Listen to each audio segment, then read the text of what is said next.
Chapter 1 Old Acquaintance. At 9 in the morning, the business car stopped outside the VIP terminal of the airport.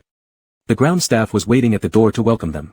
Lu Jingshan stepped out of the vehicle with his long legs and without saying a word, he strode inside the building. The people accompanying him hurriedly followed behind. Secretary Lu Jia went to discuss with the ground staff and learned that their plane was still being refueled. He came over to inform Lu Jingshan. It will take about 15 more minutes. Lu Jingshan nodded, leaned back on the sofa, and started flipping through a magazine casually. Lu Jia continued reporting, and also, Captain Deng fell ill and entered the hospital a few days ago. It's unknown if he can fly again or not. The private jet company temporarily assigned someone to replace him. They said this person just returned from overseas. If we are satisfied, we can directly hire him. I took a look at his resume. Even though he is young, he has quite rich flight experience, and he is captain level. If possible, let's use him, and it'll save us the trouble of hiring someone else. You decide. Lu Jingshan indifferently said these words, then turned another page of the magazine. His gaze unintentionally landed on the apron outside the glass wall ahead and suddenly paused. On the apron, the old captain finished the walk-around inspection and boarded the aircraft first, leaving Feng Si alone here supervising the mechanics' refueling. His hands were casually in his trouser pockets, a reflective vest covering his pilot uniform. His posture was relaxed, and the pilot cap on his head shaded his eyes. However, his high-bridged nose, slightly thin lips, and perfectly curved jawline were clearly visible. There was a faint smile on his lips as well, while he talked to the female flight attendants beside him. Captain Feng, will you be flying with us after this? The flight attendant's voice had a hint of sweetness stretched out, and Feng Si appreciated it, smiling and saying, I don't know. I want to, but it depends on whether the big boss wants me. Another flight attendant said, Mr. Lu is actually quite reasonable and generous too. If you perform well, he will definitely hire you. Flying with him pays much better than the outside jobs, it's easier, and Mr. Lu has a good temper, which makes him easier to deal with compared to other big bosses. Is that so? Feng Si's voice was light, with an amused tone that neither of the two flight attendants noticed. Nor did they see the brief gleam in his narrow eyes under the brim of his pilot cap. When the aircraft refueling was completed, Lu Jingshan retracted his gaze, lost in thought for a moment. Seeing that he seemed dazed, Lu Jia hesitantly called him, boss. Lu Jingshan, give me his resume. Lu Jia was surprised for a moment. Lu Jingshan gestured slightly, the resume of that captain, let me take a look. Lu Jia regained his senses, quickly opened the tablet, pulled up Feng Si's resume, and handed it over for Lu Jingshan to view. Lu Jingshan's gaze fell on it. In the upper right corner was the person's ID photo, wearing a white pilot shirt with 4 stripes on the shoulder, looking handsome with a smirk playing on his lips. Those eyes seemed to captivate the soul when they stared at someone. Feng Si, 29 years old, British-born Chinese.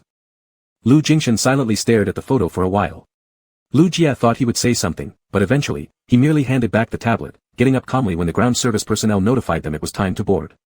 Lu Jia glanced down at the tablet in his hand, sensing that Lu Jingshan's reaction was somewhat strange, but didn't see anything particularly unusual about this young captain.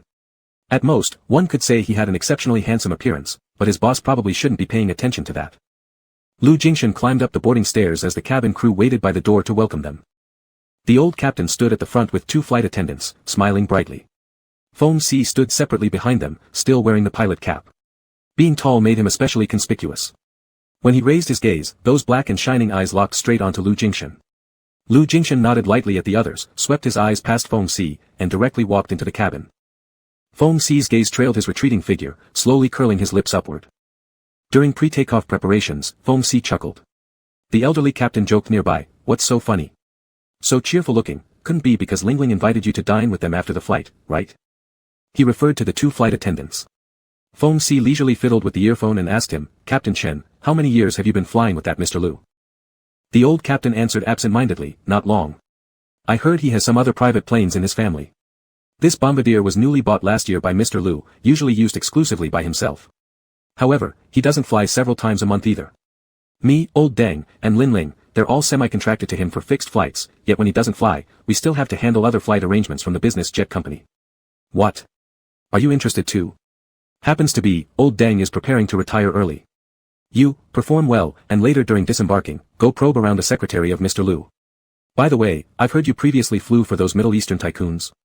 Weren't their wages higher?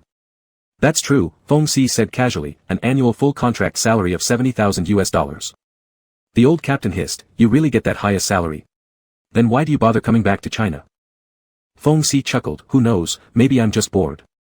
Inside the cabin, the 2 flight attendants had finished serving the front cabin guests with snacks and drinks, and they glanced at the bedroom in the rear, hesitating whether to knock on the door or not.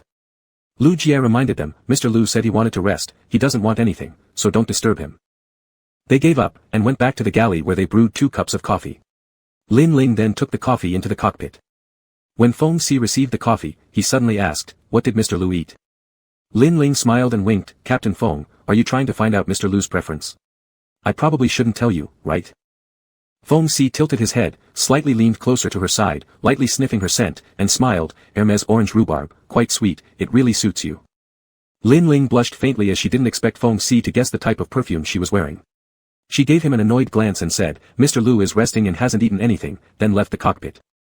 The old captain murmured in amazement, little Lin Ling usually isn't that talkative in front of others. It seems you know how to please people, but you don't need to deliberately inquire about Mr. Lu's preferences to try and flatter him. Mr. Lu doesn't approve of such things.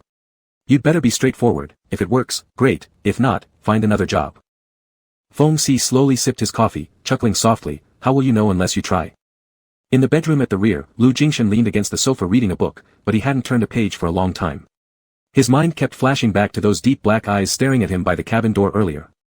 A few minutes later, as if giving up in despair, he tossed the book aside and lay down, covering his eyes with his arm to force himself to clear his thoughts. When the plane was preparing to land, Lu Jingshan came out from the bedroom and sat down. He picked up his tablet intending to look through some documents, but Feng Si's resume popped up again. Lu Jingshan paused his finger and scrolled down. Feng Si entered the Royal Air Force Academy in the UK at 16 to study flying. After graduation, he served 3 years in the British Air Force before choosing early retirement at 22. Since then, these 7 years he has been piloting business jets and private planes, constantly changing jobs, flying across Europe, America, Australia, East Asia, South Asia, even the Middle East. Every contract he signed was short-term, 6 months to 1 year each place, never staying long in one location. Lu Jingshan frowned, and Lu Jie who noticed this commented, I heard his flying skills are good, but it seems like he's unstable. Afraid that after working for some time, he'll quit. Changing personnel would be troublesome then. Should I reconsider, or just hire someone else? Lu Jingshan dragged the resume page back to the top, and just like before, he stared at that photo without speaking.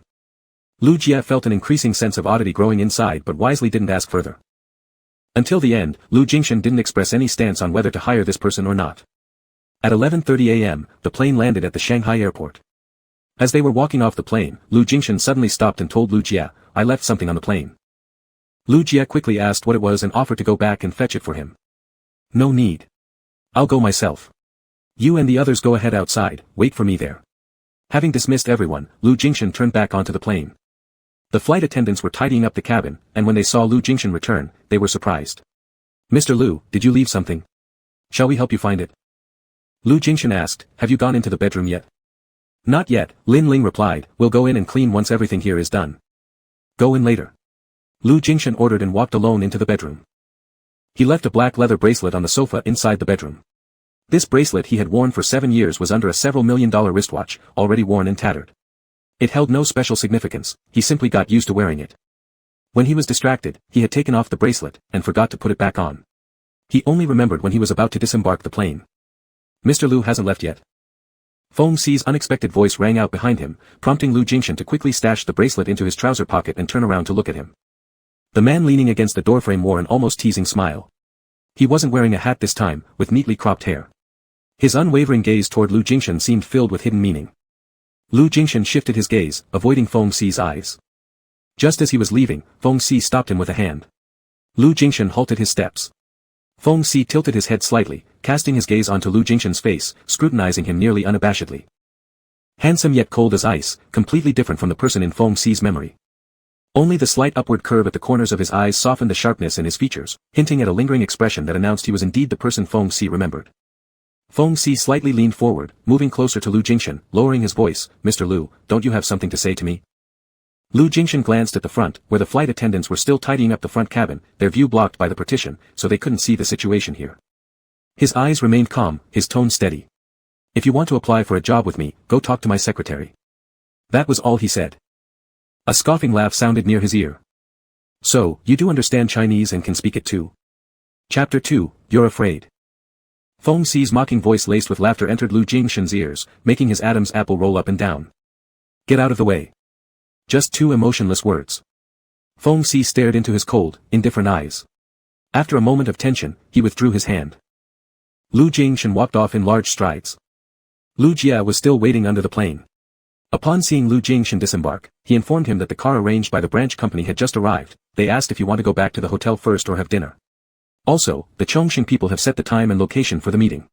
Their CEO has invited you to lunch at Far Mountain Villa tomorrow. With absent-minded nods, Lu Jingshan said, let's head back to the hotel. You guys can go eat if you want to. Leaving the airport and getting into the car, Lu Jingshan maintained a cold face throughout the journey. The branch company's general manager quietly asked Lu Jia the reason, but Lu Jia himself was also baffled, unable to grasp his boss's mood and dared not make any assumptions. Silently looking out of the car window at the swiftly retreating scenery, Lu Jingshan couldn't shake off Feng Xi's derisive gaze embedded in his mind, causing him inexplicable irritation. He never expected to encounter this man again. The romantic episode 7 years ago was an accident in his life. The leather rope worn on his wrist for 7 years didn't represent anything, it originally had no meaning. After arriving at the hotel, Lu Jingshan directly went back to his room. He would be going to the branch office at 3 in the afternoon to hear the work report. There was plenty of time. In his room, he looked through some documents. The meal ordered by Lu Jia from the room service had grown cold long ago. At 1 o'clock, he descended alone and ordered fried rice at the hotel restaurant. After finishing the meal and exiting the restroom, he encountered Feng Xi leaning against the wall outside the corridor smoking cigarettes. Every time Lu Jingshan traveled, he would pay for the lodging and food of his private jet crew members. Hence, Feng Xi's presence here was unsurprising, even though Lu Jingshan did not wish to see him. After inhaling and exhaling the smoke, Feng Xi's eyes appeared deeper as they had been aboard the plane, staring straight at him while evaluating him.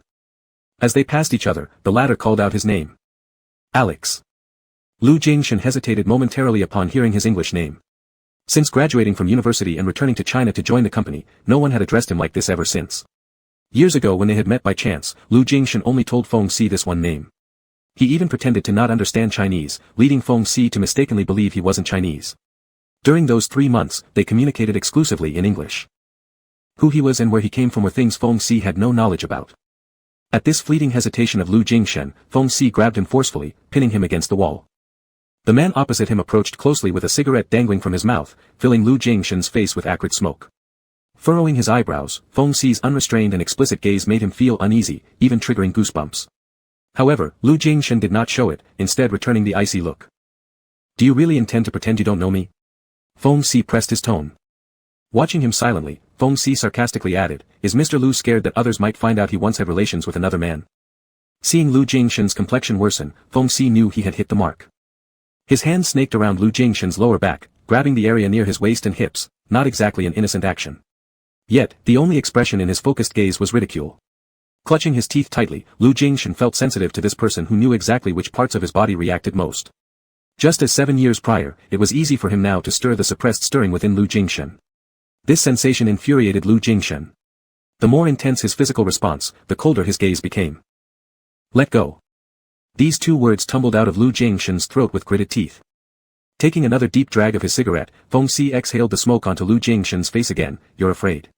His tone full of mockery continued, Alex, just this degree and you're afraid? Back then, you weren't this useless, right? Still repeating the same request, let go. Having savored enough of Lu Jingshan's attempt to maintain composure, Feng Xi stepped back. He casually extinguished the cigarette but in the nearby ashtray and locked eyes with Lu Jingshan. Feng Xi. My name. Under the pure black gaze, Lu Jingshan instinctively wanted to evade. Feng Xi added, Lu Jingshan, I'll remember this name. Without saying another word, Lu Jingshan turned and left. Walking briskly until he exited the restaurant, someone excitedly called out to him, Mr. Lu. Stopping, Lu Jingshan turned around to find a slightly plump, bespectacled middle-aged man rushing over.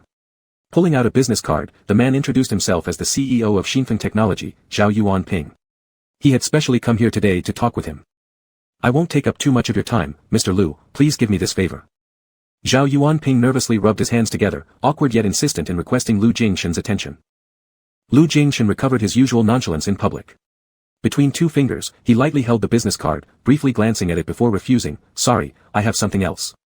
We can reschedule for another time. However, Zhao Yuanping was not willing to give up.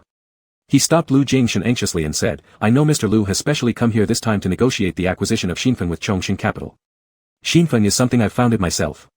You can't just exclude me when you buy or sell it. Zhao Yuanping's voice had risen, emotionally agitated. In his haste, he even attempted to reach out and grab Lu Jingshan's hand. This made Lu Jingshan frown subtly, revealing signs of growing impatience. As Zhao Yuanping's hand was about to touch Lu Jingshan's sleeve, another hand appeared from the side and forcefully grabbed his wrist, shoving him back. Surprised, Zhao Yuanping looked up to see Feng Si smirking at the corner of his mouth but with eyes full of warning. I say, in public places like this, such pulling and grabbing isn't very appropriate, is it? Embarrassed, Zhao Yuanping reluctantly retracted his hand, no longer daring to get close to Lu Jingshen, but insisted on talking to him further. 2 minutes later, they entered the nearby coffee shop together. Sitting down in the sofa, Feng Si sat casually on the adjacent armrest, crossing his long legs as if he were Lu Jingshen's bodyguard, though any real bodyguard would never dare behave so freely and arrogantly in front of him. Lu Jingshen glanced at him, ultimately saying nothing. On the opposite couch, Zhao Yuanping scratched his hair, clenched his teeth, and said, Xinfeng technology is something I've established. I'm also a shareholder of Xinfeng. If Chongqing plans to sell their shares in Xinfeng to you, I can oppose it, and I have the right of first refusal. So? Lu Jingshen asked calmly. Caught off guard by Lu Jingshen's nonchalant attitude, Zhao Yuanping stuttered. Although Lu Jingshen did not show any sign of arrogance, there was still a feeling of aloofness as if mocking his disheveled state in this moment of urgency. Repressing his inner resentment, Zhao Yuanping stated firmly, therefore, I will definitely repurchase the shares of Xinfeng from Chongqing.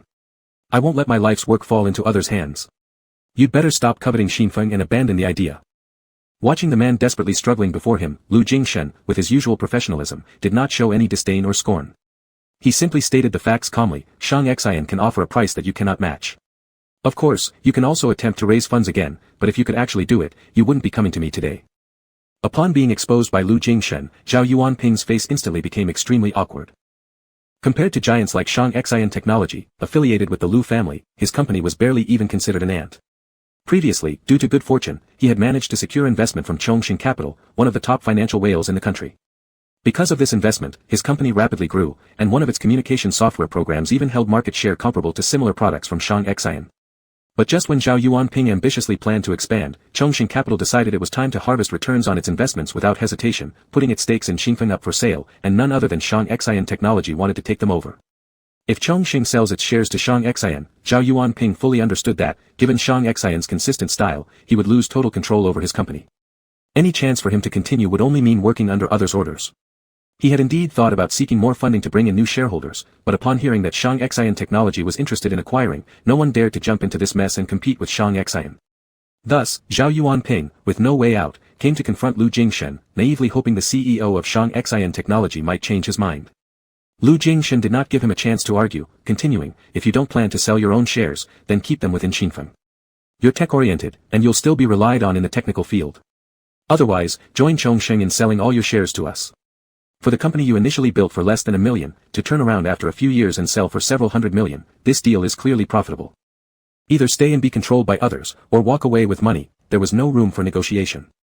Zhao Yuanping understood Lu Jingshen's meaning, grinding his teeth in hatred. You know, this is the company I've built entirely on my own. I've put all my heart into Xinfeng. To me, Xinfeng is like my child, and expanding Xinfeng into something great is my dream. Lu Jingshen was unmoved. You have no choice. That was how Lu Jingshen was, not overbearing, but resolute. No one could ever take advantage of him, except for one person 7 years ago. Feng Si kept his gaze roaming across Lu Jingshen's face, listening to him maneuver through the situation with interest. Lu Jingshen's attitude, however, evidently provoked Zhao Yuanping harshly. Gritting his teeth, he spat, don't think you can just buy me off with money. Xinfeng is mine, and I won't do as you wish. Suddenly standing up, Zhao Yuanping snatched the cup of hot coffee in front of him and threw it forcibly at Lu Jingshen. Reacting swiftly, Feng Si deflected it with an extended arm. The coffee cup hit his shoulder before falling and shattering on the ground into pieces.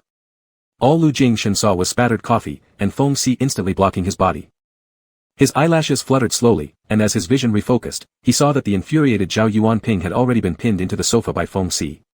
Feng Si was pressing down on Zhao Yuanping's head with one hand, his expression unusually fierce, while his white pilot shirt was now stained with mess.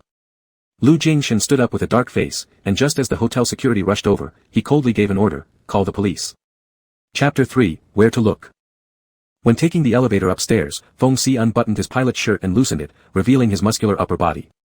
Lu Jingshen furrowed his brow, while Feng Si smirked and pointed at his right shoulder, it's red. That cup of coffee was quite hot. Zhao Yuanping hadn't taken a sip when the whole thing spilled on Feng Si, leaving a large red mark where the coffee cup hit his right shoulder. Lu Jingshen's gaze fell upon it, lingered for 2 seconds, and then quickly moved away. Feng Si laughed once. This person who had just looked fierce now wore a playful grin, showing no seriousness. In the quiet space with only the two of them, Lu Jingshen calmly gazed at the elevator doors, his usual coldness etched on his face. Feng Si leaned against the side wall of the elevator, his shirt covered in stains left open without any signs of distress, his eyes fixedly watching Lu Jingshen, a smile lingering on his lips as if he had spotted an interesting prey. The elevator arrived first at the floor where Feng Si's room was located, and before stepping out, Feng Si teasingly said, "Mr. Lu, I just helped you out. Don't you even have a word of thanks?" Before Lu Jingshen could respond, there came a low exclamation from outside. It was the two stewardesses waiting to get onto the elevator. They were planning to go shopping but didn't expect that after the elevator door opened, they would see Feng Si looking disheveled and Lu Jingshen with him, and so they exclaimed in surprise. After sensing the strange atmosphere between the two men in the elevator, the stewardesses quickly apologized and hesitated to step inside. Feng Si curled the corner of his mouth slightly, walked out first, winked at them as they passed each other, and reminded them, "This is the elevator going up." The stewardesses blushed slightly. The elevator door closed in front of them, blocking the increasingly colder expression of Lu Jingshen inside. Half an hour later, Lu Jia came up and informed Lu Jingshen about the outcome of the matter. Zhao Yuanping had already been sent to the police station and detained. Lu Jingshen's frown did not ease. He instructed Lu Jia to buy burn ointment and deliver it to Feng Si's place. Lu Jia remarked casually, "That Captain Feng sure has some good skills, no wonder being a military man. If he agrees, it would be great to hire him as your personal bodyguard, saving us the trouble of hiring another person." Lu Jingshen had a bodyguard before who went with his father when he was hospitalized. Originally, they planned to hire someone new, but after what happened earlier, Lu Jia suddenly thought this Feng Si would do, signing him to a full contract, completely transferring him from the business jet company. But they didn't know if he would be willing and whether he'd stick around for long or run off after a while. Lu Jingshen was changing clothes, hearing Lu Jia's wild idea but remained indifferent. Lu Jia cleared his throat lightly, "I'm just saying, boss, if you agree, I can mention it to him." Lu Jingshen looked at the flickering gaze of himself in the mirror, wrinkling his nose in disgust. For a moment, he closed his eyes, hearing his own voice say, "Go ahead and talk to him." Downstairs in the room, Feng Si carelessly played with the burn ointment handed over by Lu Jia, listening to his proposal. Base salary is 2 million, plus all sorts of holiday bonuses, year-end bonus equivalent to 15 months pay, 20 days paid vacation. If you're willing, the contract must be signed for at least 1 year first. Lu Jia listed the high salary and various benefits they offered, but Feng Si didn't comment after hearing them. He simply asked him, "Is this ointment bought by you, or did he tell you to buy it?" Lu Jia paused, explaining, "It was Mr. Lu who knew you got burned, so he asked me to buy it." Feng Si smiled faintly, "Is that so?" Lu Jia continued, "What I said just now. Does being a bodyguard mean being with Mr. Lu 24/7? Feng Si smiled ambiguously, "Is this your idea, or his?" Lu Jia responded, "If I could come here to talk to you, it means Mr. Lu agreed to it. So it's your suggestion, and he didn't object." Feng Si stated. Lu Jia clarified, "Captain Feng, we sincerely want to hire you, and the salary and benefits Mr. Lu can offer are definitely top-notch in your field." "Our?" Feng Si raised an eyebrow, "Secretary Lu, does we include you and Mr. Lu?" He emphasized the last two words, his tone seemingly profound, and Lu Jia felt a peculiar strangeness, finding the man more and more incomprehensible. "Captain Feng, please consider it." Feng Si's smile faded, "If you're really sincere, let him speak to me directly." As Lu Jia left, Feng Si casually tossed the burn ointment onto the table, not intending to use it. Cold water on his reddened shoulder was sufficient, he didn't need this lukewarm concern from Lu Jingshen. In the afternoon, Lu Jingshen attended a work report meeting at a branch office and had dinner with the responsible person in charge of the branch. By the time he returned to the hotel, it was past 9 in the evening. After reporting the next day's schedule to Lu Jingshen, Lu Jia recalled the haughty attitude of that Captain Feng in the afternoon and summoned the courage to relay Feng Si's words to Lu Jingshen. After listening, Lu Jingshen didn't react much. Just as Lu Jia thought he wouldn't bother to follow up on this matter, Lu Jingshen suddenly spoke up again, "Make a call and ask him to come over." Lu Jia took out his phone and dialed the mobile number of Feng Si listed in the resume. He had the call on speaker, but it rang 3 times before someone picked up. Instead of hearing Feng Si's voice, all that came through was Feng Si's laughter. The background noise was loud, music thundering and deafening, obviously from a bar. Mixed with Feng Si's laughter were coquettish complaints from a woman, clearly, he was flirting with someone. The corners of Lu Jia's mouth twitched slightly as he switched to earpiece mode and asked, "Captain Feng, this is Lu Jia. Where are you? Are you free now?" "Sorry, Secretary Lu, I'm not available at the moment. We'll talk about it tomorrow." After saying that, Feng Si directly hung up. Lu Jia helplessly looked at Lu Jingshen, explaining, "It's resting time now. Captain Feng has gone out to relax and isn't at the hotel." He knew that Lu Jingshen disliked dissolute and careless people the most. Someone like Feng Si would probably be beneath Lu Jingshen's notice. He guessed they'd have to hire someone else. Lu Jingshen's expression turned somewhat solemn, and he didn't say another word. Feng Si turned off his phone screen and flipped it over on the counter. Beside him, an attractive, seductive woman leaned towards him, her fingers lightly tapping on his hand, her voice sticky sweet, shall we go somewhere else for drinks? Feng Si leisurely drank the last sip of alcohol from his glass. Do you know why I'm drinking here today? The woman tilted her head. Why? Feng Si lightly shook the now empty glass, as if admiring the intricate patterns on the glass, and quietly said, because today I feel both happy and unhappy. The woman didn't understand, pouting and teasing, why do you feel happy and unhappy at the same time? I met you tonight, and I feel quite glad. Let me accompany you somewhere else to drink, so you can keep being happy, isn't that good? Feng Si put down the glass, withdrew his hand held by the woman, and smiled, shaking his head as he stood up. The woman was momentarily stunned. Hey! Feng Si had already turned around and left, waving his arm backward without looking back. The next morning, Lu Jingshan had no other plans, and scheduled a video conference with headquarters at 9 o'clock in his hotel room. Everyone inside Shaanxi knew that Lu Jingshan was a workaholic. As long as he wasn't on a business trip, he was always the first one to arrive at the company and the last to leave every day.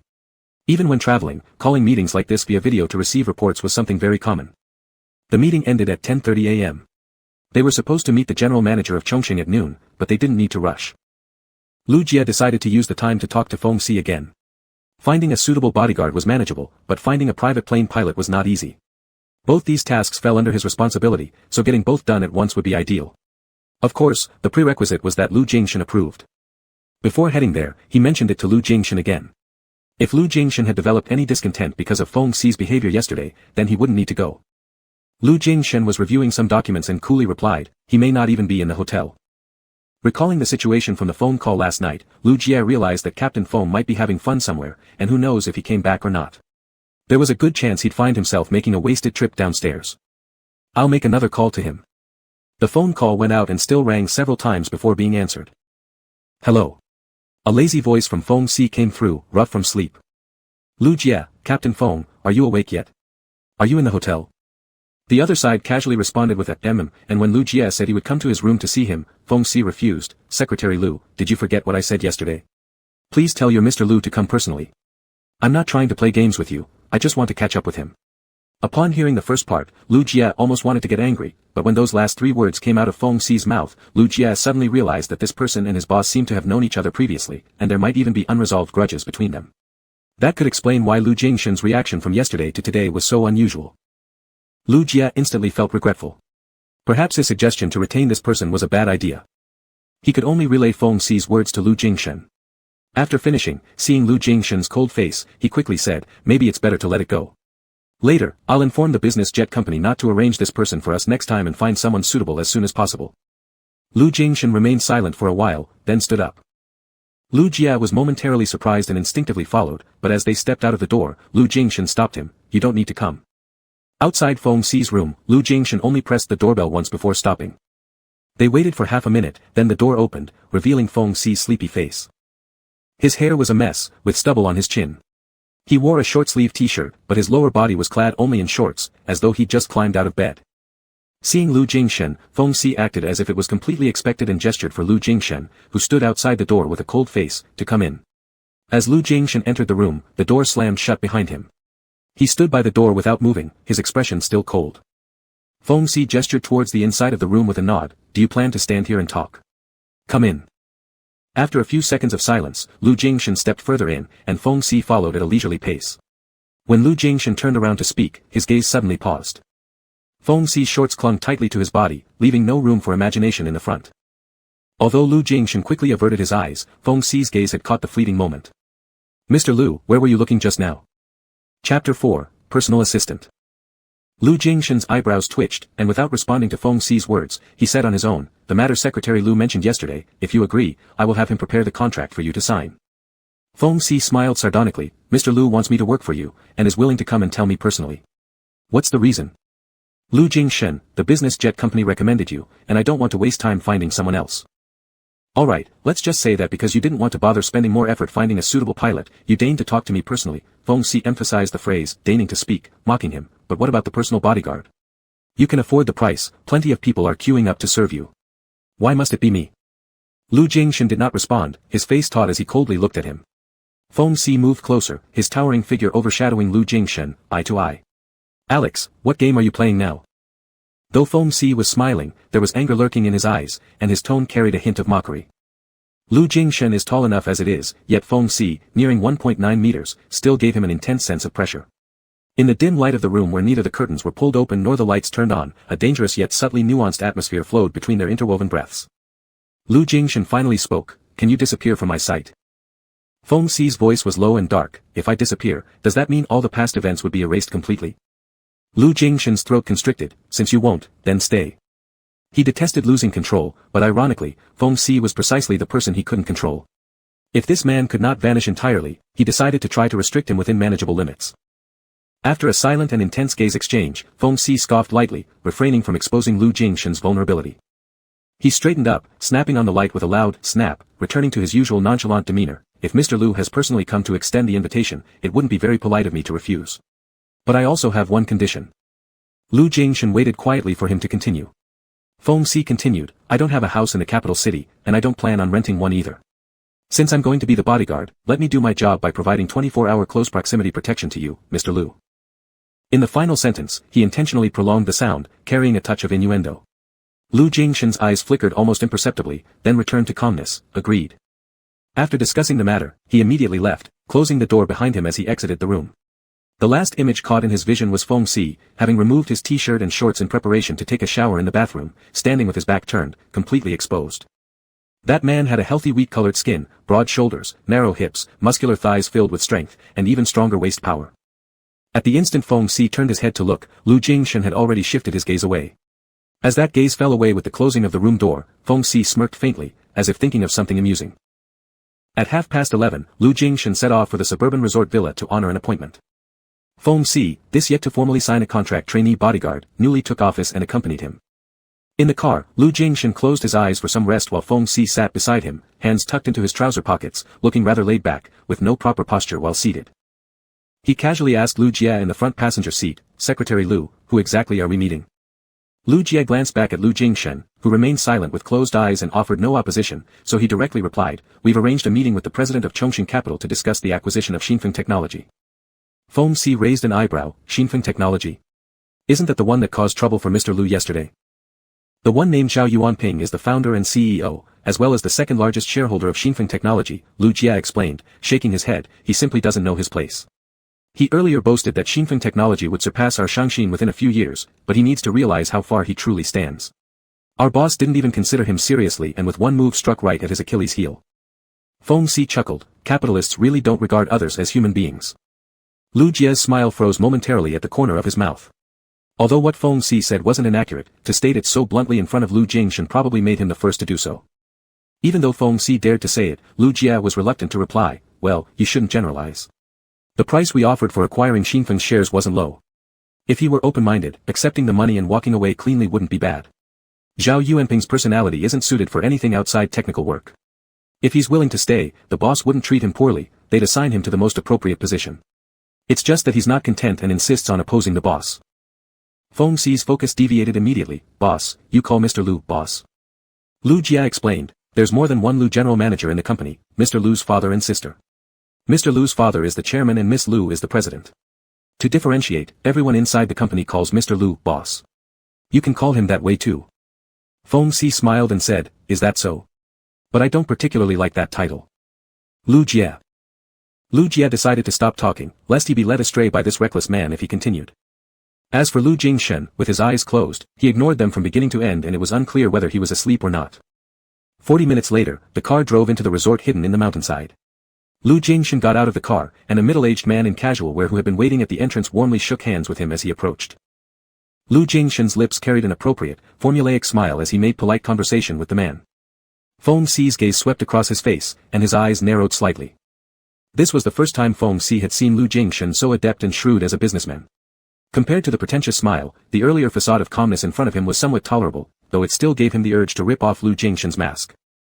After exchanging pleasantries and entering, they took a tour around the villa before sitting down for a meal. At the dinner table, Lin Wenhai, the president of Chongqing Capital, brought up the events from yesterday, expressing concerned inquiries about Lu Jingshan. Lu Jingshan found it unsurprising that he knew, after all, the incident happened within the jurisdiction of Shanghai, and Zhao Yuanping had even been detained. He spoke indifferently, "I'm fine, it's just my assistant who suffered burns." Feng Xi ate at his own pace, unlike the others who paused their chopsticks during Lu Jingshan's conversation with Lin Wenhai. If Lu Jingshan said he was an assistant, then so be it, an assistant seemed to have a better ring than a bodyguard. Regardless of being a personal assistant or a personal bodyguard, it all amounted to the same thing. Zhao Yuanping is really getting out of hand. I've warned him several times before, but he wouldn't listen. It's good that he'll spend some days in jail now, it's high time he learned a lesson. Lin Wenhai criticized the person. Of course, he didn't care about a minor assistant getting burned, he was merely echoing Lu Jingshan's words. Lu Jingshan had no interest continuing on this topic and quickly transitioned to business, giving their acquisition bid price. Lin Wenhai mulled over it for a moment and said, Shangxin shows sincere intent to acquire our shares of Xinfeng Technology, and naturally, we're happy about it. But there might still be some room for the price to rise. Lu Jingshan replied, this is already our third round of offer pricing. If President Lin still isn't satisfied, we may reconsider the acquisition plan. He knew beforehand that this guy would try to inflate prices, despite their current offer being quite generous. Beside him, Shangxin's finance director added a few comments, indicating that they wouldn't raise the offer anymore. Lu Jingshan went on, if Zhao Yuanping insists on not selling his shares, and stays in Xinfeng, even if we marginalize him, with his character, he will inevitably cause trouble. My assistant wasn't severely scalded yesterday, but next time we might not be so lucky. With this consideration, we indeed have some hesitation. When Lu Jingshan spoke, he pointed to Feng Si, drawing everyone's attention. Feng Si smiled and joked, blocking coffee to protect the boss is what I should do. Next time, even a knife will be deflected. Everyone at the table laughed, and Lin Wenhai also joined in, although deep down he didn't think Lu Jingshan would back off from acquiring Xinfeng just because of such trivial matters. In business negotiations, things often felt like games of pretense and reality. Seeing there was no further room for discussion on pricing, Lin Wenhai did not persist and instead stated he would recalculate upon returning, eventually giving them an answer. After eating, Lin Wenhai invited Lu Jingshan to play golf on the villa's course. Feng Si, serving both as a personal bodyguard, assistant, and part-time caddy, stood aside, responsible for handing clubs to Lu Jingshan. Half an hour later, Lin Wenhai left the field to answer a phone call, leaving Lu Jingshan alone on the course. Upon hearing Feng Si's suppressed laughter, Lu Jingshan turned his head and exchanged glances with him. Feng Si questioned, did you bring me here just to use me to negotiate with Mr. Lin? Lu Jingshan ignored him, turning back and measuring the distance to his target. After estimating the range, he focused on his ball and executed a perfect swing, follow-through and all, while his gaze never strayed from the position of the ball. Meanwhile, Feng Si openly stared at him. As Lu Jingshan's waist twisted following the motion of his swing, Feng Si's eyes lingered on his waist, as if daydreaming about something seductive, and amusement flickered in his eyes. Lu Jingshan glanced at him again and lifted his chin, do you want to give it a try? Feng Si shook his head, forget it, I'm not interested in these rich people's pastimes. It seems to me that you, every day, are either busy looking at documents or attending meetings, pretending to tactfully negotiate with people, or playing these dull games with them. Do you really find this interesting? In Feng Si's memory, Lu Jingshan wasn't this kind of person, he certainly wasn't like this years ago.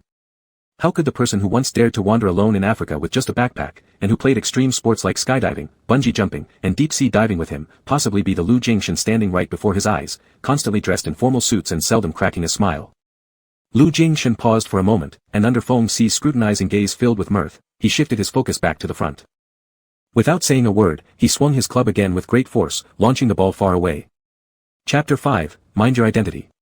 At 8 in the morning, Lu Jingshan went downstairs to have breakfast at the restaurant. As he passed through the hotel lobby, he caught sight of Feng Si leaning against a sofa conversing and laughing with two flight attendants. He was dressed sharply in his pilot's uniform, a flight case standing beside him. His body leaned casually as he attentively listened to those around him, a full smile on his face. Lu Jia followed Lu Jingshan's gaze, cleared his throat lightly, and explained, Captain Feng will go to the airport to prepare first, they'll leave shortly. Should I call him over? Not necessary. Lu Jingshan dismissed it coldly, turning his eyes away and walking straight toward the direction of the restaurant. Feng Si glanced carelessly at Lu Jingshan's back disappearing into the restaurant, then looked back again. The corner of his mouth that had always carried a smile curved up another fraction. Lin Ling happily asked him, Captain Feng, are you really going to fly with us from now on? Has it been decided? Aha, Feng Si nodded indifferently, after returning, I'll sign the contract. Please take care of me in the future. The flight attendants grinned radiantly, it should be Captain Feng who takes care of us, right? Lin Ling edged closer to him, trying to say something while the moment was still hot, but Feng Si straightened up, reminding them with a smile, Captain Chen is coming down. Let's go. He subtly avoided the body that had tried to get close to him, yet his smile remained warm, making people feel like they were basking in a spring breeze. Lin Ling paused slightly, only thinking that Feng Si's deliberate move to avoid her just now must have been her own illusion. When the plane landed in Jing City at noon, before disembarking, Lu Jia came to inform Feng Si that he could return first. He would report to the company at 9 in the morning tomorrow to sign his contract. Feng Si cast a glance, stopping Lu Jingshan, who was about to get off the plane, and asked, where are you going now? Lu Jingshan ignored him and walked straight down the gangway. Lu Jie helplessly said, it's only noon now, we're naturally heading back to the company. Feng Si, Secretary Lu, I'll start working today. There's no need to wait till tomorrow. Lu Jingshan coldly eyed the shameless Feng Si climbing into the car. His expression bright, the latter explained, it's not that I don't want to go back, but I have nowhere to go back to. The surprised Lu Jie turned around and asked, then where did you live before? Where is your luggage? Feng Si immediately replied, in the hotel, no luggage, just a few clothes inside the flight case. Lu Jie. Could it be that they've recruited someone of unknown origin? Lu Jingshan frowned slightly, ultimately saying nothing. An hour later, the cars stopped under Shaanxin headquarters' towering building. When they got out, Feng Si looked up to examine the skyscraper, whistling softly. Lu Jingshan had already stepped briskly inside. For the rest of the afternoon, once Lu Jingshan entered the office, he never came out, with constant people coming in and out reporting to him. Lu Jie arranged a spot for Feng Si in the secretarial office outside, equipped with a computer and all the office supplies, telling him to make himself at home. 2 hours later, Lu Jie's assistant arrived with the prepared contract for Feng Si to sign. He casually flipped through 2 pages, spotting Lu Jie just stepping out from Lu Jingshan's office, and called to him, Secretary Lu. Lu Jie approached and asked, finished reviewing the contract. Any issues? Feng Si grabbed the pen and signed his name directly on the last page, not bothering to read through it. Lu Jie's lips twitched, shouldn't you look more carefully? No need, there are too many words, and reading them feels exhausting. Feng Si threw down the pen and nodded toward Lu Jingshan's office. Is your boss always like this? Lu Jie, what else do you think? Feng Si turned his laptop screen towards him, showing a news report of Lu Jingqing, the president of Shaanxin Corporation, delivering a speech at yesterday's digital summit. In the photos, the female president looked young, capable, confident, and eye-catching. Why doesn't your boss attend these kinds of events? Lu Jie glanced briefly, saying, the boss doesn't like participating in such activities, generally the president handles them. In fact, even without Lu Jie mentioning it, Feng Si had guessed. After searching extensively online about Shaanxin Technologies reports, each time someone represented a company in public appearances, it had previously always been the chairman of Shaanxin, Lu Jingshan's father. In the last couple of years, it has almost exclusively been the female president, Lu Jingshan's elder sister Lu Jingqing. As for Lu Jingshan, he's merely occasionally mentioned by name in news reports, not a single front-facing photo could be found. Because of this, uninformed individuals who mention Shaanxin always assume that the successor is solely Miss Lu Jingqing, unaware that behind the scenes there's also a Lu Jingshan. Feng Si didn't know earlier either. Lu Jingshan concealed his role so well that even after digging deep, it was hard to uncover much information about him. Why is your boss the CEO while his sister is the president? Feng Si asked. The chairman decided it. Lu Jie shrugged. There was nothing really confidential about this. Everyone in the company knew that Lu Jingshan and Lu Jingqing were fraternal twins who had both begun studying under the chairman since they were teenagers. After graduating from university, they officially joined the company, starting as mid-level managers to gradually gain a foothold within it, earning recognition from the board of directors. Until 2 years ago, due to health reasons, the chairman, who had simultaneously served as CEO and president, planned to delegate his responsibilities and step back behind the scenes, holding a competition between Lu Jingshan and Lu Jingqing to decide who would become the CEO and who would take on the role of president. The chairman gave each of them 50 million yuan in startup capital, demanding that they make 10 times the return within 6 months, Lu Jie said. Feng Si, what was the result? Lu Jie, the boss didn't succeed, but the president did. A brow raised by Feng Si, however, the one who ended up as CEO is your boss. Lu Jie nodded, that's right. At the time, Lu Jingqing took charge with determination, establishing a new company, purchasing an inefficient fertilizer plant on the verge of delisting to complete a reverse takeover and list on the stock market. She borrowed Shang Xian's name, leading outsiders to believe the acquisition was made by Shang Xian Technology. Then she released various positive news about reorganizing assets, completely revamping the company's appearance, causing its stock price to skyrocket rapidly on the secondary market, and achieving her task ahead of schedule within just 3 months. As for Lu Jingshan, he happened to come across a hardware startup in urgent need of investment at a critical moment in their chip development process, even leading Shang Xian. Lu Jingshan predicted the market potential of this chip and invested in them. Once the chip was developed, they earned quite a bit from royalties, far from reaching 10 times the initial amount, but the foreseeable future gains were undoubtedly much more than 10 times his original investment. Even though the president succeeded where the boss didn't, the chairman stated that his criteria wasn't based solely on this. Shang Xian isn't a financial firm, and the president's methods wouldn't last long. Ultimately, the company would still bear the burden, while the boss, despite not achieving the target within the specified time, showed great promise for the future. The facts prove that the boss's judgment was accurate. His initial investment has now already surpassed 10 times the return. Lu Jie spoke with full admiration for Lu Jingshan in his expression. Feng Si closed the webpage, leaning back into the chair, hands supporting his head at the back, raising his eyes with a smile looking at him, but if I were your president or someone on her side, I'd definitely feel dissatisfied. After all, she indeed completed the task. Your boss happened upon such a profitable investment project purely out of luck. In the grand sense, the chairman's decision could harm the harmonious development of the company, and in a smaller sense, it fosters discord among family members. Lu Jie's face froze. He shouldn't have disclosed these details to someone so tactless. If it were any ordinary assistant, he certainly wouldn't have spoken so openly. It was only because he noticed how uniquely different Lu Jingshan's attitude was towards the person in front of him that he mentioned more, not expecting Feng Si to talk nonsense here. Feng Si laughed and asked him, "Am I wrong? How are the relationship between your boss and his sister?" Lu Jie frowned. "That's the boss's private matter, you shouldn't meddle, should you?" "So be it," Feng Si replied indifferently. "Is there no factional struggle within the company then?" "I find that hard to believe." Of course, as Feng Si put it, Lu Jingqing herself didn't react much, but some of her subordinates were discontented. Although Lu Jingshan was half a level higher than Lu Jingqing in rank, he couldn't dictate what Lu Jingqing decided. In many matters where their opinions diverged, the chairman ultimately had to make the final decision. As for their private relations, Lu Jie replied unhappily, "Anyways, you're only responsible for the boss's personal safety, don't involve yourself in other matters." Feng Si disagreed. "I'm asking precisely because I'm responsible for his personal safety. What if someone harbors ill intentions and someone worse than Zhao Yuanping shows up, causing trouble? Can you handle that?" Lu Jie instantly fell silent. At 6:30 p.m., another group walked into Lu Jingshan's office, and the lights in the secretary's office remained brightly lit.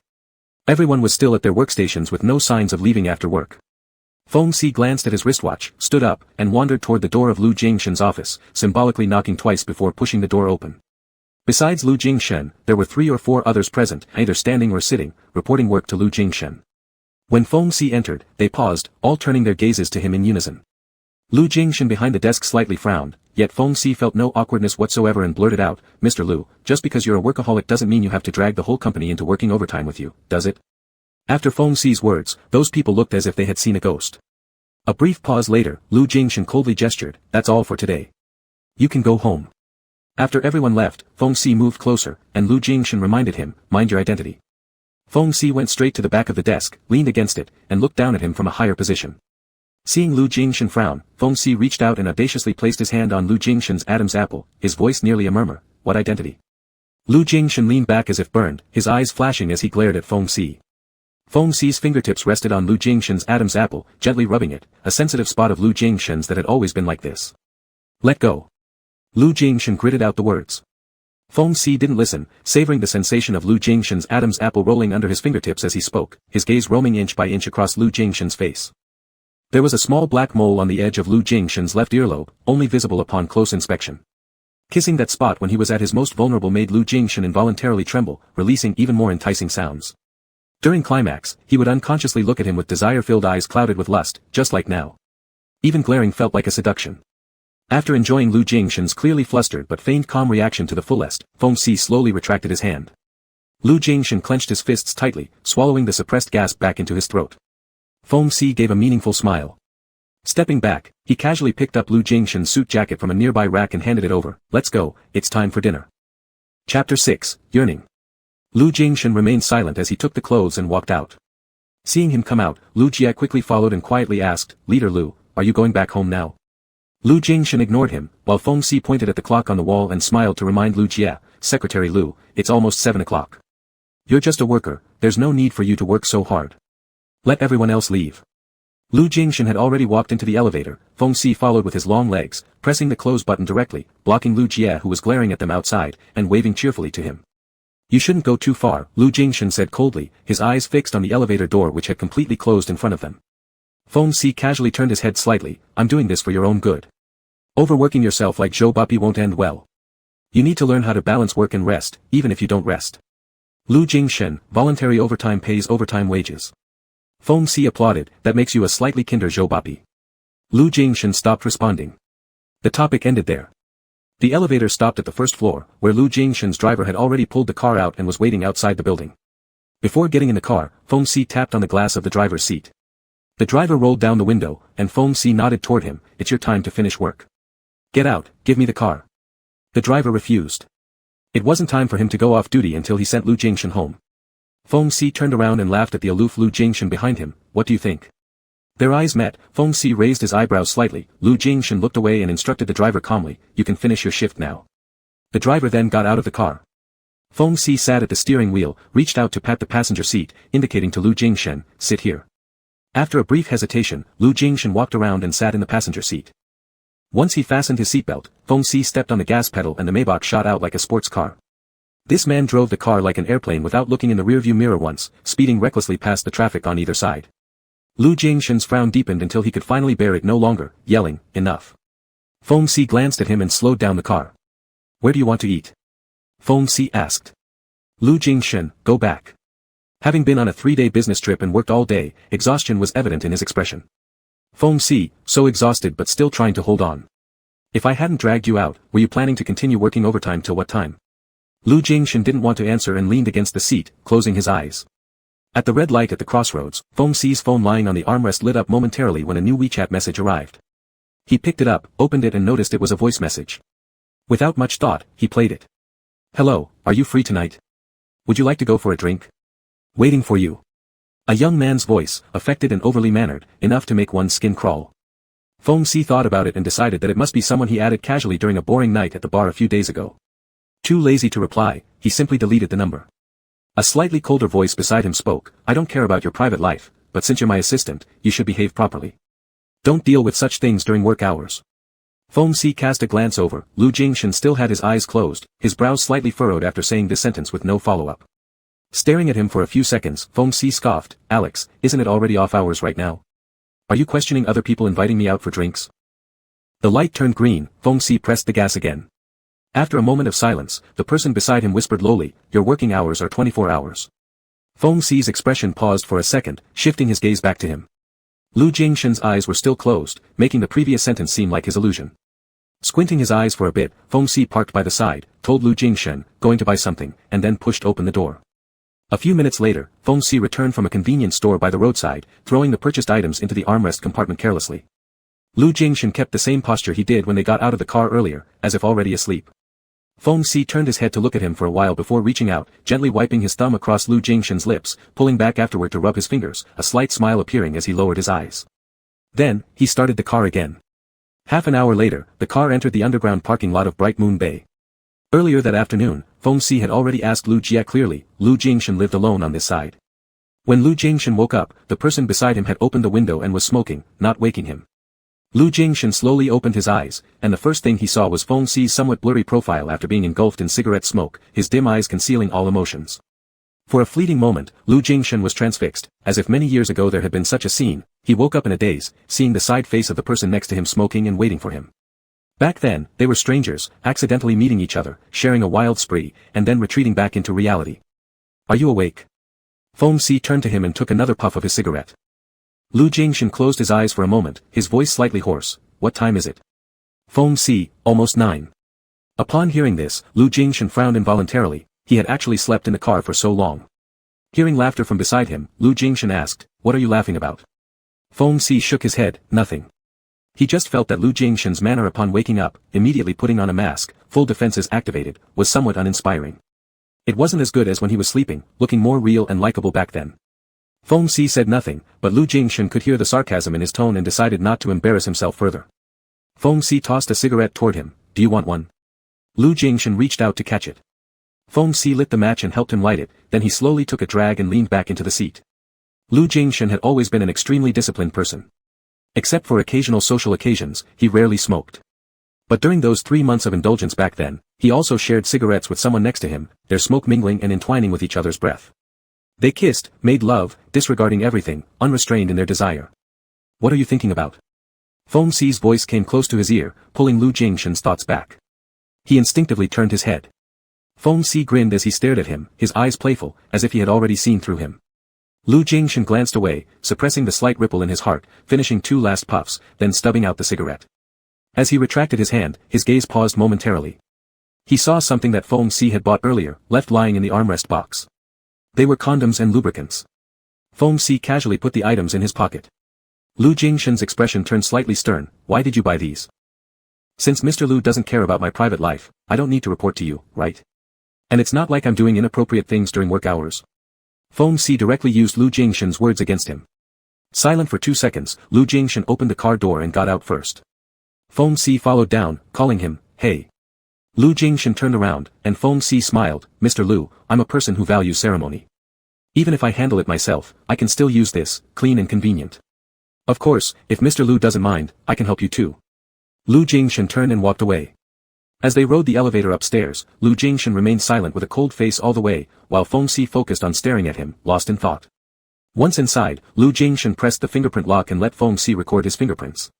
Feng Si didn't move, stopping Lu Jingshan when he was about to push the door open. Did your previous bodyguard also live here? Lu Jingshan glanced over, coldly replying, no. Feng Si smiled and moved aside, allowing Lu Jingshan to enter first. After Feng Si finished recording his fingerprints and entered, Lu Jingshan had already gone into the dining room, opening the fridge and throwing a sandwich into the microwave. He calmly reminded Feng Si, there's food in the fridge and cabinets nearby. If you want anything, help yourself. Feng Si casually replied, the same as you. Lu Jingshan added another sandwich without further comment. As he brewed coffee, Feng Si leaned by the adjacent island countertop watching him, his gaze consistently following Lu Jingshan, carrying a hint of amusement. Lu Jingshan finished off the sandwich and coffee in a few minutes, telling Feng Si, you stay in the spare bedroom. Don't disturb me unless necessary.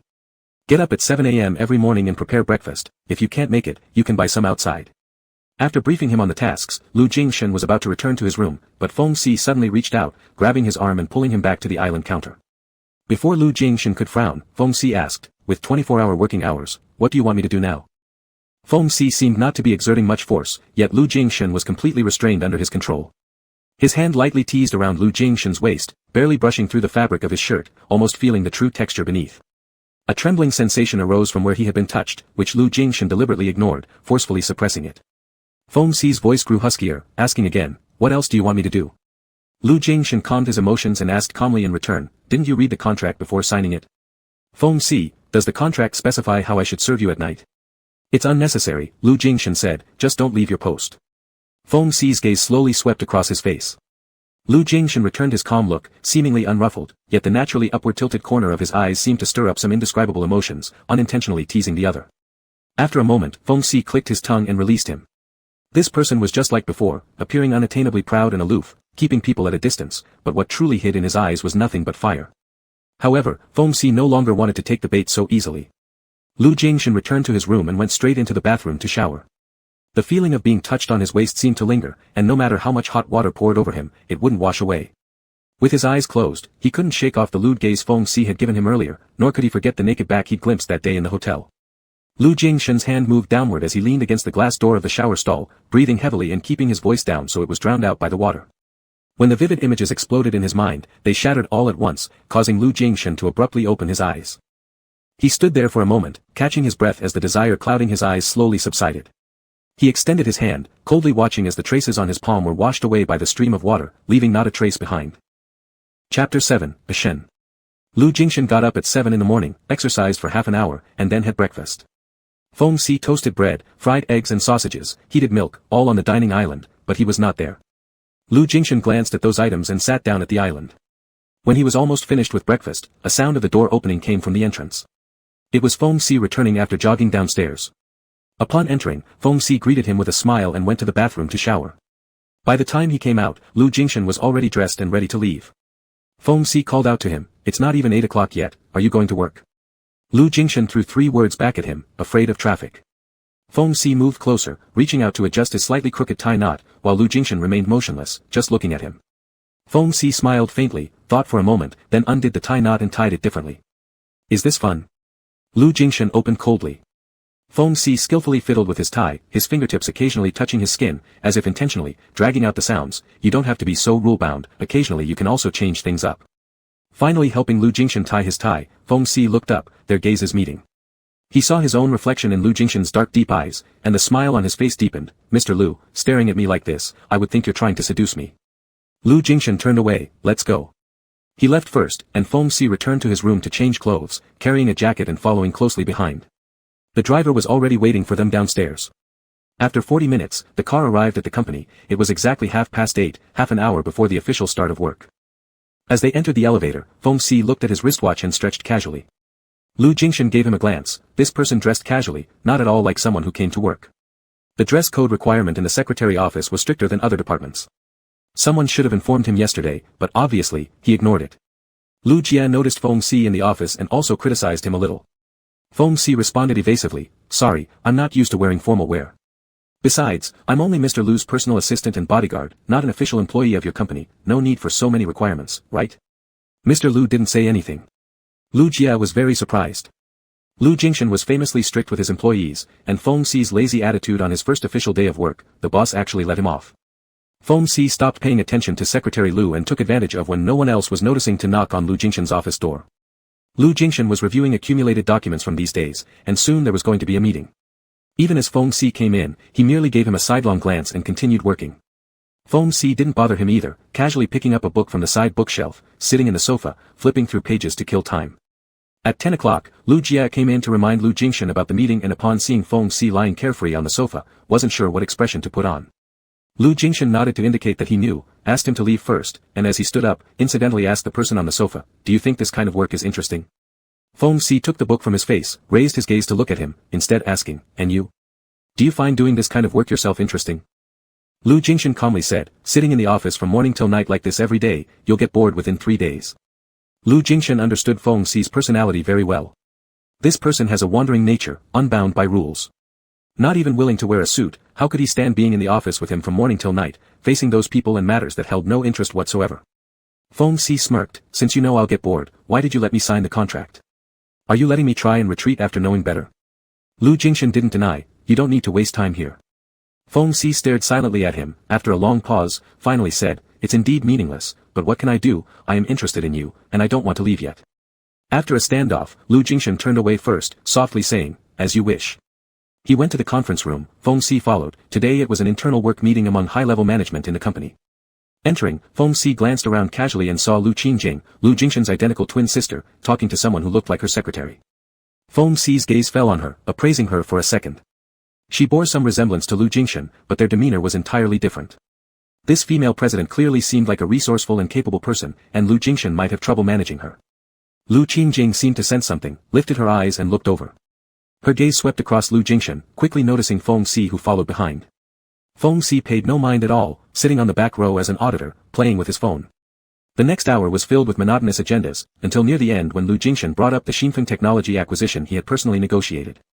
This morning, Chongqing Capital confirmed that they were willing to sell their shares in Xinfeng Technology at the third round of bidding as agreed. They also convinced Zhao Yuanping to sell his portion, allowing them to take full control. This should have been good news, but a director pointed out that spending so much on acquiring Xinfeng might affect subsequent project investments. Before Lu Jingshan even had to respond, someone quickly rebutted for him. Voices rose one after another, and the atmosphere became tense. Feng Xi listened idly for a while and asked the assistant beside Lu Jia, "Who is that?" He referred to the person who openly challenged Lu Jingshan. The assistant quietly explained, "Director Li is an old hand at the company. He's always like this, straightforward and blunt. When the chairman isn't around, he usually doesn't give much face to the boss." Feng Xi smirked softly, "Relies on his seniority." Of course, no argument broke out in the end. Lu Qingjing interjected with a smile, diffusing both sides' anger with just a few words. Lu Jingshan then gave an indifferent dismissal, dismissed. Back in the office, Feng Xi saw Lu Jingshan sit behind his desk and continue reading documents. Walking over, Feng Xi leaned on the table and looked at him, "Are you mad?" Lu Jingshan kept his eyes on those files, responding blandly, "No." Feng Xi chuckled but didn't press further. When Lu Qingjing knocked and entered, Feng Xi was urging Lu Jingshan to go outside for lunch. Seeing Feng Xi lounging by Lu Jingshan's side, Lu Qingjing stopped her gaze on him for 2 seconds before turning to Lu Jingshan, "Ashen, I have something to say to you." Lu Jingshan gestured toward Feng Xi, "Go out." Standing straight without concern, Feng Xi shot Lu Qingjing a glance and leisurely strolled out. As he stepped out the door, he caught Lu Qingjing's voice asking, "Is he your new assistant?" Lu Jingshan slightly nodded, "Yes." Surprised, Lu Qingjing said, "I didn't expect you to hire someone so unorthodox." She also noticed that Lu Jingshan's tie knot style was now one popular among fashionable young men, certainly not the kind someone with Lu Jingshan's personality would pick, someone who probably wouldn't even know about such trends. Lu Jingshan immediately changed the topic, "Is there something specific?" Lu Qingjing replied, "Don't dwell on what Uncle Wenzhong said during the meeting earlier, he's just like that, speaking his mind without thought, it wasn't targeted at you." "I know," Lu Jingshan remained calm. Smiling, Lu Qingjing questioned again, "Do you really know?" Lu Jingshan nodded once more, seemingly uninterested in elaborating further. Sensing it, Lu Qingjing wisely refrained from pushing and said instead, "I heard you got into some trouble in Shanghai. Is everything all right?" "Just a minor issue, already resolved," Lu Jingshan answered. Lu Qingjing followed, "That's good. Tomorrow is Saturday, do you have time? Remember to come home for Mom's birthday." "All right," Lu Jingshan responded. After a few more exchanges, Lu Qingjing reminded him not to work too long on the documents and suggested he eat soon, then left.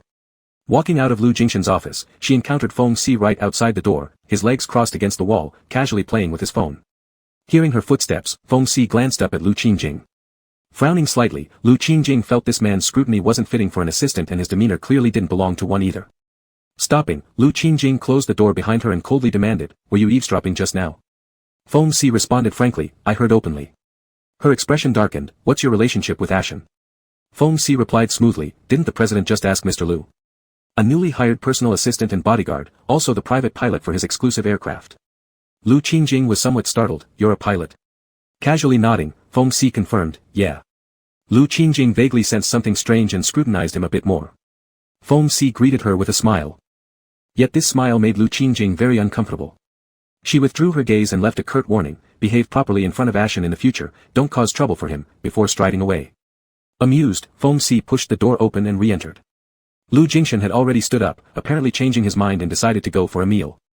Grinning, Feng Si asked him, "Mr. Lu, how well do you get along with that president?" Lu Jingshan retorted, "Is that any business of yours?" Switching the address, Feng Si continued, "Then Alex, do you have a good relationship with your sister?" Lu Jingshan shifted his eyes from Feng Si's amused gaze and paused momentarily before saying, "It's not what you think." "What do I think?" Feng Si pressed, "Do you think I believe there's animosity between you?" Ignoring him, Lu Jingshan walked out first. Feng Si followed, "Let's go. I saw online recommendations for a few good restaurants nearby."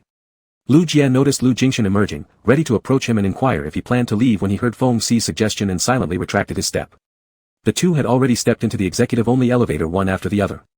In the past, unless it was absolutely necessary for social engagements, Lu Jingshan would never go out to eat, nor would he even visit the company's internal cafeteria. Every day, Lu Jie would help him order lunch, and then have it delivered up.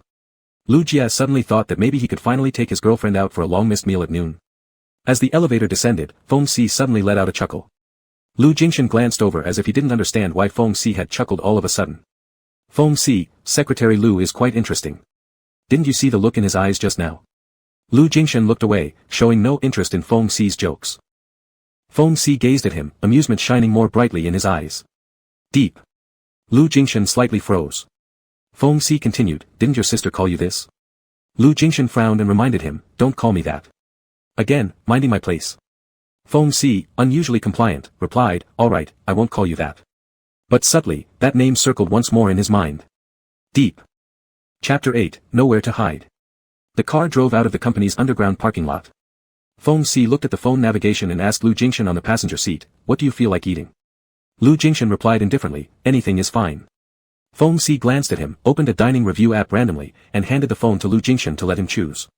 2 minutes later, Lu Jingshan handed the phone back, "Let's have this one." Feng Si took a look, it was a Southeast Asian restaurant, nothing special, and quite far away, at least a 20-minute drive. He smiled, asked no questions, and entered the destination into the navigation system. While Lu Jingshan was looking at the menu, Feng Si occasionally sipped some mint water, his gaze resting on the slightly lowered face of the person opposite him, sketching silently with his eyes. His fingers lightly rubbed against the glass cup in his hand, one stroke after another, as if hinting at something hidden. Lu Jingshan raised his eyes, only to meet Feng Si's unwavering stare unexpectedly, and he momentarily froze. Feng Si's eyes sparkled with amusement, his gaze growing increasingly bold. Lu Jingshan turned away, picked up his cup, and drank some water. When the dishes were served, Lu Jingshan quietly ate without saying anything. Even such unremarkable food seemed elegant when eaten by him, giving off an aura of a nobleman. Feng Si's gaze still lingered on him, reminiscing about the past inadvertently. Those 3 months back then, they aimlessly wandered together through Africa, crossing unfamiliar countries, vast deserts, and plains, accustomed to simple meals outdoors where elegance was almost impossible. That had been the happiest time, unfortunately, lasting only for those 3 months. "Why did we come here for dinner?" Feng Si asked. Lu Jingshan didn't raise his eyes, "I chose it randomly." Feng Si said, "Are you afraid of being seen? If we had chosen a restaurant near the company, there might be employees who would recognize you, right? Alex, what are you feeling guilty about?" Lu Jingshan's hand holding the cutlery paused slightly, and he looked at him. Feng Si wore a smirk, "Are you that scared someone will see us having dinner alone?" Lu Jingshan instinctively denied, "No." Feng Si bluntly said, "If you don't have anything to hide, there's nothing abnormal about a boss going out to eat with his male assistant, right?" Lu Jingshan's expression turned cold, "What exactly do you want to say?" After enjoying the irritated expression on Lu Jingshan's face for a moment, Feng Si served a bowl of soup and handed it over, "I don't mean to say anything, drink some soup." Lu Jingshan stared coldly at him, and Feng Si grinned again, teasingly, "I said don't keep staring at me like that, or I'll really think you're seducing me." After that until the meal ended, Lu Jingshan no longer paid attention to the other man's banter. On the way back, waiting at the traffic lights, Lu Jingshan's gaze fell onto a giant poster outside a building ahead. He observed it seriously for a while. Feng Si noticed and followed his line of sight. It was a jewelry endorsement poster featuring a male celebrity. The idol star in his early 20s flashed an audacious smile, radiating hormones recklessly. Feng Si chuckled, so Mr. Lu is interested in this kind of younger men. Lu Jingshan withdrew his gaze, he's my younger brother. Huh. Feng Si couldn't catch that immediately. Lu Jingshan calmly repeated, the one in the poster, he's my younger brother. Feng Si raised an eyebrow in surprise, blood-related? Lu Jingshan nodded, yeah. You have both an elder sister and a younger brother besides yourself? Feng Si turned back to look at the poster again, scrutinizing it further. He looked nothing like Lu Jingshan, and their personalities should be even more different. The person in the poster clearly had a flamboyant and possibly arrogant personality, the son of a wealthy family behaving extravagantly. He asked Lu Jingshan, besides your sister and younger brother, do you have any other siblings? Lu Jingshan, that's all. Feng Si laughed, should I consider it an honor? Mr. Lu is willing to talk about his family with me. Lu Jingshan ignored his willingness to go along with it. Feng Si tapped lightly on the steering wheel with his fingers, it looks like your family is pretty open-minded, allowing your younger brother to step out into the spotlight and enter show business. I guess he must be living better than you. Yet, with a younger brother leading such a carefree life, Lu Jingshan lived as rigid and disciplined, leaving no room for error, a tiresome life. Not wanting to continue this conversation, Lu Jingshan just added, I don't approve, but he likes it, bringing the topic to a close. Feng Si smiled and stepped on the gas again, driving away, leaving the massive poster behind.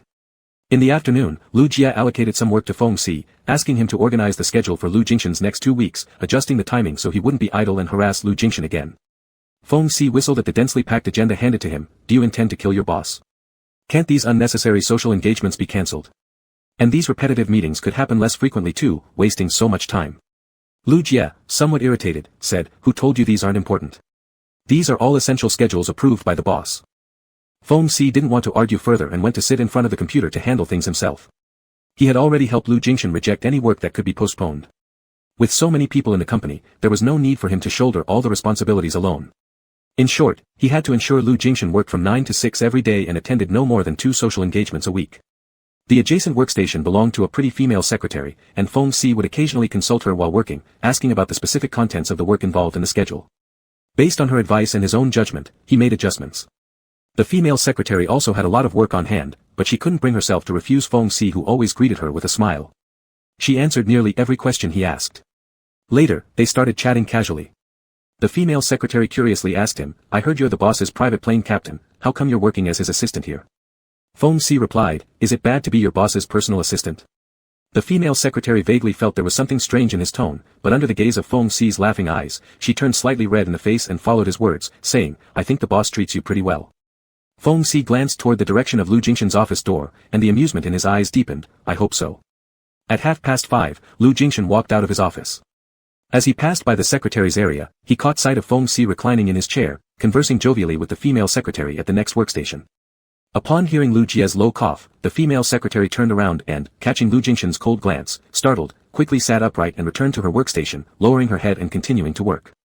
Lu Jingshan had already walked far when Feng Si calmly stood up, winking humorously at the regretful female secretary, then followed after him. Lu Jingshan was going to a dinner appointment. Sitting in the car, Feng Si opened the tablet he had brought along, showing him the simplified schedule table he organized that afternoon. From now on, we'll follow this arrangement.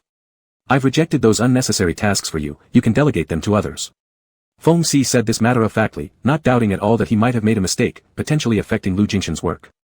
Hearing this, Lu Jia sitting in the passenger seat immediately turned back to explain to Lu Jingshan, emphasizing it wasn't his idea but Feng Si acting without permission, glancing angrily at Feng Si, who acted as if nothing happened. Looking at the concise schedule after simplification, Lu Jingshan frowned first, then his gaze lingered over it for quite some time. Feng Si's intuition was remarkably sharp, clearly categorizing which works were important and must be done personally, and which ones could be delegated, leaving almost no mistakes. Moreover, he even suggested opinions in the remarks on who should take over the assigned tasks. Then let's proceed this way. Lu Jingshan handed the tablet back to Feng Si and said to Lu Jia, who looked surprised, this is fine too. Let's see if it can improve some efficiency. Lu Jia swallowed his initial response and nodded, alright, I understand. Feng Si commented, looks like I've finally managed to do something the boss finds satisfactory. Lu Jingshan warned him in a deep voice, next time, don't act arbitrarily. Feng Si smiled, curling his lips. As for next time, we'll see. When they returned home after the engagement ended, it was already 9:30 in the evening. Entering the house, Lu Jingshan directly headed to the bathroom to throw up what he had drunk earlier. Feng Si followed, leaning against the doorframe and watching him. There were officials from the government present at the dinner table, and much alcohol had been consumed. Lu Jingshan appeared unruffled in front of everyone, drinking cup after cup, only to suffer for it now. After vomiting, Lu Jingshan rinsed his mouth directly under the tap, splashing water all over his face. Seeing him close his eyes, Feng Si reached out and grabbed one of his arms, pulling him up forcefully. Lu Jingshan's wet hair hung down over his forehead, his eyes misty, his upward slanting eyelids tinged red, staring blankly at Feng Si. Feng Si raised his hand and patted his face lightly. "Do you still know who I am?" Lu Jingshan stared at him silently, his gaze flickering, revealing faint ripples of certain emotions hidden beneath. Feng Si leaned against the bathroom door comfortably, returning his gaze leisurely, his hand slowly caressing from the earlobe down to the back of his neck just like playing with the beautiful glass cup during lunch. Lu Jingshan's lashes fluttered but remained silent as Feng Si's fingers shifted forward, stroking his throat, moving unconsciously up and down. Further down, he untied the tie he had personally fastened for him that morning. Lu Jingshan exhaled sharply, his sound exceptionally clear in the quietness of the bathroom. Pressing him firmly against the wall, Feng Si moved closer until their breaths were almost intertwined, gazing intently into his eyes. Any trace of emotion in Lu Jingshan's eyes could no longer hide. It was an intense yearning, deeply suppressed. Drunk, Lu Jingshan felt unsteady on his feet, his back sliding down the wall slowly. Feng Si grabbed his waist, pulling off the bothersome suit jacket and tossing it to the ground. With a knee thrust, his long legs forcefully wedged between Lu Jingshan's thighs, stopping him from falling completely. Lu Jingshan was helplessly trapped in this posture, unfamiliar yet familiar scents swirling around his nose, stimulating his nerves and awakening the dormant desires within him, though he instinctively resisted. Feng Si's deep voice echoed close to his ear, "Alex, you're hard." Chapter 9, Vile. Lu Jingshan was indeed drunk, but not so drunk that he couldn't tell who the frivolous and despicable person in front of him was. Trapped in a small space by Feng Si, his breath was filled with the scorching aura emanating from the other party. Lu Jingshan felt uncomfortable, his body craving release, completely defying his willpower. Even the tips of his fingers trembled slightly when accidentally touched by Feng Si. But Feng Si just smiled, watching with great interest as Lu Jingshan's state revealed everything, the hand resting on his waist playfully teasing through the fabric as if everything was under his control, moving effortlessly and composedly. Lu Jingshan's head leaned back, his body tightly pressed against the wall behind him. When Feng Si's hand slipped under his shirt hem and began touching his skin directly, an unrestrained moan escaped his throat before he could suppress it. The calloused hands that had once held a gun and a plane's control now roamed freely over Lu Jingshan's side, akin to caressing something cherished, something he couldn't help but love deeply. Lu Jingshan only felt heat, whether it was caused by Feng Si's palm pressing against his skin or the flames ignited within his own body. He heard the sound of metal striking metal, the sound produced when Feng Si undid his belt. In public, Lu Jingshan always dressed formally, his strict demeanor hiding all sorts of restless emotions and yearnings beneath his neatly wrapped suit. But now, Feng Si peeled it off layer by layer, exposing more and more enticing scenes, fitting exactly to this vile man's taste. When Feng Si gripped him, Lu Jingshan's breath caught sharply. His bloodshot eyes stared fiercely at the man in front of him whose smirk deepened into even more disgraceful actions. Lu Jingshan's mind went blank. The stimulation overwhelmed his tolerance limit. He clamped a hand tightly over his mouth, swallowing those indecent sounds barely. Feng Si watched his eyes intently. Layer upon layer of lust mixed with boiling anger, shrouding Lu Jingshan's black pupils in misty water vapor, pulling out enchanting seductive nuances at the corners of his eyes. It was those very eyes that lured him in initially. When Feng Si had grown addicted, that person left. There wouldn't be a second chance for him. Lu Jingshan had surrendered entirely to desire, almost naked and disheveled, while Feng Si remained calm throughout, not a wrinkle on his clothes, pushing Lu Jingshan to his limits without effort. In the moment of climax, Lu Jingshan bit hard on his hand, closing his eyes under Feng Si's playful gaze, unwilling to look at him any longer. The person restraining him stepped back. Lu Jingshan panted heavily, hearing faint trickling water sounds. His eyelashes quivered lightly as he opened his eyes and saw Feng Si leaning against the sink, turning on the water. The slow-flowing water washed over his long fingers, sweeping away traces of what had happened. At first glance, Lu Jingshan quickly looked away as if scorched. After a moment, the water stopped. He glanced up to find Feng Si turning around and smiling mysteriously at him. Desire still lingered in his body. Although Lu Jingshan felt as if there was a fishbone stuck in his throat being fully controlled by the person in front of him, Feng Si was always one step ahead, never changing his expression. It was deliberate. Feng Si's gaze lingered slowly across his body. With a click of his tongue, he said, "Mr. Lu, shall we continue?" Regaining his wits, Lu Jingshan shifted his gaze away in a flustered manner and said hoarsely, "Just leave." "All right," Feng Si replied nonchalantly, then turned to leave. With no hesitation in his departure, Lu Jingshan stood frozen for a moment, stepping under the shower head. The water was set to its highest flow. Closing his eyes again, he allowed the cascading water to rinse over him continuously. Still not enough. Intellectual disdain could not mask the body's natural reactions, tasting a bit left him wanting more, much too little. Saturday came. Still, Lu Jingshan woke up promptly at 7 in the morning. After waking up, he went to the gym to exercise. When Feng Si arrived, Lu Jingshan was jogging on the treadmill, hearing footsteps without turning around. Feng Si paused behind him, his gaze tracing his waistline. When Lu Jingshan stepped off the treadmill, he lazily remarked, "So early to rise on a Saturday?" Lu Jingshan simply responded, "So do you." That morning, he actually had another social engagement, but it wasn't necessary, and Feng Si had helped cancel it after organizing his schedule yesterday. It was rare to have a full weekend. Lu Jingshan seemed a little colder today, deliberately avoiding mentioning last night's incident. Feng Si didn't press further, only reminding him to have breakfast. While eating, Feng Si casually asked if Lu Jingshan planned to go out later. Lu Jingshan answered coldly, "Didn't you hear everything yesterday?" Feng Si replied, "To your parents' house." Lu Jingshan nodded, "You can take the day off today." Feng Si laughed, "Take a day off? Isn't my job supposed to be 24/7? Lu Jingshan instinctively frowned, "I'm not Joe Boppy." Feng Si said, "I don't mind, anyway I have nothing else to do. Mr. Lu, why don't you take me along and let me freeload on a meal? My mom's birthday, it wouldn't be appropriate to bring outsiders." After saying this, Lu Jingshan lowered his head and continued eating. Feng Si looked at him, his smile fading slightly, and stopped pestering about it. After breakfast, Lu Jingshan went back to his room to read, but he couldn't focus on the book, hearing the door close at the entranceway. He glanced at his wristwatch, it was just 9 in the morning. Feng Si had left first. While changing clothes, Lu Jingshan zoned out for a moment before heading out earlier than planned, driving home by himself. The Lu family villa was located near a lake in the central urban area of the city, peaceful amidst the bustling streets. But all three siblings had moved out one by one to live independently and only returned for meals when they had time over the weekend. It took half an hour by car. Lu Jingshan got out and saw his younger brother Lu Chixi first. He was washing their mother's dog in the yard in front with his little boyfriend. Lu Chixi rolled up his sleeve squatting on the ground, looking up and seeing Lu Jingshan seemed a bit surprised. He bent 2 fingers upward and greeted cheerfully, "Busy man arrives early today." On the other hand, Ling Zhuo next to him stood up and obediently addressed Lu Jingshan as, "Older brother Deep." Lu Jingshan nodded faintly, then went inside. An ex-Ian was arranging flowers in the living room. Seeing her eldest son return, she smiled broadly, "It's rare that you come back earlier than your sister today." Lu Jingshan walked over and sat down, asking her, "How's Dad's health?" An ex-Ian said, "The same as always, can't afford to overwork." Since the heart bypass surgery 2 years ago, Lu's father's health has greatly declined. Although still holding the position of chairman of the company, unless something big happens, he rarely gets involved and leaves the business to Lu Jingshan and Lu Jingqing, who are in charge of running things. Lu Jingshan reminded an ex-Ian, "You should also get plenty of rest." An ex-Ian smiled and acknowledged, among these 3 children, Lu Jingshan is the most quiet-tempered, but speaking of considerate and detail-oriented, neither Lu Jingqing nor Lu Chixi could match him. "Ashen, you too, stop working overtime all the time, try dating someone when you have free time. You're the only single one in the family now, do you have no sense of crisis?" An ex-Ian teased her son. Lu Jingshan quickly changed the topic, "Is Dad in the study?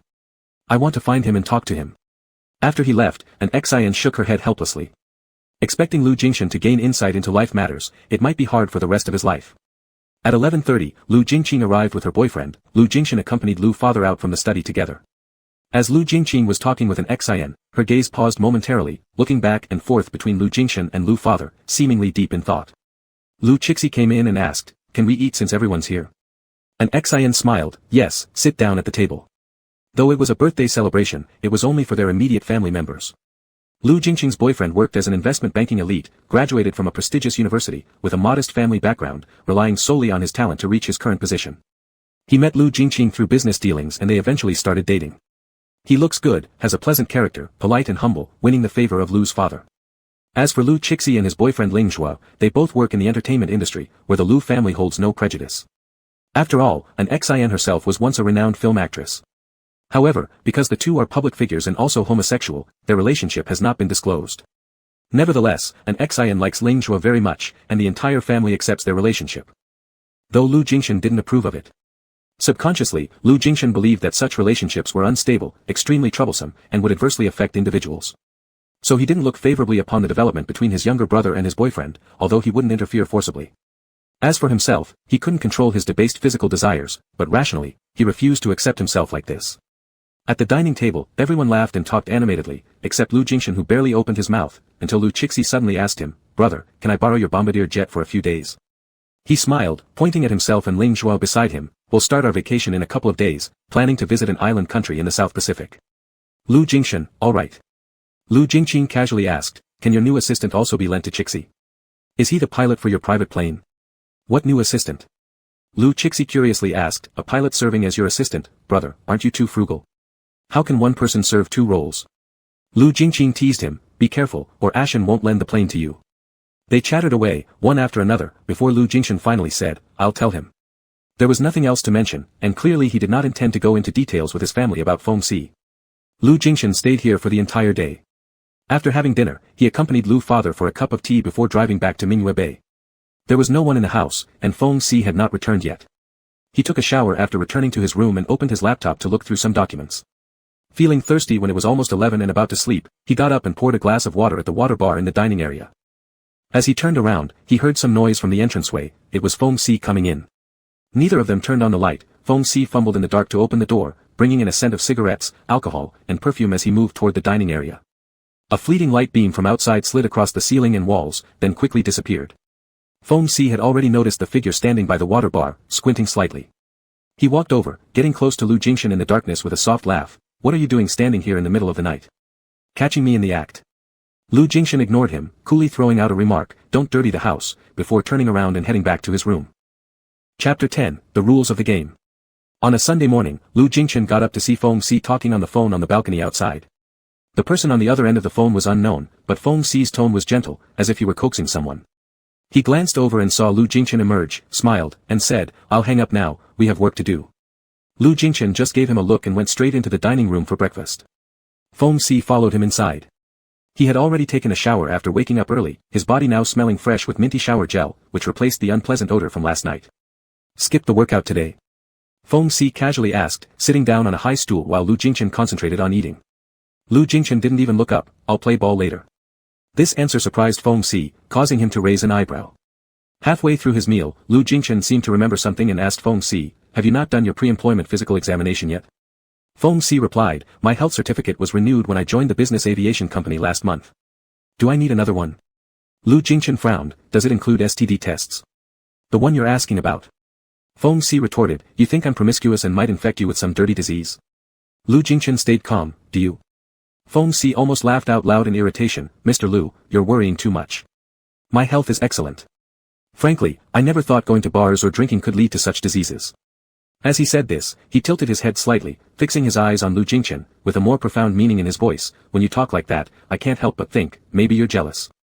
Lu Jingxin ignored him and switched topics abruptly by saying, put the dishes in the dishwasher after eating.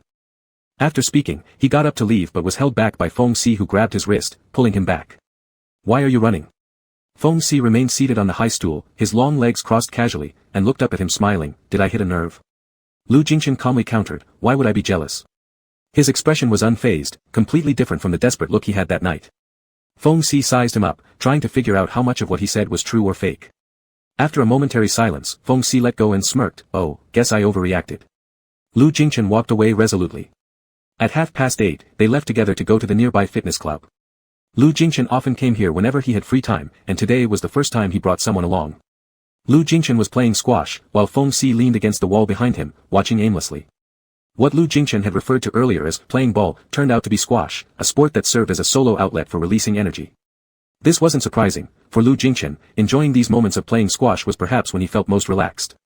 This man always kept his nerves so tightly strung that he must need a way to release tension.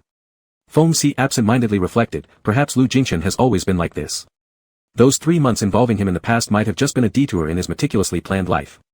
A sharp sound of bang broke the chain of Feng Si's thoughts. As Lu Jingxin bent down, his hands resting on his knees panting heavily, the stretch of his athletic shorts clung to his form, outlining an alluring curve of his waist and hips, his long legs taut with tensed muscles, slightly trembling. Like on the bed, when his ankles were gripped by Feng Si's hands. Feng Si chuckled, stepped forward and tapped the ground lightly with his racket while teasingly commenting, out of steam already. Mr. Lu, seems like your stamina isn't quite up to par. Lu Jingxin didn't respond, walked over to the side of the court, drank half a bottle of mineral water, wiped the sweat off with a towel, then returned. Feng Si swung his racket towards him in invitation, wanna join me? Lu Jingxin nodded briefly, let's start. Feng Si took the first swing, fiercely hitting the ball towards the front wall, which rebounded swiftly back. Lu Jingxin quickly responded with a perfect return. His next powerful strike caused the ball to graze Feng Si's hand before falling. Feng Si failed to catch it. Feng Si shrugged, too rusty, sorry to disappoint Mr. Lu. Lu Jingxin appeared unruffled, and it was only now that the casual Feng Si started taking things seriously. He sent out the second serve. They exchanged blows back and forth, lasting for 20 shots straight. Feng Xi's movements were swift and aggressive, targeting tricky angles, as though deliberately taunting Lu Jingchen. But Lu Jingchen remained composed, counterattacking with superior technique, which began to challenge Feng Xi. Both worked up a heavy sweat but still couldn't determine a winner. Finally, Feng Xi threw down his racket. That's enough, let's take a break. Lu Jingchen went back to the sideline, picked up a clean towel, and wiped the sweat off his brow. Feng Xi followed him closely, observing his actions. Suddenly stepping forward, he snatched the towel from Lu Jingchen's hands and began gently drying his damp hair behind the ears. Caught off guard, Lu Jingchen found himself caught in the act. They were too close now, their heated bodies from the intense exercise radiating warmth upon each other. It was impossible to ignore, especially since Feng Xi's restless hands had begun pinching his earlobe. Feng Xi admired the gleam in Lu Jingchen's eyes and chuckled. We've been playing for 2 hours. Shall we take a shower? Lu Jingchen's throat convulsed slightly before he responded with a soft There were only 3 shower cubicles in the bathroom. The one in the back was already occupied. After taking off his shirt, Lu Jingchen entered the outermost cubicle and was about to close the door when Feng Xi squeezed in before him. Smiling as Lu Jingchen frowned, Feng Xi explained, the middle shower head is broken. Then you can wait until the one inside finishes, said Lu Jingchen coldly. Lowering his voice, Feng Xi leaned closer to Lu Jingchen's ear and whispered, it might take quite a while. Listen. Lu Jingchen felt an itch in his ear and was just about to push him away when he suddenly heard some other sounds, dense impacts and intermittent gasps hidden under the sound of water. Realizing what they were, Lu Jingchen fell silent instantly. By the time he snapped out of it, Feng Xi had already locked the door of the shower cubicle and turned on the water. Lu Jingchen stood against the wall, completely soaked. Feng Xi still whispered by his ear with a low chuckle, Alex, would you like to try? Lu Jingchen gritted his teeth, losing all composure, get out. But Feng Xi wouldn't listen to him and kept forcing him to satisfy his vulgar desires. He grabbed Lu Jingchen's hand and asked the same question as during the ball game, shall we do it together? Through the mist of water, it was hard to read Feng Xi's emotions. Lu Jingchen instinctively sensed danger but also felt bewitched. From earlier till now this man easily kindled the fire in his body. In the end, he vaguely murmured the same word again, Feng Xi's hand slowly caressed down his firm chest. The sounds beside them seemed to have stopped, followed by footsteps walking away. Unmindful of that, the two continued following their instincts to vent, descending into the abyss of desire.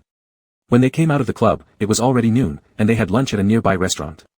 While Feng Xi looked at the menu, Lu Jingchen got distracted, lowering his gaze to look at his hands, as if the feeling of the touch earlier still lingered on the palms, making him frown inadvertently. Feng Xi noticed his action when he raised his eyes and teased lightly, what are you staring at your own hands for? Do you expect to see flowers growing out of them? Lu Jingchen immediately clenched his fingers, only to find the person opposite him still focused on the menu, as if the sentence was just a casual joke. Lu Jingchen ignored him and sipped on his teacup, gradually calming down. This time, there was no way to blame it on drunkenness. Feng Xi helped him, and he helped Feng Xi. He could refuse but didn't. Submitting to bodily desires, perhaps Feng Xi did too. They didn't kiss and didn't perform any other actions beyond mutual relief, so that was all. Lu Jingchen looked down at his phone, seeing Lu Chixi's newly arrived message reminding him about the plane matter. They would need to use it in 2 days, telling him to remember to request the air route. After replying, Lu Jingchen calmly informed the situation to Feng Xi across the table. Feng Xi had already ordered the dishes, leisurely drank some water, and then said, President Lu is lending his plane to others, along with me. Chixi and his friends are going out to play. You'd better come along. Besides, you love having fun, Lu Jingchen replied. Do I seem to have a choice?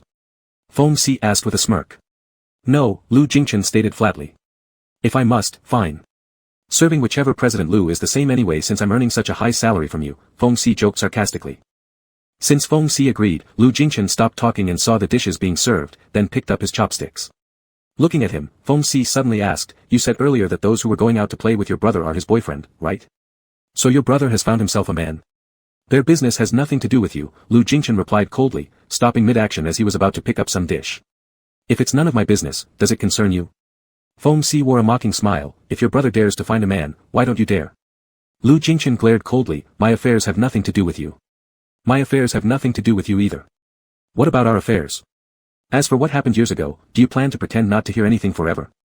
Feng Xi wasn't the first to bring up the past. Lu Jingchen couldn't dodge the topic anymore. If you insist on bringing up what happened back then, let's be clear. At that time, I didn't tell you my real name or background because I didn't want to. Later, I left without saying goodbye because I thought we were just passing acquaintances, temporary lovers, not even worthy of calling it a breakup. There was no need to say anything.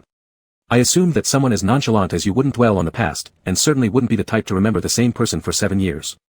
Talking about the past now makes no sense. It was rare for Lu Jingchen to speak so much, yet his tone lacked warmth.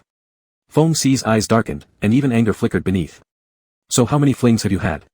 Hearing his indeterminate tone, Lu Jingchen, somewhat irked, retorted, none. Feng Si asked, if the past was just a fleeting affair, then what about now? What should we call it now? Casual fuck buddies who help each other out. After a moment of silence, Lu Jingchen replied, think whatever you want.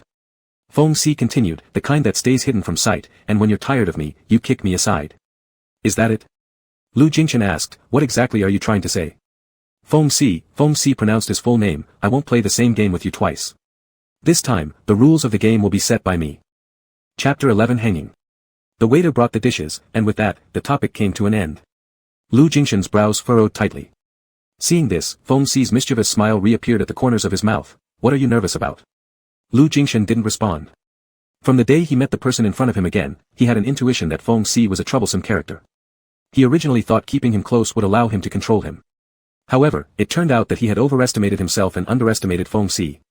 Lu Jingchen regretted it slightly. The relationship between him and Feng Si seemed to be slipping into an uncontrollable direction, leaving him powerless. Once hooked, there was no shaking off. He should have realized it from the start. As if reading his mind, Feng Si said lightly while eating, no need to worry, I don't have 3 heads and 6 arms. I won't do anything to you. Lu Jingchen blurted out a question he had asked before, can you just disappear from my sight?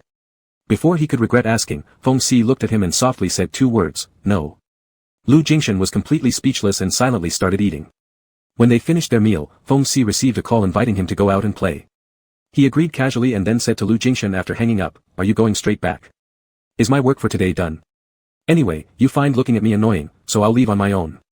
Lu Jingchen hesitated for a moment and asked him, you've only been here for over a month, but you already have so many friends. Mr. Lu is concerned about my private life again. Feng Si said nonchalantly, how hard is it to make friends? Even if they're bad company, they can entertain and pass time. Or does Mr. Lu think everyone is like him? Except for work-related entertainment, you can only go alone to play squash. Standing up, Feng Si said before leaving, don't worry, I'll be back before 10 tonight. After Feng Si left, until his figure disappeared out of the restaurant, Lu Jingchen was still lost in thought, inexplicably recalling the tone and expression of Feng Si's phone call on the balcony earlier in the morning. He frowned. On Monday, Feng Si went to the company with Lu Jingchen as usual in the morning, helping with some odd jobs. He left before noon, just informing Lu Jie that he had something and would take a leave in the afternoon. When Lu Jie reported to Lu Jingchen's office, he also complained about Feng Si taking leave without waiting for approval and just leaving. It was the first time he had seen such behavior. Lu Jingchen might not even have heard, as he didn't say a word. After the secretary left, Lu Jingchen picked up his phone. 10 minutes ago, Feng Si sent him a message explaining the reason for his leave. He had to go to the business aircraft company to handle procedures and buy some things in the afternoon. Lu Jingchen didn't reply, put down the phone, and forced himself to throw those incomprehensible thoughts out of his mind. At 7 in the evening, Lu Jingchen returned to Mingyue Bay. Upon entering, he smelled a fragrance wafting through the air. Feng Si was humming a tune while preparing dinner in the kitchen. An hour earlier, he had once again received a WeChat message from Feng Si, asking him to return on time to eat dinner. Initially, he didn't want to bother, but 20 minutes after work hours passed, he eventually decided to come back. Come have hot pot. Feng Si raised his chin towards him. Lu Jingchen took off his suit jacket and walked over.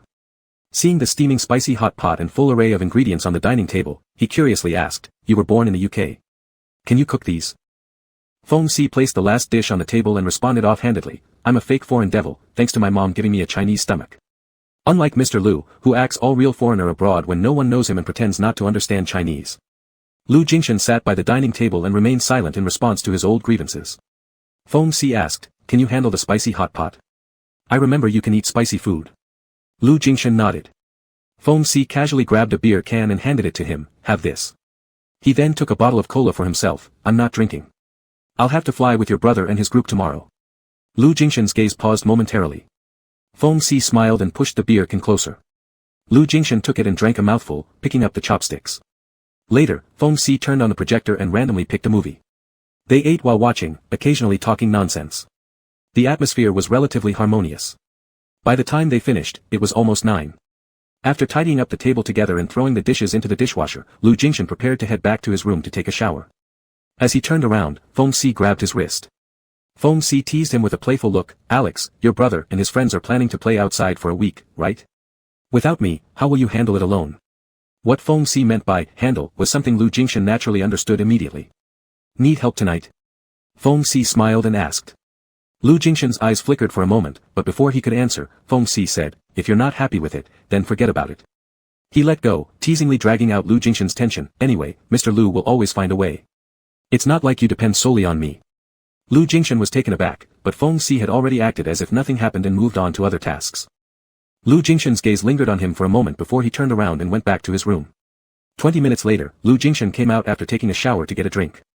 Feng Si was squatting in the living room, packing his flight bag. As Lu Jingshan passed by, Feng Si suddenly raised his hand to stop him and looked up.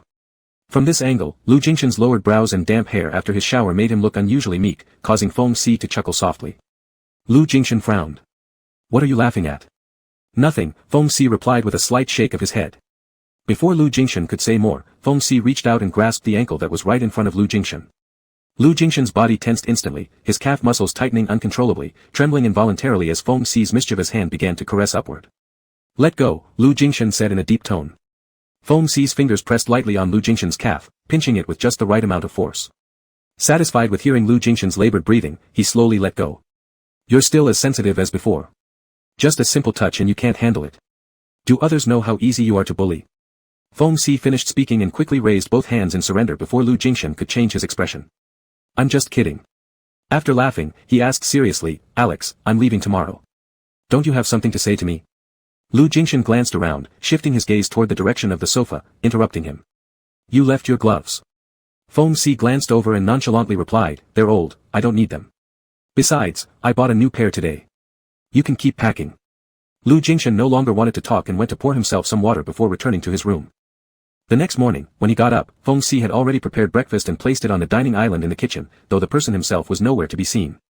Lu Jingshan stood in the empty dining area for a moment, then belatedly remembered that Feng Si had been lent out for a week.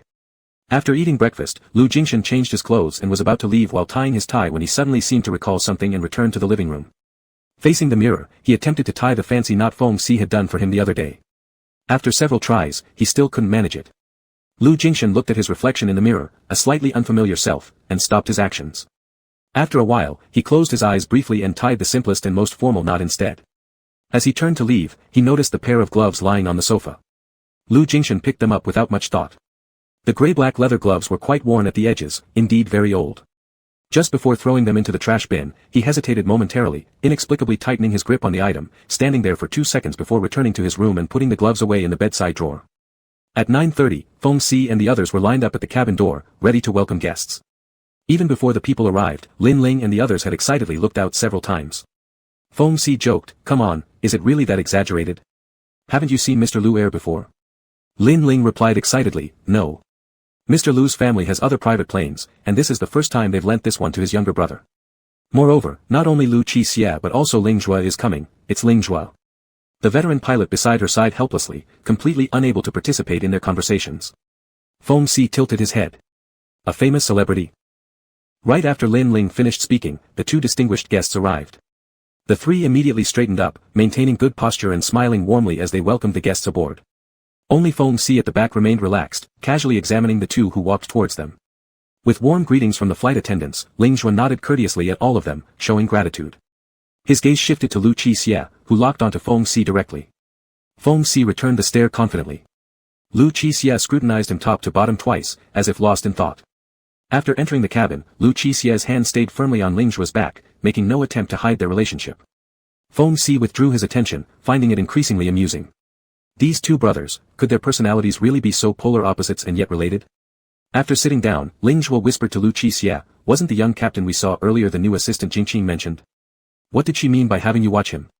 Lu Qixia squinted and thought for a moment before smiling. Isn't he interesting? At 6:30, Lu Jingshan's car was stuck in rush hour traffic downtown.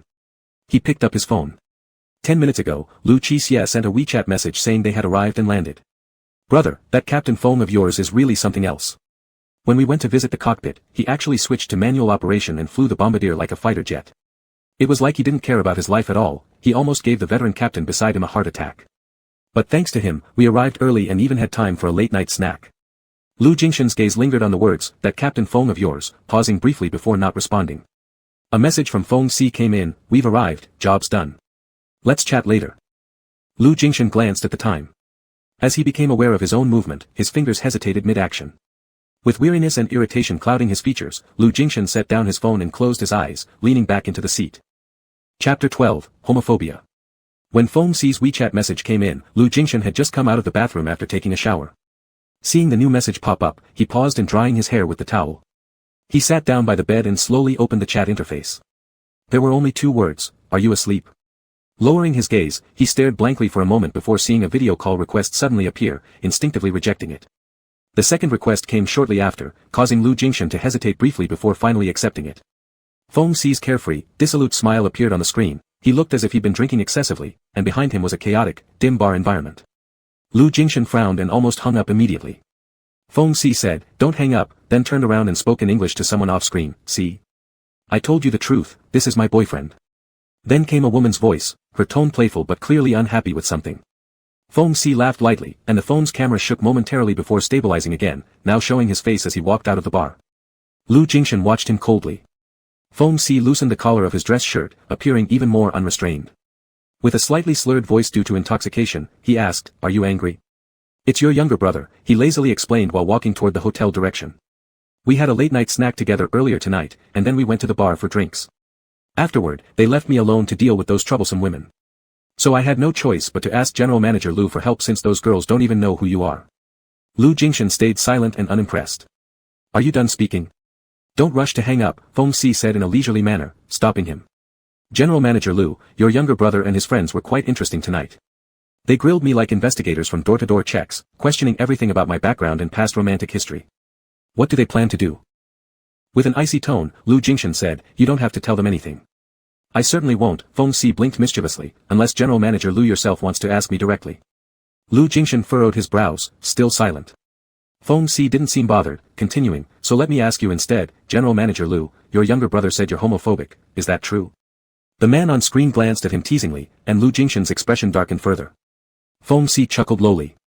"Ah, homophobia, it makes sense. Alright, fine, let's say so." His laughter traveled through the waves of static, not too loud but piercing enough to resonate in Lu Jingshan's ears. This man must have truly drunk himself silly, his eyes somewhat dazed as he continued staring straight into the screen. Feeling increasingly parched under his stare, Lu Jingshan saw Feng Xi return to the hotel and enter his room. As he closed the door, Feng Xi's hoarse voice carried a faint hint of flirtation. "Alex, did you just take a shower?" Lu Jingshan was wearing a bathrobe, his hair half dry. Steam from hot water had left a captivating allure on his handsome face, though he remained oblivious to it. Still speechless, he never pressed the red disconnect button.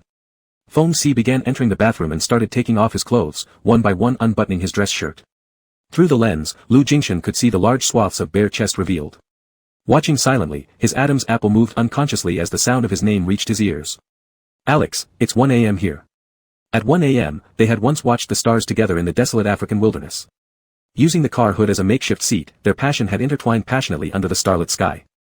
These distant memories surfaced vividly in his mind like a tacit implication, making Lu Jingshan mutter an indistinct mm. From across the line, he heard Feng Xi's labored breathing, low, seductive, insidiously stimulating every nerve in his body. Though unseen, he knew exactly what Feng Xi was doing.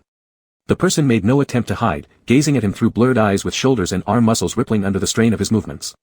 Still smiling with an alluring leer, Feng Xi continued enticing him. "Alex, would you like to join?" Leaning against the headboard, Lu Jingshan met Feng Xi's dark and bright eyes on the phone screen, heavy with desire. Beside him in a small window frame, he caught sight of himself, disoriented and lost, resembling the same state reflected by that other individual. He instinctively avoided looking any longer. Feng Xi's seductive voice persisted, tempting him further. "If you want to act on impulse, no one will ever know." Lu Jingshan swallowed hard again and slowly pulled open the drawer of the bedside table beside him, retrieving the glove he had put there that morning. Its leather scent was tinged with the familiar aura of that person, lingering at his nose tips. Lu Jingshan noticed the unusual excitement coursing through his body, his fingertips trembling spasmodically, warm sweat gathering in his palms. Slipping that leather glove onto his right hand, he plunged forward. Throughout, he made sure the person on the other side of the lens couldn't see. Clenching tightly, Lu Jingshan gasped heavily and leaned back with his eyes closed. Gradually, heavy breathing and gasping sounds interwove between both ends of the phone. By the time the video call ended, it had lasted for 1.5 hours, from when Feng Xi left the bar until Lu Jingshan finished his second shower.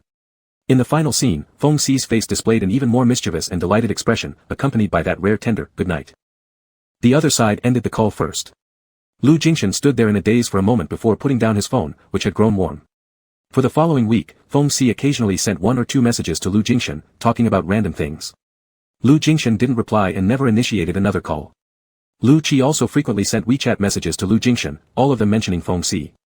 Phone captain today went fishing with those two beautiful flight attendants, they didn't come back until sunset. I bet they're having dinner watching the sunset on the yacht. At noon we met phone captain at the restaurant. He flirted with 3 or 4 female college students from Europe, convincing them all to fight over paying his bill. How impressive he is, knowing so much about perfumes, lipsticks, cosmetics. I wonder how many girlfriends he has had in the past. Today, that guy went surfing and invited a handsome blonde man along. It was clear he liked men and kept showing him special attention. In the evening, he went bar hopping with that handsome man. Don't know when he'll be coming back. Such messages came almost every day, but Lu Jingshan completely ignored them. On the contrary, Lu Jie noticed that his boss recently seemed in not so good spirits, as he'd started to excessively work overtime at the company again. As for the reason, walking out of Lu Jingshan's office, and looking at the empty workstation in the secretary's office, Lu Jie suddenly realized, it was probably related to this person. When Lu Qi sent another message, Lu Jingshan was busy entertaining clients. He casually glanced at the phone screen. This time, it was a video clip. 5 minutes later, he went to the restroom, splashed cold water on his face, did not immediately return to the dining table, and instead walked into an empty stairwell to catch some fresh air. Taking out his phone, he hesitated briefly before playing that video. Underneath a carelessly set up music stage by the sea, Feng Si was playing an electric guitar.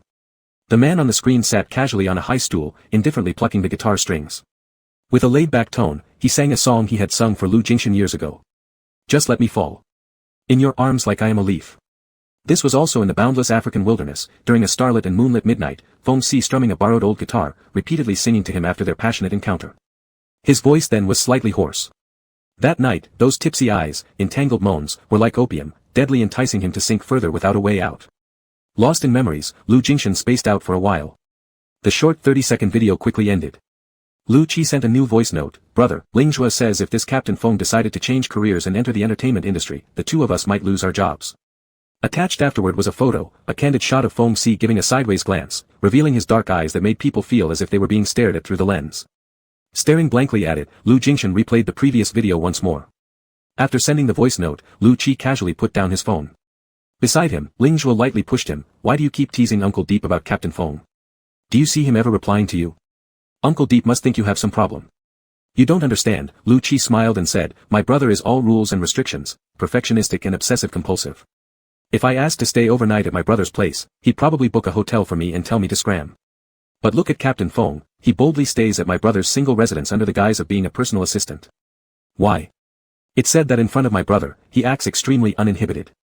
My brother, who usually doesn't allow such behavior around him, not only tolerates him but also keeps him close. Isn't that strange? Ling Zhuo was skeptical. Really? So Uncle Deep and Captain Feng, they really are. Lu Qi laughed and shrugged. Who knows?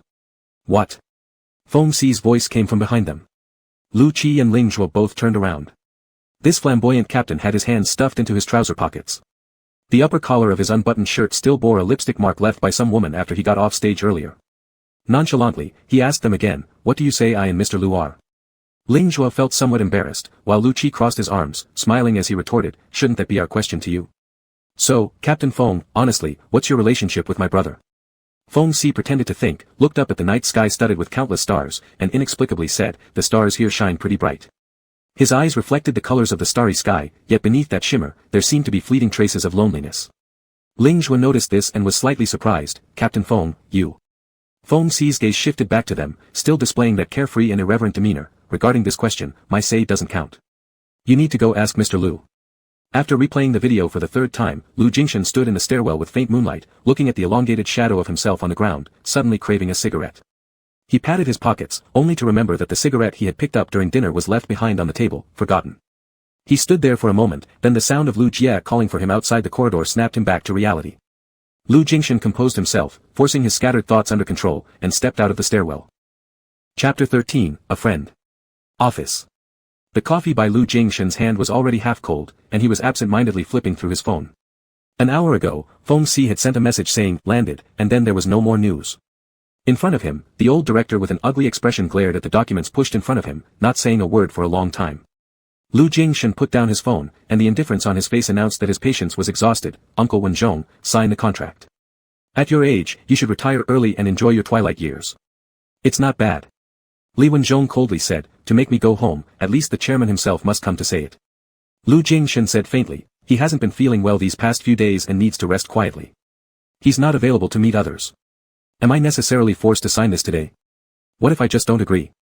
Anger was suppressed in the other party's voice. Lu Jingshan remained unmoved. The money Uncle Wenjong has made from selling off company assets these past 2 years is enough. It's sufficient for you to spend a peaceful retirement. That's all, there's no need to make things too ugly. Li Wenjong's face turned ashen in an instant. Lu Jingshan lightly nodded, that's enough. After a tense standoff, Li Wenjong finally took a step forward, bent over, picked up the pen, quickly signed his name at the end of the document, and forcefully threw down the pen with anger clenched between his teeth. What I've taken is what I deserve. Even if the chairman were here, my response would be the same. Lu Jingshan indicated Lu Jie to confirm his signature and ordered, escort Uncle Wenjong out. A pilot dressed in his uniform appeared at the office door. When Lu Jie saw him on the way out, her eyes showed surprise. This person had flown back to the country after nearly 10 hours and hadn't even changed clothes before coming straight to the company. Feng Si glanced at Li Wenjong's departing back as he walked briskly away and gestured toward Lu Jie with a puzzled look. What happened?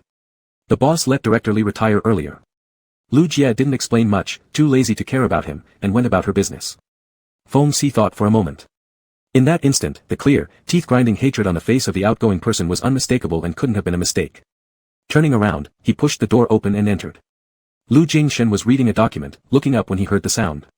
He didn't say anything, only lowering his gaze back to the documents in his hands. Feng Si approached and glanced at the now empty coffee cup by his side, leaning on the desk edge and reaching out toward him.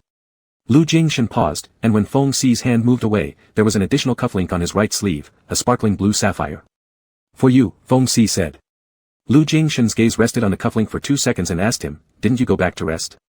Feng Si leaned closer towards Lu Jingshan, bending down slowly and deliberately clipping the other cufflink onto his left sleeve. Being too close, the unique, icy scent of Feng Si rushed into Lu Jingshan's nose. His gaze unconsciously traced the near-perfect contour lines of Feng Si's side face, so close, that he suddenly felt some difficulty breathing, wanting to turn his eyes away. However, Feng Si lifted his head, meeting his gaze eye to eye. The distance between their lips was barely an inch, akin to intertwined breaths. Lu Jingshan seemed paralyzed, his mind blank, unable to issue any instructions, as if the surrounding air had also frozen. After a long while, he saw the corner of the person in front of him curl upward mockingly and asked, President Lu, why are you looking at me like this? Lu Jingshan's throat rolled, struggling to find his voice, because you're being too presumptuous. Feng Si tilted his head slightly and drawled, am I? Without retreating, his eyes roamed more boldly over Lu Jingshan's face. With amusement in his voice, he said, why does your face seem dissatisfied with desire? Did you do it yourself after that night? Lu Jingshan frowned, not wanting to discuss this topic in the office during broad daylight, but Feng Si wouldn't let him go. Alex, did you miss me? Seeing Lu Jingshan furrowing his brows deeply, Feng Si sighed, I actually missed you.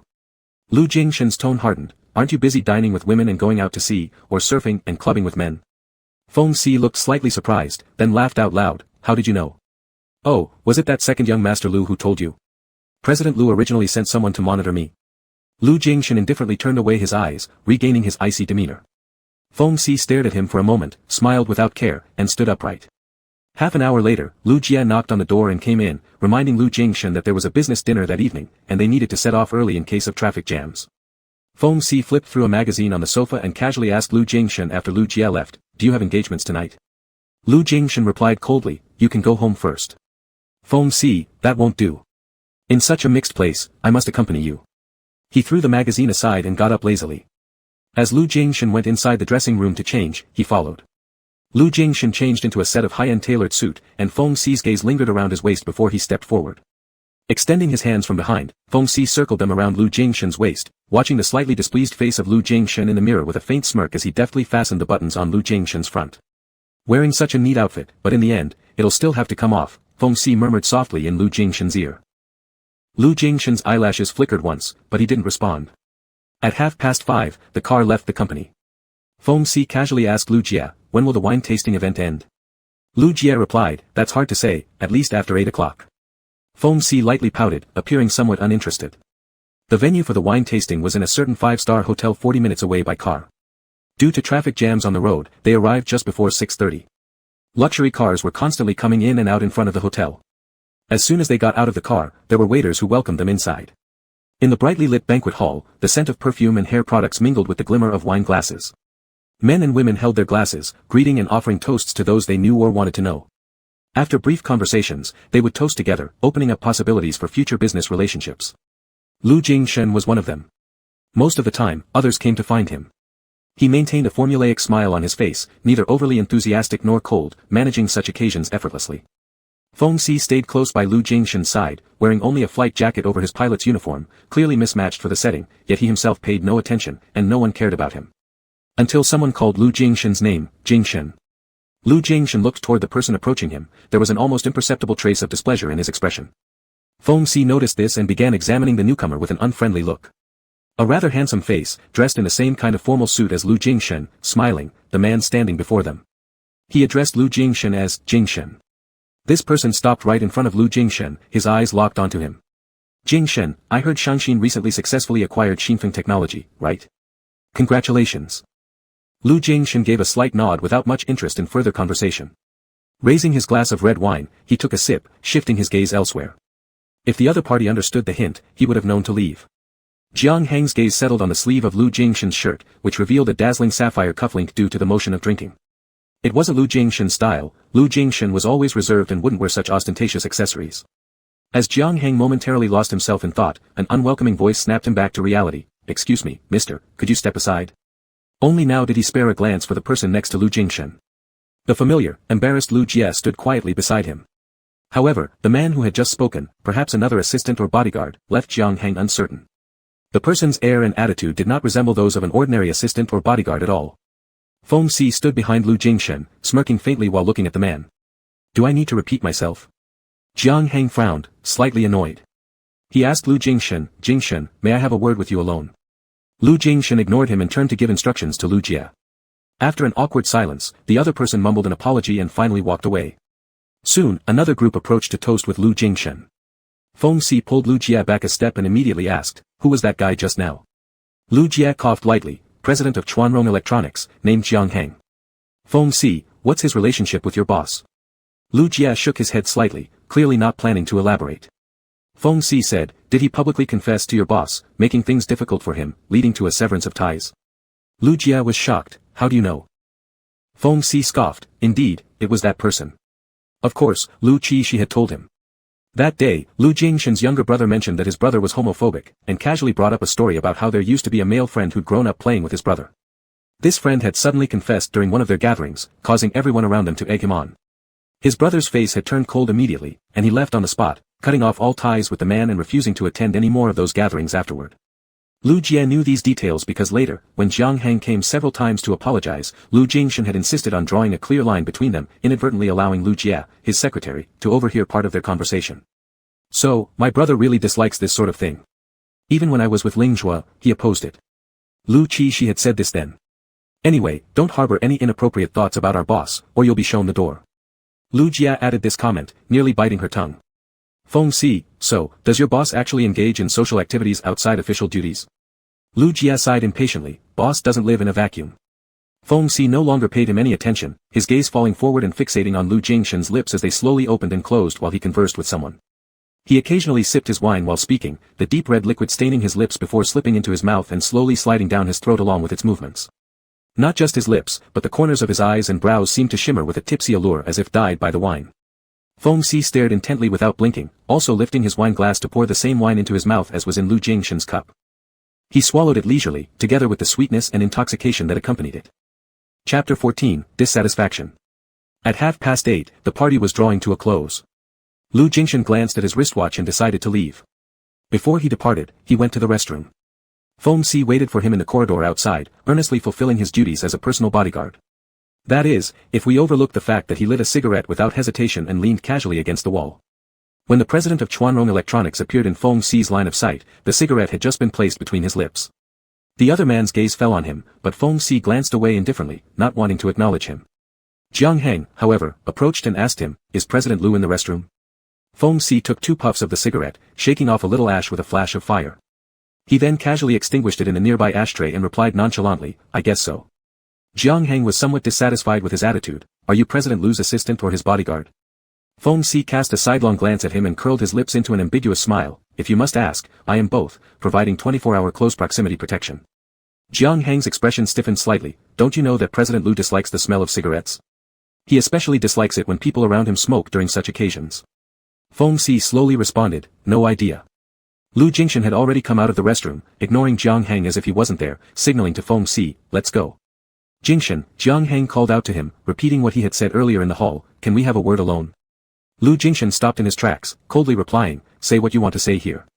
Jiang Hang looked at Feng Si, who crossed his arms and said apologetically, "Sorry, being close proximity means never leaving his side. The boss won't move, so neither will I." His arrogant manner left Lu Jingshan silent. Jiang Hang's expression turned somewhat grim, forcing himself to speak. "That time, it was thoughtless of me. I shouldn't have tricked someone into deceiving you into saying those things publicly, nor arranged for a grand commotion where people cheered you down, making you embarrassed. You don't need to say any of this," Lu Jingshan interrupted him. "I understand your apology. There's no need to repeat yourself. What happened before won't affect the cooperative relationship between Shanshin and Chuanrong." Jiang Heng asked, "What about the relationship between you and me? Are we still friends?"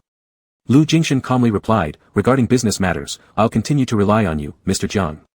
As for their private relationship, Lu Jingshan had firmly decided to draw the line and wouldn't change his mind. After saying that, he turned and gestured to Feng Si, "Let's go." Feng Si gave one last glance at the disheartened Jiang Heng before turning to follow. Back at Moonlight Bay, as they rode the elevator upstairs, Feng Si suddenly lifted his hand and lightly tapped the elevator wall. Lu Jingshan's eyes lazily scanned over, and Feng Si seemingly asked carelessly, "So, President Lu, it seems like you've even been confessed to by men." Lu Jingshan averted his eyes, refusing to respond. Feng Si lowered his gaze and smiled faintly, almost mockingly. Perhaps the reason Lu Jingshan kept him around was because Feng Si was, at most, a former hookup buddy. If real feelings were involved, perhaps Lu Jingshan would instantly cut ties, just like with the guy tonight. Upon entering, before Lu Jingshan could turn on the lights, Feng Si reached out and roughly pulled him. Caught off guard, Lu Jingshan was shoved against the wall, Feng Si's breath pressing closer as he grabbed Lu Jingshan's right wrist, caressing the cufflink before touching the sensitive blue veins on the inside of his wrist hidden beneath his shirt, teasing them repeatedly. The faint light from the living room was enough for Lu Jingshan to clearly see the eyes staring at him. Beneath Feng Si's carefree demeanor lay a fierce possessiveness that startled him, rippling endlessly in his eyes. "Just let me."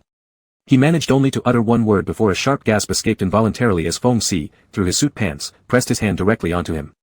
Feng Si's breath landed near his ear, asking the same question from that afternoon, "Alex, did you take care of yourself during my absence this week?" Lu Jingshan struggled to close his eyes, declining to answer, which earned him more intense actions from Feng Si's hands. Trying to grab the offending hand, Feng Si didn't let Lu Jingshan succeed. With ease, he ripped off Lu Jingshan's tie and used it to bind his wrists together. Before Lu Jingshan could react, Feng Si bent down and hoisted him onto his shoulders. Although Lu Jingshan was tall at 6 feet, his lean build and low body fat made him weigh less, allowing Feng Si to carry him up effortlessly. Tossing him onto the living room sofa, Feng Si pinned him down before he could struggle back up. His knees forcibly pushed apart Lu Jingshan's legs, holding his bound hands above his head as he stared down at him. Lu Jingshan seemed somewhat angry, frowning deeply, yet he couldn't ignore the physical reactions aroused by Feng Si, plunging him into a state of conflicting emotions. Being so brazenly restrained under Feng Si's control, with all his vulnerabilities exposed, filled Lu Jingshan with deep embarrassment.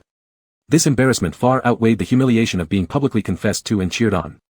But the person pressing him now had been well versed in his body's secrets 7 years ago, so it was impossible for him to hide any instinctive reactions in front of Feng Si. When he was pressed down by Feng Si again, Lu Jingshan let out a heavy breath as his rationality gradually slid into the abyss of desire. Lu Jingshan felt unbearably hot. After Feng Si released his hands, he struggled to tear off his already disheveled shirt. Feng Si's lips roamed over his chest. His starved flesh couldn't withstand this kind of provocation, causing him to unconsciously arch his back, only to end up uselessly tilting his head back instead. His lust-drenched eyes reflected the neon lights that seeped inside, making him feel dizzy. His still-bound hands unconsciously grabbed at Feng Si's hair. Feng Si stopped his actions and looked at him. Lu Jingshan's eyes were dazed, his hands having wrapped around Feng Si's neck with a desperate gaze returning the stare. Feng Si curled the corner of his lips, "Do you want it?" The next sentence, spoken wickedly near his ear, murmured, "Satisfy me first." At 10:30, Feng Si, bare-chested, was cooking late-night snacks in the kitchen. Lu Jingshan leaned against the wall beside the island counter, watching him or perhaps lost in thought. The scent of primal desires in the air began to be overtaken by the aroma of noodles, giving Lu Jingshan an implicit relief as his taut body slowly relaxed. Earlier, he had succumbed to his body's innate desires, controlled by Feng Si's hand, forcing him to respond with his legs. It was deliberate, Feng Si tearing away his pretense in such a manner while keeping everything under control.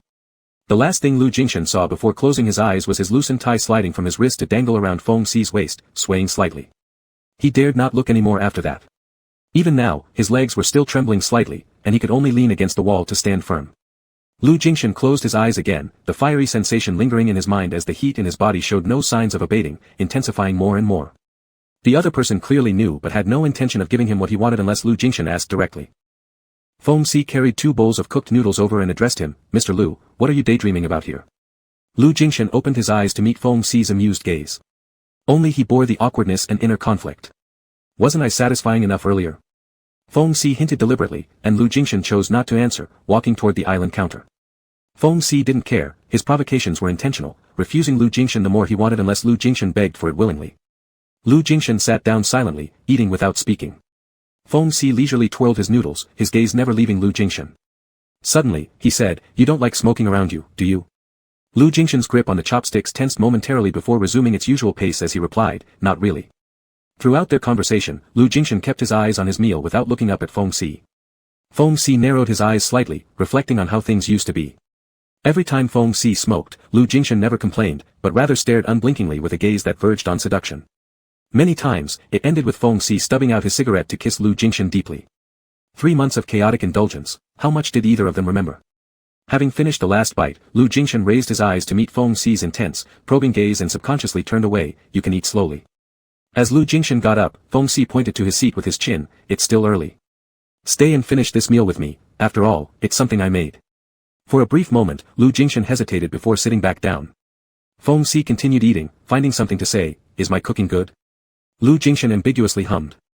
Feng Si sighed helplessly. What harm would it do if Mr. Lu uttered a few nice words to flatter me? Unsure of how to respond, Lu Jingshan remained silent, leading Feng Si to exclaim, "All right, there I go, thinking too highly of myself again." Lu Jingshan ignored him and looked down at his phone. After finishing the late-night snack and heading back to the bedroom, Lu Jingshan picked up the suit and shirt he discarded across the living room without a word. A few minutes later, Feng Si came to knock on the door. Lu Jingshan had planned to take a shower, and upon opening the door, he impatiently asked, "What is it?" Feng Si scared, "You really turn your back once it's all done." Lu Jingshan glared at him, "If you have something to say, say it." Feng Si shook the item in his hand. "Scent diffuser I bought abroad. Isn't your sleep not great? Try this." Lu Jingshan reached to take it and attempted to close the door, blocked by Feng Si's arm. "Let me open it for you." His tone unusually less teasing than usual, even tinged with some tenderness as he nudged Lu Jingshan back inside. By the time Lu Jingshan noticed, Feng Si was already by his bedside, having opened the diffuser box and placed it on the nightstand, lighting it up. Once done, Feng Si's gaze paused briefly, noticing the pair of old gloves lying nearby. Surprisingly raising an eyebrow, he questioned Lu Jingshan, "What does Mr. Lu need with the gloves I threw away?" Lu Jingshan explained without showing any emotion, "You threw them on the couch, and the hourly housekeeper probably thought they were mine and picked them up for me." Feng Si smiled, "Oh." But his expression clearly indicated disbelief. "Since they've ended up here, I'll just give these gloves to Mr. Lu to deal with then." The scent of the diffuser had already started spreading, its floral sweetness carrying a hint of intimate ambiguity that flowed through the silent air. Lu Jingshan avoided Feng Si's gaze. Though he pretended to be calm, the uneasiness in his eyes didn't escape Feng Si's notice. Feng Si only smiled and didn't reveal him. "Go take your shower, I won't bother you anymore." Once Feng Si left, Lu Jingshan relocked the door and walked back to the bedside, sniffing the faint fragrance as he picked up the gloves. His fingers tightened slightly, and after a brief moment of distraction, he opened the drawer and put the gloves back inside. Chapter 15, Small Tricks. The next day, Lu Jingshan woke up late, not opening his eyes until after 7:30. Feng Si came to knock on the door and directly entered the walk-in closet, helping Lu Jingshan choose a tie as he was changing clothes. "Didn't sleep well last night again?" Lu Jingshan furrowed his eyebrows. Feng Si looked over at him with a smirk. "Mr. Lu, are you okay? Didn't we say that resolving physiological needs would help you sleep better? Why are you still suffering from insomnia instead?" Lu Jingshan faintly said, "Your essential oil is useless." "If so, it's my fault." Feng Si walked over, stood behind Lu Jingshan, compared the chosen tie in front of him, and nodded approvingly. "Let's go with this one, the one from yesterday might not be usable anymore." Lu Jingshan raised his gaze to meet the eyes in the mirror. Feng Si gave him an inviting wink with a smile. Lu Jingshan's gaze flickered slightly as Feng Si had already quickly tied the knot for him. Today, a new type of knotting method was used, less showy, but also something Lu Jingshan hadn't tried before. Finally, Feng Si placed his hands on Lu Jingshan's shoulders, looking at himself and Lu Jingshan in the mirror, raising the corners of his mouth. This atmosphere of near affection made Lu Jingshan somewhat uncomfortable. He turned away and said, "Let's go." At the company office, Lu Jie followed the routine by having someone brew coffee for Lu Jingshan. When Feng Si entered, he saw the coffee and reached out to take it. "That's mine now. Your boss has poor sleep, don't give him too much coffee in the future." Seeing that Lu Jingshan didn't object, Lu Jie decided not to argue. After all, their boss always particularly indulged Captain Feng. He reported the day's work to Lu Jingshan, and mentioned the invitation letter from the Nordic Technology Cooperation Investment Trade Negotiation Conference, which was set for next Thursday. He asked if Lu Jingshan wanted to attend personally or send someone else. Lu Jingshan thought for a moment and said, "I'll go." Lu Jie nodded, "All right, then I will make the arrangements." After the secretary left, Feng Si went to Lu Jingchen's side and casually asked, going to Europe next week? Lu Jingchen replied, yeah, get prepared. Feng Si shrugged, for me, flying is like having breakfast. Are you tired? Do you want to take a vacation? Lu Jingchen frowned, you just got back from your vacation, and now you want another one. I'm talking about you, Feng Si reminded him. You rely only on coffee every day and can't fall asleep at night. How is that healthy? Take a vacation and relax while going to Europe. What's wrong with that? Behind the desk, Lu Jingchen interlaced his fingers, unconsciously rubbing them gently, as if hesitating. Feng Si leaned forward, lightly touching his long, thick eyelashes, feeling the constant fluttering there. I heard somewhere that you take a week-long solo vacation in Europe every year. Annoyed by the persistent questioning, Lu Jingchen turned his face away, and who exactly told you that? Feng Si retracted his hand, anyway, I've heard it. I thought you worked non-stop all year round, but apparently you do know how to give yourself breaks. Why don't you take me with you this time? Lu Jingchen impatiently said, why should I take you? Or let me put it differently, Feng Si responded indifferently. When you go on vacation, your personal bodyguard follows to fulfill his duties. How does that sound? There was a brief silence, and Lu Jingchen said, we'll see. That ended the topic. Feng Si stayed in Lu Jingchen's office for half an hour. As others came in to report work, he wandered outside to kill some time in the secretary's office. Around 10 o'clock, Lu Jingchen rushed in without greeting anyone and directly went into Lu Jingchen's office. Feng Si noticed her hasty figure and followed behind. As Lu Jingchen stepped through the door, Lu Jingchen looked up from the documents and calmly asked her, what's the matter?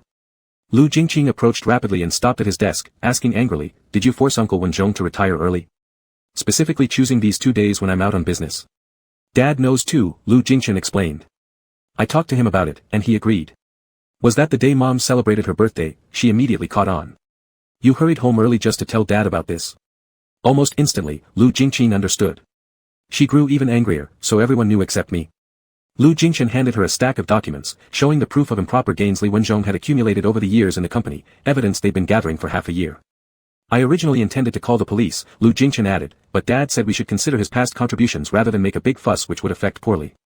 Lu Jingchen barely glanced at 2 pages before putting them down. My question is, why didn't you tell me?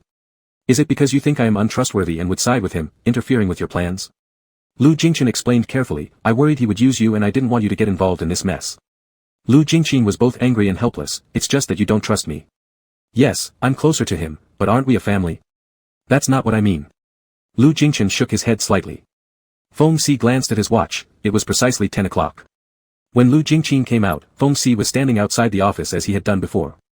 Lu Jingchen ignored him, but Feng Si stopped her anyway. President, I think Mr. Lu doesn't distrust you. There's no need to sulk, is there? Lu Jingchen was a bit irritated, how do you know? Did he tell you? Feng Si smiled slightly, intuition. Intuition, repeated Lu Jingchen. Feng Si nodded, yes. Mr. Lu should value you as his sister-in-law, President. Don't misinterpret him. Lu Jingchen scrutinized him, then suddenly asked, do you think you know him so well? Rather than understanding, I trust my intuition more. Feng Si's self-assured tone annoyed Lu Jingchen greatly. She remembered what she had just seen in Lu Jingchen's office. Lu Jingchen wore a tie their mother had given him last year for his birthday. The bright rose-red color should be the first time he used it, and the knot-tying method had changed again. Even though she was here to confront him, she couldn't help but notice these changes in Lu Jingchen.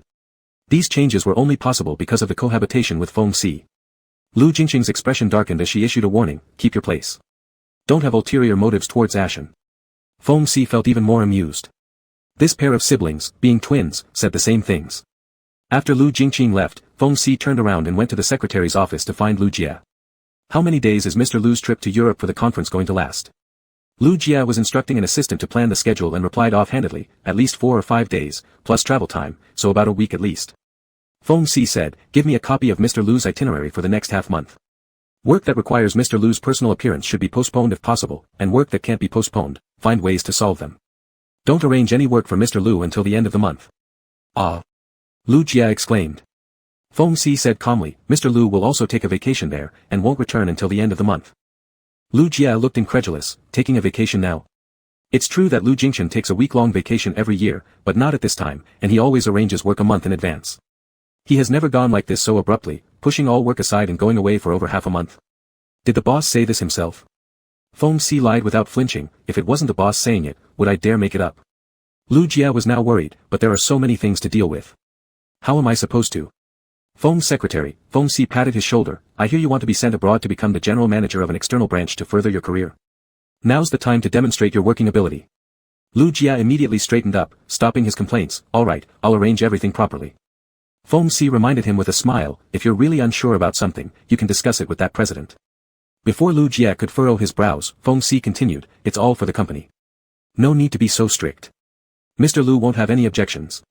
You don't fully understand your boss yet. Keep trying. Lu Jia glared at him. After receiving Feng Si's instructions, he waved and returned to Lu Jingshan's office. He pushed the door open. Lu Jingshan lifted his eyes upon hearing the footsteps. Just quarreled with your sister. Feng Si approached.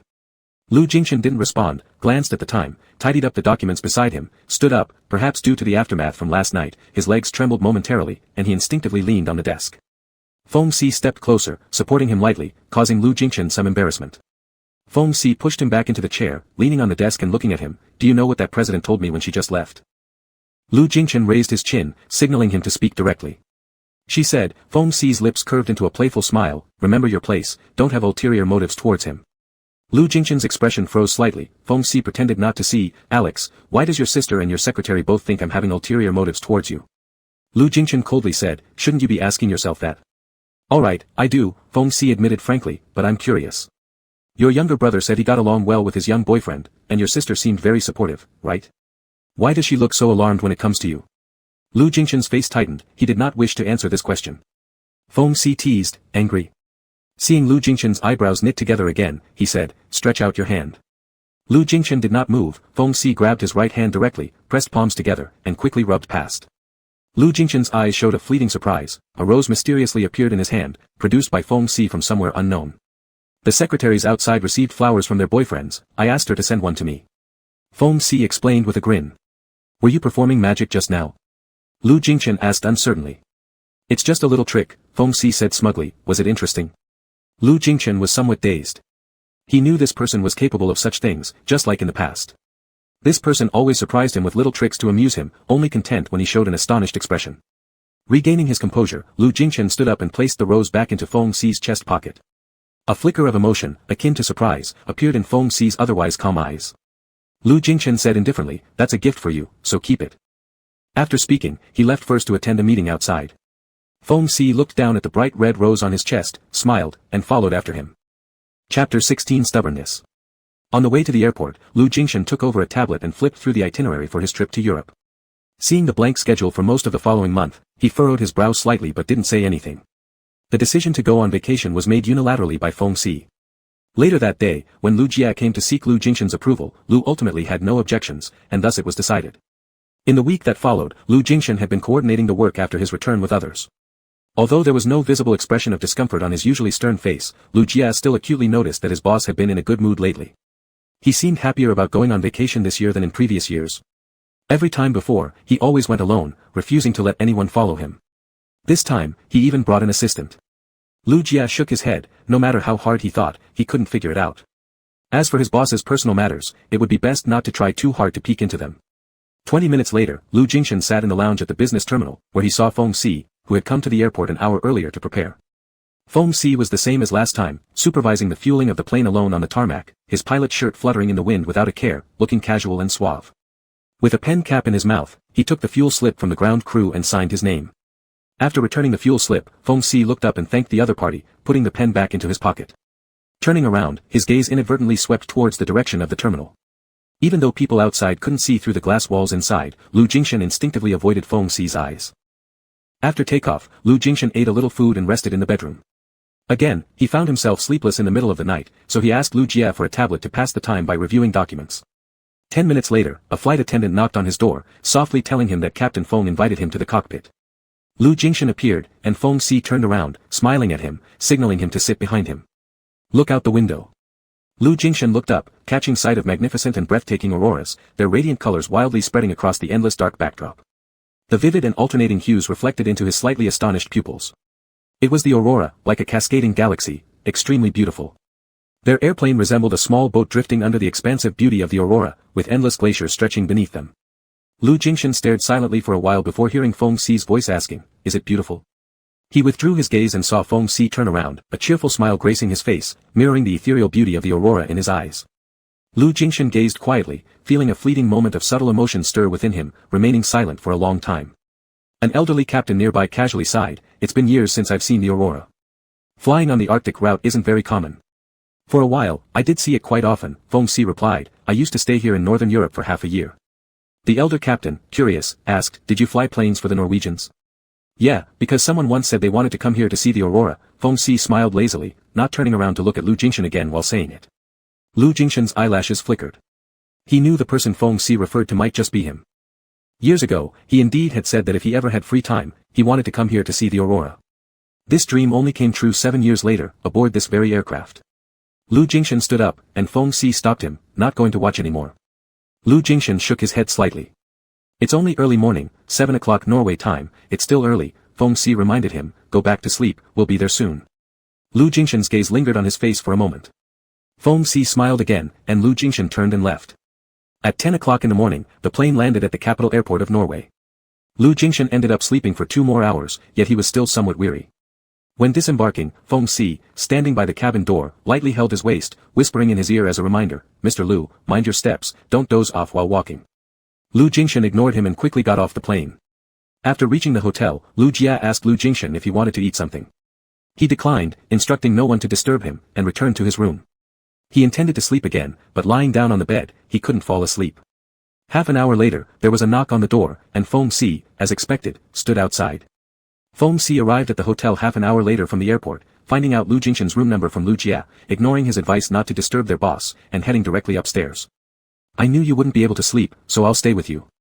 Without waiting for Lu Jingshan to reject, he squeezed into the room. The room was warm with heating. Feng Si immediately took off his flight jacket upon entering, tossing it onto the sofa. He nodded towards Lu Jingshan, go back to the bed and sleep, I'll borrow your sofa to rest for a while. You can go back to your own room, Lu Jingshan frowned. Feng Si responded, my heater broke. I basically didn't sleep on the plane either. He sat down on the sofa and laid back, resting his arm over his eyes, clearly exhausted. As for the excuse he used, only he himself knew whether it was true or not. Lu Jingshan hesitated about whether to ask Feng Si to leave again, but then Feng Si's other hand reached out and caught his wrist. The person lying on the sofa didn't move, still covering his eyes with his arm, and held on to Lu Jingshan's hand without letting go. If you don't want me to come inside, I can sleep here with you too. Lu Jingshan said, do you have to sleep here? Feng Si turned his head, moving his arm to his forehead, glancing sideways at him, or does Mr. Lu invite me to sleep together in the bedroom? While saying this, his thumb gently rubbed the veins on the inner side of Lu Jingshan's wrist. Lu Jingshan pulled back his hand and threw out, then just sleep here, before going back into his room. Feng Si put his arm back over his eyes, a faint smile appearing on his lips as he silently chuckled. Lu Jingshan entered the bedroom, closed the door, and lay back on the bed. The tension in his mind gradually loosened, and he finally fell asleep. He woke up at 2 in the afternoon, and the person on the living room sofa was already gone. During his grooming, he saw the WeChat message that Feng Si had sent half an hour ago. I'll go down to the restaurant first to eat something, and bring some back for you. 10 minutes later, Lu Jingshan walked into the restaurant and spotted Feng Si first. Feng Si was lounging lazily in his chair, eating while chatting amiably with someone. The person sitting across from him was one of the flight attendants on Lu Jingshan's private plane. Lu Jingshan couldn't remember her name for a moment. In a flicker of Feng Si's gaze, his eyes met Lu Jingshan's. Lu Jingshan approached, and Feng Si smiled, asking, you're awake. Didn't I say I would pack some food for you and take it upstairs? Why did you come down yourself? Sit down. Saying this, he moved the chair beside him. Lin Ling vaguely felt there was some ambiguity in Feng Si's tone. When her eyes touched Lu Jingshan's cold face, she thought perhaps she imagined too much, and sat up straight, becoming somewhat uneasy. She was having her first meal at the same table with Lu Jingshan. Fortunately, Lu Jingshan's attention was entirely not on her. He sat down, ordered his meal, and said nothing. Feng Si seemed completely unconcerned about the presence of their boss next to him, leisurely eating and continuing his chat with others. Lin Ling hesitated for a moment, reluctant to miss this opportunity, and continued the topic they had interrupted earlier. There will be a music festival here tonight. I got tickets ahead of time through a friend here. Captain Feng, do you have time to join? Feng Si curiously asked her, I heard the tickets for that music festival are quite hard to get. Even locals may not be able to purchase them. Lin Ling nodded, my friend happened to have connections, helping me get 2 tickets. Would you like to go? I'd like to go, Feng Si smiled and turned to Lu Jingshan, will Mr. Lu allow me to go? Lu Jingshan's gaze paused, seeing the mischief in his eyes. Silently, he replied, there is a welcome cocktail party arranged by the organizer tonight. Feng Si looked as if he were extremely regretful, apologizing to Lin Ling, sorry, my boss has spoken. I have to work, so I can't go. Lin Ling felt somewhat embarrassed, then forget it, I'll find someone else to go with. After finishing her meal, she left early. Lu Jingshan quietly cut his fish fillet, Feng Si drinking water, watching him the whole time. Don't mess around if you don't like it. Lu Jingshan's voice was cold, without raising his eyes, it easily causes misunderstanding.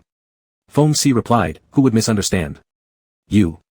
Lu Jingshan slightly frowned, and before he could say anything, Feng Si explained calmly, Mr. Lu actually misunderstood. Just now, I was eating alone, and she happened to come over and sat down with me. She specially asked someone to buy tickets and invited me to the music festival. If I directly rejected her, wouldn't that make her lose face? So I took a little trouble and let Mr. Lu be the bad guy. However. Finally, Lu Jingshan's gaze fell on him.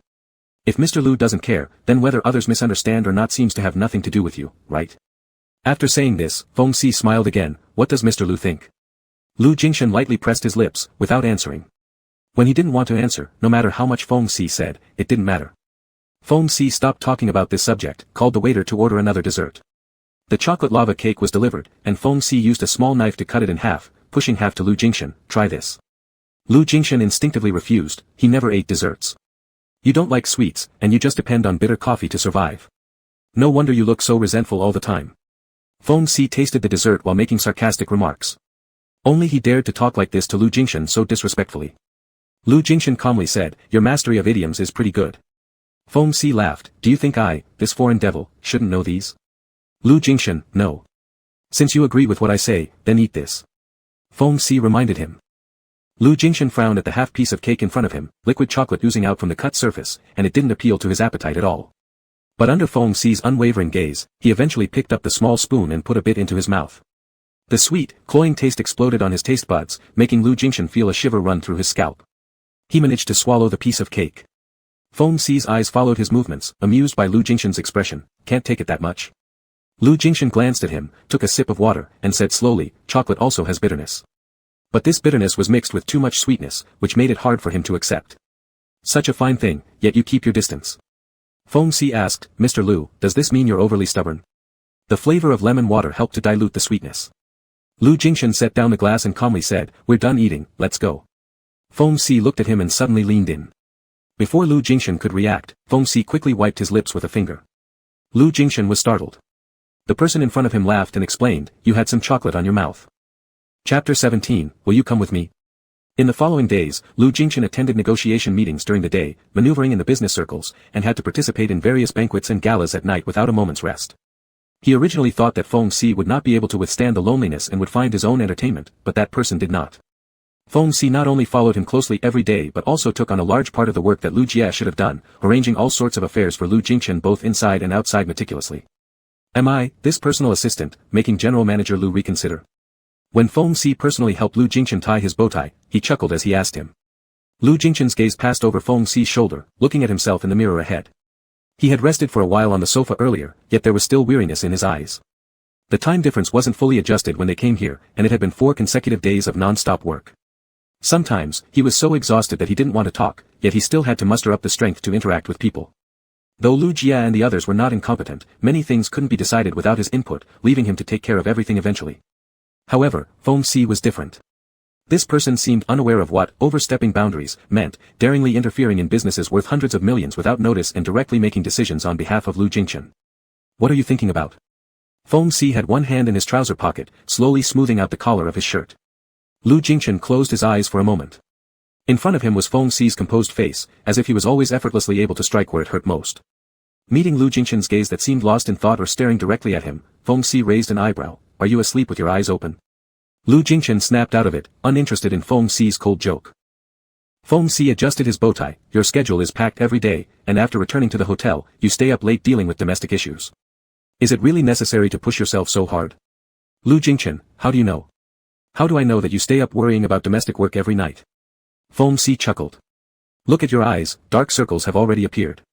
Moreover, Secretary Lu hears your work instructions every morning, I can easily figure it out by just listening. He reminded Lu Jingshan, if you truly trust your sister, then delegate some tasks to her. Why take everything on yourself? Lu Jingshan explained indifferently, there's a change in senior management within the company, I'm afraid someone might stir up trouble. Actually, now was not a good time for a vacation abroad. He should have returned immediately after completing the business trip. But strangely enough, he indulged in Feng Si's initiative. Even if someone tries to stir up trouble, won't the president be able to handle it? Feng Si dismissed it offhandedly. General Manager Lu has always taken on everything himself to make others' lives easier. It seems to me that among the 3 siblings, you're the one living the most exhausting life. Being this tense all the time, don't you feel uncomfortable? Lu Jingshan's expression turned slightly unpleasant, and Feng Si clicked his tongue. There goes that stern face again. His fingers moved upward, brushing against Lu Jingshan's Adam's apple. Satisfied, he noticed the fleeting panic in Lu Jingshan's eyes. Lu Jingshan was more restrained and serious in public, which made people want to ruthlessly trample him, wanting to see that look of desire and helplessness that only surfaced in the depths of lust on his face. Lu Jingshan turned away, evading his movements. Enough. Feng Si smirked, withdrawing his hand. That evening, Lu Jingshan attended a private dance party, bringing only Feng Si along. Enthusiastic Geiger waltzes, bright crystal chandeliers, spinning lights in the dance floor, swaying skirts, murmured laughter, the cold and long nights were shut out. Not all Nordic people disliked socializing as Lu Jingshan thought. Such an occasion wasn't suitable for Lu Jingshan, but the person who sent the invitation had just struck a big deal with him, and it was hard to refuse their warm hospitality, so he had no choice but to attend. Apart from greeting the host upon entry, Lu Jingshan remained standing outside the crowd throughout, holding a glass of red wine in his hand, occasionally sipping, planning to leave when the time felt right. Fortunately, not many people here knew him. Occasionally, someone passed by and friendly exchanged a word or two, which was not difficult to manage. Feng Si leaned by his side, leisurely popping chocolates into his mouth. Although he enjoyed such occasions, his duty was to stay close to Lu Jingshan and he couldn't abandon his post.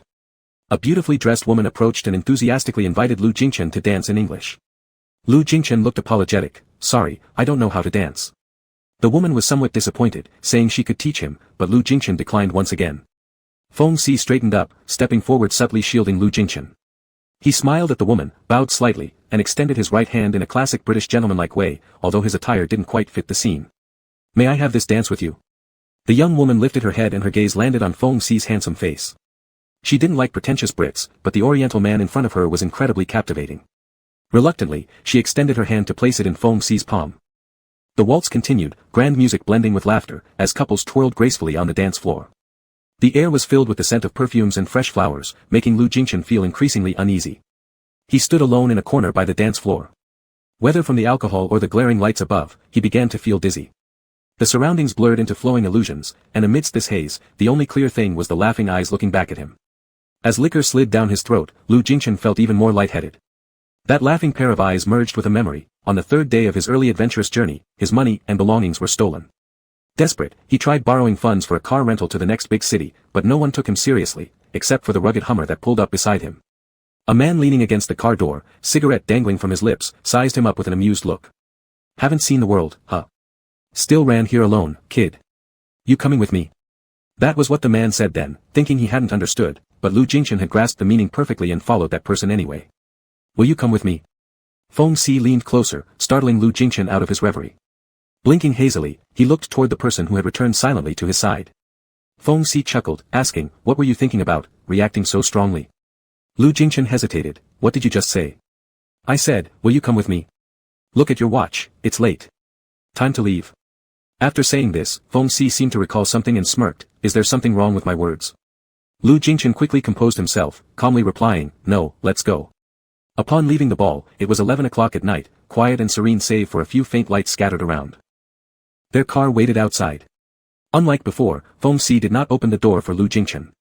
Instead, he suggested, the hotel isn't far from here. How about we walk back?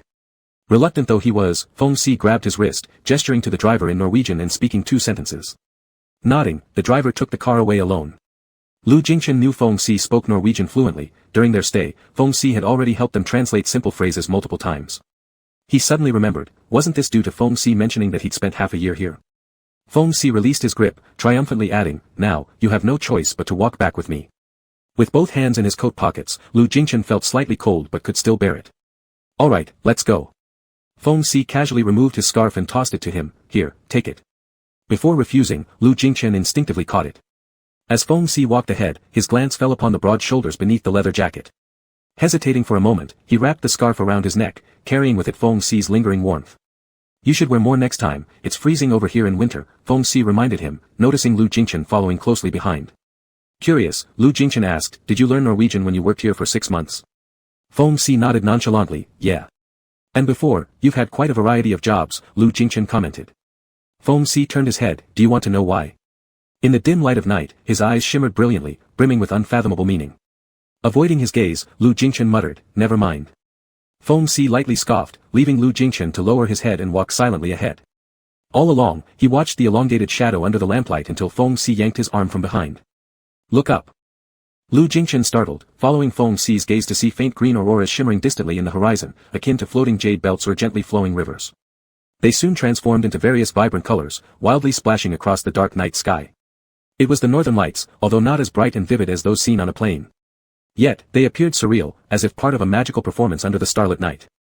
Lost in the scene, Lu Jingchen heard laughter close to his ear. You're lucky.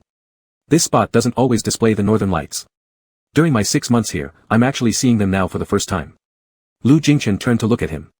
Under the aurora borealis and the star-studded sky, Feng Si's gaze seemed tender and passionate, effortlessly drawing Lu Jingchen into its depths. Why keep staring at me? Feng Si's voice jolted Lu Jingchen back. Subconsciously licking his dry lips, he said, let's go. While riding the elevator upstairs, Feng Si glanced sideways at Lu Jingchen, who looked somewhat ill at ease. Suddenly, he remarked, General Manager Lu, you left something with me. Shall I return it? His tone sounded casual, yet it was laced with some form of innuendo. The elevator door opened, and Lu Jingchen silently followed him out without a word. As soon as the room door opened, Feng Si pushed Lu Jingchen inside directly, then slammed the door shut hard, not even turning on the lights. In the darkness, he pressed the man against the wall, leaning in to ask, how far do you plan to go today? Lu Jingchen's throat convulsed as he barely managed to hold back a response. Feng Si's hand had already slid to his lower back, taunting him, if you don't speak, I won't do what you want. Chapter 18, Jousting. When a sensitive area fell into Feng Si's hands, Lu Jing shuddered with embarrassment. Let go. Since you came, how can you just run away? Feng Si reminded him. Mr. Lu, today, it's you who delivered yourself to my doorstep. There was not a sliver of light in the room, and Lu Jing could not see the mockery on Feng Si's face, but he could imagine the expression from his tone. Yet, it was indeed he who had delivered himself. Silence filled the room as they wrestled in unspoken tension. Words hard to articulate remained stuck in Lu Jing's throat.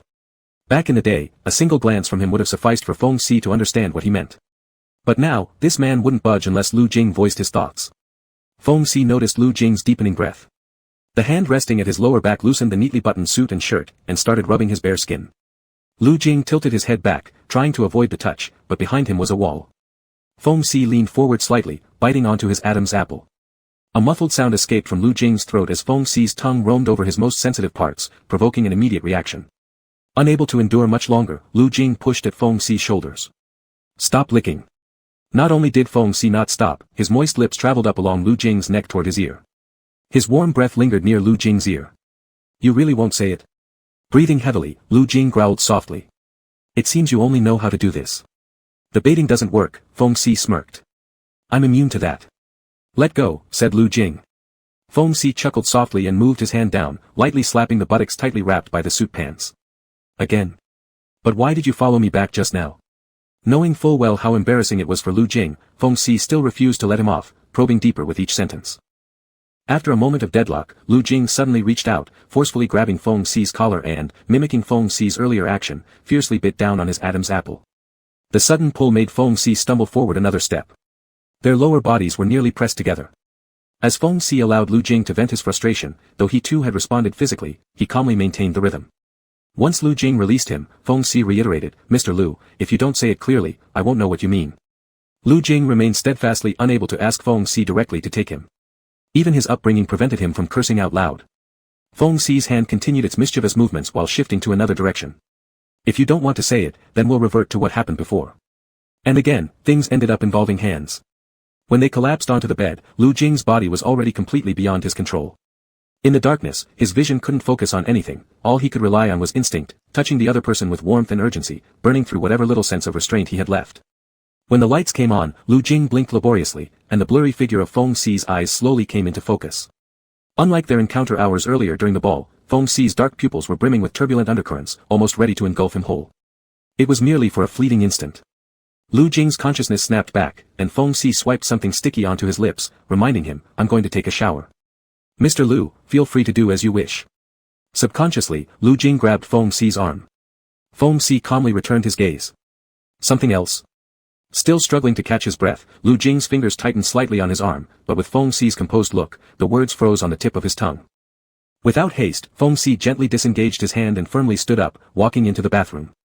Lying in bed, Lu Jing closed his eyes briefly, struggling to sit up. The taste involuntarily licked from his lips caused him to furrow his brows, but the more it affected him, the less capable he felt of voicing his true desires. Seated on the edge of the bed lost in thought for a while, Lu Jing perked up upon hearing the sound of water streaming from the shower in the bathroom. He grabbed some tissue to clean the filth, redressed the rumpled clothes, and silently departed. Returning to the room without turning on the light, he stood momentarily in the darkness before fumbling towards the couch. From the deepest layer of his suitcase standing nearby, he retrieved what he was looking for. It was the item he packed beforehand when he organized his luggage, previously always stored in the drawer of his bedside cabinet. He no longer remembered what had been going through his mind at the time, maybe it was fate, or perhaps he had anticipated needing it. Upon pressing the switch, the vibrating frequency warmed his palm significantly. Though rarely used, he harbored psychological resistance to it, unwilling to admit that he needed such a tool to achieve genuine pleasure. However, at this moment, he had little choice. Closing his eyes and leaning back against the sofa, Lu Jing shakily unzipped his suit pants. The next morning, Lu Jia and the others who finished their itinerary here returned to the country first. Lu Jing followed his habit of waking up early, even though his sleep quality had never been good. Feeling restless, he walked out of the hotel, originally planning to stroll alone nearby. When he reached the end of the street, however, he spotted Feng Si across the road at a bookstall, picking up postcards and chatting merrily with the stall owner. Lu Jingshan paused on the curb, quietly watching him for quite some time without moving. Then his mobile phone rang. It was Lu Jingqin calling. Lu Jingshan answered it, and the person on the other line asked whether he was about to go on vacation, as he hadn't mentioned it before. With his gaze fixed on Feng Si, he absent-mindedly replied, "I decided last minute. I just came here for the negotiation conference." Lu Jingqin hesitated for a moment and then asked again, "At this time of year, are you really going on vacation? And for 2 weeks, along with your assistant?" Lu Jingshan mumbled a vague, "Aha," prompting Lu Jingqin to warn him, "I don't know what you're thinking, but I thought you disliked such relationships." Lu Jingshan frowned slightly and instinctively replied, "No, it's not like what you think." Lu Jingqin countered, "You don't need to deny it to me. What's important is what you feel inside. I'm only worried about you, things from the past." Lu Jingshan interrupted her, "Sis, take care of the company for me while I rest for a bit, I'll return soon." He rarely referred to Lu Jingqin that way, since they were born barely half an hour apart, but each time he called her sis, she knew he was earnestly pleading with her. "Fine. Just keep it in mind. Take good rest, and I'll keep an eye on the company for you." After hanging up, Lu Jingshan exhaled a slight sigh of relief. The person across the street accidentally turned their head, and their eyes met his. Before Lu Jingshan could react, Feng Si strolled across the street with a cigarette dangling from his lips, walking toward him. "What are you doing standing here?" Before Lu Jingshan could answer, Feng Si added with a grin, "Good morning, Alex." Lu Jingshan blinked briefly, remembering that during those 3 months, Feng Si would always greet him with the same cheerful phrase when he woke up every morning. He remembered, and Feng Si did too. Regaining composure, Lu Jingshan asked, "Smoking so early in the morning, so serious about the nicotine addiction?" Feng Si casually extinguished his cigarette. "Just out of boredom." "Why'd you come out so early?" "I just woke up and decided to walk around," said Lu Jingshan, who looked somewhat uneasy. Feng Si swung the postcards in his hand. "Want one? You rarely get the chance to visit a place like this."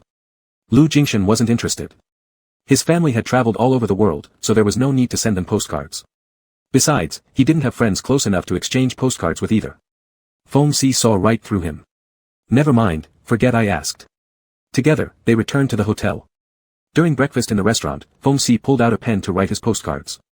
From across the table, Lu Jingshan couldn't make out what Feng Si was writing, but his attention focused on the pen in Feng Si's hand, the same one he had bitten at the airport when signing fuel receipts. Finishing the postcard, Feng Si glanced up to see Lu Jingshan staring at his pen. "This signature pen is a limited edition commemorative item I bought in the Middle East last year.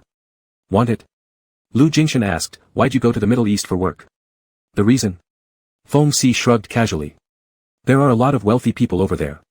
Like someone who got pickpocketed years ago to the point where he didn't have a penny left but still wore a watch worth millions, a rich guy indeed. Otherwise, I wouldn't have dared pick him up." His words seemed partly true, more like a flippant joke. However, Lu Jingshan suddenly lost his appetite. Feng Si handed over the pen. "If you want it, it's yours." Lu Jingshan hesitated for a second, then accepted the pen, unconsciously brushing his fingers lightly over the cap as he put it away. After finishing the postcards, Feng Si asked if Lu Jingshan had plans for sightseeing. "I heard from your brother that every year you vacation in France and even own a vineyard there." Lu Jingshan dismissed it with, "It's quiet over there."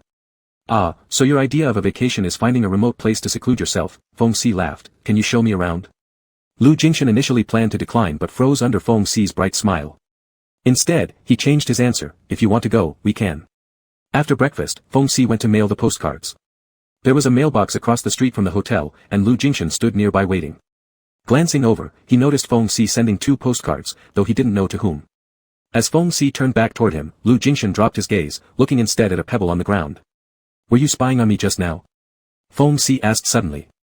Lu Jingshan furrowed his brows. Feng Si continued, curious about who I sent the postcards to. Lu Jingshan's gaze returned to him, filled with hesitation. To whom did I send the postcards? Feng Si dragged out the sentence, laughing mischievously, guess I won't tell you. Realizing he'd been toyed with, Lu Jingshan stiffened slightly, his voice growing colder and sharper. Let's go. Just as he turned around, Feng Si grabbed his arm and pulled him back. If you want to know, just ask. No need to be so awkward, right? Lu Jingshan, I don't want to know. Earlier, he was indeed a little curious, but Feng Si's attitude of seeming to control everything made him very uncomfortable, last night and today. He'd rather not know. Feng Si let go, alright then, never mind. Lu Jingshan turned and walked away. Feng Si followed, tilting his head to look at Lu Jingshan's face. Are you mad? Lu Jingshan ignored him. Feng Si said, Mr. Lu has quite the temper, doesn't he? A few words and he's upset already. Lu Jingshan stopped, turning to face him. Don't try to provoke me, I'm not falling for it. Feng Si laughed out loud, Alex, I've realized that you're actually quite interesting. Perhaps it was the first time in his life someone called him interesting, though Lu Jingshan wasn't fond of it, he went along with the comment, you're not bad either. Of course not, I'm thrilled to receive such praise from you, Feng Si boldly added, and before Lu Jingshan could react, he slung an arm over his shoulders, come on, let me show you around. Chapter 19, Joke. At noon, Feng Si took Lu Jingshan to a dockside restaurant by the harbor for lunch. As soon as they entered, he greeted the restaurant owner, appearing very familiar with him. Lu Jingshan wasn't surprised, Feng Si was the kind of person who, as he often said, could make friends effortlessly. They chose a seat with a good view. Lu Jingshan looked out the window at the sea, shimmering under the sunlight in silver brilliance, occasionally rippled by a gentle breeze. The briny scent of seawater mixed with a faint floral fragrance enveloped him, and he felt entirely relaxed. While ordering the food, Feng Si glanced up at him from time to time. What do you think of the scenery here? It's pretty good, Lu Jingshan replied casually, his gaze still fixed on the distant horizon. I also think it's quite nice, Feng Si laughed, I used to live nearby, and every day after work, I could see this sea. Back then, I occasionally thought that staying here forever might not be bad. Lu Jingshan turned his eyes towards him, hesitatingly asking, if you liked it so much, why did you change jobs? After pondering for a moment, Feng Si answered, it might be because I didn't wait long enough for the person I wanted to meet. His tone seemed serious yet playful. Lu Jingshan fell silent for a moment, sipped the mint water in his glass, and shifted his gaze back to the sea. Dishes ordered by Feng Si started arriving, all local specialties mainly featuring seafood. Try them out. If you come here and don't eat these, it's almost like you haven't come at all. Feng Si enthusiastically introduced each dish to Lu Jingshan. Though Lu Jingshan had an average appetite, he picked up the knife and fork in response. As their meal neared its end, the restaurant owner came over to ask how they found today's dishes. He spoke English, possibly to ensure Lu Jingshan understood. Feng Si gave some suggestions for improvement, and when Lu Jingshan was asked, he lightly nodded, expressing his thanks. The restaurant owner was extremely outgoing and talkative, chatting idly with Feng Si for a while before leaving. Just as he left, he asked Feng Si something in Norwegian. Feng Si glanced at Lu Jingshan and answered with a smile, responding in Norwegian as well. After the man left, he informed Lu Jingshan that the question just now was whether Lu Jingshan was his boyfriend. I said yes. Lu Jingshan frowned instinctively. Feng Si said, anyway, since he doesn't know you, if I said no, I'd have to explain our relationship, which would be troublesome. So I said yes, to save the trouble. What do you think? Though phrased as a question, Feng Si's attitude carried too much certainty, making Lu Jingshan feel somewhat uncomfortable. Next time, don't randomly tell people things like that. Feng Si shrugged carelessly. All right. After leaving the restaurant, they strolled along the seafront promenade. Lu Jingshan barely spoke along the way, silently admiring the scenery. Feng Si called out to him, Alex, let's take a picture. Lu Jingshan's first reaction was to refuse, he rarely took any pictures other than identification photos. Feng Si had already taken out his phone and opened the camera, asking a passerby to help.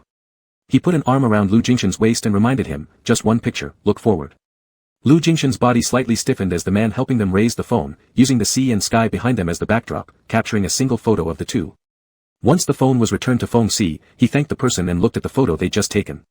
Although Lu Jingshan's lips were pressed tightly together, his face tense and without a trace of a smile, this was still the first photo taken together by Feng Si and Lu Jingshan. Is it really that hard to get you to smile? Feng Si sighed helplessly. Feng Si showed the phone screen to Lu Jingshan, letting him see it. Embarrassedly, Lu Jingshan explained, I'm not used to taking pictures. Feng Si, can I post this picture on my social media circle? Lu Jingshan furrowed his brows again, he had seen Feng Si's social media, filled with pictures taken with various men and women. This person's life was overly colorful and vibrant, a world he deliberately kept himself away from, having no interest in it whatsoever. No. Lu Jingshan rejected decisively. Why not? Feng Si asked. Lu Jingshan shook his head. If you insist on posting, delete the photo now. Foam C stared into his eyes. Lu Jingshan firmly insisted, delete it or don't post it. A hint of an indeterminate curve tugged at the corner of Foam C's mouth as he pocketed his phone. Alright, I won't post it. For the rest of the afternoon, they aimlessly wandered around the city. Lu Jingshan remained distracted, mentioning by 4 o'clock that they should return to the hotel. They ate dinner inside the hotel room. When Foam C knocked on the door, Lu Jingshan was handling domestic work issues, both his laptop and tablet open, his dinner growing cold after being neglected halfway through. Are we on vacation and yet still working so hard, Mr. Lu? Foam C casually closed his laptop for him. Didn't Secretary Lu take all your work-related stuff when she left? Before Lu Jingshan could stop him, Foam C grabbed his laptop and tablet and set them aside, seized. Lu Jingshan, what are you here for? I came to check if you're working again. As expected. Foam C's voice suddenly paused as he noticed Lu Jingshan's open suitcase on the floor. Lu Jingshan followed his gaze and his expression changed slightly. He quickly stepped forward and slammed the lid of the suitcase shut with a loud bang. But Foam C had already seen clearly what was hidden in the net pocket of the suitcase layer. He also walked over, bending down to try lifting the lid, but Lu Jingshan pressed it firmly, his trembling fingers tightening. Foam C glanced sideways at him, deliberately competing with him, with a mocking smile. Does Mr. Lu's suitcase hide something that shouldn't be seen by others? Lu Jingshan maintained an appearance of calmness, saying, these are my personal belongings, you have no right to ask about them. Seeing the panic in his eyes, Foam C pulled back his hand, all right then. Lu Jingshan quickly zipped up the suitcase and set a password lock, directly issuing an order to leave. I'm going to take a shower and sleep, go back. Foam C refused to leave, you go ahead and wash. I'll sit here for a while. Knowing that this man was determined to linger and couldn't be easily driven away, and having no heart to deal with him, Lu Jingshan stopped paying attention and went into the bathroom. 20 minutes later, when Lu Jingshan came out after taking a shower, Foam C was still there, reclining on the living room sofa watching TV. Upon hearing movement, Foam C patted the space beside him and looked over, come sit for a bit. Your hair is still wet. It's not even late enough yet, is it? No need to go to bed so early, right? Lu Jingshan hesitated briefly before walking over to remind him once more, you should go now. Foam C grabbed his wrist and forced him to sit down. Before Lu Jingshan could furrow his brows in disapproval, Foam C leaned closer, staring straight at him and lowering his voice, did you do anything to yourself after coming back last night? Lu Jingshan's face tightened again, and Foam C smirked, did you use anything on the front or the back? One of Foam C's hands moved to lightly press against Lu Jingshan's waist, cutting off all the sounds that attempted to escape from Lu Jingshan's throat. His glare intensified. Foam C's voice came closer, everything came out last night, didn't it? Still not satisfied? Using toys especially? The look of panic appeared once more in Lu Jingshan's eyes as Foam C spoke slowly and deliberately, I saw it. His finger began tracing circles around Lu Jingshan's waist area as he softly asked, can toys really satisfy you?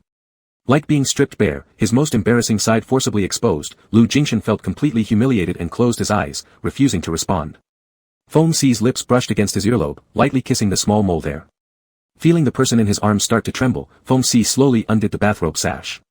As Foam C held onto him, Lu Jingshan heard Foam C whisper into his ear, open your eyes and look at me. Lu Jingshan's breathing became heavier. Opening his eyes abruptly. Foam C forcefully made him look at himself, tightening his grip, is this not enough? What else do you want? Lu Jingshan's eyes turned red with anger as he shakily demanded, go, away. Foam C pressed him down harder as Lu Jingshan glared back with his reddened eyes but could not resist his body's natural reaction. His gaze gradually lost focus, his voice changing its pitch. Foam C toyed with him like a puppet, controlling the rhythm effortlessly, stopping just when Lu Jingshan reached his limit, refusing to let him enjoy. The other hand slowly trailed down from his waist towards his coccyx. Realizing the vibrating frequency and touch, Lu Jingshan's eyes widened in shock as Foam C bent down and mockingly said, you were too hasty earlier. The password lock wasn't fully locked. Toys alone can be boring if played with alone, let me help you. Clutching his own hand tightly, overwhelmed by pleasure and shame, Lu Jingshan collapsed utterly. In the midst of his haze, he heard a shutter sound and struggled to focus his vision. Foam C was holding his phone and taking pictures of him. Lu Jingshan's mind went blank, instinctively trying to grab the phone, but Foam C wouldn't allow it, casually throwing it onto the adjacent carpet. Struggling desperately to reach the phone, Lu Jingshan was pushed back into the sofa. Frantically resisting like a lunatic, tears even slid down from his eyes. You cried. There was a moment of surprise in Foam C's eyes, seemingly unexpected such a big reaction from him. Lu Jingshan trembled with rage, delete the photos. I didn't take any, Foam C held his hands, attempting to calm him, just joking with you. I didn't take any. Foam C retrieved the phone and opened the album to show Lu Jingshan. It was actually the front camera that he had started, only capturing a photo of his own face. Lu Jingshan's eyes were bloodshot, glaring at that picture, unable to react for a long while. Foam C scrolled backward, revealing the joint photo they took that afternoon, proving he hadn't deceived Lu Jingshan. Really, no photos. Lu Jingshan closed his eyes, falling limply back into the sofa. Feng Si frowned, leaning closer to him again. Lu Jingshan turned his face away as Feng Si's fingers gently wiped the corner of his eye. I won't play such jokes on you next time, sorry. After a moment of silence, another sigh, you rest. I won't bother you anymore. The sound of the door closing rang out, and Lu Jingshan slowly opened his eyes. Feng Si had already cleaned up the mess beneath him.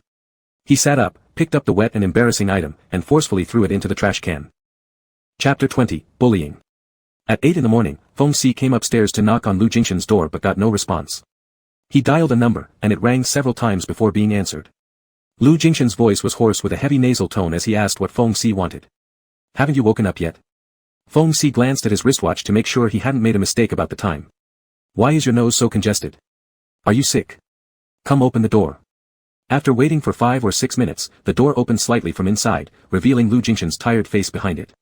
His eyebrows furrowed deeply, still wearing his pajamas. His face had an abnormal flush of redness. Is there something? Feng Si supported himself against the doorframe, reaching out to touch his forehead, and indeed confirmed that Lu Jingshan had a fever. You've fallen ill right at the start of your vacation. How pitiful can you get?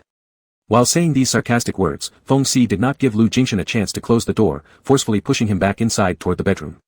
You go ahead, I just need some sleep, you go enjoy yourself, Lu Jingshan said impatiently. I'm done with sightseeing, Feng Si pressed him back onto the bed. You continue sleeping, and I'll just stay here and watch over you. That's unnecessary. Before Lu Jingshan could finish rejecting him, Feng Si sat down by the bed and abruptly interrupted him mid-sentence. Feng Si's face came closer, almost brushing against Lu Jingshan's. He stared into his eyes, your cheeks are burning red, and you're still putting on a brave front. Do you plan to let yourself waste away alone if I don't take care of you? Lu Jingshan didn't want to acknowledge him and turned his head away. Feng Si reached out to touch his burning hot cheek again inside. After working tirelessly for days on end and finally having time to relax, combined with probably catching a chill last night, coupled with extreme emotional fluctuations, falling sick wasn't surprising. Upon reflection, he himself was partly to blame. It's too cold here anyway, it's normal that you're not adapting well. If your fever breaks tomorrow, we'll go directly to France, okay? It was unclear whether Lu Jingshan heard Feng Si's suggestion. Closing his eyes, he fell asleep quickly once more. Feng Si just watched him silently, sitting quietly by the bed for a while before eventually leaving. When Lu Jingshan woke up again, it was already nearing noon. Feng Si was lounging on the carpet beside the bed, engrossed in his phone. Sensing the movement behind him, he looked back at Lu Jingshan who still appeared somewhat dazed, his eyes hazy. This caused Feng Si to chuckle, awake now? Don't you recognize me? Mr. Lu looks cuter when he's semi-conscious like this. It made one want to tease him further, though teasing a sick person wasn't very moral. As Lu Jingshan gradually became alert, Feng Si's hand moved toward his forehead, pressing the digital thermometer against it. 37.5 degrees Celsius, seems like it's not as high as before. Supporting his weak body, Lu Jingshan hesitated as he questioned, have you been here all along? I went to the supermarket once and grabbed a thermometer and medicine from my room. Feng Si retrieved some antipyretics, pouring warm water, and handed them to Lu Jingshan's side. I guessed you wouldn't have prepared any of these, so take it already. Lu Jingshan seemed somewhat lost in thought and didn't reach out to take them. Feng Si urged, what's with the spacing out? Not expecting me to feed you, am I? Under Feng Si's teasing gaze, Lu Jingshan snapped back to reality, grabbed the medication, and quickly swallowed it down. Feng Si chuckled and asked him, do you feel like eating? I've cooked some congee. Seeing that Lu Jingshan wasn't responding, Feng Si stood up, lightly patting his cheek from above. What are you thinking about again? Go freshen up. Feng Si left the bedroom. Lu Jingshan closed his eyes, sat there for a moment, then got up and entered the bathroom. By the time he emerged after his shower, Feng Si had just finished serving the freshly boiled congee. This suite contained a small kitchen where Feng Si had previously bought pots, utensils, and ingredients. A light shrimp and lean meat porridge now sat ready on the dining table. Feng Si gestured for him to come over. However, Lu Jingshan's gaze lingered on the trash bin near the couch. Feng Si noticed his somewhat unfocused expression and calmly said, stop staring, housekeeping staff has already cleaned it up when they came to tidy earlier. Lu Jingshan averted his gaze and walked to the table to sit down. Feng Si also pulled out a chair beside him and leaned back, observing him eat. Until what time were you up last night? Insomnia kicking in again? Lu Jingshan paused briefly, answering, no. He didn't admit it, but last night, he indeed tossed and turned for hours, thoughts swirling around the person in front of him, both angered and hurt, yet unable to cut ties with him entirely, as one would with others. Feng Si represented a deep-seated heartache for him, something both uncomfortable and helpless. He was unsure whether he fell asleep at 3 or 4 o'clock in the morning, only knowing that upon waking, he felt completely weak and burning with fever, allowing this man to mock his condition. What about that thing? Are you throwing it away and not using it anymore? After Feng Xi's question, seeing Lu Jingshan's sullen face, he smirked, so sensitive. Fine, I won't ask then. Drink your congee, stop looking so serious. Feng Xi ordered himself a delivery pizza, nibbling on it absent-mindedly while occasionally glancing at Lu Jingshan. People who are sick often lose their appetite, and Lu Jingshan was clearly not tasting his food, lost in thought the whole time. Seeing him put down his bowl after drinking only half a bowl of porridge and get up, Feng Xi reached out to pull him back into his seat. Finish this small bowl of porridge, don't be like a child, leaving half of your food uneaten. Lu Jingshan replied unhappily, are you overstepping your bounds? I thought this was part of the close assistant's job responsibilities. Feng Xi pointed again at the bowl of porridge in front of him, finish it. Lu Jingshan, having no mood to tangle with him, held on for a while before picking up the spoon again. After finishing the meal, Feng Xi still lingered at Lu Jingshan's place, unwilling to leave. He pulled open the curtain and looked outside. The sky has cleared, the weather is nice today. I originally wanted to take you for a walk in the nearby mountains, but never mind, there will be other chances. Blinding sunlight shone into the living room, and Lu Jingshan instinctively raised his hand to shield his eyes. Feng Xi turned around and saw his action, laughing and reminding him, don't you think your body condition is too bad? You should go out more often to walk and bask in the sun in the future. Is speaking without thinking also part of your job responsibility? Lu Jingshan put down his hand and coldly asked him. Feng Xi said calmly, I haven't done anyone's assistant work before, if I did it badly, Mr. Lu, please bear with me. Lu Jingshan ignored him and went back to the bedroom. In the afternoon, Lu Jingshan continued to sleep soundly. His high fever came and went, breaking out in hot sweat all over his body, becoming increasingly drowsy. Around 6 o'clock in the evening, he was woken up by Feng Xi, feeling even more weak all over. He just drank half a bowl of porridge for dinner and then lay back in bed. Feng Xi gave him the second dose of medicine and tested his temperature again, which was 37.8 degrees Celsius. He bent over and touched his forehead, muttering softly, why hasn't the fever gone down? If it's still like this tomorrow, we need to go to the hospital. Lu Jingshan had no strength to break free and closed his eyes, just go away. Feng Xi said, I won't leave, I'm staying here. You sleep your own sleep. Lu Jingshan had slept all day long, yet his mind was still hazy, and he indeed couldn't fall asleep anymore, shaking his head slightly. Can't sleep. Feng Xi simply took off his outerwear and sat on the bed, if you can't sleep, I'll chat with you. Alex, what happened last night? Lu Jingshan remained silent, refusing to answer. Feng Xi helplessly sighed, if you don't want to say, I won't ask. Lu Jingshan, you're so noisy. Feng Xi leaned against him, looking down, am I disturbing you? Lu Jingshan opened his eyes, his gaze paused momentarily on Feng Xi's face, and then moved away, staring blankly at the ceiling above his head. Feng Xi's backhand lightly touched his face, can't really sleep. Lu Jingshan nodded slowly. Feng Xi leaned closer, if you can't sleep, let's do something else. Due to the fever, Lu Jingshan's reaction became slower, his eyes expressing confusion. Feng Xi squinted his eyes lightly, though it's immoral to bully a sick person, Lu Jingshan's current state indeed made him quite tempting to tease. Lu Jingshan let out a slight panting sound, staring at him in disbelief as Feng Xi's wandering hand under the quilt already held onto him. His body became particularly sensitive after the fever, almost instantly instinctively closing his legs tightly, trembling slightly. What are you doing? He gritted his teeth and asked. Feng Xi whispered closely to his ear, enticingly, I'll help you relieve it. Maybe you'll feel comfortable enough for the fever to subside. Don't worry, since you're sick, I won't go too far. No. Lu Jingshan instinctively refused. Feng Xi didn't give him the chance. A sick Lu Jingshan was indeed easier to tease than usual. A slight touch made his entire body go limp, his eyes brimming with mist, red at the corners and the tip of his nose. Biting his lips hard still caused indescribably sweet sounds to escape from his mouth, glaring at Feng Xi with eyes filled with both longing and resistance, just such conflicting expressions were more seductive unknowingly.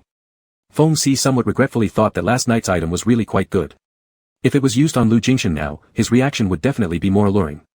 When releasing himself, Lu Jingshan bit hard into Feng Xi's shoulder, his chest rising and falling heavily, sweating all over. Feng Xi wiped away the sweat beads rolling down from his forehead, are you feeling better now? Lu Jingshan loosened his bite, his forehead resting on his shoulder, gasping for breath. After a while, he closed his eyes and hoarsely said, let me go, I want to take a shower. Don't take a shower, Feng Xi casually took out some paper towels and helped him clean up, go to sleep now, we'll talk about it when you wake up tomorrow morning. Holding him tight in his arms, Feng Xi determinedly prevented him from getting up.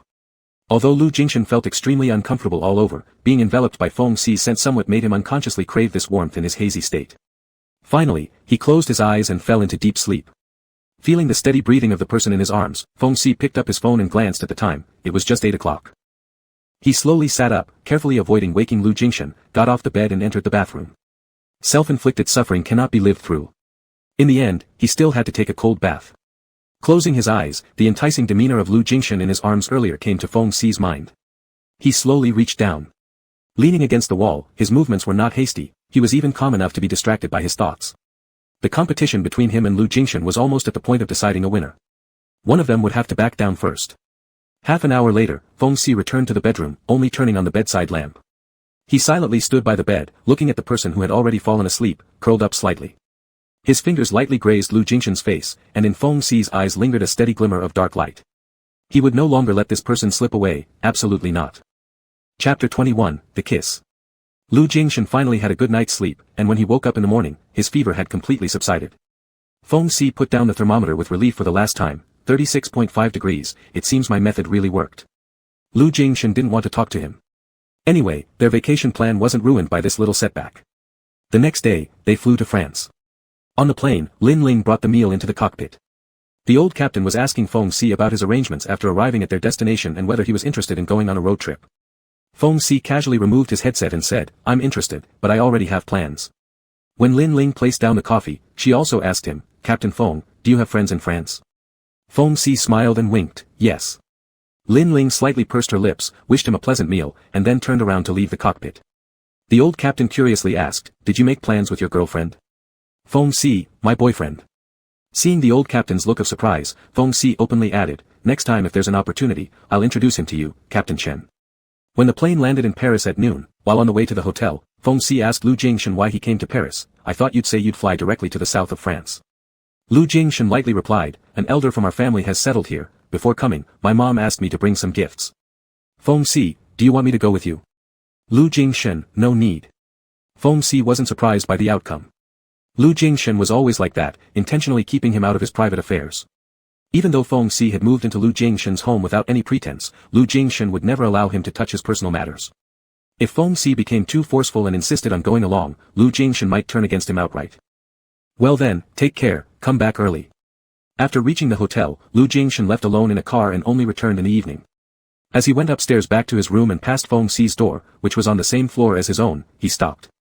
The door wasn't closed. That female flight attendant, Lin Ling, sat sideways on the couch facing the door, her head down as if she was crying. Feng Si leaned against the wall across from her, occasionally handing her a tissue. Sensing Lu Jingshan's gaze, Feng Si looked over, and Lu Jingshan quickly diverted his eyes and walked away. 10 minutes later, Feng Si came knocking on the door while Lu Jingshan was just about to leave for dinner. Without even looking at him after opening the door, Lu Jingshan returned inside to change his clothes. Feng Si followed in, "You visited your elder, and they didn't even keep you for dinner." Lu Jingshan still ignored him. Feng Si narrowed his eyes slightly, thinking of something and smiling gently, "Mr. Lu, don't misunderstand. Just now Lin Ling came to ask me out again. Last time you advised me not to flirt if I wasn't interested, so I took it seriously, cleared things up with her, and told her that I liked men. She probably got quite a shock, lost control, and started crying. But well, upsetting women is indeed my fault." Lu Jingshan finally glanced at him and said, "Are you proud of it?" "No," Feng Si put away his teasing expression and seriously explained, "We are colleagues after all, so causing unpleasantness wouldn't be good." Lu Jingshan finished changing, passing by Feng Si and threw out a phrase, "Be more careful next time," before stepping out decisively. Feng Si helplessly laughed and followed him. After dinner, as the sky darkened, the nightlife of this city was just beginning. Feng Si took Lu Jingshan to a bar. In fact, Lu Jingshan didn't want to go, but returning to the hotel at this hour meant just sitting there staring blankly. Hesitating, he ended up following Feng Si to the entrance of the bar. Feng Si grabbed his wrist and pulled him inside. Lu Jingshan quickly regretted it. The music was deafening, the lighting dim, and the strong smell of smoke and alcohol greeted them. The overheated atmosphere caused by the crowded masses made him deeply uncomfortable. In the middle of the venue, a man wearing nothing but tight triangular shorts was performing a pole dance. The audience below was wildly cheering, all men who were extremely excited. The nature of this bar required no further explanation. Realizing this, Lu Jingshan's complexion turned somewhat unpleasant, and he turned around to leave but was dragged back by Feng Si. "Have a drink?" Lu Jingshan frowned deeply as Feng Si pulled him towards the counter.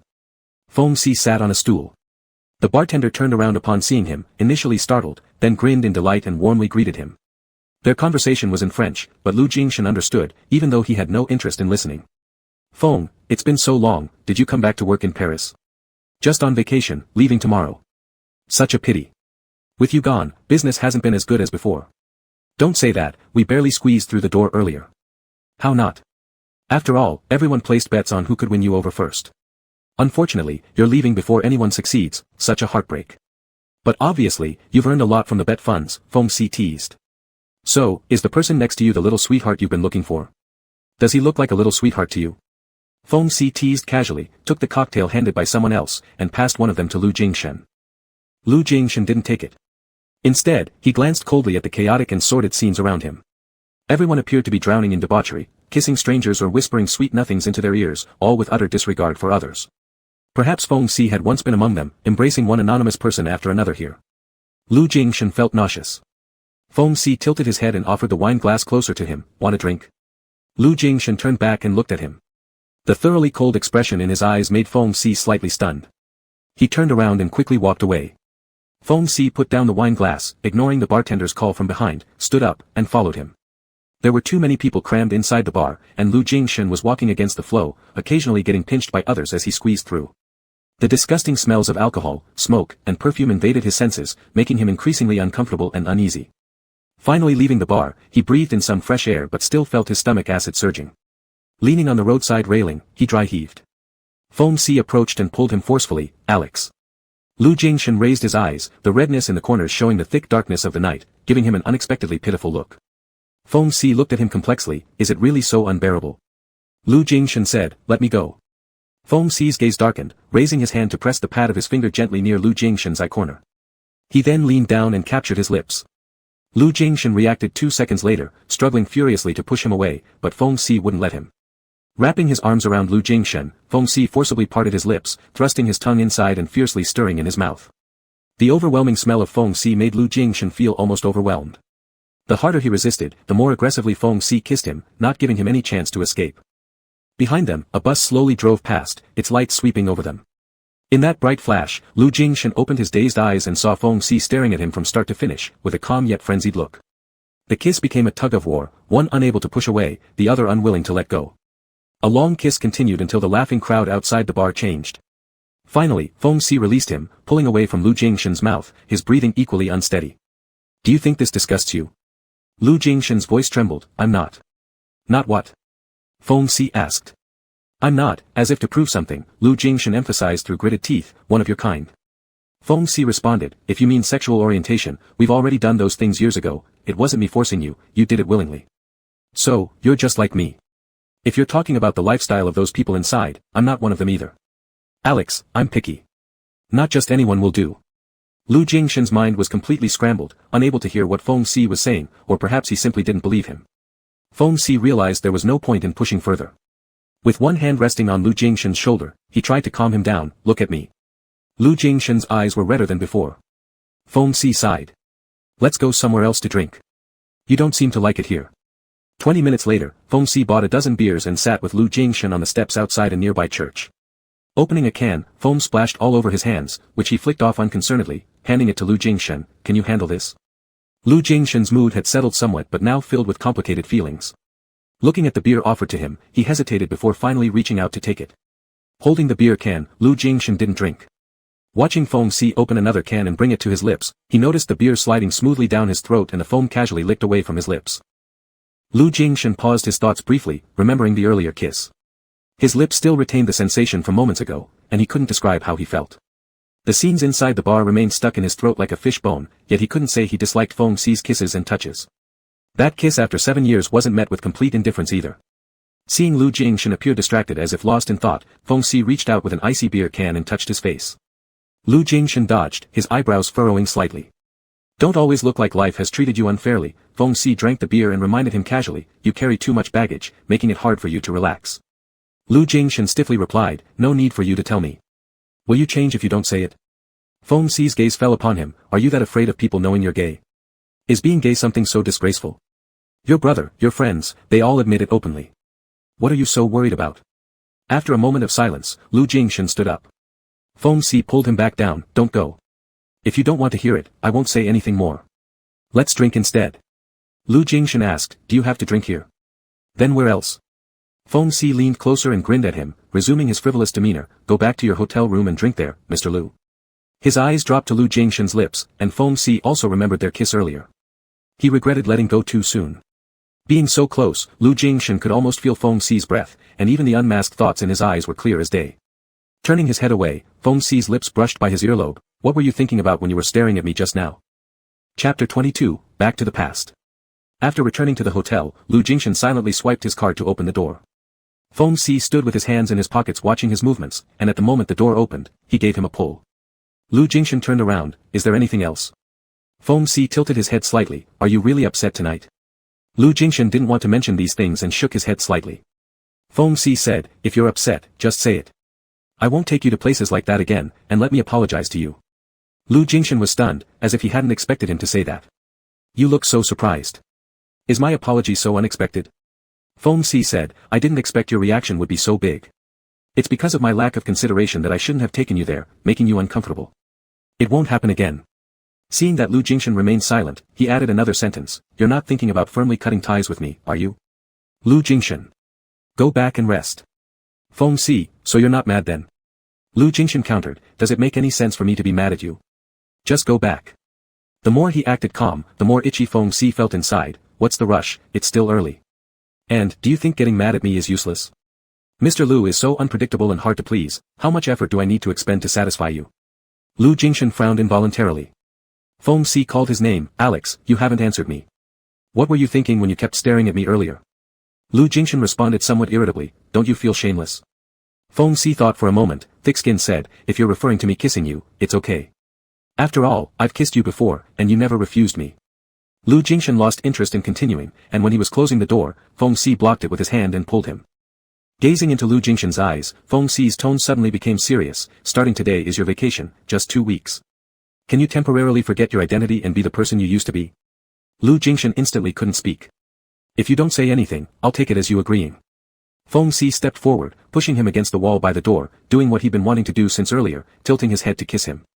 Skillfully nibbling on Lu Jingshan's lips, he ravished with tongue without restraint, leaving Lu Jingshan unable to react, realizing only after Feng Si had succeeded. While gripping one of his wrists, Feng Si's other hand roamed between his waist and back, touching all of his body's sensitive areas. Lu Jingshan quickly couldn't bear it, wanting to push him away but instead was pressed even tighter, the kiss growing more intense.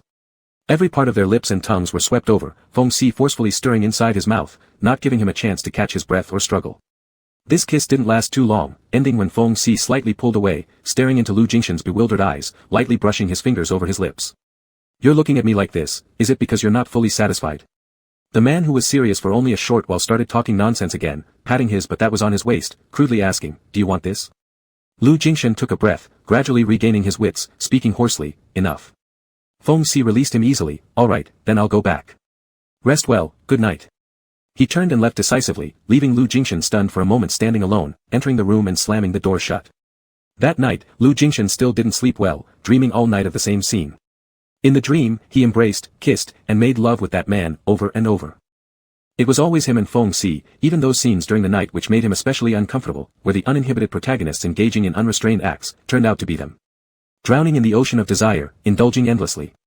When Lu Jingshan opened his eyes, it wasn't yet 6 o'clock in the morning. The scenes from the dream lingered in his mind, even the details were crystal clear.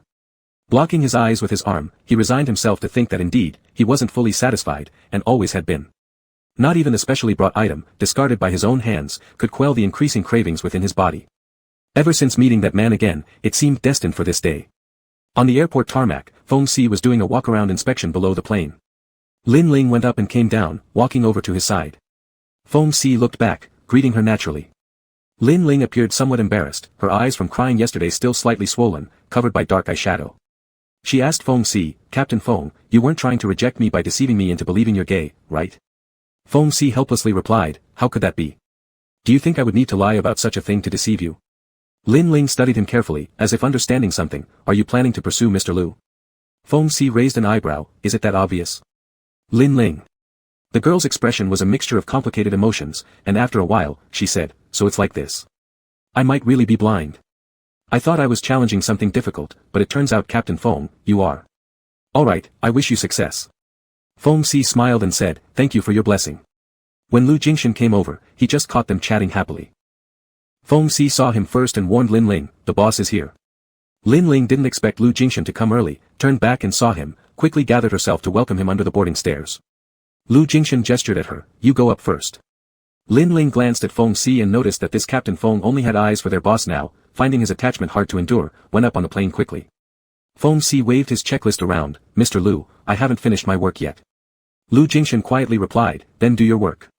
Feng Si continued with the rest of the aircraft inspection as Lu Jingshan joined him. When they reached the tail section, hiding from the view of the mechanics in front, Feng Si turned around and looked into Lu Jingshan's eyes. He was dressed in a casual suit today, open in front fluttering in the wind, revealing the silhouette of his waist wrapped in a grey-black shirt. Feng Si stepped closer and helped him button up, gazing at his eyes. Didn't sleep well again last night? Why have you got dark circles? Lu Jingshan didn't avoid Feng Si's gaze. I agreed to your suggestion from last night. His voice was soft, drowned out by the wind. Feng Si almost thought he'd misheard. Really? Lu Jingshan lifted his chin slightly, just for these 2 weeks. Feng Si, oh. After saying this, Lu Jingshan seemed to breathe a sigh of relief, letting him continue working before going aboard the plane. Feng Si raised his head and watched Lu Jingshan walk up the ramp into the cabin. The narrow eyes under the aviator's cap softened slightly, revealing a bit of a smile. The landing in South France would be 2 hours later. When disembarking, Feng Si bid others farewell. See you in 2 weeks. The veteran captain chuckled teasingly. Have a pleasant vacation. Lin Ling also wore a smile. Captain Feng, I hope all your wishes come true and have fun. Feng Si showed not the slightest hint of blushing. Same to you. Lu Jingshan was already waiting outside when Feng Si arrived. Lu Jingshan was standing dazedly at the airport exit. Feng Si asked him, didn't you arrange a car to pick you up? Lu Jingshan, I forgot. Actually, it wasn't so much that he forgot. He hadn't decided whether to really bring Feng Si along until coming here and therefore hadn't arranged transportation. At this private aviation terminal, which was remote, they could only ask the ground service staff to help arrange transport to their destination. Feng Si considered this for a moment and suggested, why don't we borrow a car from the airport and drive there ourselves? Lu Jingshan didn't mind. You decide. Feng Si went to negotiate with the ground crew and Lu Jingshan followed inside. His eyes roamed and noticed a sex product vending machine standing in the corner. After a brief hesitation, he went over and took a look. There weren't many items displayed through the glass windows, but the selection was quite complete. Lu Jingshan scanned rows of products, never expecting that even such a small private aviation terminal had machines dedicated to selling these kinds of goods. Maybe because this was France, a free and open-minded country. Without much thought, he inserted some coins, picked up an item, and casually stuffed it into his luggage. When Feng Si returned and saw his actions, a subtle smile tugged at the corner of his mouth. We've borrowed the car. Shall we go now? Lu Jingshan nodded. The car Feng Si borrowed was a convertible sports car. As he sat inside and wanted to light a cigarette, he asked Lu Jingshan, do you mind if I smoke? Lu Jingshan removed his suit jacket, unbuttoned the top button of his shirt, rolled up his sleeves twice, and finally appeared more relaxed.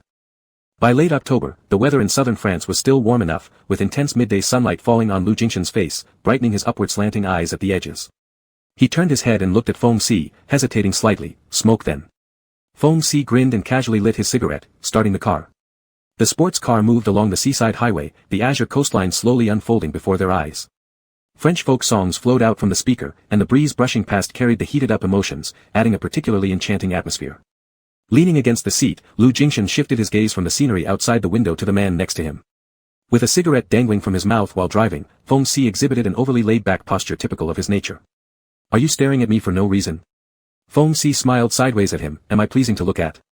After a moment of silence, Lu Jingshan said, give me one too. Feng Si held his half-smoked cigarette between his fingers and passed it over. Lu Jingshan hesitated for a second, then extended his hand to take it. He slowly placed the cigarette at his lips and inhaled, choking and coughing a little. It was a stimulating scent, likely the same brand that person smoked years ago. Back then, he would often be irritated by this smell but also found himself strangely addicted to it. Every time Feng Si approached with the lingering tobacco aroma, it always managed to awaken those deep-seated desires within him, leaving him powerless to resist. And now, once again, he tasted this flavor, still delivered by this very person beside him. Lu Jingshan's fingers trembled slightly as he bit the cigarette but that Feng Si had been holding earlier. Closing his eyes and clearing his thoughts, he indulged in the moment. Chapter 23. Driving past a small town, Feng Si parked the car and asked Lu Jingshan to wait inside while he went out to buy cigarettes. The last one is just gone, he reminded Lu Jingshan. I'll be back soon. Just stay here. Lu Jingshan's gaze followed him as Feng Si strolled into a nearby tobacco shop with his hands casually in his trouser pockets. He seemed to know the owner of the tobacco shop. Lu Jingshan watched as Feng Si chatted happily with someone. When he came out 5 minutes later, he not only had an extra pack of cigarettes but also 2 bottles of mineral water. He tossed a bottle to Lu Jingshan, got back into the car, and with one hand unscrewed the cap of the water bottle, while the other deftly tore open the cigarette box. Do you want more cigarettes? He laughed and asked the person who had been staring at him. Lu Jingshan, do you know people here? I don't, Feng Si said carelessly. I passed through here once 2 years ago on a self-drive trip with a friend. We bought cigarettes from this store, and when the change wasn't ready, I casually bought a lottery ticket, which I left there and gave it to the shop owner. He just told me that the ticket later won 10,000 euros, so he always remembered me. He recognized me as soon as I walked in. Both the cigarettes and mineral water were gifts from him. No charge. Lu Jingshan looked at him, seemingly skeptical, and Feng Si lit the cigarette, flicking off some ash. It's true. Do you think I'm making up a story for your amusement? 10,000 euros, and you gave it away. Lu Jingshan's tone indicated disbelief. How would I have known it would win when I bought it? Feng Si shrugged nonchalantly. 10,000 euros. Is such a small sum really worth Mr. Lu worrying about on my behalf? And, continuing, he said, a person's luck is conserved. A windfall like that, if given away, might bring some good fortune elsewhere. His words hinted at something deeper. After contemplating, Lu Jingshan couldn't figure out what puzzle Feng Si was hinting at and didn't bother to ask anymore. Instead, he redirected them and instructed Feng Si to keep driving forward. 20 minutes later, the car drove into a manor nestled amidst verdant hills and clear waters. Looking around, one could see vast vineyards, workers moving between vines busy wrapping up the grape harvest. Further ahead stood an old European castle hidden beneath the mountainside, its full appearance hardly visible without effort. As they exited the car, Feng Si glanced around. This place would almost certainly be impossible to find without guidance. Lu Jingshan was giving instructions to the manor steward who greeted them, and after the steward left, Feng Si stopped him. Alex, which month did you usually come here on vacation every year? Lu Jingshan hesitated for a moment and replied, early March. Every year right after Spring Festival, during the period when company work was least demanding, he had time to come here. Also, in March, fewer workers were around here compared to these 2 months during the grape harvest season when the manor was filled with people. Feng Si, however, was thinking about something else. 2 years ago when he passed through that small town, it was early March too. That might have been the closest moment to Lu Jingshan in the past 7 years. After 20 minutes of driving, another 2 years had passed, and he traveled half the world before finally reaching this point. Without a bit of luck, he wouldn't know how many more 2-year cycles it would take. It seems we came at an inconvenient time. Feng Si smiled and said, wouldn't it interfere with their work? Lu Jingshan said indifferently, the work will end in a few days anyway, and the vineyards and winery are outside the estate, no one will enter here. Even the steward and cleaning staff of the ancient castle had already been given holidays by him. Oh, Feng Si's smile took on a slightly profound meaning, then would you give me a tour and show me around? Lu Jingshan turned, let's go. Down along the spiral staircase was the underground wine cellar, where the mingling fragrance of wine combined with coolness greeted them. Feng Si's eyes lit up. There were at least 10,000 bottles of wine hidden in this wine cellar, all fine wines. He picked up a bottle randomly from the wine rack and examined the origin and vintage marked on it, asking Lu Jingshan, so many wines, you can't drink all by yourself, can you? They can be air freighted back to China, there will be plenty of places to use them. Lu Jingshan explained briefly without much interest. Feng Si, why did you think to buy this winery? Lu Jingshan paused silently, not answering. Feng Si didn't press hard, shall we open a couple of bottles to try? Lu Jingshan nodded lightly. Feng Si selected a few bottles and skillfully opened them to aerate the wine. You always come here alone without bringing any friends, no one to drink with you. Isn't that boring? Lu Jingshan remained silent, and Feng Si handed over the prepared glass of wine first, please. It was as though Feng Si himself were the real owner of the wine cellar. Lu Jingshan accepted it, avoiding Feng Si's focused gaze, taking a light sip. Mr. Lu, why such a rush? Leaning against the wall, Feng Si smiled and watched him as he held the wine glass and leaned towards him to gently clink the glasses. Drink together. Lu Jingshan momentarily froze, then turned his gaze back to Feng Si as he brought the glass rim to his lips again. The red wine slid into his mouth, and the rich aroma was even more intoxicating than before. For the rest of the afternoon, they remained in the cellar tasting wines. Lu Jingshan was an expert in this area, he could taste even the subtlest differences in quality, making him very picky. Feng Si, however, wasn't so particular. Entirely based on intuition, he would casually pick out wines from the racks that appealed to him. Despite this, every bottle he chose seemed to satisfy Lu Jingshan. In some ways, they did have a natural kind of. After drinking too much, Lu Jingshan felt dizzy and drowsy, so he went upstairs to his room. His bedroom was on the 3rd floor, a large one with simple furnishings that left it almost echoing when footsteps sounded. This was the first time he had ever brought someone here. Lu Jingshan fell asleep almost immediately after lying down. Seeing how soundly he slept, Feng Si didn't disturb him but instead walked to the window and pulled aside one of the curtains. There stretched a vast sunflower field ahead, basking in the sunlight, extending all the way to the edge of a distant lake. Feng Si slightly squinted his eyes, gazing at the view for a moment before reminiscing about something from the past.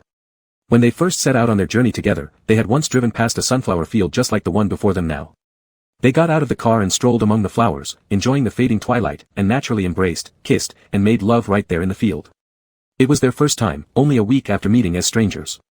When Lu Jingshan woke up, Feng Si was lounging on the nearby sofa playing with his phone. Hearing the stirrings, Feng Si turned his head and smirked at Lu Jingshan. Awake? Lu Jingshan seemed a bit disoriented at first, nodding slowly, then getting up to wash his face in the bathroom. Feng Si followed him and leaned against the doorframe. What do you feel like eating for dinner? You gave everyone here a holiday, so we'll have to cook ourselves. Lu Jingshan splashed cold water on his face and shook his head. Anything, the kitchen is stocked. You decide. Listen, Feng Si grabbed his arm gently, looking at his water-streaked face and the flickering expression in his eyes, amused. Is something wrong with you today? Lu Jingshan let him take a towel and handed it over to help dry his face, closing his eyes lightly. Feng Si vaguely sensed that since the morning when Lu Jingshan agreed to his proposal, there had been a subtle change in the atmosphere between them. Having agreed, Lu Jingshan showed no intention of changing his mind. Feng Si's lips curled upward as he lightly poked the corners of Lu Jingshan's eyes. Downstairs in the kitchen, Feng Si took a quick look around. Everything was already well prepared by the housekeeper, enough to last not just 2 weeks, but they could be isolated here for 2 months without any issues. He rolled up his sleeves. Let's make French cuisine. I know a bit, so bear with me, Mr. Lu. Lu Jingshan didn't object but took off his jacket and stepped forward to assist him. Feng Si glanced at him briefly as Lu Jingshan asked, what are we making? Feng Si smiled faintly but said nothing. After finishing the meal together as the dusk settled, they walked out from the rear of the ancient castle into the sunflower field. Lu Jingshan remained silent the entire time. Feng Si turned back to ask him, did you have people plant these? Lu Jingshan replied, the sunflowers were already here when I bought the winery. Really? Feng Si's tone carried a hint of regret. I thought there must be some special meaning behind them. Lu Jingshan knew what Feng Si meant. When he first purchased this estate, the flower field had been what drew him most. It might hold some significance, or maybe none at all, but it was only here that he found himself able to relax and feel peaceful. He had never imagined bringing this person along until now. The sun setting, Feng Si suddenly said. Lu Jingshan snapped out of his reverie and followed Feng Si's gaze, seeing the lingering twilight stretching as the red sun tilted toward the west, the clouds blending seamlessly with the evening hues. From the mountain church, the chimes rang softly, drifting toward them through the wind. Lost in thought for a moment, the person beside him shifted his gaze to him. Alex. Lu Jingshan responded instinctively. What? Feng Si took a step forward, his tall figure casting a shadow over Lu Jingshan as he forced him to meet his eyes. You were spacing out again, weren't you?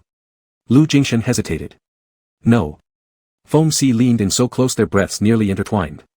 I saw it, you've been really out of sorts today. Feeling Feng Si's closeness, Lu Jingshan's breathing became slightly unsteady. He caught the teasing gleam in Feng Si's bright black eyes, mesmerized by their allure. After a long pause, he finally murmured, no. Feng Si chuckled. Seeing you like this makes me want to kiss you. Without waiting for Lu Jingshan's response, Feng Si wrapped an arm around his waist and leaned in, kissing him naturally. Lu Jingshan didn't resist. Sensing his compliance, Feng Si pulled him closer, deepening the kiss. It was a quiet, long kiss. When they parted, not only was Lu Jingshan's breathing erratic, but Feng Si's as well. His finger lightly grazed over Lu Jingshan's lips, a smile flickering in his eyes. Shall we head back? Lu Jingshan didn't answer, merely stared at him blankly. Feng Si retracted his hand. Then let's go back. As Feng Si turned around, Lu Jingshan reached out and grabbed his arm. Feng Si turned back, raising an eyebrow. Is there something else? Lu Jingshan's fingers tightened their grip as he struggled to utter the words, I've accepted your proposal. Feng Si asked, so? His throat convulsed as he finally forced out, make love to me. Top me. Chapter 24, Indulgence. Collapsing into the flower field, Feng Si's fingers lightly brushed over Lu Jingshan's Adam's apple, slowly caressing up to behind his ear, feeling the warm sensation at his fingertips. He gazed intently at the person beneath him without taking his eyes off. Lu Jingshan breathed heavily, his vision struggling to focus. Even though nothing significant had been done yet, Feng Si's concentrated stare was enough to make him excited. Heat surged recklessly within him, choking his breath. As their bodies collided, he noticed Feng Si's unrestrained heat matching his own, causing him to feel weak all over. Feng Si's kiss landed on a small mole near his ear, and Lu Jingshan couldn't help but moan, his hand aimlessly stroking Feng Si's arm. Feng Si pressed down his wandering hand and whispered close to Lu Jingshan's ear, are you in such a hurry? Though Feng Si himself was nearing his limit of patience, facing the finally revealed desire in Lu Jingshan, he teasingly said, already can't take it? Lu Jingshan's breaths grew heavier, turning his head, the glaring afterglow above made him blink instinctively. In his blurred vision, he saw Feng Si's smirk. His throat convulsed involuntarily. Raising his hand, he forcefully tore down Feng Si's collar, tilting his head up to bite his lips. A much more intense kiss than before, tongues dancing together, their breathing intertwined. Lu Jingshan greedily swallowed the taste of the other person, hastily trying to obtain more. His hands scrambled to rip open Feng Si's shirt buttons, pulling his shoulders closer, pressing against him. Feng Si embraced Lu Jingshan's waist and gently massaged his sensitive lower back for comfort. Clothes were in disarray as Lu Jingshan's body was fully exposed. Feng Si's hands moved from the back towards the front, brushing over his thigh root, slightly pinching the depression below his hip bone, caressing it lovingly, making the person beneath him shiver uncontrollably. Lu Jingshan's voice was low and hoarse. The thing, it's in my clothes pocket. He even refused Feng Xi's attempt to help first, grasping Feng Xi's hand, and with fervent eyes looked at him, do it directly. Feng Xi believed himself to have sufficient self-control, yet was stirred to passion by just a glance and a few words from him. Gripping him tightly, he remembered that this person, no matter how abstinent they appeared in daily life, always possessed a talent for seduction, easily reeling him in. Lu Jingshan wrapped both legs around his waist, and at this point, Feng Xi also didn't plan to endure any longer. The fragrance of sunflowers lingered around their noses, mixed with another scent, intense and scorching, the smell of entangled desires that made one lose oneself and not want to leave. The fading glow of the sunset isolated them from the real world. On one side dusk spread misty silence across the land, while on the other side, yearning hovered, heat hard to suppress. Lu Jingshan's rationality had long been burned away, only left instinctively groaning and panting, hot sweat sliding down his forehead, his whole person floating as if on clouds, repeatedly being carried to the peak by the person embracing him. Feng Xi left mark after mark, deep and heavy, on his body. The pain and pleasure came simultaneously, but Lu Jingshan could endure it. He even enjoyed this feeling, it truly let him perceive he was being embraced and possessed by this person. During the second time, Feng Xi flipped him over, kissing all the way down his undulating spine, even lighting a cigarette, shaking the ash onto Lu Jingshan's back. Slightly trembling from the burn, this stimulation excited Lu Jingshan even more, his hips continuously trembling. The deepest hidden lust inside his body was unleashed like an overwhelming tide, drowning him completely. Every gesture of Lu Jingshan fell under Feng Xi's watchful eyes. Losing composure, Feng Xi leaned down, biting fiercely into Lu Jingshan's neck. A thorough marking and claiming, akin to that between beasts. As the last glimmer of twilight faded, darkness enveloped the horizon. Lu Jingshan's sweat-drenched body seemed as if pulled out from water. Feng Xi carried him back, and another passionate encounter occurred once again in the bathroom. When everything had concluded, the night was pitch black. Feng Xi pushed open the balcony door, lighting another cigarette, naked from the waist up. Although the temperature had dropped in the night, it seemed he didn't feel the cold. Lu Jingshan followed, wrapped in a bathrobe, parts of his neck and collarbone exposed showing various marks. Feng Xi's gaze fixed on him, the faint spark of his cigarette flickering in and out in his eyes. Lu Jingshan picked up a cigarette from the box Feng Xi had carelessly left on the balcony table, putting it in his mouth and leaning his head toward Feng Xi. Feng Xi remained still, staring at the person in front of him. Lu Jingshan slightly lowered his eyes, his eyelashes fluttering softly as the tip of his cigarette neared the one in Feng Xi's mouth. Sparks flared briefly, and his cigarette lit up. Feng Xi laughed softly. Lu Jingshan raised his eyes to look at him. When Lu Jingshan transferred the cigarette to his hand, Feng Xi also let go of his own smoke, then encircled Lu Jingshan's neck with his empty hand, initiating a kiss. Tongues tangled, the taste of smoke circulating between their lips. A kiss without any desire lasted for a long time, until the cigarette in Feng Xi's hand burned down to his fingers, and he slowly pulled away. Lu Jingshan's eyes shone particularly bright under the night sky, fixating on Feng Xi as if deeply absorbed. Feng Xi, feeling his gaze, teased, "Alex, do you look at me like this because you're still unsatisfied?" As he said this, his hand pinched Lu Jingshan's buttocks. Lu Jingshan fell silent for a moment, then turned his gaze away, biting back into his cigarette. Feng Xi raised an eyebrow. "I haven't satisfied you enough." Feeling somewhat ashamed, Lu Jingshan snapped, "No." After holding back for so long, he had finally experienced physical satisfaction, but the inner void remained unfilled, it was never enough. Feng Xi, amused by his expression, took the half-smoked cigarette from Lu Jingshan, extinguishing both of them in the ashtray. "Let's go, I'm hungry. Let's make some late-night snacks." Going downstairs to the kitchen, Feng Xi rummaged through the fridge for ingredients, planning to cook pasta. Earlier during dinner, they were both distracted, eating only half full, and after such prolonged indulgence, not just Feng Xi, even Lu Jingshan felt hungry. As Feng Xi prepared the snack, Lu Jingshan stood watching, his gaze unconsciously falling onto Feng Xi's back, where there were several red scratch marks from their earlier fervor. All the scenes that made him blush came flooding back, causing Lu Jingshan to momentarily lose focus. Feng Xi turned around and saw his strange expression, waving his hand in front of Lu Jingshan's face. "What are you thinking about?" Lu Jingshan regained his senses, subconsciously licking his lips. "Nothing." Feng Xi lazily threw the noodles into boiling water. "If you're really unsatisfied, just say so. It's my fault for not putting enough effort, and if you want, I can keep going." Lu Jingshan ignored him. His calves were still trembling slightly, and his waist felt weak, he didn't want another round. A breeze blew in, and Feng Xi turned sideways to close the window. Lu Jingshan followed his movements with his eyes, fixing on his waist. The stretch and flex of Feng Xi's movements clearly exposed his strong and muscular waistline. Earlier, Lu Jingshan had once again experienced the powerful force of Feng Xi's hips, no less vigorous than before, and even more aggressive now because of the air of debt repayment. He could only passively endure. But the more forceful it was, the stronger Lu Jingshan's sensations became, far surpassing anything that Feng Xi's hands or other tools could provide. Turning around, Feng Xi saw that Lu Jingshan had gone vacant again. "Are you sleepy?" You slept quite a bit this afternoon, right? Lu Jingshan furrowed his brow lightly, hiding his discomfort, and his gaze wandered. You should put on some clothes. Feng Si stared at his expression, seeming to understand something, and smiled. Do you feel weird because I'm not wearing anything? Wasn't it you who helped me take them off earlier? Lu Jingshan. Aren't you cold? Feng Si carelessly replied, it's bearable. Lu Jingshan knew better than to argue with someone as unruly as Feng Si, it would be futile. After finishing their late-night snack, Lu Jingshan went upstairs to his room. Just before entering, Feng Si called him out. Where am I staying? There are plenty of rooms, pick whichever you want. We cleaned them all before coming here. This place feels so empty and quiet. Feng Si leaned against the doorframe, directly pushing in. I'll just sleep in the same room as you. After all, we've done it before. Lu Jingshan hesitated slightly. Although his family got along well, his personality naturally didn't adapt to overly intimate relationships. Often, he enjoyed being alone. Feng Si, however, was the only exception. Back in Africa those 3 months, they indeed faced each other day and night, starting from the very first day. While Lu Jingshan was lost in thought, Feng Si had already entered the bathroom. Lu Jingshan followed inside. After Feng Si finished brushing his teeth, he leaned into the dazed Lu Jingshan's ear, whispering, I'll wait for you. Hurry up. Lu Jingshan's pupils flickered. Feng Si winked at his reflection in the mirror, leaving first. When Lu Jingshan came out, Feng Si was already sitting on the bed. As he approached, Feng Si reached out, gripping him unexpectedly, causing him to kneel and sit down on Feng Si's body. With both hands supporting Lu Jingshan's waist, Feng Si leisurely looked up at him. At the instant their gazes met, Lu Jingshan's thoughts returned to their moments among the sunflower fields, when this person embraced him in this very position and plunged him into a deep sea of desires. What are you doing? Lu Jingshan's voice trembled slightly, his breathing becoming more rapid. Feng Si noticed the fresh red mark he left on the concave area above Lu Jingshan's left collarbone. He brushed his finger over it gently, caressing it. Then, he leaned closer, pressing his lips to that spot. Lu Jingshan gasped, lifting his hand to pull on Feng Si's hair.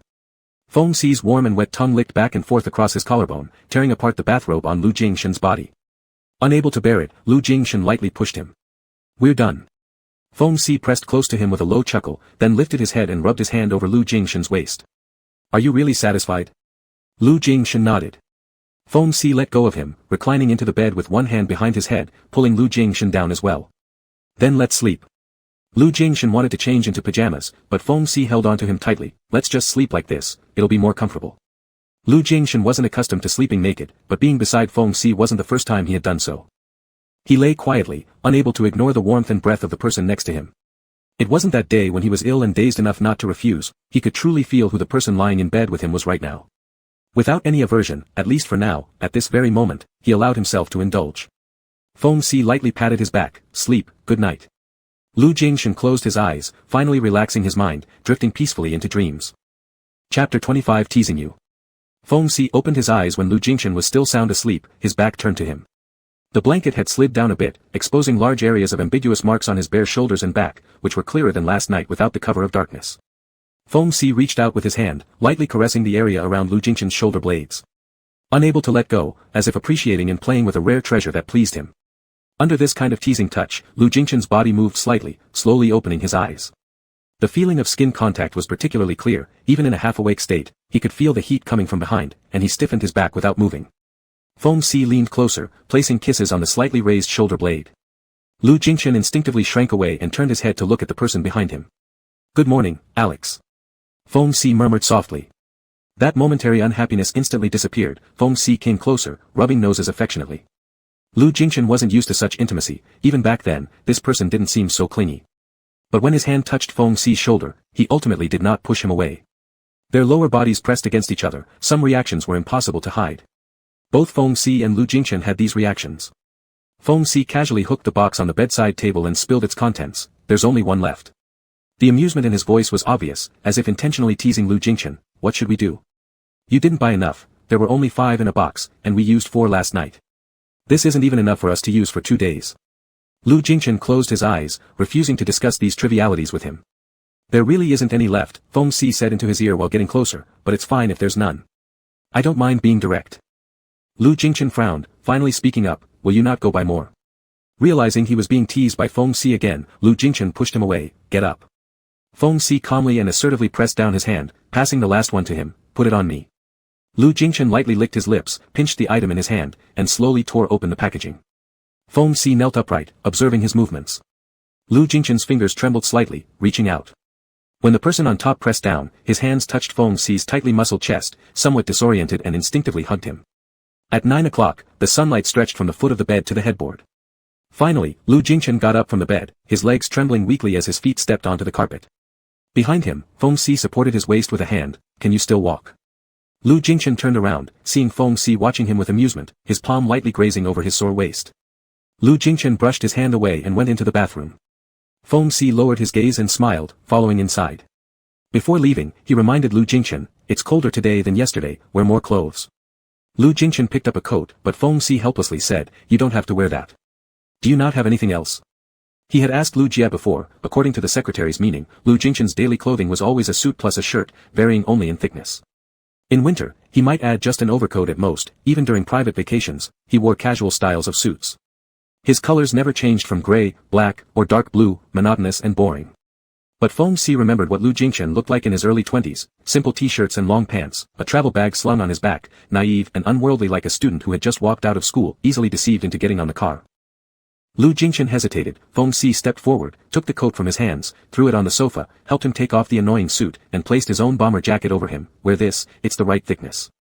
Lu Jingshan lowered his head, smelling the mixture of tobacco scent lingering on the clothes, dazed for a second, and did not refuse. Feng Xi was very satisfied, smiling broadly. "This way, you look much more energetic. Young people don't live like old men all the time." Lu Jingshan felt slightly uncomfortable and avoided his gaze. "Let's go." It was Feng Xi's suggestion to take a tour of the vineyard, so Lu Jingshan brought him there. Tomorrow would be the end of the grape harvesting operation, and the workers were busily finishing up. They wandered through, taking a leisurely visit, without disturbing anyone, gradually walking deep into the garden. Layer upon layer of grapes grew along the vines, spreading outwards endlessly, thick and dense. Feng Xi randomly plucked one and popped it into his mouth. The sweetness of the burst fruit was very light, a little sour, and even a bit bitter, not exactly a good taste. "These are wine grapes," Lu Jingshan reminded him. "They're not the same species as edible grapes, they don't taste good. Stop eating them." Feng Xi picked another one and ate it anyway. "I think it's okay. Do you want to try?" Lu Jingshan shook his head, and Feng Xi said, "Give it a try," as he leaned towards him. Behind Lu Jingshan was the grapevine, and he was pushed against it by Feng Xi. The man in front of him placed one hand beside him on the vine support and leaned closer. As their breaths intertwined, Feng Xi paused, fixing his eyes on him without looking away. Lu Jingshan's eyes flickered, almost holding his breath, but Feng Xi made no further move, a smile gradually rising in his eyes, as if amused by Lu Jingshan's reaction. Lu Jingshan felt slightly annoyed, reaching out to grab Feng Xi's collar and pulling him closer, initiating the kiss himself. Their teeth clinked painfully together, making Lu Jingshan frown, but he didn't back away, messily thrusting into Feng Xi's mouth. This kiss was more like a struggle, venting his frustration over being teased repeatedly by Feng Xi. Feng Xi let him take the initiative, slowly massaging Lu Jingshan's back with his hands as if soothing him. After a long while, Lu Jingshan's emotions gradually calmed down, and when he tried to pull away, Feng Xi wouldn't let go, chasing after him with a wet and warm tongue brushing over his lips, gently biting his lower lip before invading his mouth again, taking charge.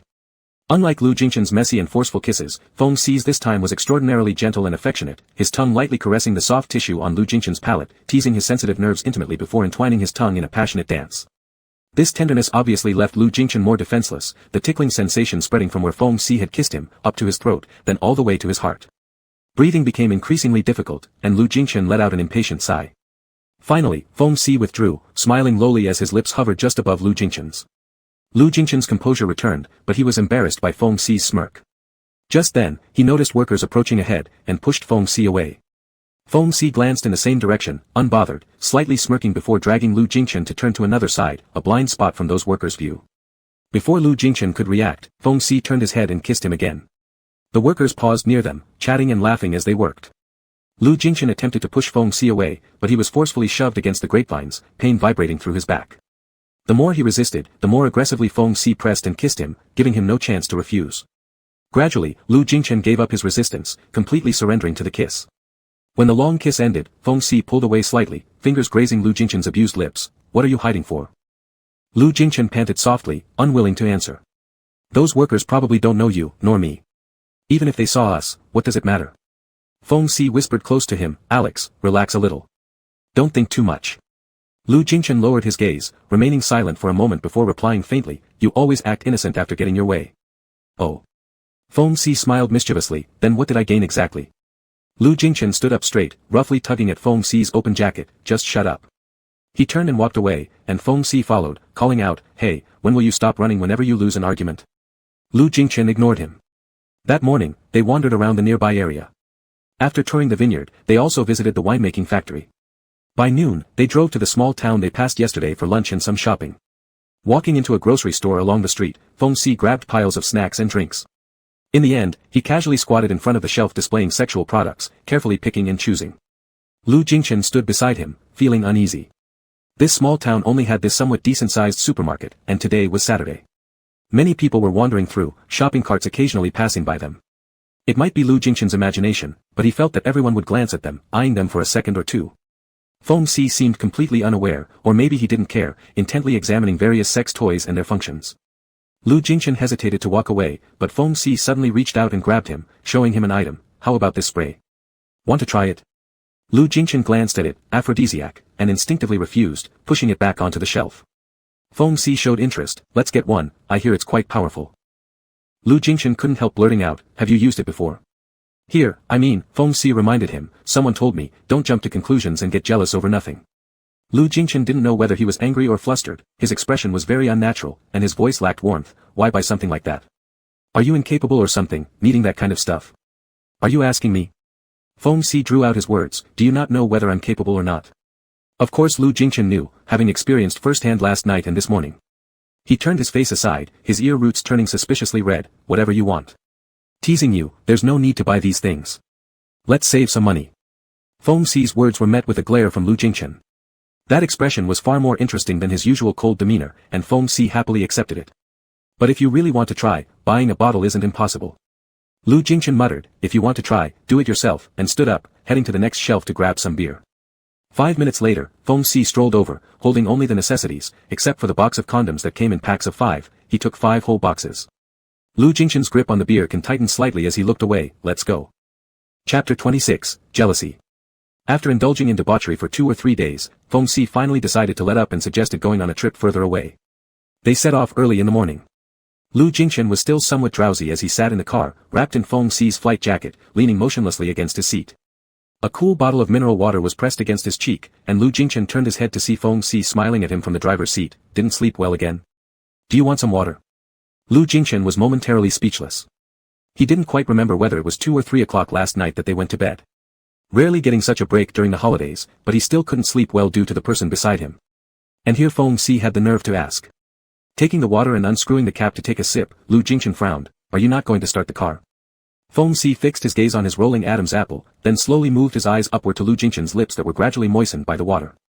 Leaning in close, Feng Si captured Lu Jingchen's breath in a kiss. Ever since that kiss outside the nightclub in Paris that evening, Feng Si had ceased hiding his feelings. He always acted on impulse without notice, coming forward to kiss whenever the mood struck. And most of the time, Lu Jingchen would go along with it. Even when he didn't cooperate, it made no difference, Feng Si would use force and wouldn't possibly let him go. Slowly licking Lu Jingchen's lips, Feng Si gazed into his eyes as Lu Jingchen calmly returned the stare, seemingly challenging him.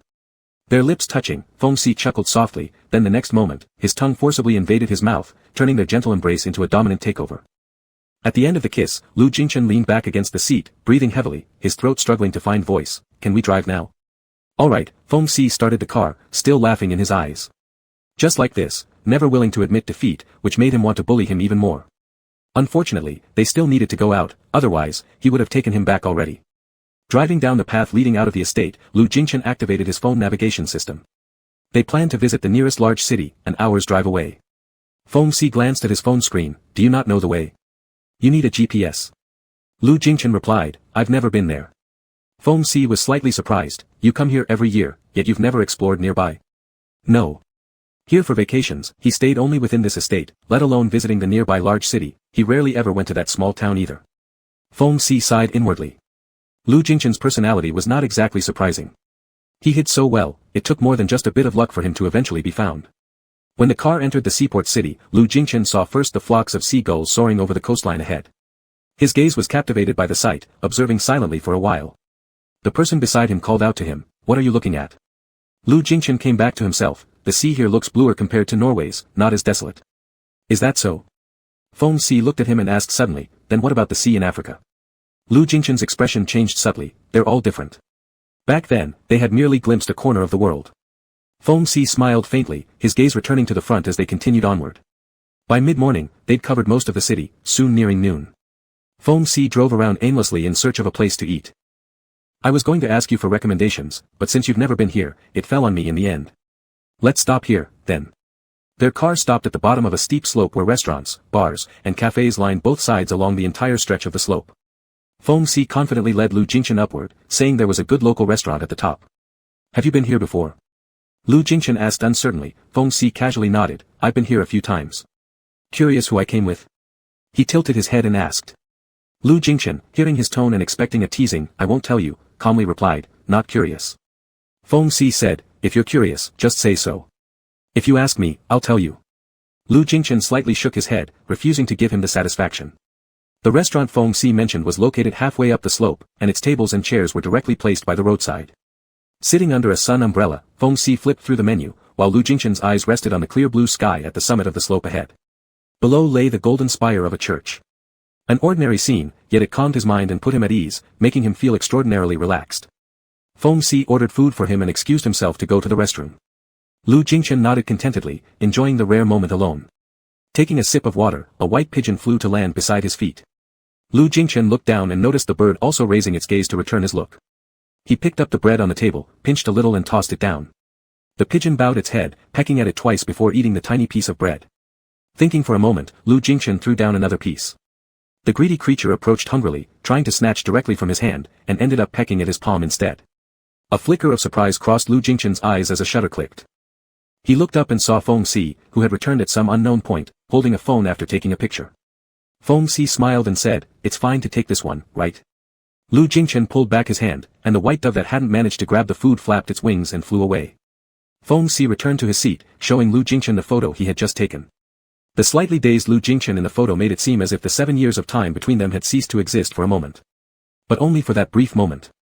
As Lu Jingchen looked at the slightly foolish version of himself in the photo, he felt a little uneasy. Can you delete it? Feng Si replied, do you really want me to delete it? I'll keep it for myself, no one else will see it.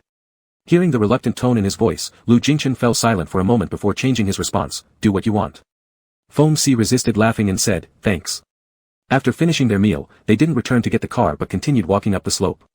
Feng Si, with a cigarette in his mouth, noticed a small shop selling handmade ice cream and tugged at Lu Jingchen, let's try it. Lu Jingchen instinctively refused, didn't you just eat dessert? Feng Si entered the store and 5 minutes later came out with an ice cream cone piled high with cream in one hand, still holding the unextinguished cigarette in the other. He strolled back lazily to Lu Jingchen, alternately smoking and eating the ice cream, a clearly mismatched combination that somehow oddly harmonized with this man. As Lu Jingchen watched him approach, Feng Si took a puff of smoke and slowly exhaled in front of him. Why are you staring at me? Lu Jingchen. Are you smoking or eating ice cream? Is there a conflict? Feng Si licked a bit of ice cream and offered it to him. Want a taste? Lu Jingchen's no was on the tip of his tongue, but he swallowed it down inexplicably. He leaned down and carefully tasted the ice cream from Feng Si's cone. Involuntarily licking his lips, the overly sweet flavor made him slightly uncomfortable. Feng Si twirled his finger and stared straight into Lu Jingchen's eyes, focusing on the spot where he had just licked, then ran his tongue over it. Lu Jingchen's breathing hitched slightly, as Feng Si's burning gaze now carried a certain obvious innuendo, causing a wave of heat to rise within him, even making his palms sweaty. Feng Si held the ice cream out to him again, asking, another bite. Lu Jingchen lowered his eyes and slowly licked it again. A smile appeared in Feng Si's eyes. They shared the ice cream together, and Lu Jingchen never once looked up, quietly eating without a word. Feng Si returned the cigarette to his mouth, his eyes behind the swirls of smoke deepening. The ice cream was soon finished, and just as Feng Si was considering whether to drag him back to the car, Lu Jingchen spoke first, we're done. Let's go. Feng Si abandoned the thought, okay, it was still a bit early. Reaching the top of the hill, they went inside the church for a quick visit. Seeing the piano in the corner, Feng Si walked over and casually tapped a few keys. Lu Jingchen frowned, don't play if you don't know how. Can you? Feng Si raised an eyebrow and asked, dragging him down to sit, play something for me. Lu Jingchen hesitated and played a random tune. Leaning against the piano, Feng Si watched him intently. Perhaps Lu Jingchen wasn't an expert, but just sitting there at the piano radiated the elegance of a genuine nobleman, impossible to look away from. Did you learn before? Feng Si asked. My mom taught me. Lu Jingchen shook his head slightly, I haven't played in a long time. Feng Si chuckled, I've seen your mom's interviews from before. Are you really her biological son? Your personality seems nothing like hers. If you were even half as open-minded and cheerful as your mom, life would surely be more colorful. Lu Jingchen retorted, if you're unhappy, go find someone open-minded and colorful. You don't have to stay here with me. Feng Si said softly, and if I do? Lu Jingchen avoided his eyes, that's your business. Not gonna happen. Feng Si bent down, leaning closer to say, if I start seeing someone else, what will you do? Will you feel hurt? His tone was frivolous, like a completely insincere joke. Lu Jingchen suddenly felt an irritation in his chest, standing up with a colder tone, let's go back. When they exited the church, someone called out Feng Si's name. Lu Jingchen turned around and saw a young Asian woman smiling as she enthusiastically jumped onto Feng Si's back. What are you doing here? I thought I must have been mistaken. Why didn't you tell me you'd come here? Feng Si held her with both hands, equally cheerful, stop fooling around, get off. She pouted a bit before finally getting off Feng Si's back. Feng Si ruffled her hair a couple of times, pulling her shoulder towards Lu Jingchen, say hi. Seeing Lu Jingchen, the girl lit up, about to call out, sis. Call him Brother Deep, Feng Si reminded her. When the word Brother Deep came out of the mouth of the girl with a sweet smile, Lu Jingchen's blank mind slowly rebooted, and he mumbled, hello. The girl was about to say something else when Feng Si sent her off to the coffee shop ahead, we'll join you in 5 minutes. Once she left, he waved his hand in front of Lu Jingchen, back to reality. What were you thinking about? Lu Jingchen remained silent, looking at him with complicated emotions in his eyes. Feng Si clicked his tongue, you tell me to go find someone else, but are you really jealous even of my little sister? Chapter 27 Fulfilling Duties. Cafe. Feng Ting cautiously glanced at Lu Jingchen, while Feng Si, who was sitting next to him, smirked, stop looking. No matter how much you look, he's not going to be yours. The girl pursed her lips and smiled as she asked Lu Jingchen, Deep brother, what's your relationship with my brother? Friend. Boyfriend. Lu Jingchen and Feng Si almost said the same thing simultaneously, then Lu Jingchen's expression stiffened for a moment after speaking. Feng Si gave him a sidelong glance and changed his words, I was just joking. He's my boss. Feng Ting exclaimed, boss ah. Lu Jingchen lightly curled the corner of his lips, insisting, he's a friend. Feng Ting felt a little at a loss for what to say momentarily. Feng Si smiled, alright, if the boss says he's a friend, then he's a friend. Being able to be friends with the boss is something I highly appreciate. Lu Jingchen frowned slightly and fell silent. Taking this opportunity, Feng Si began scolding Feng Ting, next time when you see me, don't just jump on me without any greeting. You have no sense of propriety and even call me by my name straight out, it could easily cause misunderstanding about our relationship. Feng Ting stuck her tongue out at him, then Feng Si pointed at his younger sister and introduced her to Lu Jingchen, she studies music here at university, so I've visited this city several times before. If you had asked me earlier, I would have told you. Feng Ting complained unhappily, big brother, you came here on vacation with your friend, but didn't bother to tell me. I saw you at the church entrance just now, and I thought I might have mistaken you for someone else. Are you afraid that I will disturb your two-person world? You should know that already, Feng Si said with amusement. Feng Ting said, you both think I'm a nuisance bothering your time together. Well, I don't want to see you either. These siblings seem to be confusing the difference between friend and boyfriend, whether deliberately or not. Lu Jingchen didn't know what to add and let it go. He couldn't help but examine Feng Ting for a few seconds. This young girl did bear some resemblance to Feng Si in her features. That reserved and narrow-eyed gaze appeared on Feng Si's face, making him seem unfeeling and unruly, yet somehow shifted onto Feng Ting, giving her an impression of liveliness and vitality instead, which was quite interesting. Lu Jingchen then remembered hearing one early morning when Feng Si spoke on the phone gently on the balcony, the person on the other end of the line, whom he'd never known who until now. Now, he was nearly sure it must be his sister. Thinking about this, a strange feeling arose in Lu Jingchen's heart, something insignificant yet always lingering on his mind, was silently resolved, giving him a subtle relief. Feng Ting curiously asked, when I was outside the church, I heard someone playing the piano, and then I saw you all come out. It definitely wasn't you, big brother, so was it deep brother? Feng Si nodded, it was him. Really?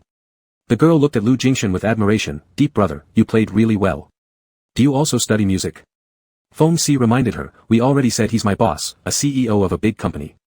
Where does he find time to learn this kind of thing?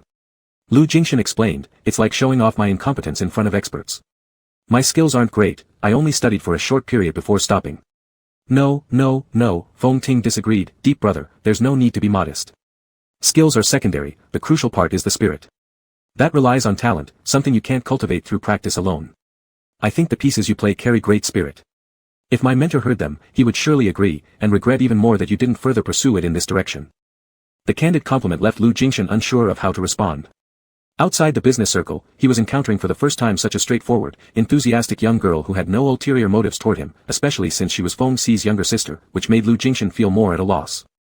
Feng Si noticed his unease and intervened. That's enough. There's no need to flatter deep brother. He doesn't buy into that stuff. Drink your coffee and stop staring at him all the time. Then he actively engaged in another topic with his younger sister, asking if she'd received the postcard.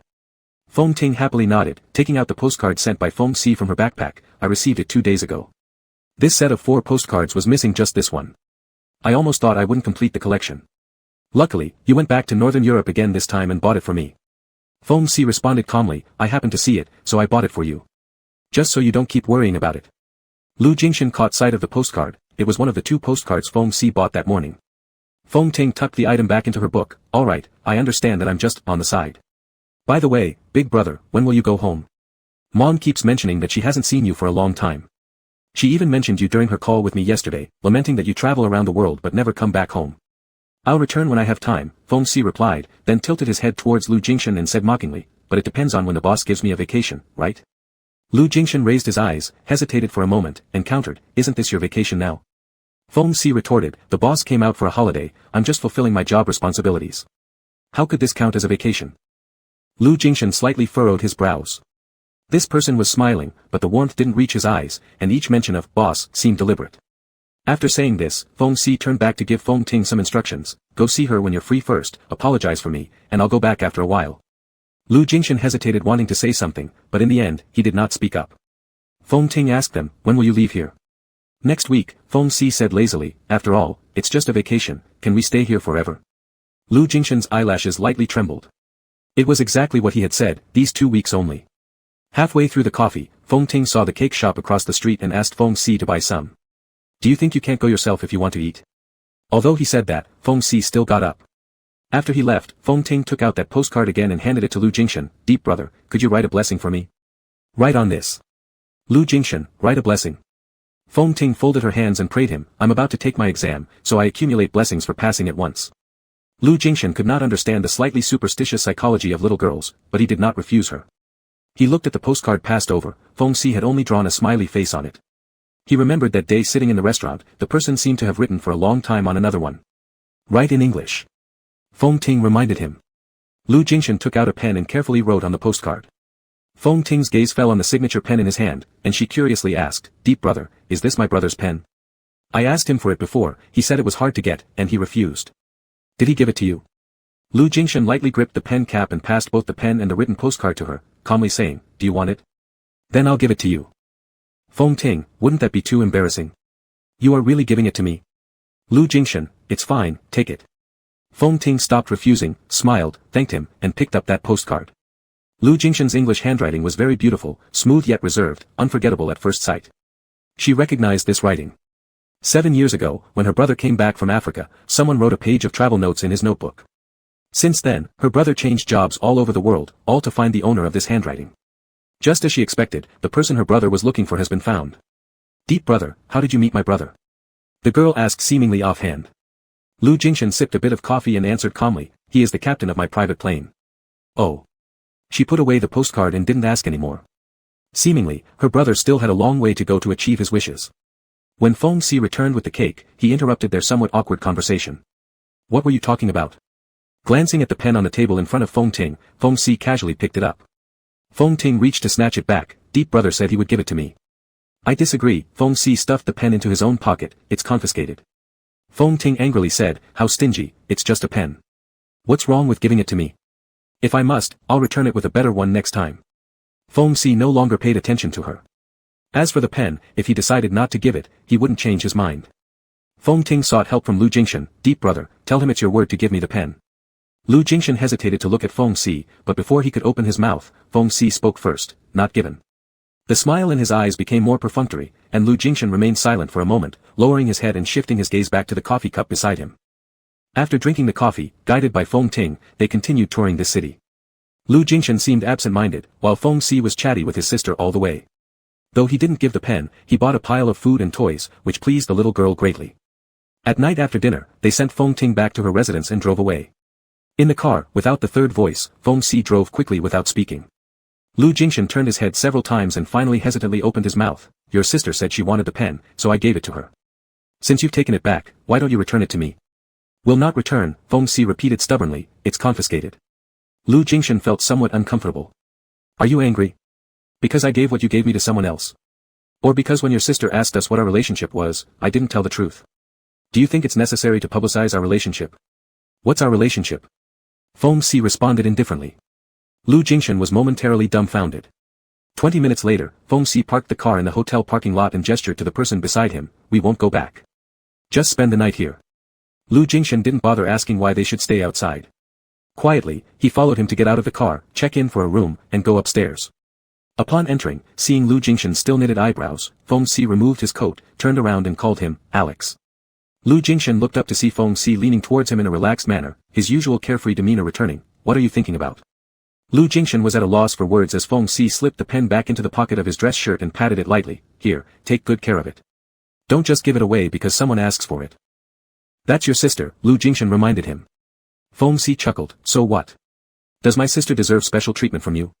Didn't notice you had such intentions." After teasing him, Feng Si continued, "All right, don't bother. Just be nice to me, there's no need to care about anyone else."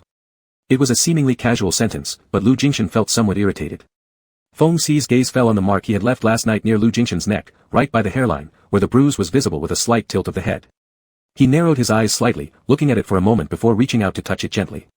The ticklish sensation made Lu Jingshan turn his head, furrowing his brows even more tightly. Feng Si retracted his hand, absently rubbing his fingers.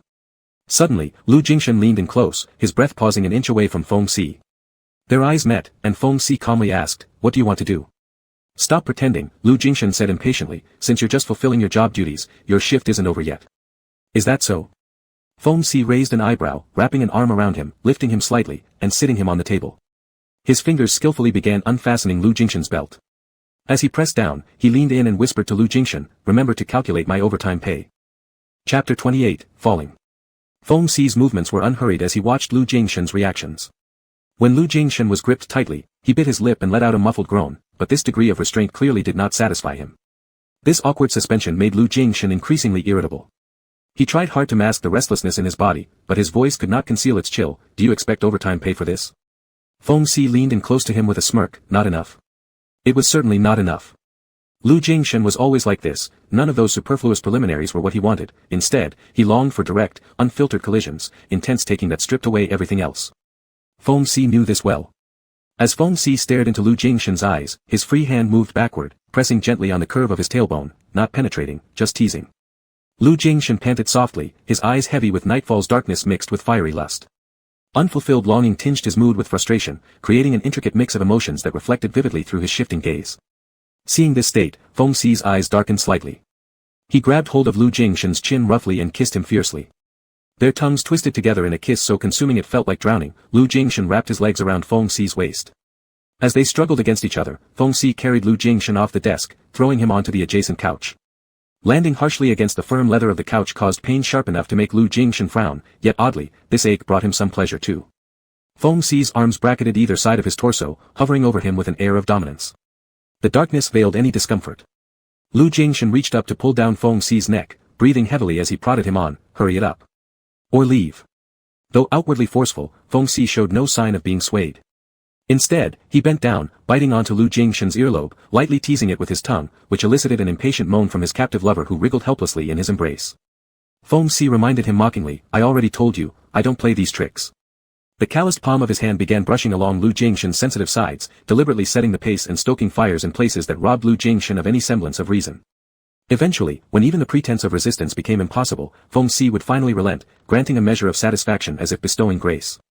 Overwhelmed by waves of desire flooding through him, Lu Jingshan verged on breaking apart, fully aware that all of this was Feng Si's calculated way to dominate him, yet despite knowing better, he couldn't resist walking straight into the trap set before him. The ancient sofa creaked under their weight, and amidst fragmented views of reality, there lingered Feng Si's eyes, deeper than mere lust, hinting at a restrained yet almost paradoxical madness beneath their calm veneer. Locked within this heated stare, Lu Jingshan's heart contracted involuntarily, chest heaving yet unable to escape the pull of Feng Si dragging him further down into the abyss.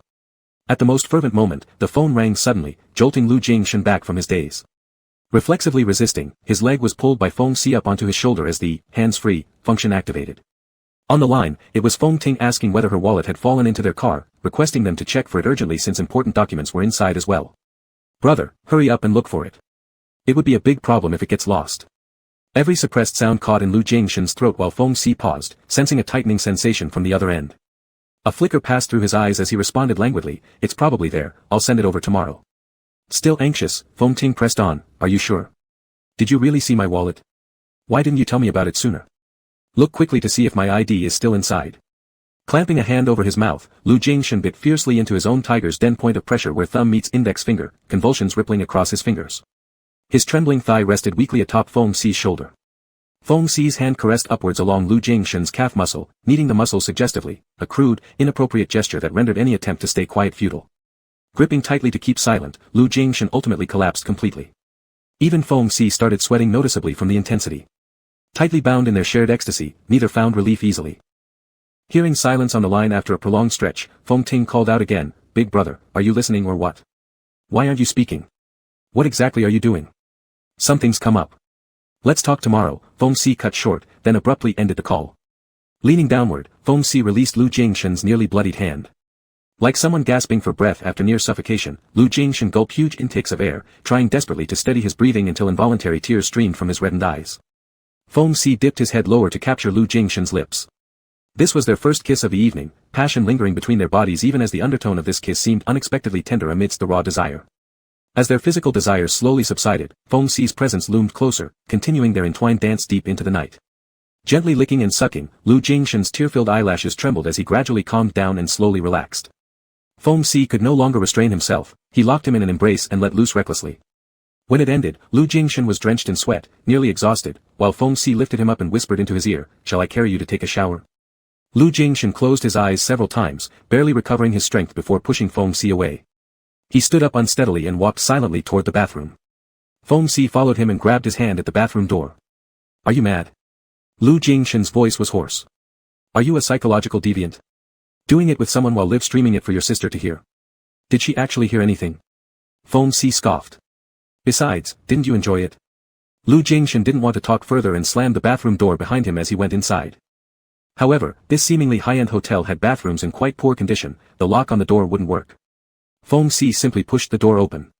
Lu Jingshan was standing under the shower with his back turned, eyes closed, letting the water flow over him, ignoring Feng Xi entirely. Feng Xi stepped forward and entered the shower as well. Through the mist of water, Lu Jingshan raised his head, brows furrowed tightly.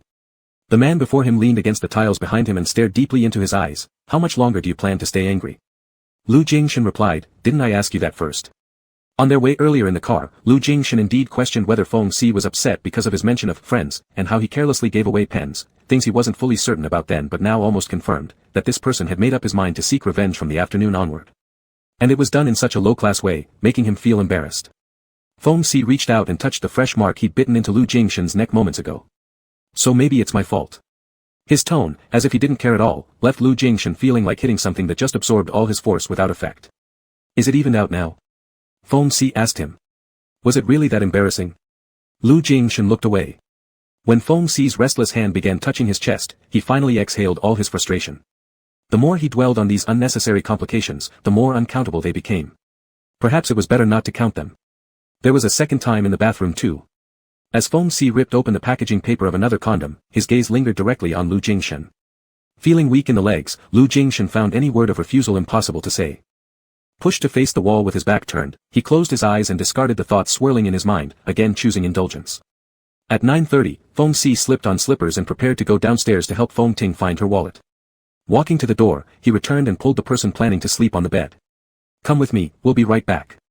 Before Lu Jingshan could frown, Feng Xi already took his jacket and put it on him. "Let's go, we'll also buy a few bottles of water at the convenience store downstairs. There's none left in the room." Whether searching for the wallet or buying water, these were things Feng Xi could easily do alone. Lu Jingshan didn't understand what Feng Xi's game was by insisting on bringing him along. Feng Xi didn't explain much, forcefully pulling him out the door. Riding down in the elevator, Lu Jingshan couldn't muster the energy to think anymore and closed his eyes tiredly.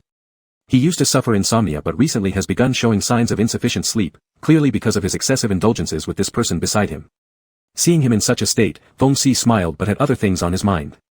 The reason he specially dragged Lu Jingshan out was because an unexpected thought about the past had surfaced. Back then, Lu Jingshan disappeared just like that. After a passionate night together, when Feng Xi went out to buy some stuff, upon his return, the person who was supposed to still be sleeping in bed vanished without a trace, leaving only a brief message to the hotel staff saying, "Goodbye." He thought it was a joke Lu Jingshan played on him, waiting for that person there for an entire month until giving up, since then harboring merely faint hope while searching all over the world for him.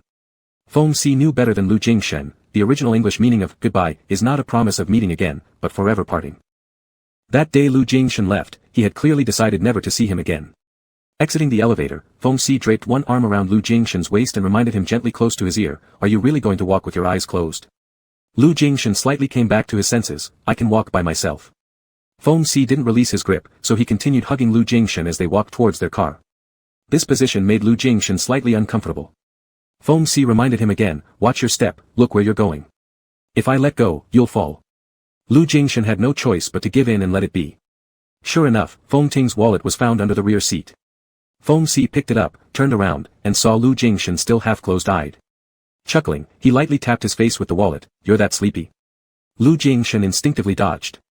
Feng Si knew he had obsessive-compulsive disorder about cleanliness and couldn't stand having something dirty slapped onto his face, but driven by some secret motive, Feng Si felt an urge to make Lu Jingshan dirtier. He would eventually pull this person down with him. Next time, he might try to put something on his face during those intimate moments. Thinking about this, Feng Si's smile became more pleasant. Lu Jingshan felt a little perplexed. "Why are you smiling?" "It's nothing," Feng Si said, grabbing his wrist, "let's go buy some water, and then we'll go back to sleep." Chapter 29, Too Thin. When the sunlight shone on his bare shoulders, Lu Jingshan slowly woke up from sleeping face down. Feng Si was sitting at the bedside, looking down at him, and gently scraping her fingers on his back, like feathers brushing past. Lu Jingshan felt a slight itch and furrowed his brows. "What are you doing? Get up if you're awake. Let's go out." Feng Si reminded him. Lu Jingshan went to the bathroom to freshen up, and Feng Si followed and leaned against the doorframe waiting for him. Looking at his slightly weary face in the mirror, Lu Jingshan closed his eyes lightly and gradually regained his senses. "It's almost 10 o'clock. You've been waking up later and later. Will you be able to adapt when you go back to the high-pressure work every day?" Feng Si casually teased him, but Lu Jingshan didn't want to respond. After finishing washing up, he turned around to leave but was held by Feng Si gripping his arm. His figure loomed over, casting a shadow in front of Lu Jingshan, and kissed his lips. Slowly grinding, his tongue gently brushed against the gaps between Lu Jingshan's lips and teeth without going deeper. After a while, unable to bear this teasing motion, Lu Jingshan pulled Feng Si's collar and tangled their tongues, deepening the kiss on his own. Their lips stuck together as Feng Si softly chuckled close to his lips. Just as Lu Jingshan was about to knit his brows, there came an array of noises from outside the window, cheers from the crowd, music, along with loud sounds from fireworks being set off, one after another. Lu Jingshan looked confused. Feng Si pushed him to look out of the window, where a parade procession was passing with a decorated float surrounded by crowds. The people cheered excitedly, swaying and dancing their way forward. Before Lu Jingshan could see clearly, Feng Si urged him, "Go change clothes, let's go take a look." 15 minutes later, they stepped out of the hotel. The parade had already passed, leaving behind waves of sound. "They have gone to the central square, let's go there to take a look," Feng Si suggested. Leading Lu Jingshan through a shortcut, they arrived 10 minutes later at the largest central square in the city, where tens of thousands of people had already gathered. Rainbow flags were fluttering, and men and women dressed dazzlingly bright sang passionately and danced wildly, immersed in the joy of the moment. Couple after couple, all pairs of men with men and women with women, were glued together, kissing indiscriminately, freely expressing excessive passion. When Lu Jingshan realized it, he had already been led into their midst by Feng Si. Nervously reacting reflexively, his breathing became uncomfortable, and he wanted to leave. Feng Si held him back and whispered warmly in his ear, "Don't think too much, it's daytime now. Just consider it as watching some lively scenes." Lu Jingshan's face turned pale, almost squeezing out his voice through clenched teeth. "Why do we have to come here?" Feng Si's gaze slowly scanned his face, and Lu Jingshan's reaction was indeed as expected. He raised his hand, pressing his palm on Lu Jingshan's back to soothe him with warmth. "Relax." Under the glaring sun, the man in front of him had steady and deep eyes. Gradually regaining composure during a bout of confusion, Lu Jingshan took a deep breath and heard his voice ask again, "Why do we have to come here?" "Alex, running away isn't the solution," Feng Si reminded him. "No matter how much you dislike these people here, you cannot deny that we, are just like them, we all like the same sex." "No, no." Lu Jingshan wanted to object, but it was as if someone had choked him. Opening his mouth, he couldn't utter a sound. He didn't like the same sex, he detested forming intimate relationships and contacts with others. Only Feng Si, only him. Today is their gay carnival gathering, and last night I intentionally brought you here to watch. Feng Si explained to him, "You don't need to think too much. No one here knows you, nor will they notice you. We'll leave after watching for a while." His tone was too gentle, rarely seen, even though Lu Jingshan felt uncomfortable, he couldn't bring himself to say anything mean. Feng Si put both hands on his shoulders and turned him around to look around. Lu Jingshan's breathing became heavier, and he forced himself to open his eyes wide. Everyone was laughing, fully enjoying the moment, immersing themselves in unrestrained joy. They were genuinely happy, and no one felt ashamed because of their sexual orientation. They dared to stand under the sun, ignoring others' gazes. Lu Jingshan simply refused to admit it. It was Feng Si who time and again forced him to face reality. Hugging, kissing, and having intercourse with Feng Si was a man, so he must also be homosexual. No different from any of these people here. Lu Jingchen's fingers slightly trembled, unconsciously twisting tightly, struggling to resist. As the bell rang in the square, revelers paused their revelry, embracing those nearby. Under the endless ringing of bells, wild kisses ensued. When Feng Si leaned over, Lu Jingchen was unable to refuse. They kissed quietly and for a long duration under the flying rainbow flags, just like everyone else around them. The surrounding sounds gradually faded away, and the moving crowd turned into blurred shadows. In front of Lu Jingchen's eyes, there were only Feng Si's focused, lowered dark eyes, overly serious and devout. His eyelashes trembled slightly as he slowly closed his eyes. When the clamor grew louder, Lu Jingchen faintly sensed someone staring at them. He reached out to push Feng Si slightly and turned his head to look. A quick glance revealed only couples embracing together. The brief awkwardness from before seemed like a hallucination. "What are you looking at?" Feng Si asked him. Lu Jingchen snapped back to reality, shaking his head slightly. "Nothing, I might have been mistaken." Feng Si fixed her gaze on him. Lu Jingchen licked his lips, which had gone numb from their kiss. "Let's go now." Feng Si smiled, pulling his hand. "Then let's go." Afterward, they drove to Feng Ting's place, returned the wallet, and took her out for lunch. Since it was still early, Feng Si first drove to the mall and bought a pile of cosmetics and perfumes, handing them to Feng Ting. "It's 2 months until Christmas. Go home by then and help me deliver these gifts." Feng Ting complained unhappily, "Why can't you do it yourself? Why do I have to be your errand runner?" Though she said this, she quickly stashed away the items. Lu Jingchen in the passenger seat turned around briefly. Feng Ting noticed his gaze and explained with a smile, "These are all the gifts my brother wants me to bring back. They're not just for my mom but also for her friends and goddaughters, as well as my brother's godmother and his female relatives." Lu Jingchen. He didn't know what to say. "Isn't it the same for your godmother and female relatives?" Feng Si casually added while holding the steering wheel. "It's all the same." Feng Ting grinned and winked at Lu Jingchen. "Anyway, thanks to everyone's good fortune, my brother understands women best. It's just a pity he doesn't love women." Lu Jingchen withdrew his gaze, not wanting to involve himself in the conversation. Feng Si teased her sister, "You shut up already, you talk too much." Feng Ting casually asked, "Brother, what exactly were you doing last night? I called you, and it took forever to answer. When you finally did, you didn't say anything and even hung up on me. I thought my wallet was lost." The passenger seat's Lu Jingchen shifted his gaze to the window. Feng Si glanced at him and noticed how obviously uneasy he looked, as if he wanted nothing more than to get out of the car immediately. "Nothing special," Feng Si laughed, suppressing the humor in his voice. "Why so many questions? Mind your own business." Upon reaching their destination, Feng Si went to park the car while Lu Jingchen and Feng Ting entered the restaurant first. Feng Ting naturally hooked her arm around Lu Jingchen's and curiously asked, "Big brother Shen, did my brother return that pen to you?" Lu Jingchen nodded, hesitating over an excuse if Feng Ting asked him for it again. Feng Ting said instead, "Just keep it, don't give it to anyone else casually. My brother may seem carefree, but he actually has quite a small mind. Don't let us quarrel because of it." Lu Jingchen, "No." Feng Ting sighed in relief, "That's good." Lu Jingchen asked her hesitantly after a moment, "Is there any special meaning behind that pen for him?" "I don't know." Feng Ting shook her head, "You'll have to ask him about it." Her gaze swept over Lu Jingchen's neck, paused for a second, noticing red marks extending from the back of his neck down below the collar. She moved her eyes away as if understanding something, blushing slightly. During their meal, Lu Jingchen went to the restroom. As Feng Si came in, he was just finishing washing his hands and preparing to leave. Feng Si had come here to sneak a cigarette, grabbing him to stop. "Let's go together later." Lu Jingchen couldn't stand him, "Why are you so addicted to smoking?" Feng Si lazily puffed on his cigarette, "Why did I see you spacing out standing here earlier? What were you thinking about?" Under his penetrating stare, Lu Jingchen eventually asked the question he pondered from yesterday till now, "Is that pen particularly special to you? Why suddenly asking this?" Feng Si questioned. Lu Jingchen, "I'm just curious." Feng Si crushed out his cigarette but on the ashtray slowly. "Curious?" Lu Jingchen nodded honestly, which was rare for him. "Not special," Feng Si replied indifferently, "I just don't like using other people's things. I got tired of borrowing duty pens every time I signed documents, so I bought one myself." Lu Jingchen's gaze conveyed clear disbelief. Feng Si assured him, "Really, it's just a pen, no need for so much special significance. I didn't give it to Tingting because she tends to covet whatever others have, so it's about teaching her a lesson. And even though I wouldn't mind giving it to you, a gift is a gift, whether given thoughtlessly or intentionally. You gave it away without telling me, should I not care? Alex, you're really breaking my heart." Lu Jingchen was rendered speechless. One way or another, it still came down to his own fault. "You don't need to think too much about it." Feng Si reached out and slapped his ass before Lu Jingchen could frown. "But if you want to assign some special meaning to that pen, that's fine too. Lu Jingchen didn't understand. What? Feng Si paused his hand, kneading his but before making a lewd suggestion. The jumping beads are gone. Want to try switching to a pen?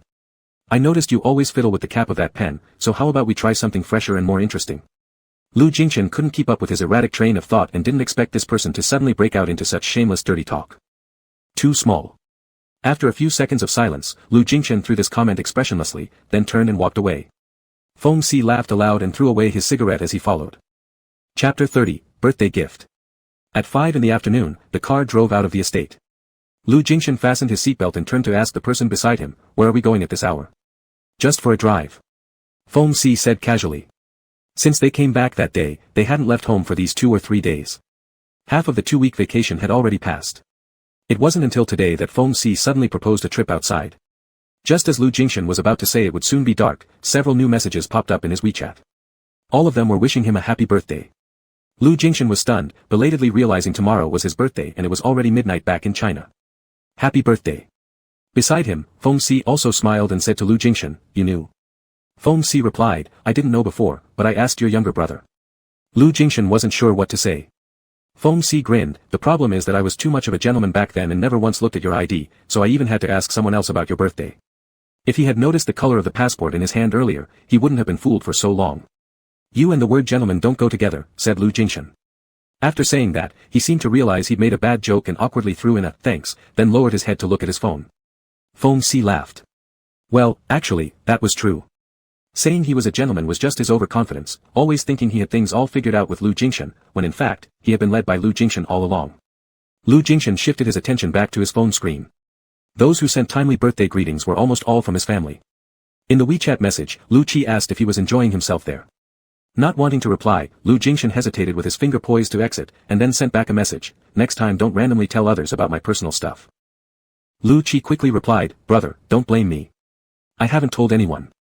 I only told Captain Feng. If you really didn't want him to know, he wouldn't have had the chance to ask me. Don't talk anymore. I'm going to sleep. You two should enjoy yourselves there. Be happy on your birthday. Lu Jingchen dimmed his phone screen. Feng Si reached out, grabbed his phone, powered it off, and stuffed it into his pocket. Don't keep looking at your phone while you're with me. Just look at me. Lu Jingchen didn't argue with him. Where are we going now? Feng Si said, the airport. The airport he mentioned was a small private one, only half an hour away from the winery. There were 3 or 4 light utility aircraft parked on the tarmac. A man with brown hair and blue eyes, wearing a flowered shirt and low-rise jeans, was waiting for them here. Upon seeing Feng Si, the man greeted him warmly, trying to give him a cheek kiss, which Feng Si refused. How many times do I have to tell you? I'm an Easterner, no need for that. You're British though, the man bluntly exposed, seizing the chance to grope him, successfully grabbing some free favors. Lu Jingchen frowned. When Feng Si introduced them, he coldly nodded slightly. This flamboyant Frenchman was actually a high-ranking official in a multinational company in the area. He was Feng Si's previous employer when he worked here. This small airport and its planes belonged to him. If they had met in a different setting, Lu Jingchen might have been interested in having a conversation with the man, perhaps exploring potential business collaborations in the future. But seeing how blatant and overt the man was towards Feng Si, he lost any interest immediately. The man boldly scrutinized him, laughing while teasing Feng Si, is this your sweetie? Feng Si shook his finger, if you call him that, he'll get mad. He's my current boss. They spoke French, which Lu Jingchen understood well. Growing more uncomfortable, he snapped, boyfriend. In the slightly surprised gaze of the French man, Lu Jingchen repeated coldly, I'm his boyfriend. He spoke in French as well. Feng Si burst out laughing this time, truly from the bottom of his heart, his chest vibrating as if he were genuinely delighted. Lu Jingchen's frown did not relax, still feeling disgruntled. Feng Si wrapped an arm around him and thanked the French man, I'll return the plane in 2 hours, thanks.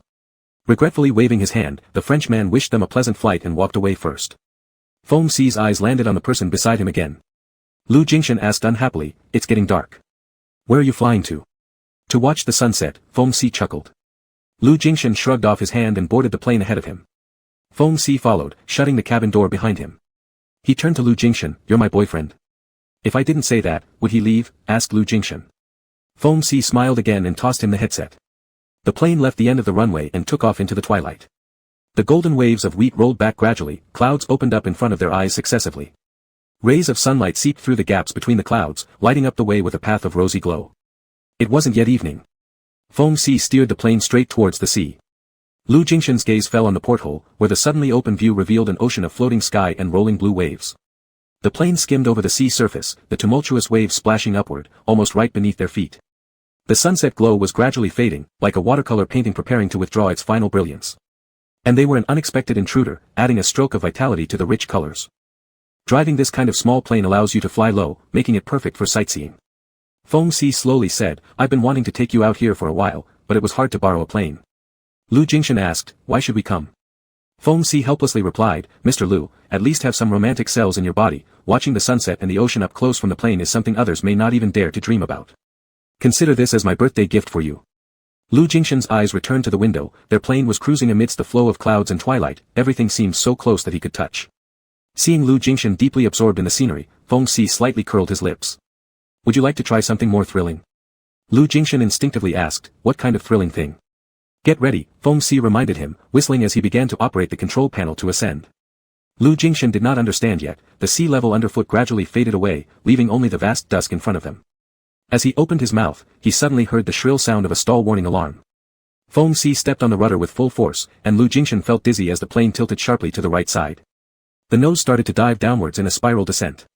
Lu Jingshan's heart raced to his throat instantly, the sensation of weightlessness made his adrenaline surge crazily. In his peripheral vision, he noticed the calm person beside him, skillfully handling the steering wheel, a smile still on his face. This was what Feng Si called thrilling, it was deliberate. With each spiral down, the speed of descent increased drastically, and the angle of the dive became larger too. After 3 loops, the aircraft's posture almost became a vertical dive. Lu Jingshan's mind went blank, all the blood in his body seemed frozen. He wanted to scream but couldn't, the frantic beats of his heart echoing loudly in his ears. After the 4th circle, Feng Si slowly started the recovery maneuver. A few minutes later, the plane returned to a steady flight state. The stall warning disappeared, and Lu Jingshan's brain finally rebooted slowly, clenching his fists tightly. The person next to him asked, did you enjoy it? Lu Jingshan frowned heavily, do you think it's enjoyable? Not bad, Feng Si calmly said, this is a compulsory course for flight students. I've done it hundreds of times. You must be able to do it without accelerating heartbeat to be considered qualified. But indeed, it is pretty thrilling for you. When doing extreme sports, besides adrenaline, the human body secretes dopamine, which can make people feel as if they are falling in love. Alex, did you experience that? Lu Jingshan thought for a moment and answered, you also said, it's an illusion. You really don't understand romance at all, Feng Si laughed and sighed, alright then, maybe it's my illusion. After a moment of silence, Lu Jingshan said, do you think this kind of illusion is good? Isn't it more like an excuse to avoid responsibility after the fact? Feng Si turned his head to look at him, are you talking about yourself? Lu Jingshan fell silent again. He knew what Feng Si referred to, the one who ran off after sleeping together was indeed him back then. That might very well be an out-of-track accident caused by the influence of dopamine. However, at least he had never deceived Feng Si under the name of love. I'm sorry. Lu Jingshan hesitantly said. Feng Si raised an eyebrow, you're apologizing to me. Lu Jingshan, if you've been minding the events of those years, I apologize to you. It was my fault to leave without any notice. When speaking, he didn't look at Feng Si, his voice low, covered by the roaring sound of the engine, making it difficult to identify his emotions. I don't need your apology, Feng Si said slowly, an apology like this means nothing to me. He reminded Lu Jingshan, look ahead. Lu Jingshan lifted his eyes. Ahead, the red sun had already sunk below the horizon, leaving only the lingering warm hues of the evening glow. As time passed, the sky grew darker, the last strand of twilight fading into a cold blue near the horizon. Small lights lit up along the coast, heralding the arrival of nightfall. On the way back, Feng Si specially piloted the plane around the city they visited a few days ago. From afar, they could see the large patch of mottled glowing orange light below, intertwining into a splendid lantern festival and starlit night.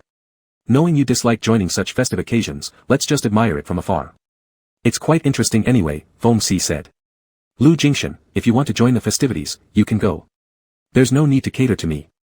Feng Si turned his head and gave him a glance, what's wrong with catering to you? Isn't it your birthday? Seeing Lu Jingshan's unnatural expression, Feng Si smiled, still thinking about earlier. Lu Jingshan raised his eyes to meet Feng Si's mischievous gaze, remaining silent for a moment before Feng Si spoke, I'm quite surprised that you actually apologized to me. Alright, I'll give you some face and accept it. Lu Jingshan wanted to say something but felt like anything he said would be wrong. The plane returned to the airport and pulled back onto the tarmac. It was already past 8 in the evening. The control tower confirmed their position and quickly cut off communication.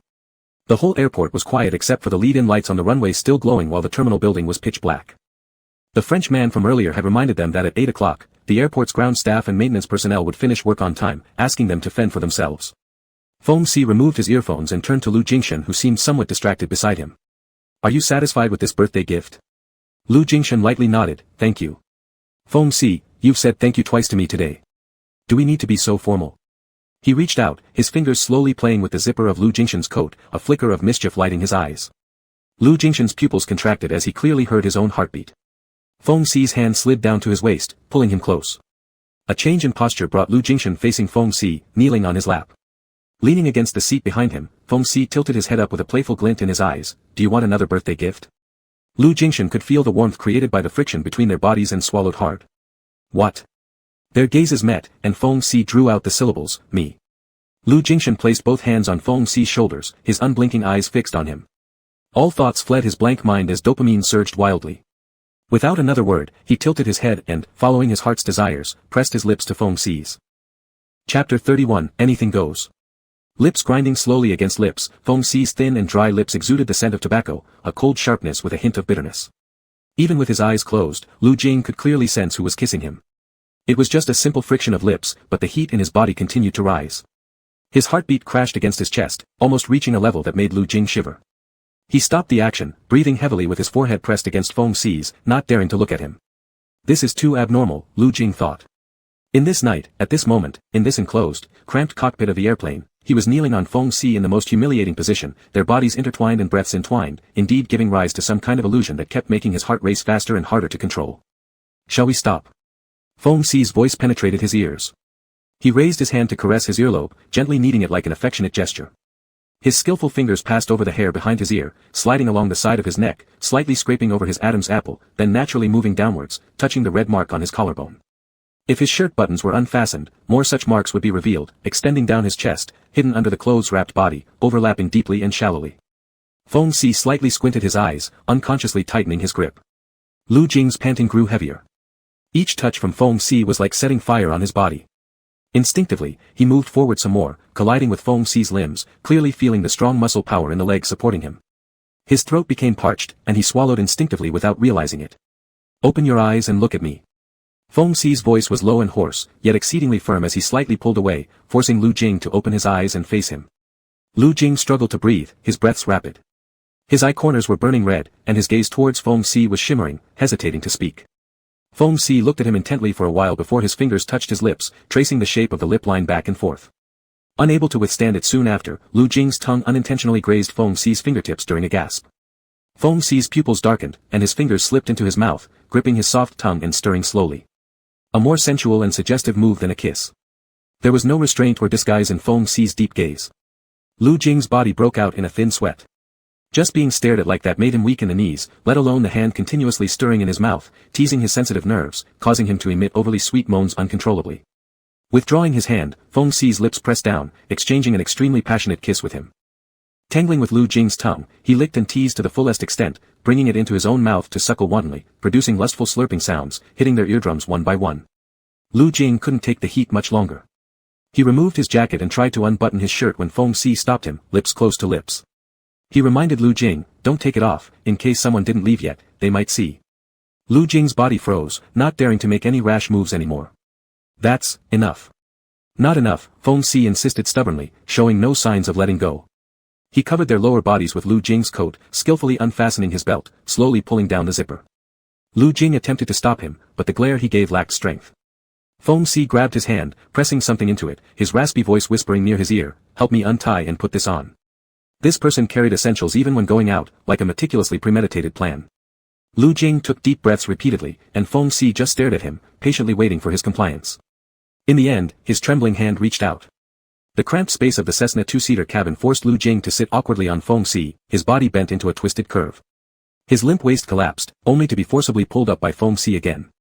Through the shaking vision, what he saw was Feng Si's dark, desire-drenched eyes striving to restrain themselves, sweat rolled down his forehead, his throat roughly heaving with labored breathing, alluring beyond measure.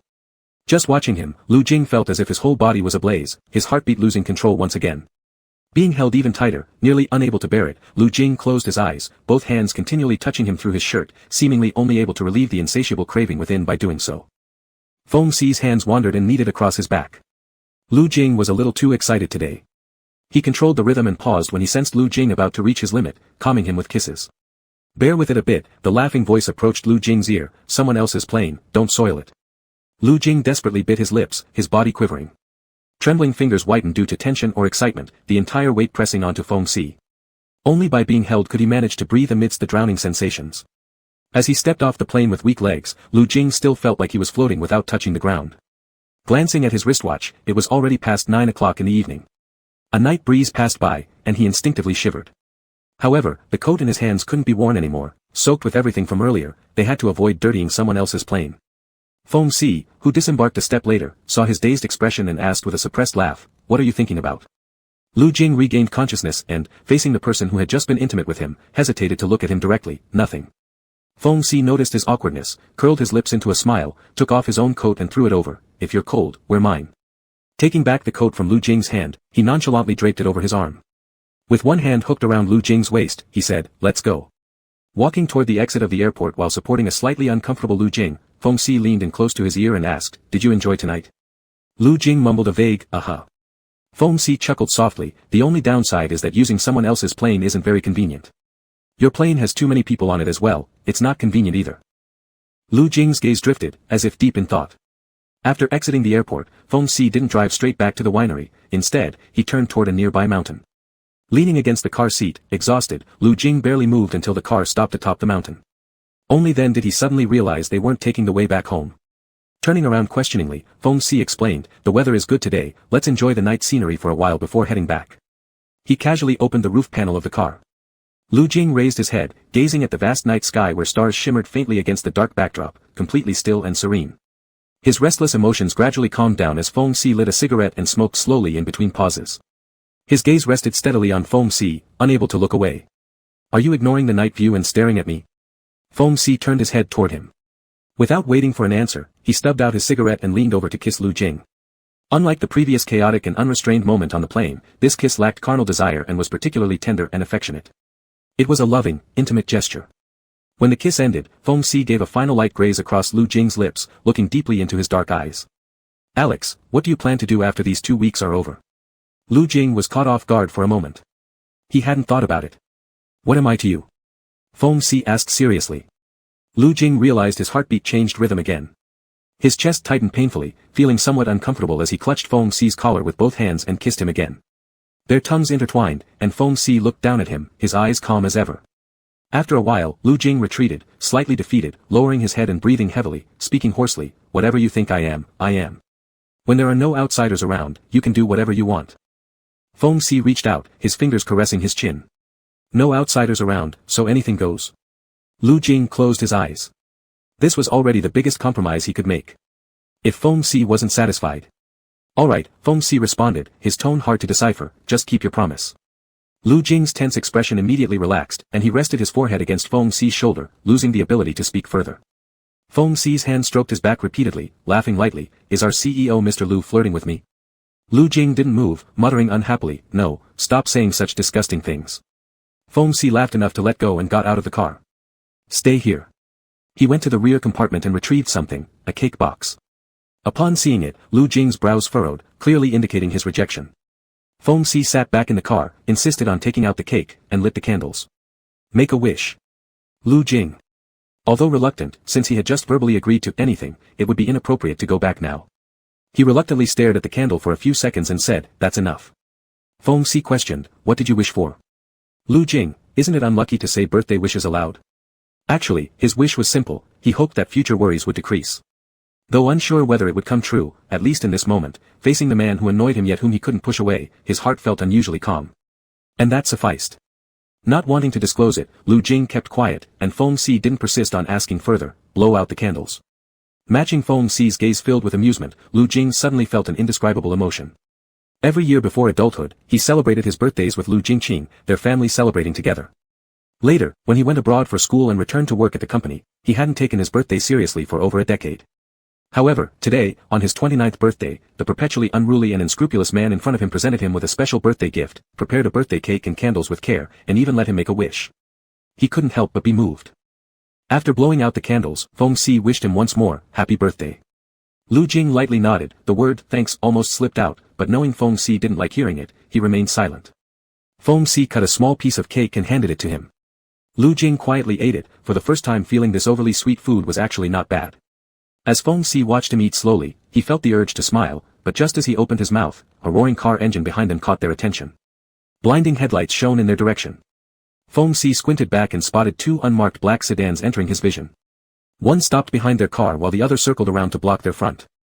4 or 5 tall foreigners stepped out and approached them. Upon seeing them, Lu Jing's complexion slightly changed as they walked closer and surrounded their vehicle. Feng Si lowered his window calmly, asking, "Is there something you need?" One of the men leaned over to look inside at Lu Jing before motioning for them to get out. In his hand, a gun gleamed ominously. Feng Si pretended to reach for the door but suddenly moved fast, extending his arm out of the window, grabbing the man's wrist that held the gun, and twisting it sharply with an audible cry from the man, swiftly seizing the weapon. The others immediately realized what was happening and started attacking, kicking and pulling at the car doors. A loud bang rang out when someone fired a shot into the car. Lu Jing's eardrums vibrated violently as cracks spiderwebbed across the windshield in front of him. Before he could react, Feng Si slammed on the gas pedal, brutally ramming through those surrounding the car. He quickly turned the car around and sped away. Chapter 32 Use here. Feng Si stepped on the gas, accelerating down the mountain road. Lu Jingshan looked back, the two cars trailing behind flashed their headlights and followed closely. It seemed difficult to shake them off easily. "Unbuckle your seatbelt and help me steady the steering wheel," Feng Si said suddenly.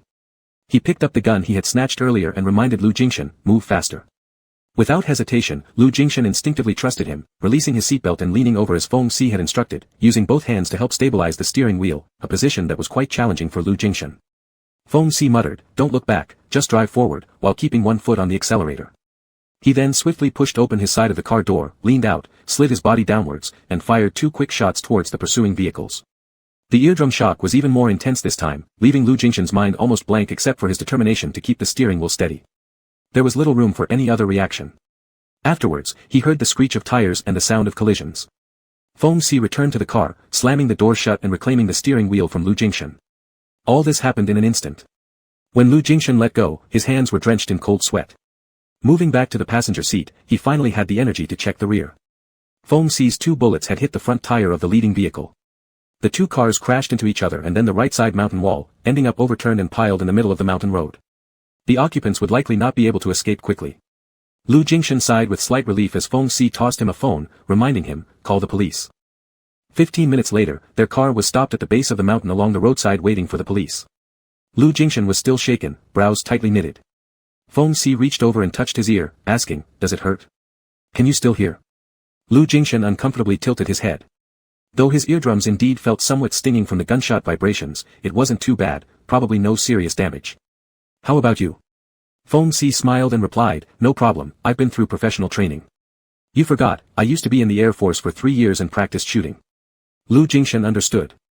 That's why he could shoot so accurately and act with such confidence.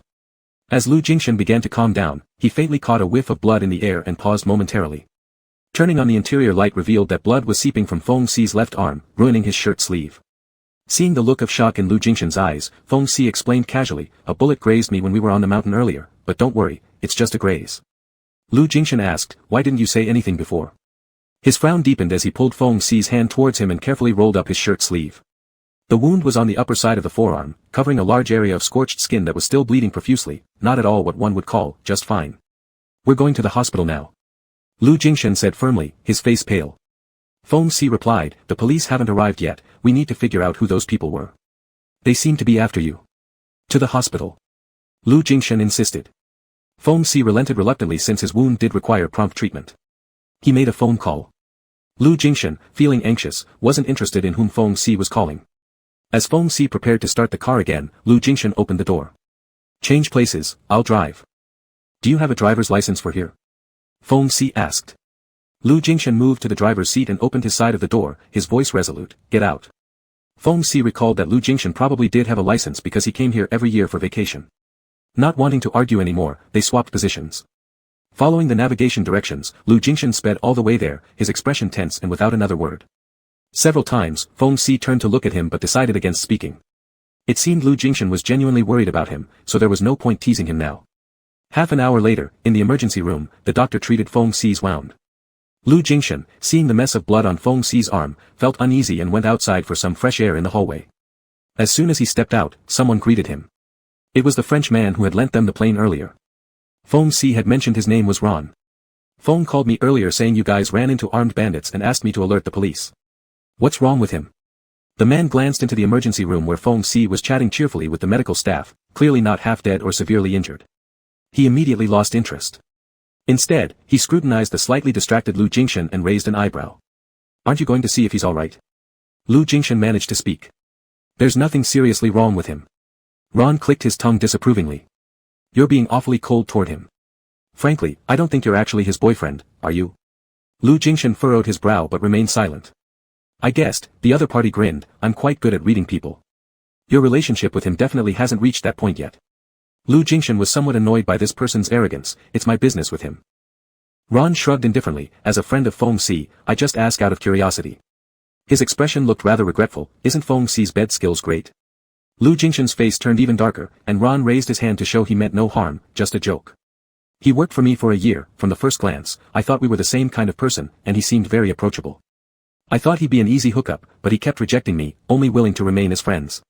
Later when I kept asking him, he told me he came here to find someone who could understand French, hoping to try his luck. While speaking, the person kept looking at Lu Jingshan's face to affirm his guess, the person he mentioned should be you, right? Lu Jingshan froze. The second foreign language he chose in university was French. Many people in Africa could speak French, and he often used French to ask for directions back then. Despite appearing nonchalant, Feng Si remembered everything. While Lu Jingshan was lost in thought, Ron went to answer a phone call. Lu Jingshan stood by the door, looking down at the shadow cast by the night beside his feet, slightly distracted. Feng Si came out and called him, why are you standing here looking down? Asleep? Lu Jingshan looked up, Feng Si's wound had been dealt with and was bandaged. This man didn't seem to take his injury seriously, his smile was carefree as he directly stared at him. Lu Jingshan's gaze fell on his arm, hesitating, are you all done? What did the doctor say? Feng Si replied indifferently, had an anti-inflammatory injection, stitches, applied medicine, no big problem, just need to pay attention these days, can't get it wet. He turned his head to see Ron coming over and asked, what did the police say? They arrived when those guys just crawled out of the car ready to run away, all caught and taken back. They said they saw you rich, wanting to rob you. Ron told them the news he had just received. Feng Si's expression became serious, that's not right, their focus was on Alex, it was targeted at him. The guns they carried weren't ordinary handguns, and they kept chasing us relentlessly. It's absolutely not just about robbery. I also found a gun there, could you help send it to the police station and inform them? No problem, Ron said, I've already told them, letting them investigate thoroughly, won't let it go easily. Later, you two might have to personally go to the police station to give a statement. Feng Si nodded, thank you. On the way back, Lu Jingshan drove again. When getting into the car, Feng Si saw the cake under the passenger seat that was only eaten a few bites, picked it up and threw it casually into the roadside garbage can, feeling slightly sorry, your birthday was pretty thrilling. Lu Jingshan, I'll raise your salary after we return. Hearing this, Feng Si was surprised and looked at him, then laughed, then shouldn't we calculate medical fees, nutritional fees, and mental damage compensation too? Is this like compensation for workplace injury? Lu Jingshan felt suffocated upon hearing this. Apart from giving money, it seemed he indeed had nothing else to express gratitude to Feng Si with. This person clearly wasn't short of money either. Even if we need to calculate, there's no rush now. Let's go back first. Feng Si smiled, reminding him. Lu Jingshan silently started the car without saying a word. Feng Si lit a cigarette and opened the window on his side. His uninjured right hand leaned against the window frame, occasionally taking a puff. It seemed like the earlier danger didn't faze him at all. Your hand is injured, smoke less. Lu Jingshan couldn't resist reminding him a bit. Feng Si glanced over, doesn't that conflict, does it? Lu Jingshan didn't say more and concentrated on driving forward, looking at the front, the cracked patterns on the windshield reflected in his eyes, as if something icy and frozen inside him was gradually wavering and breaking apart. By the time they returned to the winery, it was already past midnight. Feng Si took off the shirt stained with blood as soon as he entered the door, intending to go take a shower. Lu Jingshan stopped him, your wound cannot get wet. It doesn't matter, it's just on my left hand, I can avoid it if I'm careful, Feng Si joked, unless, would Mr. Lu lower himself and help me wash? Saying this, he was prepared to be rejected by Lu Jingshan. But after a brief hesitation, Lu Jingshan nodded, all right. Feng Si raised his eyebrows, as if he hadn't expected such a reaction, you really will help me wash. Lu Jingshan said, no outsiders around, whatever works. That sentence remains valid. Feng Si said, oh. Lu Jingshan's hand touched the bandage on Feng Si's arm, gently caressing it. His eyes were lowered, his expression especially focused, giving himself no chance to regret, I don't want others to know. If you agree, let's keep it this way. Feng Si, not letting others know. Lu Jingshan, only this point. Can I even disagree? Feng Si said indifferently, do as you like, if you think it's fine, then it is. He withdrew his hand and entered the bathroom first. Lu Jingshan slightly paused, sensing Feng Si was probably still dissatisfied. But besides this way, he really didn't know what else to do. When Lu Jingshan followed in, Feng Si had already taken off all his clothes and was about to turn on the shower.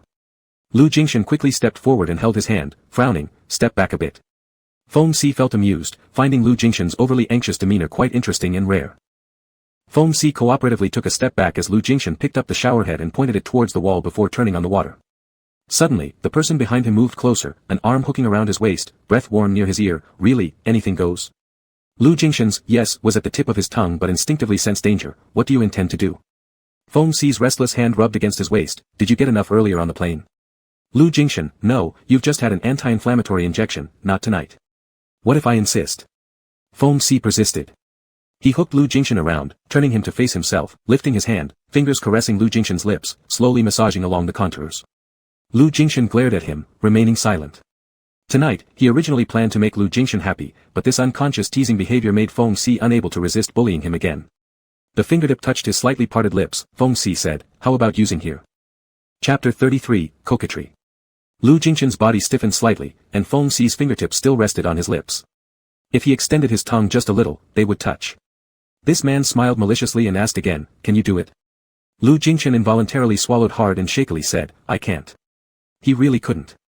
In the past, this had only been done to him by Feng Si, and even then, very rarely. They always preferred direct contact. Feng Si's smile deepened. "If you can't, I can teach you." There was a subtle struggle in Lu Jingshan's expression, and he fell silent. The hot water continued to flow, filling the bathroom with steam, carrying an ambiguous heat that surged upwards. It swirled through the silent air, carrying unspoken restlessness. After a moment of quiet, Feng Si pulled back his hand. "If you don't want to, it's fine." Lu Jingshan reached out and clutched the uninjured arm of Feng Si, his trembling fingers tightening slightly. "I can't, teach me." Feng Si raised his eyebrows as Lu Jingshan dared not look into his eyes, like someone struggling to make a tough decision. He knelt down before Feng Si. Despite how difficult it was, he didn't retreat. Feng Si looked down at him seriously, the smile fading from his eyes, replaced by another complex emotion. His hand slowly descended onto the back of Lu Jingshan's head, saying softly, "If you really can't accept it, that's fine too."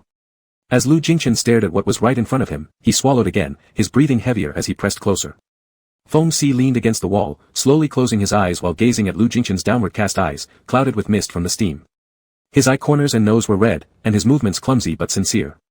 Feng Si did not feel particularly good. Lu Jingshan was too inexperienced, practically clueless, and several times it caused discomfort, bordering on pain for Feng Si. However, this also inexplicably generated a savage kind of satisfaction within him. His hand moved lower to the back of Lu Jingshan's neck, lightly caressing there. Whenever Lu Jingshan could no longer bear it and paused, Feng Si would tighten his grip on the sensitive spot on the back of his neck, pushing him back towards himself. When he sensed that Lu Jingshan was almost out of breath, he relaxed his hold slightly. Feng Si taught Lu Jingshan quietly yet forcefully in this manner. Although Lu Jingshan wasn't exactly a good student, he was obedient. Even with tears welling up in his eyes, he persevered. The more he persisted, the more Feng Si wanted to torment him. Their breathing became increasingly irregular. Feng Si's hand slid forward and grabbed Lu Jingshan's chin firmly as his body thrust forward. The heavy panting intertwined with other intimate sounds. At the last moment, facing Lu Jingshan's tear-filled, bright red eyes, Feng Si regained a bit of his rationality, resisting the urge and pulling out. Even though he wanted to finish all over Lu Jingshan's face, Feng Si knew when to stop. One shouldn't go too far and hurt someone excessively all at once. Lu Jingshan collapsed on the ground, some of it still landing on his lips. Unconsciously, he licked them, remaining dazed for a long time. Feng Si extended his hand, and Lu Jingshan struggled to lift his head.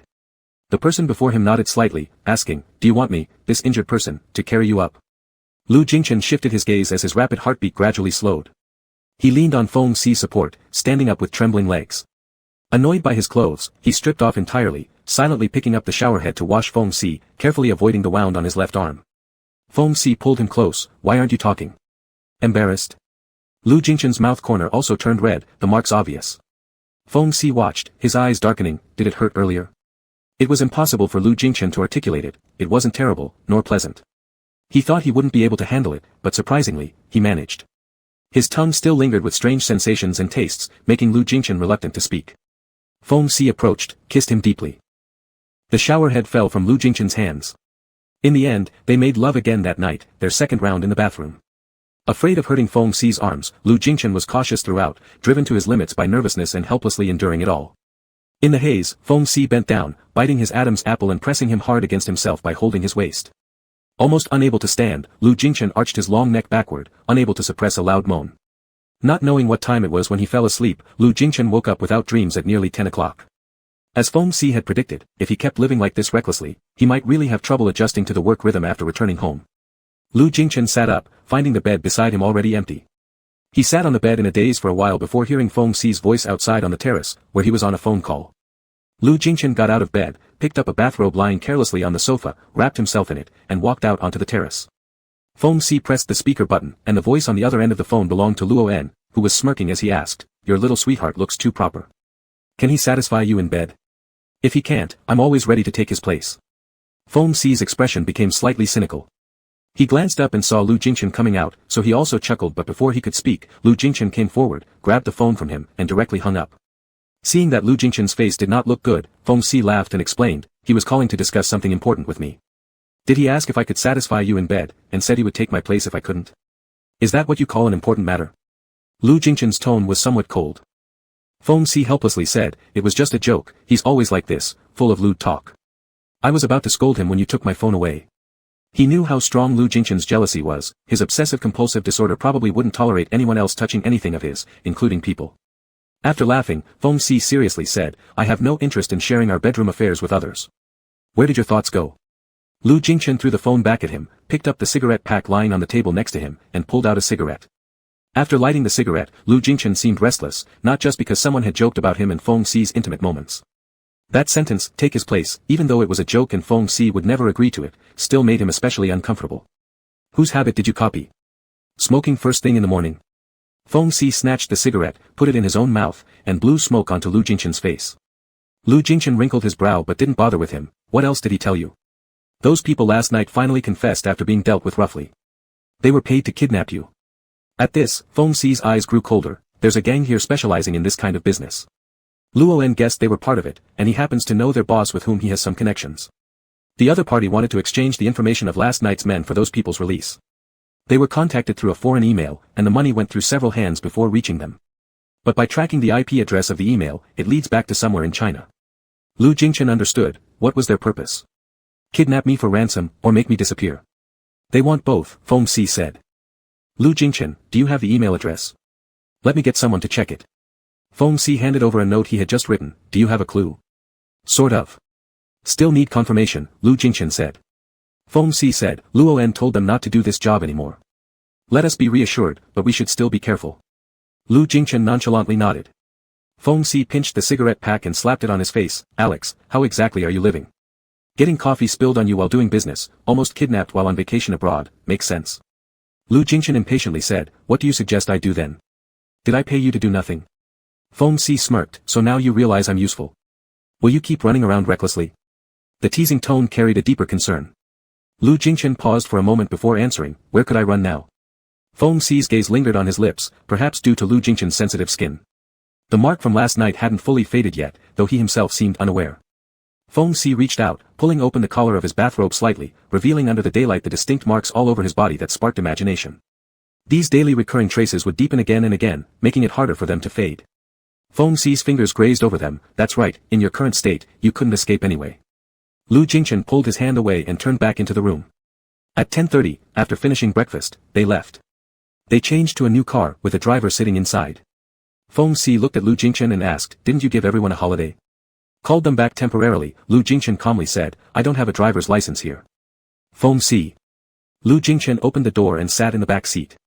Feng Si followed up, "You didn't have a license and dared to take the wheel from me last night?" Lu Jingchen didn't think about it much. Upon seeing the wound on Feng Si's arm, he had panicked, which is why he ended up doing something uncharacteristic. Not wanting Feng Si to continue questioning him, Lu Jingchen looked out the window. Feng Si tapped his knee lightly and moved closer. Lu Jingchen frowned. "What are you doing?" Feng Si smiled at him, pulled one of his hands, interlaced their fingers, and lazily leaned back into the seat. "Nothing, keep enjoying the view." This interlacing of their hands gave Lu Jingchen a rather subtle feeling. Except during their intimate times, they had never had such a nearly affectionate, completely devoid of lust, gesture before. Struggling seemed unnecessary, as Lu Jingchen noticed the faint warmth between their palm-to-palm contact and the texture of the thin calluses on Feng Si's hand, gradually relaxing. 40 minutes later, they arrived at the hospital for a follow-up visit and to change the bandages. The bandage on Feng Si's arm was unwrapped, revealing a scar that wasn't as terrible as it had been the previous night, but still far from appealing. Lu Jingchen glanced at it once before looking away, only to be stopped when Feng Si grabbed his wrist. Don't go. Stay with me here. Lu Jingchen's gaze met his. Feng Si, seated, tilted his head upward, drawing out his tone. It hurts so much. Lu Jingchen felt a little speechless. The other night, when Feng Si had asked if he was acting cute, Lu Jingchen didn't even know how to spell cute. Now he did. Lu Jingchen retracted his step and stayed put. The person who kept claiming pain hadn't actually frowned much at all during the process, and even managed to crack jokes with the nurse while she helped change the dressing. He always did this, cracking jokes within a few words, easily making people like him. Lu Jingchen looked at the nurse's radiant smile and began regretting staying. By the time Lu Jingchen came back to his senses, Feng Si had already finished applying medicine and redressing the wound, standing up. Alex, let's go. Lu Jingchen snapped back, following silently as they left. Once outside, Feng Si stopped him. What were you thinking about just now? Lu Jingchen paused his gaze on Feng Si's face for 2 seconds before reaching out and lightly tapping the freshly bandaged arm, expressionlessly asking, does it hurt? Feng Si, hands in his pockets, stared into his eyes, dragging out his voice as usual, hurts. Lu Jingchen, how old are you now, still throwing tantrums? Feng Si burst into laughter. If Lu Jingchen liked this kind of behavior, then there wasn't anything wrong with indulging him. Chapter 34 Return to Me. After leaving the hospital, they went to the police station next. By the time they finished giving statements and came out, it was already noon. They had lunch at a nearby restaurant. As they were leaving, Feng Si mentioned there was a flea market nearby and asked Lu Jingchen if he wanted to take a look. I came here once before, and there were quite a lot of interesting things. Are you interested? Lu Jingchen didn't really care, but since Feng Si wanted to go, he followed him. The flea market was on a nearby square, with scattered ground stalls everywhere, selling all kinds of goods. Pedestrians weaved in between them, the sounds of bargaining constant. It was a place full of local flavor. This scene was rare for Lu Jingchen, but not unfamiliar. He had also been to similar places with Feng Si in the past. It was in Africa when they passed through a certain city and happened upon such a gathering. They browsed around, buying a bunch of local specialties, including the leather cord he'd worn on his wrist for years. That leather cord was handmade from a special type of rhinoceros hide. The vendor who sold it to them said wearing it would bring good luck. It was very cheap, so both he and Feng Si bought one each. Lu Jingchen didn't know if the leather cord truly brought good luck.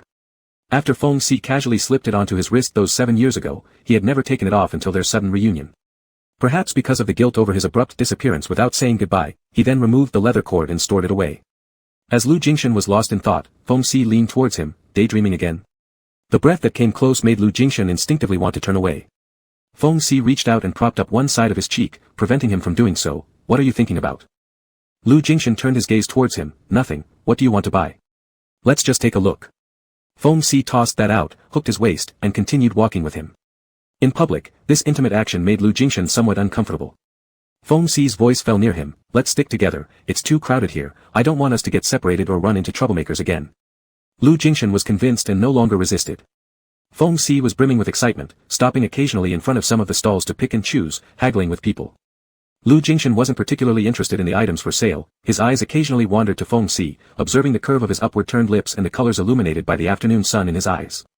After going around the whole market, Feng Si surprisingly remained relatively restrained today, only purchasing a few items, all of which were unexpected by Lu Jingchen. A retro phonograph, 2 vinyl records, and an early 20th century published poetry collection. Lu Jingchen wasn't quite sure how to comment. You bought these? Why not? Feng Si replied with a smile and raised eyebrows.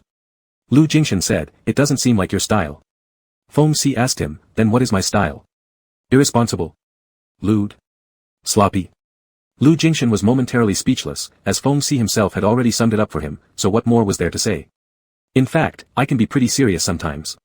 Feng Si said, don't you think so?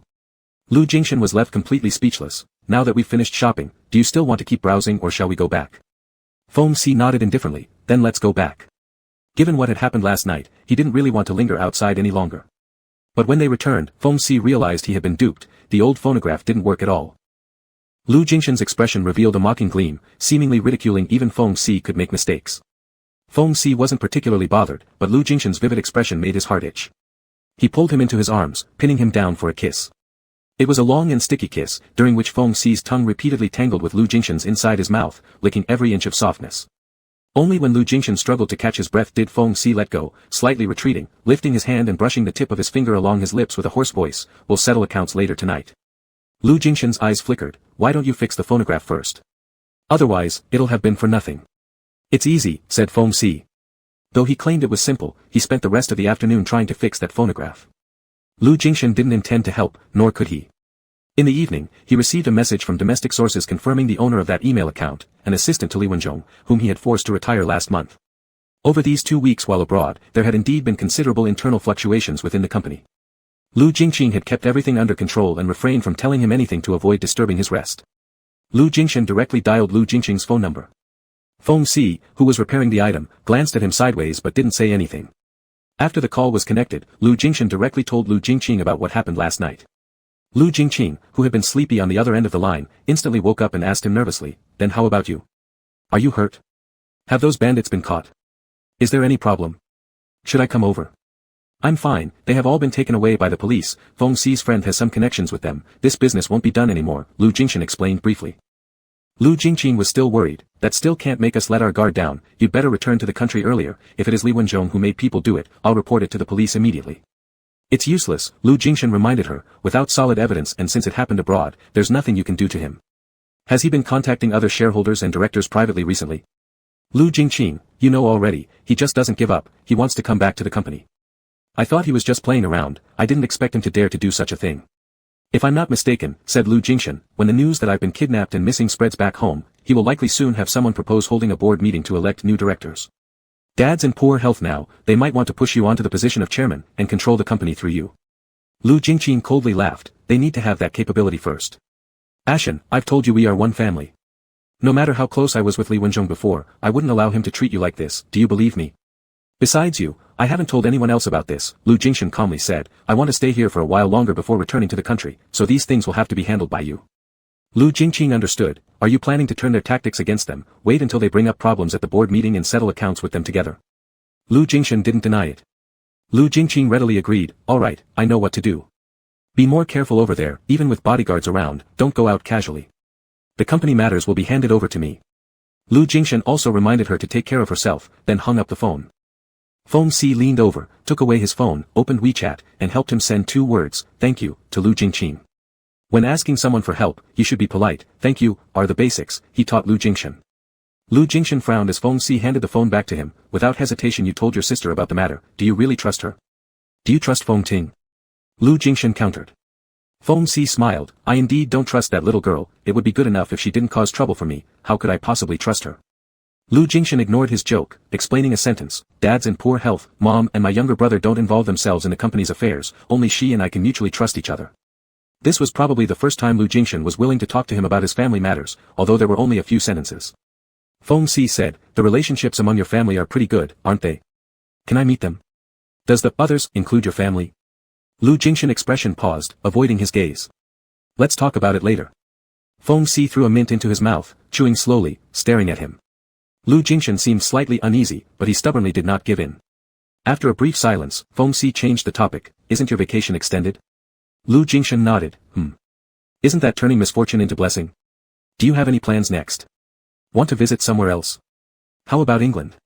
My home?" Feng Si's tone was casual, like a random suggestion. Lu Jingshan lightly pressed his lips. "Anyway, your sister doesn't feel safe letting you go out, so just stay here obediently." After finishing speaking, Feng Si got up and continued working on that phonograph. Lu Jingshan was stunned for a moment, then followed over. Feng Si had disassembled the parts everywhere, squatting on the ground and slowly wiping the spring. Lu Jingshan hesitantly squatted beside him, Feng Si's eyes glanced over, looking at him standing still. "Lu Jingshan. What do you want? Shouldn't I be asking you what you're doing instead?" Feng Si said helplessly and humorously, "Mr. Lu, you're blocking the light." Lu Jingshan was slightly embarrassed and moved aside a bit. His appearance was like he was guilty of doing something wrong, deliberately trying to please others, yet clumsily failing to do so. "Feng Si, stop moving. The more you move, the less I feel like doing this. Come over here and just sit still." Lu Jingshan's mind slightly relaxed, obediently moved to his other side, "Do you need my help? Weren't you uninterested in helping earlier?" Feng Si laughed at him, "What can you help with? Can you tell what these different parts are?" Lu Jingshan looked embarrassed. Feng Si gestured toward him with a chin nod, "Go get me a bottle of water." Lu Jingshan responded with an "okay," and stood up. 5 minutes later, he returned with a mineral water bottle, handing it over to Feng Si. It was rare for Lu Jingshan to be so compliant, and Feng Si took the chance to tease him, "I'm a little hungry. Would you go fetch me a sandwich?" Lu Jingshan glanced at him before heading downstairs. By the 3rd time, Feng Si said he wanted some tissues, and Lu Jingshan still went to get them. "Is there anything else you need?" Lu Jingshan had probably already figured out that Feng Si was playing with him but didn't bother about it. Just tell me all at once, and I'll bring everything over. Feng Si knew when to stop, grabbing his hand. Nope, don't want you running around anymore. Just stay here. Lu Jingshan didn't say anything more, instead crouching down next to him and picking up the book of poems nearby. He flipped through a few pages before putting it down again. Even he wasn't particularly interested in such things, and he couldn't believe Feng Si would actually like them. Lu Jingshan's gaze returned to the man beside him, watching quietly as he worked. Half an hour later, after reinstalling the last part, Feng Si clapped his hands. It should be fixed now. Want to try? Lu Jingshan nodded. Feng Si carried the phonograph onto the table, placed the vinyl record they'd bought earlier on it, and gently turned the handle. A delicate voice cut through time, slowly flowing out as the record rotated. Return to me. The deep male voice sang the same line passionately, yearning for his lover's return. Lu Jingshan listened silently for a moment, somewhat lost in thought. Feng Si leaned in from behind, warm breath landing near his ear as he softly hummed along with the tune. Lu Jingshan felt a slight tickling sensation. The moderate yet intimate tone of Feng Si's voice resonated in his eardrum, making his heart tremble. Return to me. For my heart wants you only. Lu Jingshan turned around, embracing Feng Si's neck and drawing closer to him. Their kiss sealed the moment. As well as any words too heavy for him to express. Chapter 35, The Night. In the following half-month, Lu Jingshan and Feng Si stayed at the winery, except for occasional trips to the nearby town for supplies. During this time, Ron came over for a meal at the winery. Lu Jingshan verbally agreed on a business deal with him. If it could finally be finalized, in the future Shang Xian would be able to expand its presence in the European market with Ron's company's assistance. With this achievement under his belt, Lu Jingshan could return to China and silence the board of directors once and for all. Of course, Ron wouldn't benefit little from this deal. Though this Frenchman seemed more unscrupulous than Feng Si, when it came to business negotiations, he was extremely cautious and sharp, making it hard to handle him easily. After serious discussions were completed, Ron didn't hesitate to indulge in Lu Jingshan's fine wine, mentioning that he also wanted to buy a winery one day. Drunkenly mumbling about the most regrettable thing being not getting a chance to sleep with Feng Si, he tried to cozy up to Feng Si while drunk, but failed as soon as he moved closer, only to be casually pushed away by Feng Si. Sorry, I don't sleep with others, Feng Si smiled mischievously, though his stance was firm. Ron muttered a few curses before Lu Jingshan coldly instructed his driver to send Ron away. Before leaving, Ron noticed the phonograph that Feng Si bought and mumbled, "You Easterners love to create these subtle romances, whereas I prefer music in bars. That suits young people better. I was deceived by your looks, Feng." Feng Si just smiled without explaining anything, leaving Ron feeling unattended. Finally, Ron left after slapping his thigh in frustration. After things settled down, Lu Jingshan's expression remained somber. Leaning towards him, Feng Si asked, "Still unhappy? After successfully negotiating such a big deal?" Lu Jingshan replied coldly, "We'll see once the contract is really signed." This made it clear he wasn't happy. Feng Si straightened the sleeves of his shirt that had been messed up by Ron, inwardly thinking how unjust it all was. Lu Jingshan didn't acknowledge him anymore, instead calling Lu Jingqing. They'd kept in contact during this period. News of his kidnapping and disappearance had already reached back home, but only family members knew the truth. Chaos reigned within the company, rumors flying everywhere, hearts wavering, with not a few taking the opportunity to play small tricks. Lu Jingshan had long planned to overhaul the long-standing problems in the company, and now this was an opportune moment to leverage the situation.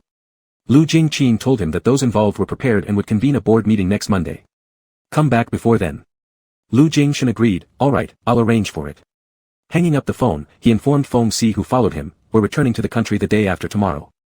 Feng Si raised an eyebrow, "Certain about that?" Lu Jingshan nodded. So, they would return. Feng Si said, "Vacation's over." The vacation was over. What would become of their relationship? For a brief moment, this thought flashed through Lu Jingshan's mind, but then he forced himself not to think further. They'd agreed to keep things like this. Feng Si had given his promise. He didn't need to dwell on it. 2 days later, Lu Jingshan's private jet departed to return to China. Feng Si's wound on his hand had just been sutured and couldn't bear flight, so the business aviation company specially sent someone over temporarily to replace him. He boarded the plane with Lu Jingshan, and Lin Ling and her team waited below the aircraft to welcome them. As Feng Si greeted them cheerfully and affably, Lu Jingshan entered the cabin first and reclined into the seat to rest his eyes. Lin Ling and others only knew that Feng Si had suffered an injury to his hand. They surrounded him, showing concern and offering greetings. Feng Si lightly dismissed their worry. Once others went to prepare ahead, only Lin Ling remained, smiling at him and winking. "Captain Feng, are you looking so pleased because everything worked out?" Feng Si wagged his finger and reminded her teasingly, "Don't pry into the boss's personal matters, or he might dock your salary." After joking around a bit, he entered the cabin. By then, Lu Jingshan had already sat down and leaned against the seat, closing his eyes for some rest. Feng Si focused his gaze on Lu Jingshan's neck. The marks there were fainter than before. In these past 2 days, Lu Jingshan had refused to let any conspicuous marks remain. On the other hand, as a form of punishment, the marks left by him in the hidden areas covered by clothing were deeper and denser than ever. Feng Si extended his hand, slowly stroking a shadowed area extending from his neck down beneath the collar of his shirt. Lu Jingshan slightly furrowed his eyebrows and opened his eyes to glance at him. Stop. Feng Si didn't move his hand. Why should I stop? There are people around, pay attention, Lu Jingshan warned him impatiently. Captain Chen and others had already entered the cockpit, while Lin Ling and another stewardess busied themselves in the front food preparation area, always ready to come over. Despite this, Feng Si paid no heed, but didn't say anything either. When he withdrew his hand, his fingers grazed Lu Jingshan's face. Lu Jingshan turned his head away. Feng Si narrowed his eyes slightly, and after a tense pause, walked over and sat in the adjacent seat. Lu Jingshan realized his tone had been too harsh, and felt a bit regretful. After hesitating for a while, he muttered, I didn't sleep well last night, and my head hurts a bit. Feng Si's eyes turned toward him. Thus, his previous attitude was unintentional. But to actually apologize, Lu Jingshan found it somewhat difficult to express aloud. Feng Si made a tut sound, then got up and went to the forward galley. When he returned 5 minutes later, he had a warm cup of honey water in his hand, which he handed to Lu Jingshan. I know you don't like sweets, but drink this. It will help soothe your emotions and make you feel better. Lu Jingshan took the cup, gripped it lightly, and thanked Feng Si. No need for thanks, Feng Si replied. After finishing speaking, Feng Si sat back down and casually picked up the magazine Lu Jingshan had been flipping through earlier. He flipped through a couple of pages and then set it down again. He had absolutely no interest in these finance magazines. Lu Jingshan drank about half the cup of honey water, relaxed somewhat, and reclined back into his seat. After the plane took off and entered a steady cruising state, Lu Jingshan unbuckled his seatbelt and stood up, heading to the bedroom at the rear. Feng Si followed over. When Lu Jingshan glanced back at him, Feng Si had already closed the door and locked it. Leaning against the door with one hand in his pocket, he was sipping on the remaining half cup of honey water Lu Jingshan had drunk earlier. As the rim of the cup touched his lips, Feng Si's Adam's apple slowly moved, and his gaze remained fixed on Lu Jingshan. Do you plan to sleep? He asked. Lu Jingshan looked away and sat down on the couch again, closing his eyes. Feng Si walked over, put the cup aside, leaned partly on the armrest of the sofa, and began massaging Lu Jingshan's temples. Are you really having a headache? His voice was slightly deeper, tinged with concern as he leaned closer to ask. Lu Jingshan didn't feel like talking, and gave a slight nod. Feng Si's massage was neither too light nor too heavy, moving slowly from the temples towards the back of the head. His technique was good, and Lu Jingshan felt a bit more comfortable, so he stayed still and let Feng Si handle him. By the time he realized something was amiss, Feng Si's hands had already moved lower to his neck, and the way he was rubbing had changed. Lu Jingshan opened his eyes. Feng Si's voice was even lower than before, carrying some emotion. Alex, you're not being obedient again. Lu Jingshan tried to argue, but Feng Si didn't give him a chance. With his other hand, he unbuttoned Lu Jingshan's shirt and slid his palm onto his skin. I don't want to do this. Lu Jingshan frowned and refused. He wasn't feeling well physically, they were mid-flight, and someone could knock on the door at any moment outside. Feng Si wouldn't let him off though, just relax and enjoy it. The restless hand roamed all over Lu Jingshan's chest, igniting spots at random, stroking those marks on his body that interlaced deep and shallowly.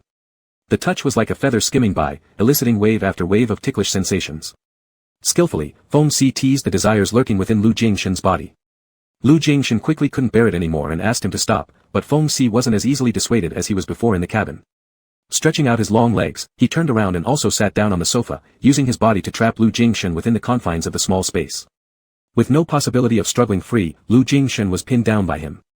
Feng Si leisurely undid each button on Lu Jingshan's shirt, then proceeded to unfasten the belt on his pants. What are you planning to do? Lu Jingshan asked, trying to remain patient. Feng Si didn't answer, instead indulgently caressing the base of Lu Jingshan's thigh where it exposed, his fingers gently working over the more vivid, darker-colored marks. Slowly, he said, I've already told you, just relax and enjoy. There was no way Lu Jingshan could relax.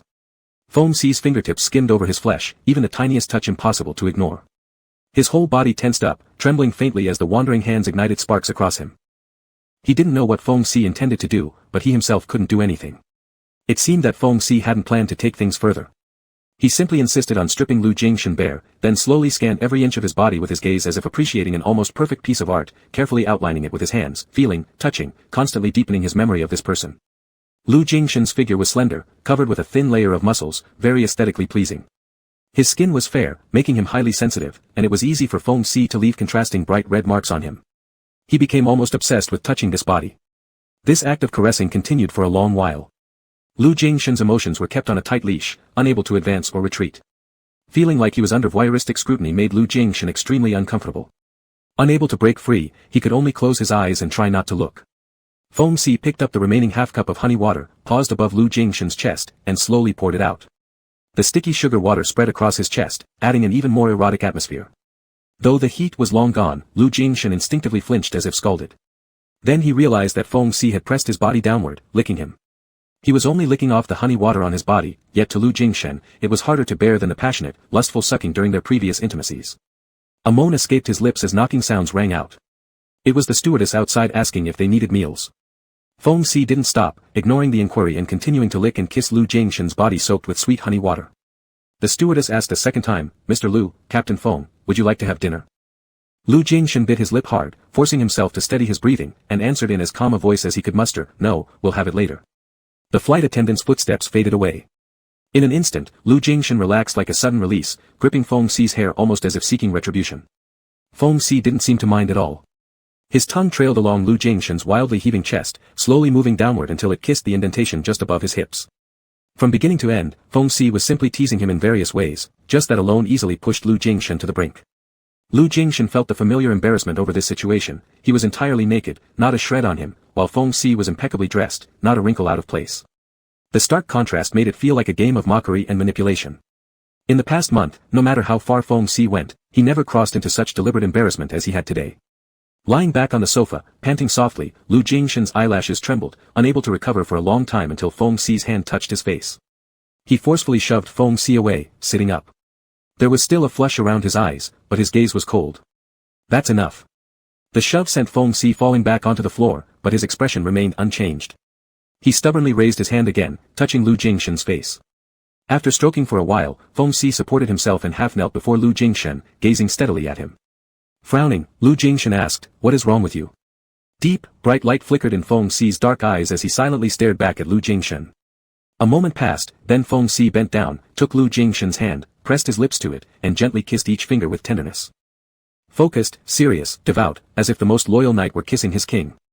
Feeling the wet warmth of Feng Si's lips against his knuckles, Lu Jingshan had never been treated so tenderly, with such delicate care and affection, that even though he wanted to pull his hand away, his body felt frozen, devoid of spirit. When the last kiss landed on his palm, Lu Jingshan's heart quivered, snapping back to reality. Feng Si looked up at him, whispering his name softly, "Ashen." Lu Jingshan froze, incredulously staring at him. Feng Si's eyes regained their usual laughter as he slipped off his coat and draped it over Lu Jingshan's exposed back. The heat carrying Feng Si's essence fell upon his shoulder, finally waking Lu Jingshan from his daze. Instinctively, he averted his gaze, adjusting the coat on his shoulders. Feng Si leaned closer, his voice whispering near his ear, "Does your head still hurt?" Lu Jingshan had completely come to his senses now, feeling slightly flustered. Feng Si chuckled softly, "Would you like me to hold you while you take a shower?" Closing his eyes briefly, the anger that had risen earlier had dissipated without him noticing, leaving Lu Jingshan unsure what to say. "No, it's fine." Avoiding Feng Si's smile-filled gaze, Lu Jingshan stood up and quickly entered the bathroom. Chapter 36, My Person. The plane landed in Jing City at 5 in the afternoon, and the first snow of this winter had just started falling outside. Returning suddenly from a warm place to the biting cold of winter, Lu Jingshan felt somewhat unaccustomed. He tightened his overcoat as he stepped down the air stairs. Turning back, he saw Feng Si laughing and bidding farewell to others. The mist from his breath made his face appear hazy. Lu Jingshan simply stared at him, and gradually, his emotions calmed. Feng Si turned around and was surprised to see Lu Jingshan hadn't left first but was waiting for him under the plane. After his initial surprise, Feng Si quickly came down, his eyes gleaming with excitement. "Were you waiting for me?" Lu Jingshan, with his hands in the pockets of his overcoat, turned around. "Let's go." Feng Si followed closely behind, laughing, "Then let's go home." Lu Jingshan felt slightly moved but said no more. The car that had come to pick them up had arrived half an hour earlier and was waiting outside. Lu Jia was also in the car. Aside from family members, only a few trusted confidants knew about Lu Jingshan's safe return to the country. Once seated inside the car, Lu Jia immediately began reporting on work matters. Too much had happened in the company over this month to be summarized easily in just a few words. Most of what Lu Jingqing should have mentioned had already been conveyed over the phone to Lu Jingshan, yet Lu Jia added quite a bit more detail. Lu Jingshan listened quietly, aware that the situation had developed exactly as he had predicted. Once the board meeting after the day after tomorrow concluded, he could remove those stumbling stones who harbored ill intentions, and then truly control the company. Lu Jingshan wasn't without ambition. For all these years, he had worked diligently and made contributions to the company solely for this purpose. Lu Jia talked all the way until they returned to Mingyue Bay, still wanting to follow up and continue discussing business. Feng Si stopped him. That's enough, Secretary Lu. We flew for 10 hours to get back here, haven't adjusted to the time difference yet, and we haven't even eaten dinner. Embarrassed by this comment, Feng Si firmly decided, let's leave it at that for today. You can come again tomorrow. Lu Jingshan glanced at him and didn't object, tacitly agreeing to his suggestion. Lu Jie realized how inappropriate it would be to continue and nervously promised to come early the next morning, then hurried away. Feng Si turned back and joked with Lu Jingshan, after more than a month apart, Secretary Lu is still so restless. Lu Jingshan turned first and went into the elevator. Feng Si followed in and took out his phone to browse a food delivery app, asking him what he wanted to eat. Lu Jingshan had eaten only one meal during the flight and had subsequently slept for a long time, but he still felt energetic at the moment. Let you decide, he replied casually. Feng Si put away his phone, then let's go eat out. It's just opposite our compound, there's a newly opened restaurant. Lu Jingshan nodded. After dropping off their luggage upstairs, they left again. The restaurant Feng Si mentioned was only a 10-minute walk from the compound gate. The snow was still falling, so he unfolded an umbrella and draped it over Lu Jingshan's shoulders. Lu Jingshan looked at the top briefly and hesitated. You should grab another umbrella. Why didn't you say that before? Feng Si lazily remarked, if you're not keen on going, it's fine like this. Feeling slightly awkward, Lu Jingshan let it be. As dusk fell, the snow became heavier than before, making the city light seem blurry and lonely. Held by Feng Si, Lu Jingshan walked into the snowy night. Lu Jingshan focused on the road ahead, his ears slightly red from the cold. Turning his head, Feng Si got close to his ear and asked, have you ever watched snowfall with someone else at night? His lips brushed softly past his earlobe, making Lu Jingshan feel uncomfortable. He lightly furrowed his eyebrows. No. I've done that, Feng Si whispered. 1 year in New York, it was also the beginning of the snow season. I walked with someone holding a single umbrella like this. Instinctively, Lu Jingshan asked, who? Feng Si replied, a man. Lu Jingshan's hand inside his coat pocket unconsciously clenched tighter. Where did you go together? Where could we go? Feng Si nonchalantly dragged out his voice, to a hotel room, obviously. Lu Jingshan's fingers pressed hard into his palm, remaining silent for a while. Unfortunately, it never happened, Feng Si chuckled. I drank too much alcohol and decided against it eventually. That time, he had attended a party, gotten drunk, and as he was leaving, someone stopped him, asking if he wanted to go to a hotel. He no longer remembered what the person looked like, only remembering those eyes, very similar to Lu Jingshan's. That was also an Asian face, a man more passionate and straightforward in his advances than Lu Jingshan in his memories. It was the 4th year he had been searching all over the world for Lu Jingshan, already giving up hope. His tightly strung nerves snapped at that moment when he was gazed at by eyes almost identical to Lu Jingshan's. In a daze, he somehow nodded. They left together and went to the hotel. That night, it snowed, the first snowfall in New York that winter. That man, or perhaps more accurately called a boy, told him he was a Chinese international student studying there. It was his first time attending a party, and he never thought he'd fall in love with a man at first sight. The cold night wind gradually blew away Feng Si's alcohol haze. He hadn't really been drunk in the first place. Outside the hotel, he lit a cigarette and quietly smoked it all the way through. When the boy cautiously asked him if they should proceed further, Feng Si looked deeply at the other person. Without the influence of alcohol, his muddled head became exceptionally calm and clear. It was still not right. Though they shared similar features, their spirits were completely different. The one he loved wouldn't look at him with a nearly ingratiating expression, wouldn't show signs of nervousness like that shy demeanor, nor would they openly and straightforwardly confess affection to him. There might be countless people in this world resembling him, but none of them were truly him. After extinguishing the cigarette butt, Feng Si hailed a car for the boy, sending him off without hesitation as he turned around and left. Until he could fully forget about that person, he would keep searching. Feng Si suddenly recalled this old memory, though not because the boy had anything particularly worth remembering at the time. His mindset had simply shifted since then. If he didn't have any expectations, he wouldn't feel disappointed either. Treating the search as an enjoyable process was perhaps its own kind of fun. And eventually, he found the person he sought, didn't he? Lu Jingshan stopped walking and turned to face him, silent for a moment before raising his hands and gripping the collar of Feng Si's shirt. In the future, don't casually go to open rooms with others. Lu Jingshan's voice trembled slightly, and he likely lacked confidence even as he spoke these words. Feng Si curled his lips into a grin, teasing, President Lu sure is domineering. Lu Jingshan, you agreed to this, and it will always stay this way. I don't like sharing my things, and, my person. The last 3 words came out somewhat muffled, but Feng Si heard them clearly. Alex, am I your person? He asked. Lu Jingshan insisted, aren't you? An unreadable emotion flashed in Feng Si's eyes. After a brief pause, he slowly replied, yes. Relieved, Lu Jingshan let go of Feng Si's collar. Feng Si said no more, instead wrapping an arm around Lu Jingshan's shoulders again. Let's go. When they returned after dinner, it was already past 8 o'clock. Feng Si moved the mountain of accumulated courier packages at the entrance inside. They were all purchased by him. Lu Jingshan never bought items online. His house used to be icy and empty, but now with Feng Si living there, it finally felt like a proper home. Lu Jingshan noticed there was a piece of paper wedged in the mailbox that hadn't been used for years on the wall. Walking over, he discovered it was actually a postcard.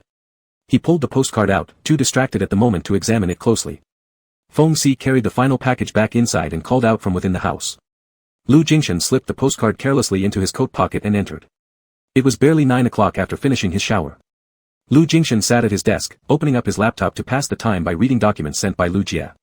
His mind wandered aimlessly until he remembered the postcard from earlier, pulling it out of his coat hanging nearby and returning to sit at the desk. The red background of the postcard showed vast fields of blazing red roses. This was one of the 2 postcards Feng Si had mailed during his trip to Norway.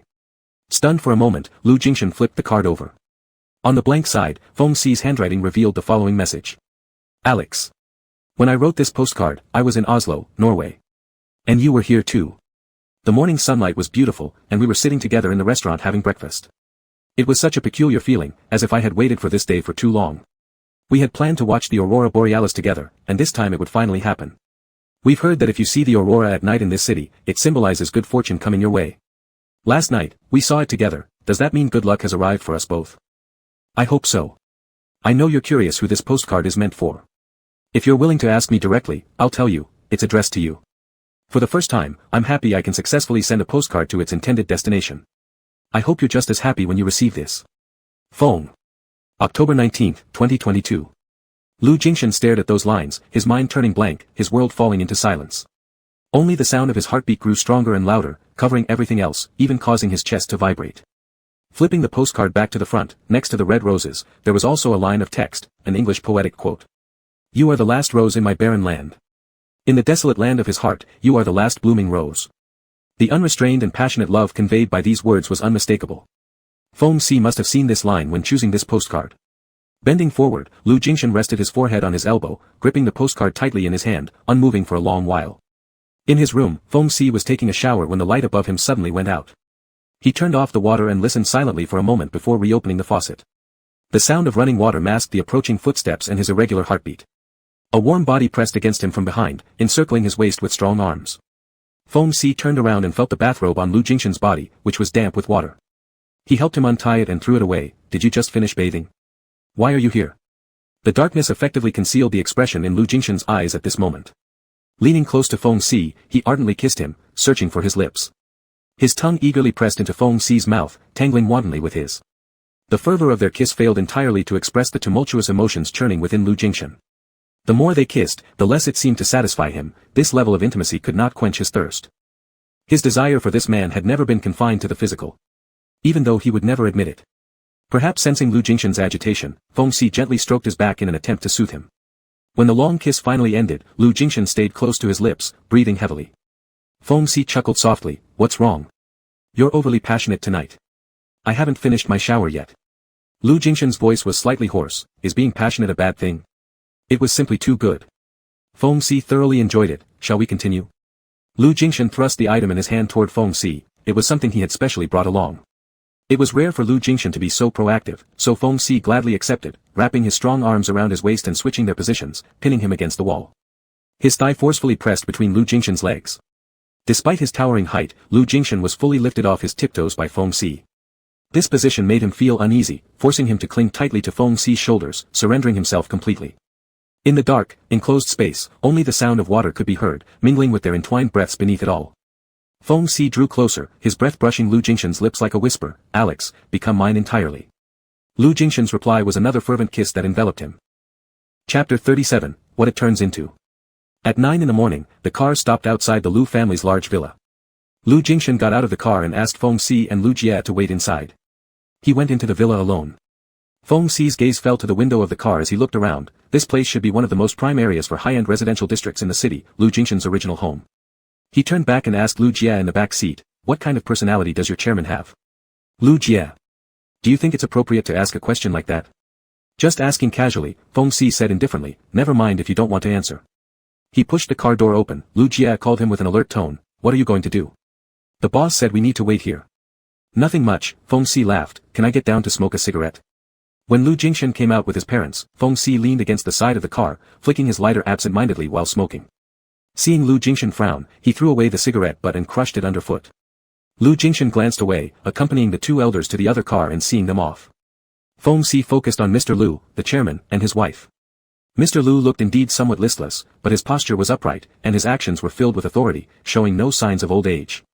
Mrs. Lu appeared younger, her smile gentle, and Lu Jingshan showed an uncommonly obedient look before her. What a strange family.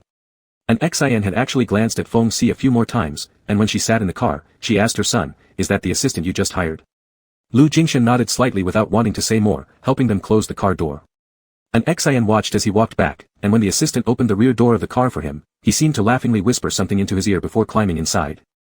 Feng Si had said, "Your dad looks pretty serious. You resemble him. Will you also turn out like him in your 50s? Lu Jingshan quietly entered the car, closed the door behind him, leaving Feng Si's mockery outside. Lu Jia was speechless. Was this Captain Feng teasing their boss just now?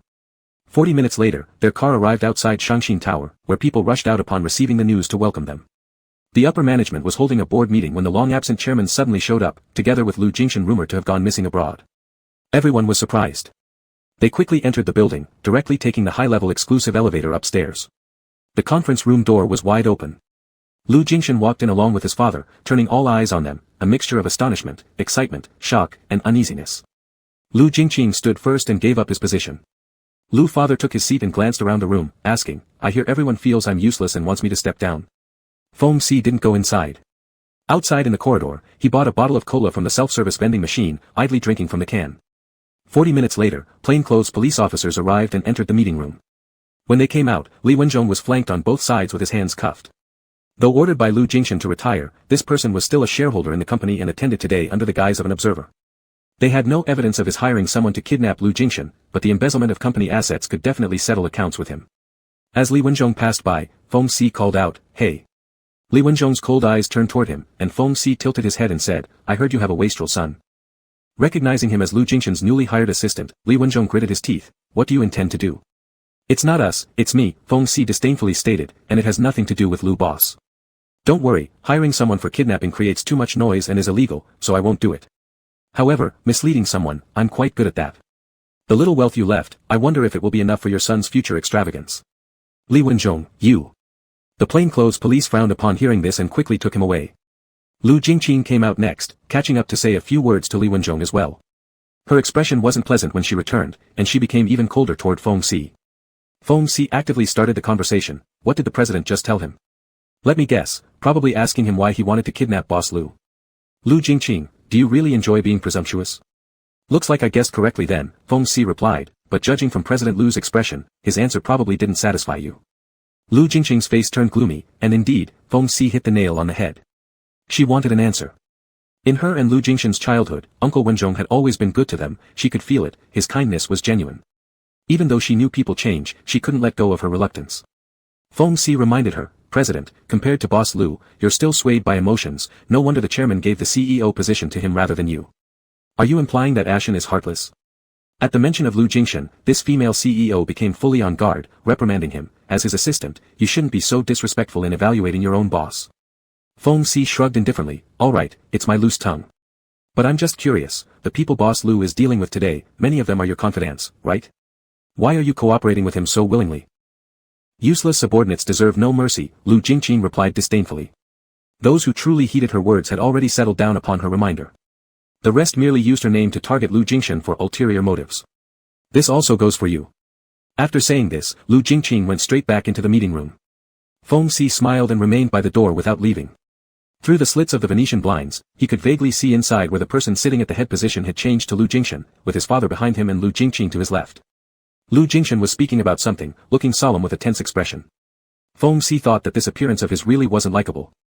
Perhaps in another 20 years, he would indeed turn into an old fox in the business world like his father, impassive, and that wouldn't be interesting at all.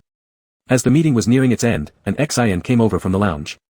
Feng Si stood upright from his previous slouched posture against the wall while playing with his phone, nodding as he greeted her, "Mrs." An Xin took stock of him and kindly asked, "I heard Ashen encountered kidnappers, and it was thanks to you that he could escape safely. Your arm was injured by a gunshot wound, how is it now?" "It's fine, just a graze." "Thank you for your concern, Mrs." An Xin said, "In any case, I am Ashen's mother, and I must thank you for helping Ashen. I appreciate what you did for him." "It's my duty," Feng Si shook his head slightly. "Helping him is my job, there's no need to thank me." An XIN felt this sentence sounded a bit strange, but before she could say anything more, the meeting was announced to have concluded. People began to come out one by one, some exited excitedly and others appeared disheartened. 100 different states of being. Feng Si looked at Lu Jingshan, who was still conversing with someone in the meeting room, tilting his head with lightly furrowed eyebrows, a familiar image of him in the company. The last ones to come out were the 3 family members, Lu father, an XIN, and Lu Jingshan. An XIN supported Lu father's arm. Lu Jingshan stepped aside, glancing back and seeing Feng Si, he pursed his lips slightly, said nothing, and sent his parents toward the elevator. Lu Jingqing accompanied the 2 elders downstairs, and when she emerged, she noticed an XIN talking to Feng Si. After the elevator doors closed, she casually asked, "What were you talking about outside with Feng?" "I asked about his arm injury," an XIN explained. "He got hurt because of Ashen, we should properly thank him." Lu Jingqing didn't think much of it, that's part of his job. He gets paid by Ashen, it's only natural that he protects him. An XIN disagreed, he really saved Ashen. Thanking him is only right. And as for you, you've never been so sharp and critical before. Why do you have such an attitude towards Ashen's assistant? Lu Jingqing shook her head, unwilling to talk further, it has nothing to do with Ashen. She simply felt that person wore his intentions openly, but was he truly reliable? After returning to his office, Lu Jingshan was followed by Feng Si. After spending over a month away and considering the recent turmoil within the company, large-scale personnel changes would follow, and piles of work awaited his attention. Feng Si glanced at his wristwatch, 12 o'clock, shall we go for lunch? Lu Jingshan flipped through files without looking up, if going for lunch is your work, then you handle it. I can, Feng Si readily agreed. Lu Jingshan tossed a set of documents over, read this first, then speak nonsense again. Feng Si skimmed a couple of pages. It wasn't beyond his comprehension, but too much Chinese text tired his eyes.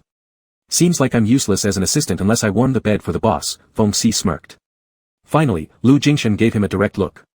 Despite knowing this guy's character all along, he still fell for his brazen mouth. What are you looking at me for? Am I wrong? Feng Si showed no sign of embarrassment.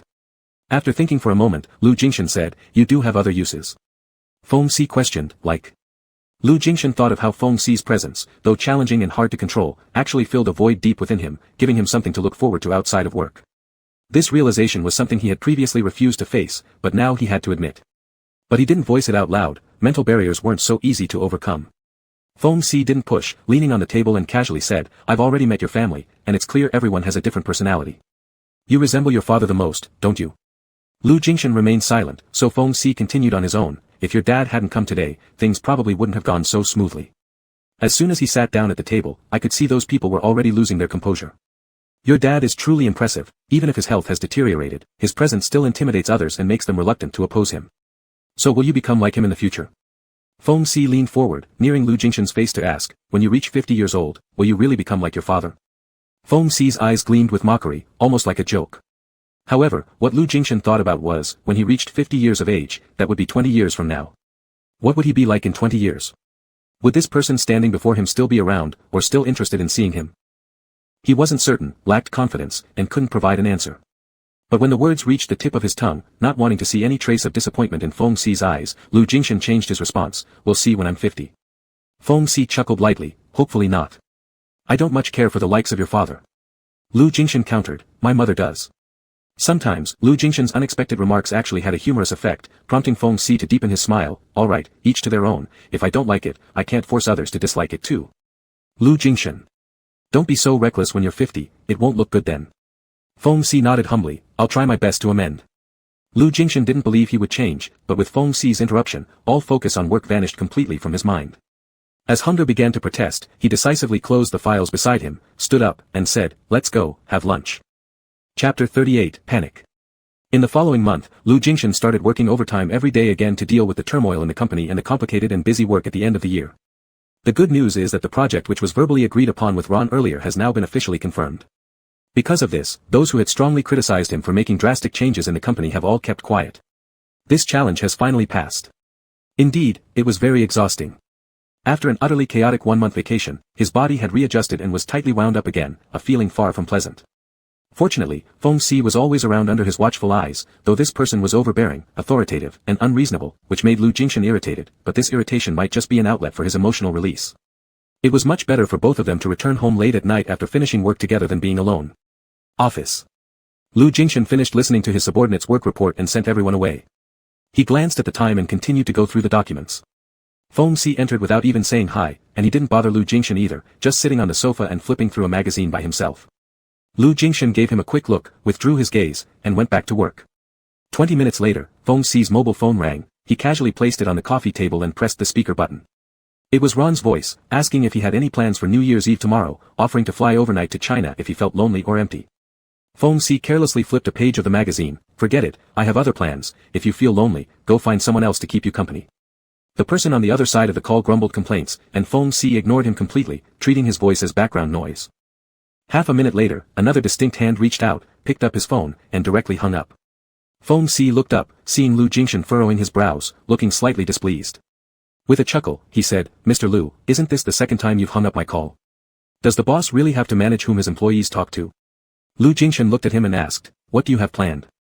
"I don't know." Feng Si lazily leaned back against the sofa, reaching out to pull Lu Jingshan closer. "Whether there are any plans depends on whether Mr. Lu is willing to spare some time for me." Seeing Lu Jingshan not responding, Feng Si tempted him further. "Tomorrow's a holiday, do you still plan to work overtime? I checked your brother's social circle, he went out to play with his boyfriend again, right? And your sister, I saw her shining brilliantly walking out just after work, getting into a man's car. They all went on dates with others, what about you? Still staying here?" Saying this, Feng Si pointed at his own wristwatch. "Mr. Lu, it's 7 o'clock. Let's call it a day." After a moment of silence, Lu Jingshan stood up, took down the coat hanging on the rack, and nodded toward Feng Si. "Let's go." Probably not expecting him to be so agreeable, when they walked out of the office, Feng Si asked with a smile, "Really going back now?" Lu Jingshan did not answer but instructed Lu Jia, who immediately followed once she saw him come out, "Let the others go home, you go back too." Lu Jingshan had already turned and walked towards the elevator. Feng Si turned back and waved at Lu Jia. "Miss Lu, take a break. If you don't go on a date with your boyfriend soon, be careful you'll get dumped." "Lu Jia. What's it got to do with you?"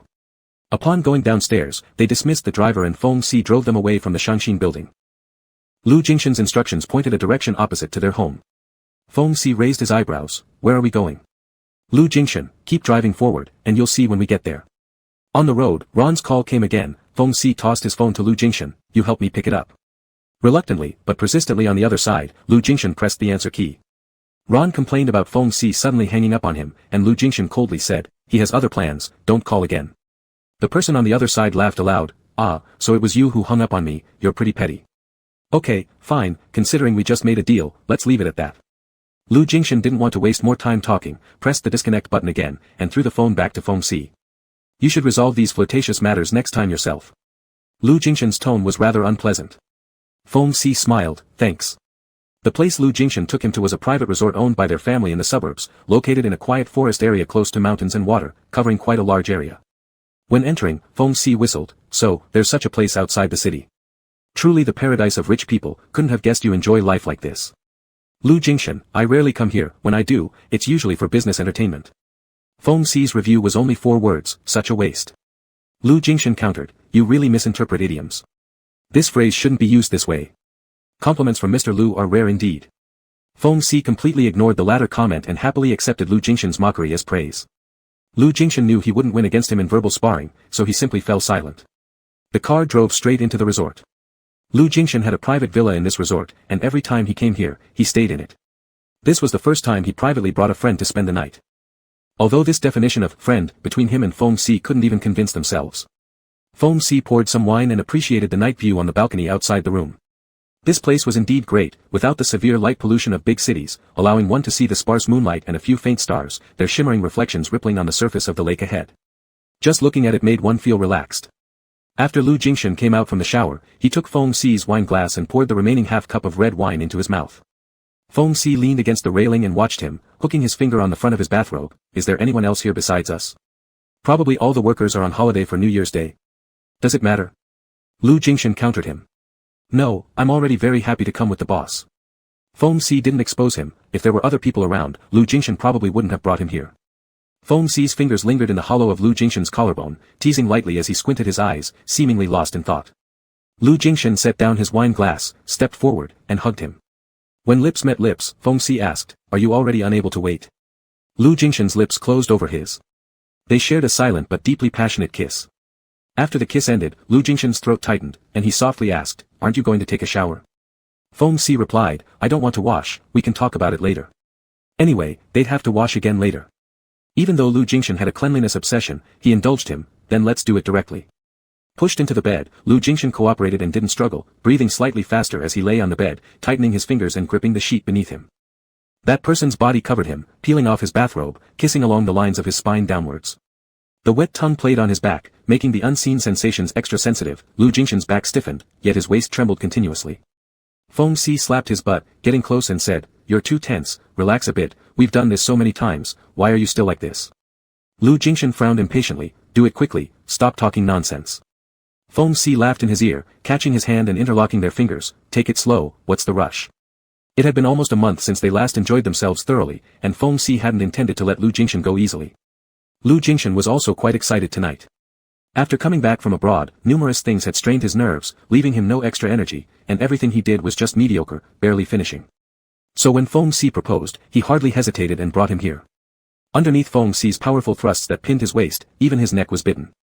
In this posture where he was completely suppressed, Lu Jingshan became even more excited, crossing his legs, his feet rubbing against each other, his sensitive nerves continuously teased, waves of heat spreading throughout his body. Finding no outlet for release, Lu Jingshan sank deeper into such excessive stimulation, completely losing composure. For the second round, he turned over. Feng Si lifted one of his legs, bending it forward into an almost twisted arc. At the height of passion, a knock on the door resounded. Feng Si stopped his movement, panting heavily while biting onto Lu Jingshan's earlobe. "Ashen? Are you inside?" Lu Jingshan's heart skipped a beat, his body immediately stiffening. It was his mother's voice, knocking the door again. "Ashen?" Sweaty and nervous, Lu Jingshan whispered hurriedly to Feng Si, "Go out." Feng Si looked at him darkly, holding on for a few seconds, and then with a difficult sigh, he painfully disengaged himself. Lu Jingshan managed to prop up his softened body, cleared his throat, and answered with as steady a voice as possible, "Wait a moment." He didn't have time to think too much, got out of bed and pushed Feng Si into the bathroom, instructing him not to come out before he could even respond, and then immediately shut the door. He then forcefully pulled open the floor-to-ceiling windows leading to the balcony, letting the cold wind flood in to dilute the intense smell in the room. Quickly wrapping himself in a bathrobe, he picked up the clothes scattered all over the floor and hid them behind the curtains, threw the used condom into the trash can, and finally pulled the quilt to cover the messy signs on the bed, confirming there were no oversights, took a deep breath, and went to open the door. Standing outside the door was indeed an Xian, and Lu Jingshan called her, "Mom." Seeing her flushed-faced, anxious-looking son, an Xian found it strange, "I just came with your father, planning to stay here for a few days. Seeing your car downstairs, I guessed you were here too. Were you sleeping?" Lu Jingshan nodded, muttering, "I just fell asleep." An Xian felt increasingly peculiar. "It was only 9 o'clock, what's wrong with your face? Are you feeling unwell?" Lu Jingshan instantly replied, "No." An Xian glanced into the room and saw the wide-open floor-to-ceiling window, reminding Lu Jingshan, "Don't sleep with the windows open at night, it's cold and will get colder, be careful not to catch a cold." Lu Jingshan responded, "I know. Come over to our place tomorrow morning for breakfast." After giving her reminder, an Xian turned around and was about to leave when another thought struck her. She hesitated before asking Lu Jingshan, "Are you here alone?" Lu Jingshan, An Xian took a second glance into the room but saw nothing unusual, so she drew her gaze back. "Then I won't disturb you anymore. Rest well." She thought that if Lu Jingshan had a girlfriend and brought her along, they wouldn't be acting so secretly, perhaps she was being overly suspicious. Moreover, her eldest son's personality probably made it hard for him to have a girlfriend. Well, maybe she really was thinking too much. After closing the door, she locked it. Leaning against the door, Lu Jingshan almost couldn't stand steady. The door hadn't been locked just now, and if his mother had been more impulsive and pushed the door open, she would have seen what he was doing. He was sleeping with a man, and if someone saw. Just the thought of this possibility made Lu Jingshan tremble all over. He couldn't accept it, even until now, he still could not face the fact that he was gay. Closing his eyes and then suddenly opening them again, Lu Jingshan was drenched in sweat, barely able to breathe. A few minutes later, the phone on the sofa rang abruptly, snapping him back to reality. Struggling to calm his racing heart, he walked over and picked up the phone. It was an unimportant call, so he didn't answer and turned it off directly. Gripping the phone and staring blankly for a moment, Lu Jingshan finally woke up as if from a dream, remembering the person he had shoved into the bathroom. In a panic, he opened the door and found Feng Si leaning against the wall, holding a cigarette. With deliberate movements, Feng Si looked at him, his gaze cold. Chapter 39, Limited Patience. Lu Jingshan closed the door behind him and walked forward with difficulty. In the silent space, only his breathing could be heard. Feng Si's eyes were dark and calm as he coldly looked at Lu Jingshan in silence, an oppressive atmosphere almost palpable. Lu Jingshan clenched his fists tightly. He was feeling unwell, so much so that he wanted to retch again. Whether it was the confusion outside just now or the current moment being stared at by Feng Si's piercing gaze, it made him feel a suffocating and inescapable panic, perhaps even fear. A difficult sound came from his throat, and Lu Jingshan asked, "What are you doing?" Feng Si looked at him, raising his hand to touch his face. The cigarette between his fingers paused beside Lu Jingchen's cheek, and his expression remained unclear and obscure. And what are you doing? Lu Jingchen couldn't find the words. He wanted to explain but didn't know how or what to say, ultimately managing only 2 words, I'm sorry. You're apologizing to me? Feng Si sneered lightly, are you feeling guilty? Am I, in your eyes, someone who must be hidden away and kept in the shadows? Lu Jingchen said, my mother suddenly knocked on the door just now. I didn't want her to see. Didn't want her to see what? Was it because you didn't want her to catch us in bed together, or was it because you didn't want her to see me? Feng Si had already gleaned the answer from Lu Jingchen's expression, though they hadn't done anything yet. Even so, Lu Jingchen's instinctive reaction was still to avoid him, not wanting his family to discover their relationship. Why do you keep dodging this issue? Feng Si pinched Lu Jingchen's chin with his fingers, forcing him to face him. What exactly are you worried about and afraid of? Lu Jingchen froze for a long time before reacting, his eyes flickering. He knelt down before Feng Si, gradually moving closer. With Feng Si gripping the back of his neck, Lu Jingchen looked up at him and hoarsely said, you don't need to move. Let me take care of it. They stayed like this in tense silence for a while until Feng Si released his hold, leaning back against the wall as he continued to stare at Lu Jingchen's face. Lu Jingchen's eyelashes trembled as he pressed closer despite everything. It was the second time Lu Jingchen was doing this for Feng Si, and his technique still wasn't good. It was rough and clumsy, especially due to the extreme fluctuations in his emotions tonight. Intending to use this method to soothe and please Feng Si, he put in extra effort, which only made him even more flustered and unable to grasp the essentials. Feng Si frowned multiple times in impatience, placing his palm on Lu Jingchen's head, once again attempting to gently teach him, still no good. You can't even learn this right. Maybe just a thoughtless comment, but it caught Lu Jingchen off guard. He stopped his movements, trying to breathe, his face flushed bright red from the lack of air, the red spreading all the way to his eyelids. Tears welled up in his eyes and dampened his cheeks, making him look disheveled. Don't rush, Feng Si reminded him, it hurts. Feeling both embarrassed and lost, Lu Jingchen's neck was gripped by Feng Si's hand again, leaving him no choice but to grit his teeth and continue. A strong sense of frustration crept in. Though he hoped Feng Si would enjoy himself, he always ended up ruining the mood. Not even this matter received any better evaluation than not learning well enough. This feeling left Lu Jingchen utterly powerless, and with no other option, he could only close his eyes and rely on instinct to please the other party, although even then, he could not satisfy Feng Si. From start to finish, Feng Si merely watched him with a deep gaze, allowing Lu Jingchen to take the initiative. The faint light from the cigarette illuminated and dimmed in his hand, occasionally dropping ash. As far as sensations went, it was hardly enjoyable. However, seeing Lu Jingchen's reddened eye corners, his disheveled appearance, and his helpless state forced into retreat, it ignited something primal within Feng Si, a desire for domination that had been held back. After taking another harsh drag on his cigarette, Feng Si intentionally refrained from pulling away at the last moment, finally carrying out what he had wanted to do since earlier. Lu Jingchen collapsed onto the floor, coughing continuously. The excessive stimulation left him dazed for half a day, his gaze wandering and unfocused. His lashes were even trembling, giving his normally rugged and handsome face an added touch of decadent beauty in its current state. Just this sight alone stirred Feng Si's extinguished heat once again. Hauling up a listless Lu Jingchen, Feng Si tilted his head to the side and fiercely bit down on his Adam's apple. This elicited uncontrollable moans from Lu Jingchen. With reckless abandon, Feng Si left prominent red marks on the visible spot near his throat, continuing upwards with kisses until he reached Lu Jingchen's lips and captured them. Lu Jingchen resisted slightly.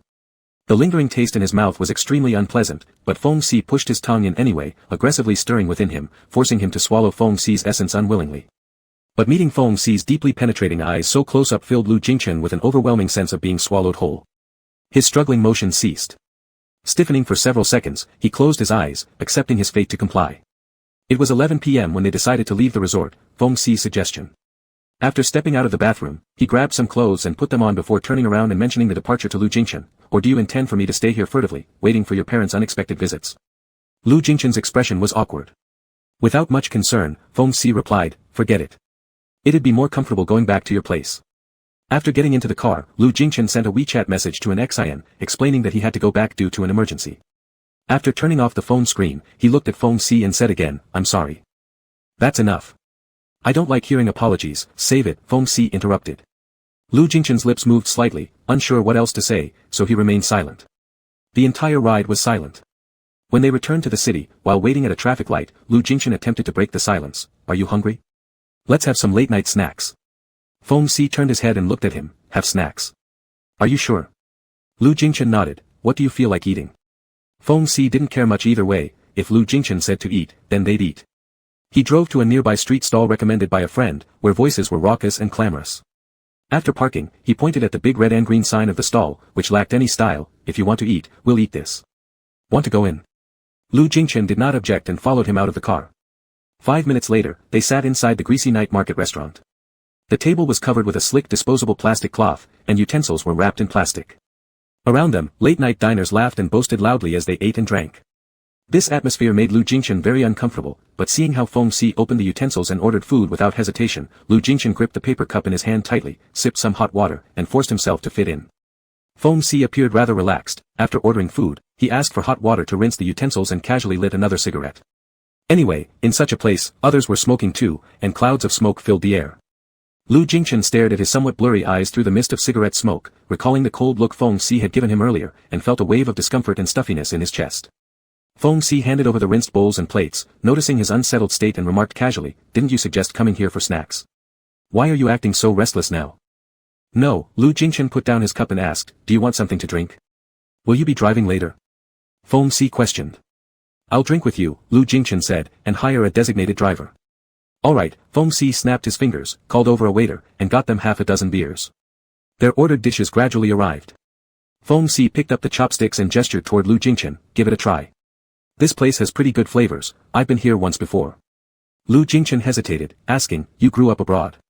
Can you really get used to this kind of roadside stall? What's the problem?" Feng Si tapped the ash from his cigarette and extinguished the stub. "I actually think this is much tastier than Western food. Have you ever been to China before?" Lu Jingchen blurted out. He realized immediately that he was just making small talk. What he really wanted to ask was how long this person intended to stay here. Though they had agreed on forever, he didn't truly have the confidence to demand anything from Feng Si. Feng Si poured each of them a glass of beer and explained calmly, "I came here many times when I was a kid. Both my parents are from the south. They went to study in the UK early on and settled there, gaining citizenship. Every 2 years, when the elders at home were still alive, my parents would bring me back for family visits. But his last visit here was 10 years ago, for his grandmother's funeral. For the past 7 years, he had traveled around the world looking for someone. He covered all of East Asia and Southeast Asia, except for China. All because Lu Jingchen had acted so convincingly back then, leading Feng Si to believe that Lu Jingchen knew nothing about Chinese and couldn't possibly be Chinese. Ultimately finding Lu Jingchen was entirely by chance. At the beginning of the year, he went to the Middle East to take on a 6-month short-term contract with a local tycoon. One of the employer's friends invested heavily in businesses in East Asia and often mingled with wealthy people from mainland China. During a party held on a plane, that individual pulled out photos taken during a business dinner in China to show everyone. Feng Si happened to glance at one of the pictures while offering a drink, and unexpectedly saw in the corner of the photo, a person who had been missing for over 7 years. After that brief moment of excitement, bitterness welled up within him. At that point, he finally understood that this person had been guarding against him from the start, refusing to reveal even the smallest details of their true origins. Still, he wanted answers. He wanted at least to see Lu Jingchen again. So, he quit his job in the Middle East and returned here, applying to work at the business jet company. Afterward, he volunteered to help fly Lu Jingchen's plane.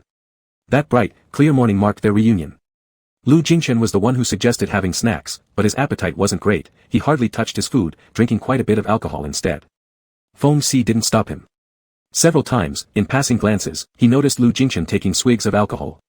The liquor slid smoothly down his moistened lips, reminding him of earlier when Lu Jingchen had helped him with oral stimulation, swallowing similarly.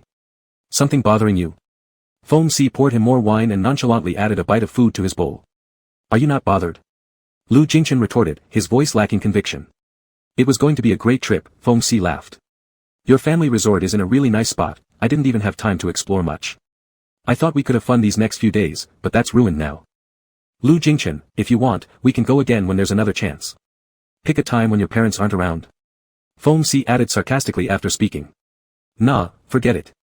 Next time, we might run into your sister or your brother, or some other member of your family, and then we'll end up sneaking back at midnight again." His tone seemed joking, but the sarcasm was evident. Lu Jingchen had nothing to say and changed his words. "Where else would you like to visit during this holiday?" "I'll go with you." Feng Si thought for a moment and said, "Anywhere, as long as you're willing to go to places with fewer people, or no one at all. It's all kind of dull anyway." "Lu Jingchen, I've always been this boring." Feng Si, oh. Seeing he wasn't interested, Lu Jingchen gave up on trying, and the uncomfortable feeling in his chest became stronger. He picked up the cup and kept drinking. After finishing the first half-dozen beers, they ordered another set. By the time the late-night snacks were over, it was almost 1 a.m. As they stepped out of the restaurant, Feng Si looked up at the sky and suddenly said, "At 1 o'clock in the morning here, there isn't a single star to see." Lu Jingchen understood what he meant, and felt even more unsure about what to say. The designated driver pulled up by the roadside. Feng Si walked over, opened the door without waiting for Lu Jingchen, and climbed inside the car. This was the first time he hadn't waited for Lu Jingchen and entered the car himself. Lu Jingchen paused momentarily, then followed and sat down in the back seat. The car raced through the empty streets of the midnight city. Feng Si carelessly sent messages while sitting back in his seat. Lu Jingchen glanced over briefly, his phone screen was full of English text. He had no intention of snooping and quickly shifted his gaze. After sending the last message, Feng Si put away his phone, placed a hand behind his head, and gazed outside the window. Lu Jingchen wanted to say something, but there was a stranger in the car, so he held back. The car entered the underground parking lot at Mingyue Bay. The driver collected the money, returned the keys, and left. When Feng Si prepared to open the car door, the person beside him leaned closer, warm breath nearly brushing against him. "Are you still mad?" Lu Jingchen's voice was slightly hoarse, his grip tightening on Feng Si as he apologized for the third time tonight. "Sorry." Feng Si turned around and looked at him. Lu Jingchen's eyes were hazy, likely emboldened by alcohol. With interest, he stared at Lu Jingchen for a moment, then wrapped an arm around his waist, pulling him closer so he straddled his lap face to face. "You drunk?" Feng Si tilted his head back against the seat and looked up at him. Lu Jingchen blinked several times and slowly said, "Not too bad." "You shouldn't have chugged so much if you couldn't handle it," Feng Si joked. "Don't make it seem like I'm bullying you." Lu Jingchen found it hard to respond, just shaking his head. Feng Si observed his current state, recalling how he'd looked completely lost earlier, with a helpless and bewitching expression, and felt his throat tighten. Alright, he had indeed gone a little too far tonight, but it was mostly Lu Jingchen's own fault. Feng Si said, "What are you doing right now? Apologizing to me or trying to act cute?" Lu Jingchen shook his head again, he wasn't good at acting cute. "What do I need to do for you not to be mad anymore?" "Alex, I told you already, I don't need apologies. If you truly realize you've done something wrong, try harder to fix it." Feng Si's calm voice echoed in Lu Jingchen's ears, tightening his heart further. After being silent for a long time, he finally managed to whisper, "Give me some time." Afraid that Feng Si wouldn't agree, he added another sentence, "I'll try my best." "Alright, but my patience is limited," Feng Si warned him. "I can't wait forever." Chapter 40, Wife. The next day was a holiday. When Lu Jingchen woke up early in the morning, Feng Si had already left and sent him a WeChat message saying that she had plans with friends and would return later. Lu Jingchen held his phone, feeling somewhat complicated. Last night, he asked Feng Si if she wanted to go out somewhere else for fun, but Feng Si said she wasn't interested, maybe because she found it boring to hang out with him. But he was just such an uninteresting person, unable to live as vibrantly as others. After hesitating, he replied to someone's message, asking when they would come back. Half an hour later, Feng Si replied, with only 2 words, "We'll see." Lu Jingchen turned off the phone screen without replying. In the end, he went out alone and visited the fitness club near his home where he had taken Feng Si once before, playing squash all by himself in the morning. He was actually distracted, hitting the ball against the opposite wall harder with each shot, but his mind couldn't settle down. The shadow of that person kept haunting him. He played for a full 2 hours. Exhausted almost to the point of collapse, he threw down his racket, bent over, and supported himself on his knees, gasping for breath, sweating profusely, feeling both tired and embarrassed. When he went to the shower room to take a shower, he was stopped at the door by a very tall and muscular man who asked for his contact information. Lu Jingchen ignored him, but the man wouldn't let go, grabbing his arm and saying, "Are you gay? I've been observing you for quite some time, I can tell, you're definitely like me, could we meet?" Lu Jingchen violently shook off his hand and turned coldly serious, "Get lost." The other party said, "Fine, no need to get so upset if you don't want to give it." Lu Jingchen didn't even bother to shower, grabbed his stuff, and walked away. After stepping outside and breathing in fresh air, the nauseating sense of suffocation that had choked him eased a bit. He tried to unlock his car, but the key slipped from his hands and rolled under the car. Annoyed, he impulsively kicked the tire. By noon, Lu Jingchen had returned home, cooked some noodles carelessly, and spent the afternoon at home watching movies on the projector to pass the time. Feng Si returned in the evening, carrying 2 large bags of groceries and still talking on her phone, "I won't go, it's just drinking anyway, no fun, I'm going home. Let's hang out next time when I'm free, wish you have fun. I've really gone home, why lie? What else can I do at home but stay with my wife?" Hearing this sentence, Lu Jingchen averted his gaze and focused on the movie screen again. Feng Si hung up the phone, put things away in the kitchen, and called out to him, "I bought some ingredients, we're having hot pot tonight, come help prepare." Lu Jingchen took his time getting up and walking over, looking at Feng Si work. Feng Si tossed all the ingredients into the sink and turned around, pinching a pack of cigarettes and tapping it on his face, "Spent the whole day at home? Why do you look so listless?" Lu Jingchen frowned and dodged, "I played squash in the morning." "Again, alone?" Feng Si tooted, "Isn't that boring?" It indeed was boring, and something disgusting happened too. "Is it interesting for you to run around with others then?" Lu Jingchen asked irritably. Foam C corrected him with a smile, a gathering with friends is not running around. We didn't do anything inappropriate. I went racing in the morning, had lunch together, played pool and board games in the afternoon. They were going to the bar tonight, but I didn't feel like it. I know you dislike these kinds of activities, so I didn't invite you.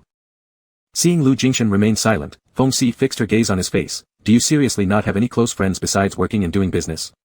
Don't you have any other social interactions? Really? No, I don't need them. Such social activities that Foam C liked indeed weren't necessary for him. Lu Jingshan coldly threw that remark out, rolled up his sleeves, and began helping. When everything was set on the table, Lu Jingqin called, telling Lu Jingshan about something. Li Wenzhong's wife came to her today, saying that their only son had gone missing last week after gambling in Macau. Last night, it was revealed that he owed a large amount of gambling debt in a casino and was detained there. The casino demanded money for his release, asking for tens of millions in cash. She said both Li Wenzhong's and her own assets and shares have been frozen.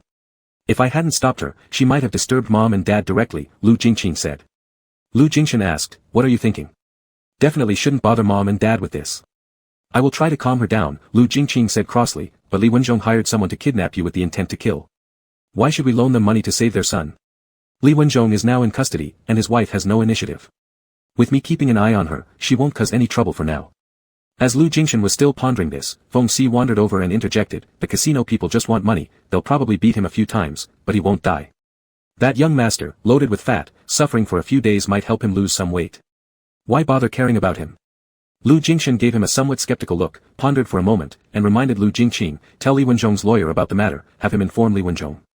If he wants to rescue his son quickly, he shouldn't stubbornly refuse to admit guilt but instead readily confess to his crimes and close the case swiftly. Once the assets and shares in his name are unfrozen, after repaying the company's debts, the remaining funds from selling them should be enough to buy back his son. After hanging up the phone, Lu Jingshan bluntly asked Foam C, how did you know about this matter? Foam C sat down at the table and dragged him along, saying, eat first. Lu Jingshan didn't pick up the chopsticks, staring at him for an explanation. Foam C smiled and said, nothing special. A friend of mine happens to be the owner of a hall at one of the casinos there. The wasteful son of Mr. Li enjoys gambling there, so I asked someone to take care of him properly. Only through this will his father willingly bow his head and return all the money he embezzled. You knew last night that the lease received the message. Lu Jingshan furrowed his brows, recalling how Foam C sent messages in English to someone on the way back home last night. Ah, Foam C casually nodded. Seeing Lu Jingshan frowning tightly, he lifted his chin toward him, do you think I meddled too much? Such violent means lying in the gray area were indeed not Lu Jingshan's preferred ways to solve problems, and if others did it, even to help him, he wouldn't be pleased. But as these things were done by Foam C, it wasn't surprising. That was just Foam C's personality. No, thank you. After saying this, Lu Jingshan picked up the chopsticks and no longer dwelled on the matter. Foam C was slightly surprised, he thought Lu Jingshan would definitely put on a serious face and scold him a bit about not using extreme methods. However, after some deliberation, Lu Jingshan relaxed his eyebrows and even thanked him. Lu Jingshan looked up with calm eyes, are you not eating? The overly shocked person turned out to be himself. Foam C chuckled and poured him wine, eat. As they ate, Foam C casually asked, all you did alone at home was playing ball and watching movies? Nothing else. I took a nap in the afternoon. Lu Jingshan grumbled. Angry because I left without telling you? Foam C laughed, asking. Lu Jingshan, no. Foam C stretched the tone, oh. He didn't believe it, finding Lu Jingshan's conflicted expression, wanting to say something but not knowing how to voice it, far too entertaining. After dinner, they continued watching movies. Foam C lounged lazily on the sofa, crossed legs resting on the coffee table, casually picked a romantic film, and pulled Lu Jingshan to sit with him. Lu Jingshan had long been used to Foam C's unruly posture and didn't bother correcting it at home. He wasn't interested in romantic films either, holding a laptop to browse some materials to pass the time. Foam C leaned over, glanced at his notebook screen, and quipped, when I came back this afternoon, you were also watching a movie by yourself. Why now that I'm here, do you want to do something else to distract yourself? Intentionally. Lu Jingshan kept his eyes on the data on the computer screen, I'm not interested in romantic movies. Not interested in romantic movies, but are you interested in me? Foam C blurted out. Lu Jingshan's fingers, resting on the keyboard, twitched slightly. Foam C mumbled, a big live person isn't more attractive to you than work, then retreated and sat back, his gaze returning to the projector screen ahead. Half a minute later, Lu Jingshan closed the notebook and placed it on the coffee table, leaning back into the sofa, trying to focus on what was on the movie screen. Foam C watched his movements and his lips curved slightly upward. They sat so closely that their arms touched, and the warmth of their bodies gently rubbed through a layer of clothing. Lu Jingshan's thoughts kept wandering, unable to concentrate. On the other hand, Foam C prevented Lu Jingshan from using his notebook but started fooling around with his phone instead, exchanging WeChat messages with people. All were his friends, inviting him to go out and play for New Year's Eve tonight. Lu Jingshan didn't intend to peek, but Feng Si showed no hesitation about hiding anything, with the chat window almost under Lu Jingshan's nose. He could see the chats whenever his gaze slightly shifted over. This person had only been working here for a few months, yet he'd made a lot of male and female acquaintances, some of whom spoke to him in an especially ambiguous tone or deliberately flirtatious manner. With just a few words, Feng Si could easily please them, he naturally had such skill. When Lu Jingshan's eyes swept over again, the avatar sending the WeChat changed to a boy striking coquettish poses, calling him "Seal brother" enthusiastically in every sentence of their conversation. Lu Jingshan's expression darkened slightly. Feng Si slowly glanced at him and leisurely replied, "Calling me brother won't work, I don't like the overly young ones." Lu Jingshan couldn't help it anymore. "Do you spend your whole day chatting about such things? What's the big deal? It's just for fun." Feng Si put away his phone indifferently. "I don't have a family, whoever I chat with is the same. If I did have someone at home, I would naturally delete these random people."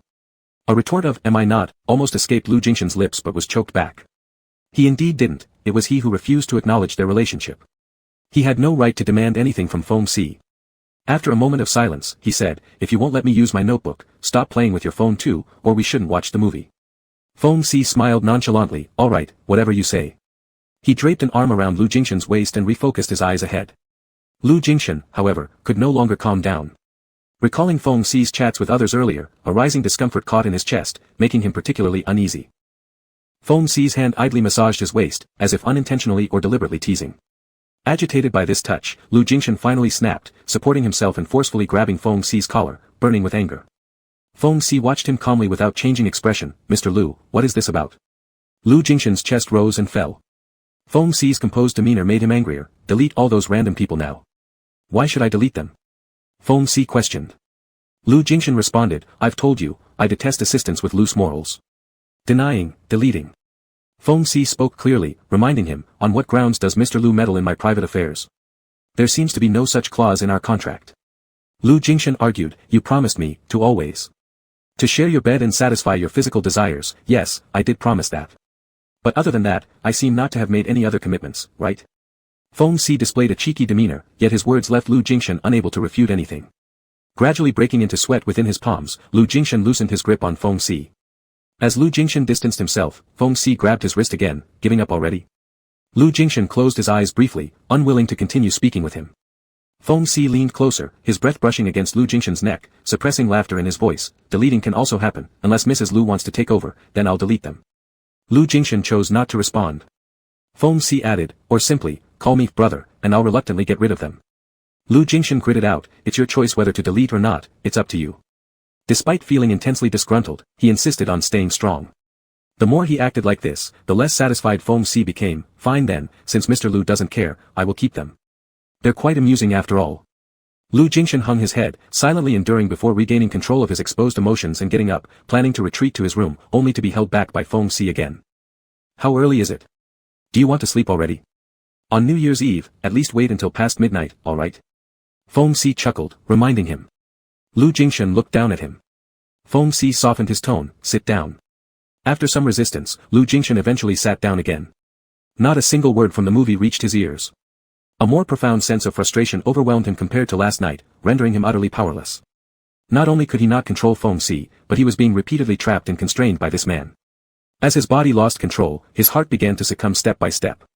Leaning his eyes closed into the sofa, Lu Jingshan didn't want to move anymore until he felt the warmth of the person beside him draw near once more. Opening his eyes, he saw Feng Si looking at him mischievously, while on the larger screen ahead, the movie protagonists were still entangled in their passionate love story. Lu Jingshan swallowed hard, his breathing gradually becoming heavier. Tempted, controlled, dragged into the abyss, conflicting urges between indulgence and self-loathing alternated pulling at him. In the end, he acted upon what he subconsciously desired most, embracing Feng Si's waist fiercely, initiating a passionate kiss. Chapter 41, The Photograph. Lu Jingshan kissed urgently and anxiously, his tongue entwined chaotically with Feng Si's, trying to seize the warmth from his mouth. Even the background sounds of the movie couldn't drown out the sticky water sounds created by their tongues twisting together. As for kissing, all his skills were learned from Feng Si. It had been this way ever since the first time. Back then, Lu Jingshan had a chance meeting with Feng Si when his money and belongings were stolen. Feng Si drove him to a nearby big city to withdraw money from the bank, and before parting ways, the man stopped him, asking why he came to Africa, and if he didn't have any particular plans, whether he would join him. Though Lu Jingshan was cautious and guarded, in truth, he was bold and did not hesitate much before reboarding Feng Si's car. That night, while camping outside the city, Feng Si suddenly kissed him without warning, and he didn't refuse. It was then that Lu Jingchen realized that he had desires for men, something he deeply detested, yet he could not refuse Feng Si. This was true 7 years ago, and even truer now. Lu Jingchen's breathing gradually grew urgent, and Feng Si held his neck, slightly pulling back. Even after I've taught you so many times, you still don't know how. When you kiss, don't be so eager, remember to breathe. Lu Jingchen said, I can't match your experience. Feng Si chuckled softly, are you jealous again? Let me try again. He leaned back into Lu Jingchen's lips, starting by lightly licking and gently kneading the edges of his lips. He then forcefully entered through the slightly parted lips, thoroughly exploring every tender corner inside his mouth. Feng Si's kisses always had an aggressive nature, his presence and taste spread in Lu Jingchen's mouth, reaching deep into his throat. Such a kiss was like a wildfire, easily igniting Lu Jingchen. In the gaps between kisses, Lu Jingchen struggled to open his eyes, staring at the narrow gaze just inches away from him. His heart pounded loudly.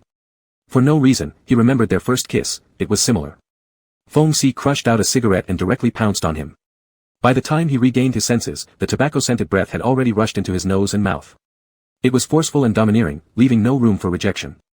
Back then, it was intentional indulgence on his part, but now, it's uncontrollable passion. Are you spacing out? Feng Si paused his movements, pulled back, and licked his lips. Is it because I'm not putting enough effort? You're spacing out during our kiss. Thinking about some other guy. Lu Jingchen frowned, he didn't like these kinds of jokes. Apart from Feng Si, he strongly rejected any ambiguous relationships with other men.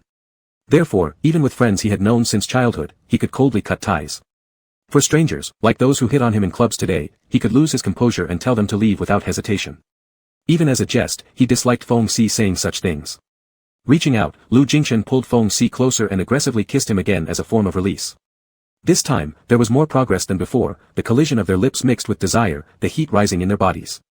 Feng Si's hand fondled Lu Jingchen's earlobes, slid down behind his ears, and slowly caressed down his neck. Lu Jingchen let out a low pant, his hands wandering across Feng Si's chest, deftly unbuttoning the buttons of his shirt. Thereafter, the sound of metal clinking, the belt falling to the ground, one piece of clothing after another being stripped off. Held face to face and sitting astride Feng Si, Lu Jingchen cupped his face, his fingers gently grazing against Feng Si's cheeks. This posture made their connection more intimate. On the last night in Africa, they used this same position. It was initiated by Lu Jingchen. That evening, he turned on his phone that had been shut off for 3 months and received a message from Lu Jingchen, asking when he was going back and if he still intended to see a doctor. At that moment, he confirmed that seeing a psychologist wouldn't help him, he was utterly homosexual. Yet, he refused to accept it, unwilling to fall into depravity. Before completely getting trapped, he must leave that man, so he quietly chose to escape. For the last 7 years, he had lived peacefully, except late at night, occasionally reminiscing about those 3 months and that person. The shadows and nightmares from the past hadn't returned to haunt him, and even though his younger brother brought a male friend home once, which he found hard to accept, he maintained silence. Other people's affairs were none of his business, as long as he himself wasn't. As long as he wasn't. But that person appeared again, making self-deception futile. Feng Si kept pressing forward, and he couldn't deceive himself anymore. He knew that if he couldn't overcome his psychological barriers, Feng Si would eventually run out of patience. Just give him a little more time, a bit longer. Drenched in sweat, Lu Jingchen wrapped his arms around Feng Si's neck, feeling the heat radiating from this person intensely under the undulating view. He felt the embrace, felt the possession. If only it could stay like this forever. He longed for this man with all his heart and soul but could never bring himself to say it out loud. He despised himself, even more so his own weakness. He knew he was a despicable person, and no matter how arrogant and high-minded Lu Jingchen appeared on the outside, inside he remained nothing but despicable. Concentrate. Feng Si's kisses trailed up along his neck, nibbling at his chin before finding his lips. Don't drift off in moments like these, just look at me. Sweat trickled down from Lu Jingchen's forehead to his nose, where Feng Si licked it away. Lu Jingchen slightly froze, transfixed as he stared into Feng Si's eyes. Would you prefer gentle or passionate? Feng Si's voice grew husky, and his paused movement made him endure much difficulty. Decide yourself. Lu Jingchen struggled to roll his throat. It doesn't matter. No, you have to decide, Feng Si coaxed him. Tell me what you want. Lu Jingchen kissed back, letting go of his repressed desires. Passionate. Even if it caused pain, it didn't matter to him. He enjoyed being treated roughly by Feng Si, the pain helped him stay more alert, allowing him to clearly feel that he was being controlled and possessed by this man. He loved this sensation. Feng Si firmly squeezed his waist and hoarsely reminded him, hold on to me tightly. Lu Jingchen gave a sharp gasp, pressing closer to Feng Si. Any sound trying to escape from his mouth disintegrated into broken moans. As the clock passed midnight, the picture on the projection screen had already stopped, and faint sounds of commotion came from outside the window. Feng Si picked up his phone, glanced at the time, then scooped up a completely drenched Lu Jingchen, pushing back the sweat-soaked hair from his forehead. He placed light kisses on Lu Jingchen's forehead, eyes, nose, and finally whispered against his lips, "Happy New Year." This was the first New Year they had welcomed together. Lu Jingchen blinked blankly, asking instinctively, "Has it turned midnight?" Feng Si nodded, "Yeah, it's midnight." Seeing the gleam in his eyes, Lu Jingchen also said, "Happy New Year." Feng Si drew close again, rubbing cheeks without any sexual desire, rarely showing tenderness. This feeling wasn't bad, it was even rather good. Sharing a hug to welcome the new year was something Lu Jingchen had never imagined would happen, yet today it did. And this person was Feng Si. After a moment of warmth, one of Lu Jingchen's legs still hung around Feng Si's waist, as he moved against Feng Si's side with a roughened voice, "I need to take a shower." "Why rush?" Feng Si pushed him back down, starting to get restless again. "There's still time." Lu Jingchen's breathing remained uneven, and the flush on his face hadn't subsided. "It's enough." They'd already gone 3 rounds, continuing further would be excessive. Feng Si massaged his calf for a while and laughed before finally letting him go. Lu Jingchen rose, not heading straight to the room but instead took out his phone and sent a WeChat message to Lu Qixia. Casually, Feng Si asked, "Is it your younger brother's birthday today?" Lu Jingchen nodded, "How did you know?" "From the post he shared on his social media." Feng Si flipped open Lu Qixia's latest social media update for Lu Jingchen to see, "Your younger brother is quite interesting. Both he and his little boyfriend are big celebrities, yet they flaunt their love so openly on social media, not fearing that paparazzi will find out and force them out of the closet." Lu Jingchen. "That's just his nature, unrestrained and unconcerned about others' opinions." Feng Si leaned his head on his hand and looked at him, "Is that right? How can you two brothers be so different? If you were half as carefree as him, it'd be great." Lu Jingchen didn't know how to respond, but Feng Si continued, "Forget it, you don't need to be like anyone else, this is fine." Lu Jingchen startled, brought back to the moment as his phone lit up with a reply from Lu Qixia, "Bro, are you actually awake at this time? Have you changed? Mom said last night you went to the resort but ran off late at night. What's going on with you?" Lu Jingchen didn't want to reply, so Feng Si casually took his phone and sent a voice message, "Your bro isn't doing anything, stop nosing around." Lu Jingchen's expression changed slightly, but Feng Si already handed the phone back, "I've acted for myself again, scold me if you're upset." With an attitude like a dead pig unafraid of boiling water, there was nothing Lu Jingchen could do about it. "I'm not interested, go reflect yourself." Dropping this line, Lu Jingchen got up, went back to the bedroom, and entered the bathroom, with Feng Si following. "Alex, what's your New Year's wish?" Lu Jingchen was brushing his teeth, and he caught Feng Si's reflection in the mirror, spitting out the toothpaste slowly before saying, "Make more money." Feng Si laughed, "That's it. Mr. Lu's wish is indeed simple and practical, truly worthy of a capitalist." "Lu Jingchen, what about you?" Feng Si thought for a bit, "Get a wife, I guess." This wasn't a joke. He meant it. After rinsing his mouth, Lu Jingchen touched his lips briefly and sincerely said, "Wish you achieve your wish." As he turned to leave, Feng Si held him back, "Alex, you need to make more effort for my wish to come true." Feng Si's gaze was rare in its sincerity, with a glimmer of anticipation hiding beneath it. Lu Jingchen felt somewhat uncomfortable under his stare and mumbled a faint The sight of Lu Jingchen like this made Feng Si itch inside. Lu Jingchen was always like that, unconsciously saying serious and alluring words, making gestures not intended to seduce yet captivating nonetheless. Beneath his stern and proper demeanor lay an intriguing side, one that left Feng Si unable to forget him. Otherwise, Feng Si wouldn't have searched for this man for 7 years, not just out of simple obsession but real fondness, a deep and genuine liking. Drawing him closer, Feng Si tilted his head and kissed him again. The next morning, Lu Jingchen woke up early only to find himself alone once again in the house.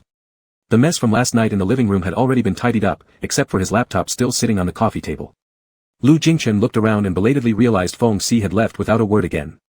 He picked up his phone, there wasn't even a WeChat message today. "Where did you go?" After sending the message, Lu Jingchen frowned, thinking to retract it, when a call came through. Pressing the button to answer, Feng Si's voice came with laughter, "You're awake. Earlier than I imagined, seems last night didn't wear you out too much." Lu Jingchen said gravely, "You also have plenty of energy, rushing off early morning for another friend's gathering." As he spoke, a burst of laughter came from the other end. "Mr. Lu is so jealous, are you going to scold me for being promiscuous today? Am I wrong to think so?" Lu Jingchen retorted, glancing at the snowflakes outside the window, "Snow can't even stop you from leaving. You could have just said you want to come along instead of criticizing me indirectly." Feng Si quickly changed his tone, "I'm kidding, I just went out for a run, and picked up breakfast on the way back." "Where'd your mind wander off to?" Lu Jingchen paused slightly, feeling somewhat awkward. "Really?" "Really," Feng Si added, "I'm at the small park near the residential area, heading back soon. The snow has eased, and there are quite a few people out there." Lu Jingchen hesitated, considering hanging up, but Feng Si continued questioning, "What do you want for breakfast? Baozi, steamed buns, pan-fried dumplings, fried dough sticks, or rice noodles, soup? You pick." Lu Jingchen replied, "Whatever, you decide." You can't say, whatever, Feng Si reminded him, stop saying it doesn't matter, all the time. When I really ask you to do something, you act reluctant. Choose what you want to eat. Lu Jingchen as if deliberately challenging him, then buy one of each. Feng Si, can you finish all that? Lu Jingchen, you let me choose, and I chose. Alright, whatever the boss says goes. Feng Si stopped teasing him after hanging up the call, then walked into a breakfast shop and packed everything available. On his way out, he saw a flower shop ahead, opened even before dawn. He bought a single red rose on impulse. It was strange for two men to exchange flowers, especially since last time when Feng Si offered him someone else's flowers, Lu Jingchen rejected them. Yet Feng Si believed Lu Jingchen didn't dislike receiving flowers per se, it was just because the flower last time was borrowed from someone else. The shop owner teased him, young man, only buying one flower? How will that win over your girlfriend? It's not my girlfriend, it's my wife, Feng Si said, cigarette dangling from his lips. One's enough. Lu Jingchen returned to the room after taking a shower and found Feng Si hadn't come back yet. He reached for his laptop. A new email popped up in his electronic mailbox, received after they had fallen asleep the previous night. Lu Jingchen sipped his coffee and clicked open the email casually. The photos slowly loaded, snapped secretly during the homosexual carnival in France, capturing their kiss amidst the crowd. With a crash, Lu Jingchen dropped his coffee cup to the ground, the brown liquid splashing everywhere, even soaking his legs. Unaware of the pain, Lu Jingchen stared intently at the photo, his heart skipping a beat. Chapter 42, Exposure. When Feng Si entered the room, Lu Jingchen was still staring at the photo, his fingers resting on the laptop keyboard, with faint veins standing out on the back of his hand. Feng Si walked over, placed the breakfast he had bought on the dining table, and casually stuck the flower into the vase on the table. He noticed the spilled coffee beside Lu Jingchen's feet as he turned around. You. His words were cut off when he saw Lu Jingchen's expression change, so he stepped closer and grabbed him by the arm. What's wrong with you? Lu Jingchen's instinctive reaction was to forcefully close the laptop screen. As Feng Si reached out, his fingers barely touched the lid before Lu Jingchen held it firmly in place. After a brief tug-of-war, seeing Lu Jingchen's tense frown, Feng Si ordered sternly, let go. Lu Jingchen looked at him, his expression complicated. Feng Si tilted his chin up towards him and gestured again, release your hand. After some resistance, Lu Jingchen released the grip as if surrendering. Feng Si reopened the laptop and pressed the button to brighten the screen. The photo of their kiss under the rainbow flag prominently appeared, catching Feng Si's attention as he scrolled down. The email only contained one sentence. If you don't want this photo to spread far and wide, give me $1 million.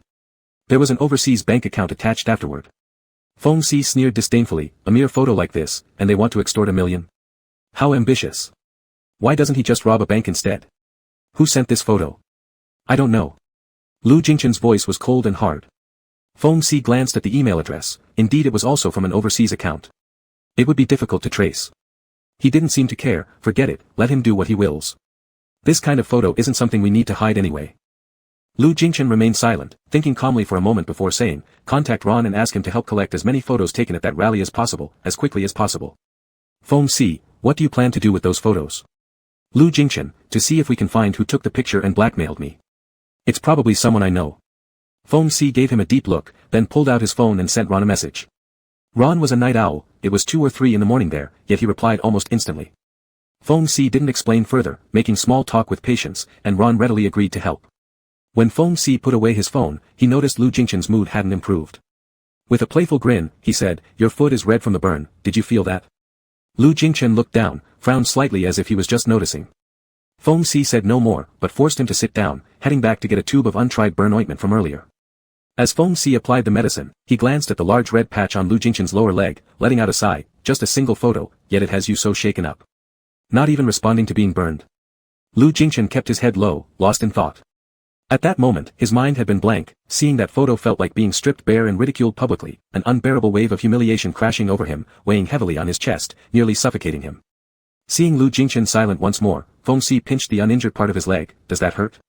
With a low groan, Lu Jingchen muttered, I'll take care of it myself. Fine, Feng Si said with a shrug, handing him the cream. Don't zone out. Finish applying the medication, and then have breakfast. Feng Si then moved to clean up the mess on the floor. Lu Jingchen had no appetite. Of the 7 or 8 items Feng Si had bought, he merely picked up a bowl of congee, drinking less than half absent-mindedly. His gaze fell momentarily on a vivid rose sticking out of the vase in the middle of the table, surprising him. Feng Si finished devouring the leftover food and casually explained, bought it casually on my way back. Lu Jingchen, didn't you go out for breakfast?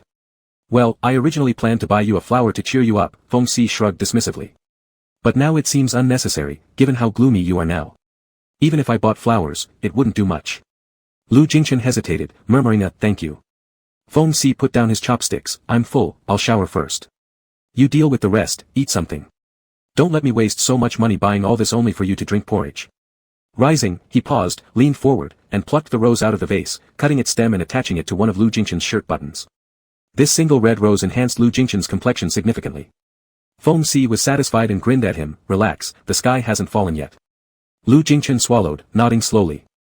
Even so, all day long, Lu Jingchen couldn't settle, continuously handling work in the study to distract himself. Feng Si, lazily unwilling to talk more, spent the rare vacation playing games, passing time idly.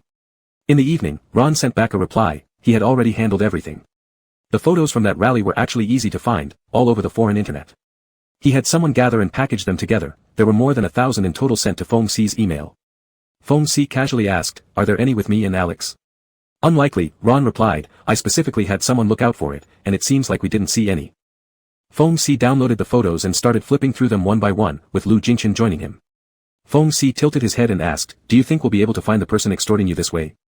Lu Jingchen, we have to try. Feng Si, alright, let's get to work. It took them 4 whole hours to go through the 1,000 photos, from nightfall into the dead of night. Feng Si continuously clicked to the next photo, somewhat distracted. As he went past another photo, his hand paused on the mouse, then went back. No need to keep looking, I found him. Lu Jingchen looked over, and Feng Si pointed at the lower left corner of the photo on the screen, this guy. A slightly overweight middle-aged man wearing glasses, holding up a camera. Although only half of his face was visible, it was enough for them to recognize him as Zhao Yuanping, the former CEO of Xian Feng Technology, whose company Lu Jingchen had acquired unwillingly. After being forced to sell off his shares, Zhao Yuanping emigrated with his family to France, and Lu Jingchen had almost forgotten about him until now, realizing he still harbored resentment and was determined to cause trouble.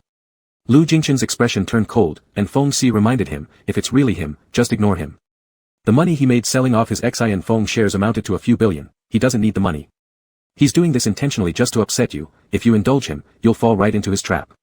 After a brief silence, Lu Jingchen picked up his phone and sent Lu Jia a message, asking him to transfer $1 million into the private account attached in the email received earlier. Before Feng Si could stop him, the message had already been sent. Hey, don't tell me you're so quick to cave. Someone makes an idle threat, and you hand over $1 million without a second thought. Feng Si frowned deeply, as if unable to comprehend why Lu Jingchen would act so impulsively. Buying peace. Lu Jingchen's tone remained abnormally calm. $1 million to him was no different from 100 yuan to a common person, and he didn't care. Is it even worth calling this disaster? Feng Si lowered his voice seriously, so afraid of people finding out about our relationship that you'd pay $1 million just to keep their mouths shut? And how do you know there won't be a next time? If he thinks you're easy to manipulate, gets a taste of it this time, next time he asks for 5 or 10 million, or even more, will you give him that too? Lu Jingchen, just this once. The last group who tried to kidnap me, they're pretty powerful over there. Let Ron help broker contact, I'll hire them, teach Zhao Yuanping a lesson, tell him the money is a one-time deal. If he knows what's good for him, he'll take the money, delete the pictures, and leave it at that. Otherwise, if he tries anything again, he'll live to regret it. Feng Si nearly laughed angrily, Alex, are you really like this? When I got my friends to deal with that wasteful son of Mr. Lee's, you thanked me with words but clearly disapproved of handling things this way from the heart, and now you've started doing it yourself. Just because Zhao Yuanping has a picture of the two of us kissing in public. It's only a picture of intimacy in a public setting, there's absolutely nothing wrong with it, I even think it was well taken, wishing he had snapped a few more shots. Why the extreme reaction? Hearing his aggressive questioning tone, Lu Jingchen felt irritation grow, then what do you suggest? Let him post the photo online and spread it everywhere. Feng Si, let him do as he pleases. You're not a public figure, why worry? Homosexuality isn't uncommon these days, who would make a fuss about it? Almost all the dissenters in your company have been cleared out anyway. Even if they knew, would they dare to criticize you based on your sexual orientation? So what if you're gay? You're neither married nor involved with anyone, which poses no moral issue. What can others criticize about you? No, not true. Lu Jingchen wanted to argue back, he couldn't accept it. Just imagining forever being labeled as gay, seen as different, possibly even being pursued by other men as hunting objects filled him with a suffocating sense of inability to breathe. He thought he could take this step forward, but in reality, he still couldn't. Feng Si reached out and pinched his chin, Alex, you look quite off. What exactly are you worried and afraid of? Lu Jingchen shook his head, stubbornly repeating, I don't want this photo to get out. Feng Si, you agreed last night that you'd try harder for me, is this what trying means? Not even being able to face a single photo? Lu Jingchen, give me a little more time. He said this again, and it wasn't just Feng Si who didn't believe him, it seemed Lu Jingchen himself lacked confidence in his words. A sheen of sweat appeared on his forehead, as if he were feeling quite unwell. Feng Si stared at him with piercing eyes, seemingly lost in thought. When Feng Si finally withdrew his hand, all he said was, "Do as you please." Since Lu Jingchen insisted on doing it this way, Feng Si no longer cared to argue further. He followed Lu Jingchen's request, contacting the other party through Ron, who accepted Lu Jingchen's offer and promised that the task would be done soon. Lu Jingchen did indeed seem to have let out a sigh of relief, even though he knew that Feng Si was probably disappointed in him once again. Feng Si closed his laptop. "The matter is settled. Let's go to bed." As Feng Si got up, he was held back by Lu Jingchen. Feng Si looked down at him. "Is there anything else?" Lu Jingchen hesitated, gripping Feng Si's hand. However, Feng Si smoothly pulled away, brushing Lu Jingchen's face instead. "You're trying the same trick again, aren't you?" This was always Lu Jingchen's method. Whenever he sensed Feng Si's displeasure, he attempted to compensate through intimate acts. At first, it had been a form of intrigue, but Feng Si was not always susceptible to such ploys. "Skip it. Let's just go to sleep," Feng Si reminded him. "If you're not in the mood, neither am I. No need to force it." After being straightforwardly rejected, Lu Jingchen's expression grew awkward. Feng Si released his hand and returned to the bedroom. Lu Jingchen stood there for a moment in a daze before covering his forehead and closing his eyes wearily. On the last day of the New Year's holiday, a somewhat frosty silence fell between them, a cold war, or perhaps what Lu Jingchen alone perceived as one. To Feng Si, everything seemed normal as ever. He still acted carefree and spoke unpredictably. However, Lu Jingchen had an inkling that Feng Si's dissatisfaction toward him was gradually accumulating, perhaps from when they returned from the resort that night, or even earlier than that, maybe even from 7 years ago, when he disappeared without a word of explanation. It was his fault initially, and he had no right whatsoever to blame Feng Si. Lu Jingchen intended to ease the tension and bought a rose to place in a vase. Feng Si saw it and smiled faintly, but he didn't say a word. On the first day back to work, Lu Jingchen arrived promptly at the office at 8:30 a.m. as usual. 10 minutes later, Feng Si entered the room, replaced his coffee with milk, and sat on the nearby couch flipping through a magazine. Lu Jingchen's gaze lingered briefly on him before he turned away. Soon after official work began, people would be going in and out of the room, yet the words to clear them out never left his lips. Feng Si picked up his phone and noticed a new message from Ron. Their hired people had located Zhao Yuanping. It was indeed his doing, and he'd caved under pressure after receiving some minor punishment, confessing everything. "The guy happened to see you two on the street that day, so he tracked you and took the pictures. Originally, he didn't intend to do anything with them, but that evening after getting drunk, grievances about past matters surfaced, so he sent the picture out of spite while tipsy. Now, both the camera memory card and backup files are handed over." But he also admitted, he previously sent the photos to someone else, his friend in China. Feng Si frowned and was about to tell Lu Jingchen when Lu Jie rushed in anxiously. Lu Jie glanced at Feng Si sitting on the couch, his expression peculiar, then steeled himself and told Lu Jingchen, "Boss, something has happened." Lu Jingchen looked up, and Lu Jie showed him the tablet he held. It was the email interface of Lu Jie's personal company account, which had just received a new email 2 minutes prior, containing the photo of Lu Jingchen and Feng Si kissing. Lu Jingchen's complexion darkened immediately. Lu Jie carefully observed his reaction and informed him, "This email didn't just come to me, everyone in the building who came to work at 9 has received it, it was mass distributed." Chapter 43, Fake. Seeing the picture again, Lu Jingchen's brain exploded with a bang. He didn't hear a word of what Lu Jie said afterward, the only thing reverberating in his ears was a continuous buzz. Not until Feng Si came up and called his name, Alex, did his muddled thoughts abruptly snap back to reality. He violently raised his head, his face filled with dark clouds, but he did not look at Feng Si. His fingers tightened. In the midst of Lu Jie's hesitant gaze, he firmly uttered 2 words, "It's fake." "Lu Jie, the boss means that this picture is fake." "Yeah," Lu Jingchen nodded, barely calming his rapid heartbeat and feigning composure. "I don't know where this photo came from, it must be someone trying to cause trouble for me. Anybody who could get access to all internal employee email addresses wouldn't be from outside the company. Let the security department thoroughly investigate. Once they find out who did this, report them directly to the police. You draft an announcement as soon as possible, try to calm down the public opinion first, and divert everyone's attention away from this matter." Lu Jie, "All right, I'll handle it immediately." Lu Jingchen gave further instructions, which Lu Jie responded affirmatively to each one. Seeing how tense Lu Jingchen was, Lu Jie dared not ask more questions. Although based on his own experience, he didn't see any sign of Photoshop alteration in the photo, but if the boss says it's fake, then it's fake. Before leaving, he reminded Lu Jingchen about a meeting in 10 minutes. After Lu Jie left, Lu Jingqing's direct line phone call came in. Lu Jingchen hesitated for a moment before answering. Apparently, Lu Jingqing had also received the email and was asking him what exactly happened. Lu Jingchen calmly replied, "The photo is fake, I will deal with it by reporting it to the police." The person on the other side of the phone was silent for a moment. "Is it fake?" Lu Jingchen, "Yes, it's fake." "It's good that it's fake," Lu Jingqing sighed with relief. "Using such tactics against you is too dirty. Don't pay attention to it. This is no big deal." It'll be fine once clarified. Lu Jingshan reminded her, don't tell mom and dad, there's no need to bother them with these things. Lu Jingqing, I know, I'll have someone keep it from them. After a few more sentences, the call ended. Lu Jingshan still avoided looking directly into Feng Xi's eyes, tidying up the messy files and materials on his desk hurriedly, and prepared to go to the meeting. When they passed each other, Feng Xi grabbed his arm. Lu Jingshan didn't look at him, I'm going to a meeting now, just stay here, don't go out. Feng Xi snorted lightly, are you ignoring me again? Is it really so embarrassing? Why can't I go out? I'm not even scared of being watched by others. Do I really need my boss to worry for me? Stay here. Lu Jingshan had no intention of engaging further and stepped away quickly. After walking out of the office, he felt like he had collapsed momentarily, leaning against the wall, his back covered in cold sweat. For a full half-minute, he forced himself to breathe deeply and regain his calm. Seeing his disheveled reflection mirrored on the glass wall beside him, he closed his eyes tightly. Once his heart rate had returned to a controllable range, he took steps into the field of vision of the crowd. When Lu Jia saw him come out, he immediately followed from his own office. Without saying a word, Lu Jingshan strode towards the conference room. As usual, the surrounding employees were busily occupied in their respective tasks. Some might be watching him, some might not, though he knew well they wouldn't dare show their curiosity overtly. Lu Jingshan still felt a deep sense of discomfort akin to needles piercing his back. With quickened steps, he moved faster again. To onlookers, it seemed that their boss' mood wasn't very good today, his tightened face showed no expressions.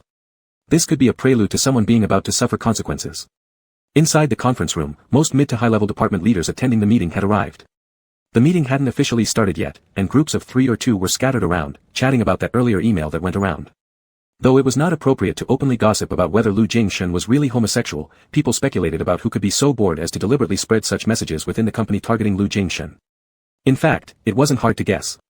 Those who were grumbling non-stop during this period were all those who used to follow Li Wenzhong wanting to rebel. Whether for venting anger or destroying Lu Jingshan's reputation, even though this incident might not substantially harm Lu Jingshan, spreading news would inevitably not sound good when leaked. When Lu Jingqing entered the room, someone noticed her arrival and coughed forcefully, silencing the chatter. Lu Jingqing walked to her seat and sat down calmly, saying, I know what you're all curious and discussing about. The photo is fake, Ashen will deal with it through legal means. Go back and remind your subordinates not to waste time paying attention to these baseless rumors. Since she put it this way, others naturally concurred. Even if they had doubts in their hearts, none of them would be foolish enough to say it out loud. By the time Lu Jingshan entered, the topic had shifted. There were also some people who curiously observed him in a subtle way, but apart from his face being colder than usual, Lu Jingshan appeared normal. Lu Jingshan sat down and said only one sentence, let's start the meeting. The originally scheduled 1.5-hour work meeting continued until noon. Lu Jingshan seemed particularly strict today, repeatedly refining some detail issues, criticizing others without leaving any face. People looking at him like this assumed that it was because of the morning incident that his mood wasn't good. Only Lu Jingqing would occasionally observe Lu Jingshan's expression and seemed worried faintly.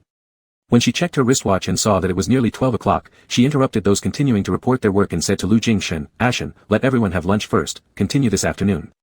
Lu Jingshan was always frowning. When he caught sight of Lu Jingqing's nodding look toward him, he then gave in, let's adjourn for now. After everyone left, only they remained. Lu Jingqing let Lu Jia and her secretary go back first and stopped Lu Jingshan, who was about to stand up. Are you okay? Lu Jingshan's voice was somewhat hoarse. I'm fine.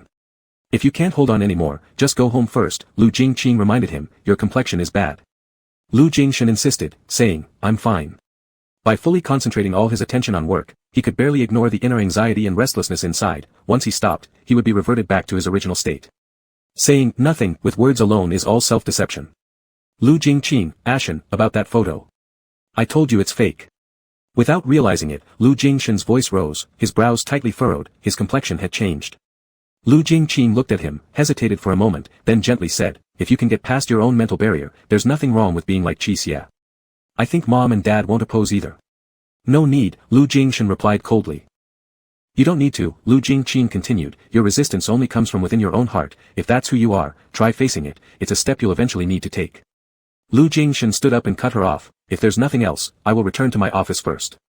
As he walked out of the meeting room, Lu Jingqing called him again, if you don't want to admit it, then don't keep someone around you, it avoids giving outsiders something to gossip about, which would cause even more troubles for you. You're not an indecisive person, why not just cut things cleanly? Lu Jingshan had already walked away quickly. Before returning to the office, he went to Lu Jia's place first. Lu Jia had just hung up the phone and stood up when he saw Lu Jingshan come over. Did you find anything? Lu Jingshan asked directly. Lu Jia replied, there are some leads. Among those who came to the company these few days to work overtime and operated the internal mailbox to export all the contact lists, there was only an intern from the logistics department.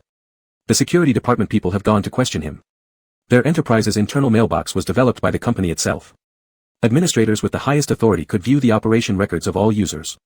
Even though that email was sent from an external account, it could achieve company-wide delivery only after obtaining the internal contact list. As long as the operation records of all people's mailboxes were verified one by one, spending some time, the person responsible could be found. An intern. Lu Jingshan frowned, who arranged for him to come in. Lu Jia, the HR department just called me to tell me that intern joined the company in the last 2 months when the boss was abroad. During that time, the company's personnel management was very messy, chairmanly, Li Wenzhong's side, forced many useless people into the company.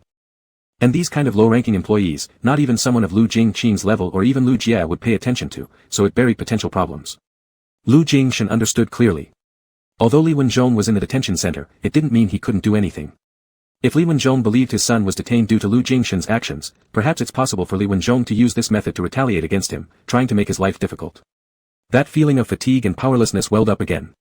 Lu Jingshan no longer asked, I understand. You monitor them closely first, let me know once you find out more. In the office, Feng Si was leaning on the sofa, a magazine covering his face, closing his eyes to rest. He had been there all morning without going out, hearing footsteps. He lazily took down the magazine and looked towards Lu Jingshan entering the door. Lu Jingshan came over, stared at him with a complicated look for a while, and relayed what Lu Jia had said earlier. Feng Si showed no surprise after hearing this. Zhao Yuanping used to constantly argue with Shang Xian, but since they were in the same industry, his connection to Li Wenzhong wasn't strange. It wasn't surprising that the photo ended up in Li Wenzhong's hands. You tell me these things, what do you want to say? Do you think it's because I meddled unnecessarily and set my sights on his son, which led to Li Wenzhong's retaliation using such despicable methods against you? Lu Jingshan remained silent with a cold face. Feng Si smirked slightly, knowing he hit the mark. Are you also blaming me for kissing you in the street back then? Otherwise, this photo wouldn't have been taken. However, Mr. Lu, first of all, the kiss was your own decision, I didn't force you. Secondly, what I did for you was to let off some steam on your behalf. Lastly, even if I hadn't done anything, do you think he would just sit there after getting hold of that photo? Ever since the day you called the police when he attempted to kidnap you and took him away from the company, things between you two couldn't end well. And before his son even came back, he dared to do this, which shows that his son doesn't have much weight in his heart. He simply wants to make you uncomfortable, whether it's about his son or not, it's the same thing. But looking at it now, he doesn't have any other tricks up his sleeve, so he could only resort to defaming and attacking through your personal life. If you really care a lot about this matter, letting one picture bother and anger you would mean falling directly into his trap. Lu Jingshan still remained silent without replying. He knew Feng Si always had sound reasoning, making himself the irrational one. He shouldn't take his anger out on Feng Si, yet he couldn't help himself. Lu Jingqin told him to cut ties swiftly and cleanly, but he couldn't bring himself to do it. He wanted to hide inside his cabinet, taking Feng Si along with him.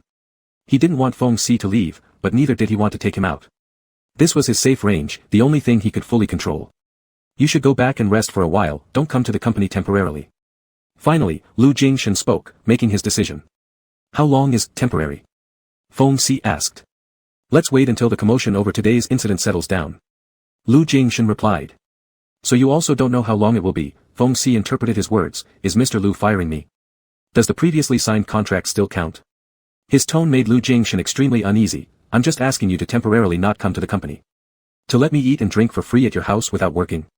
Feng Si gave an ambiguous laugh, didn't know that Mr. Lu was a philanthropist. Do you have to say these things? Lu Jingshan asked. Feng Si stood up, then what else am I supposed to say? Should I thank the boss, return home, and never trouble the company again?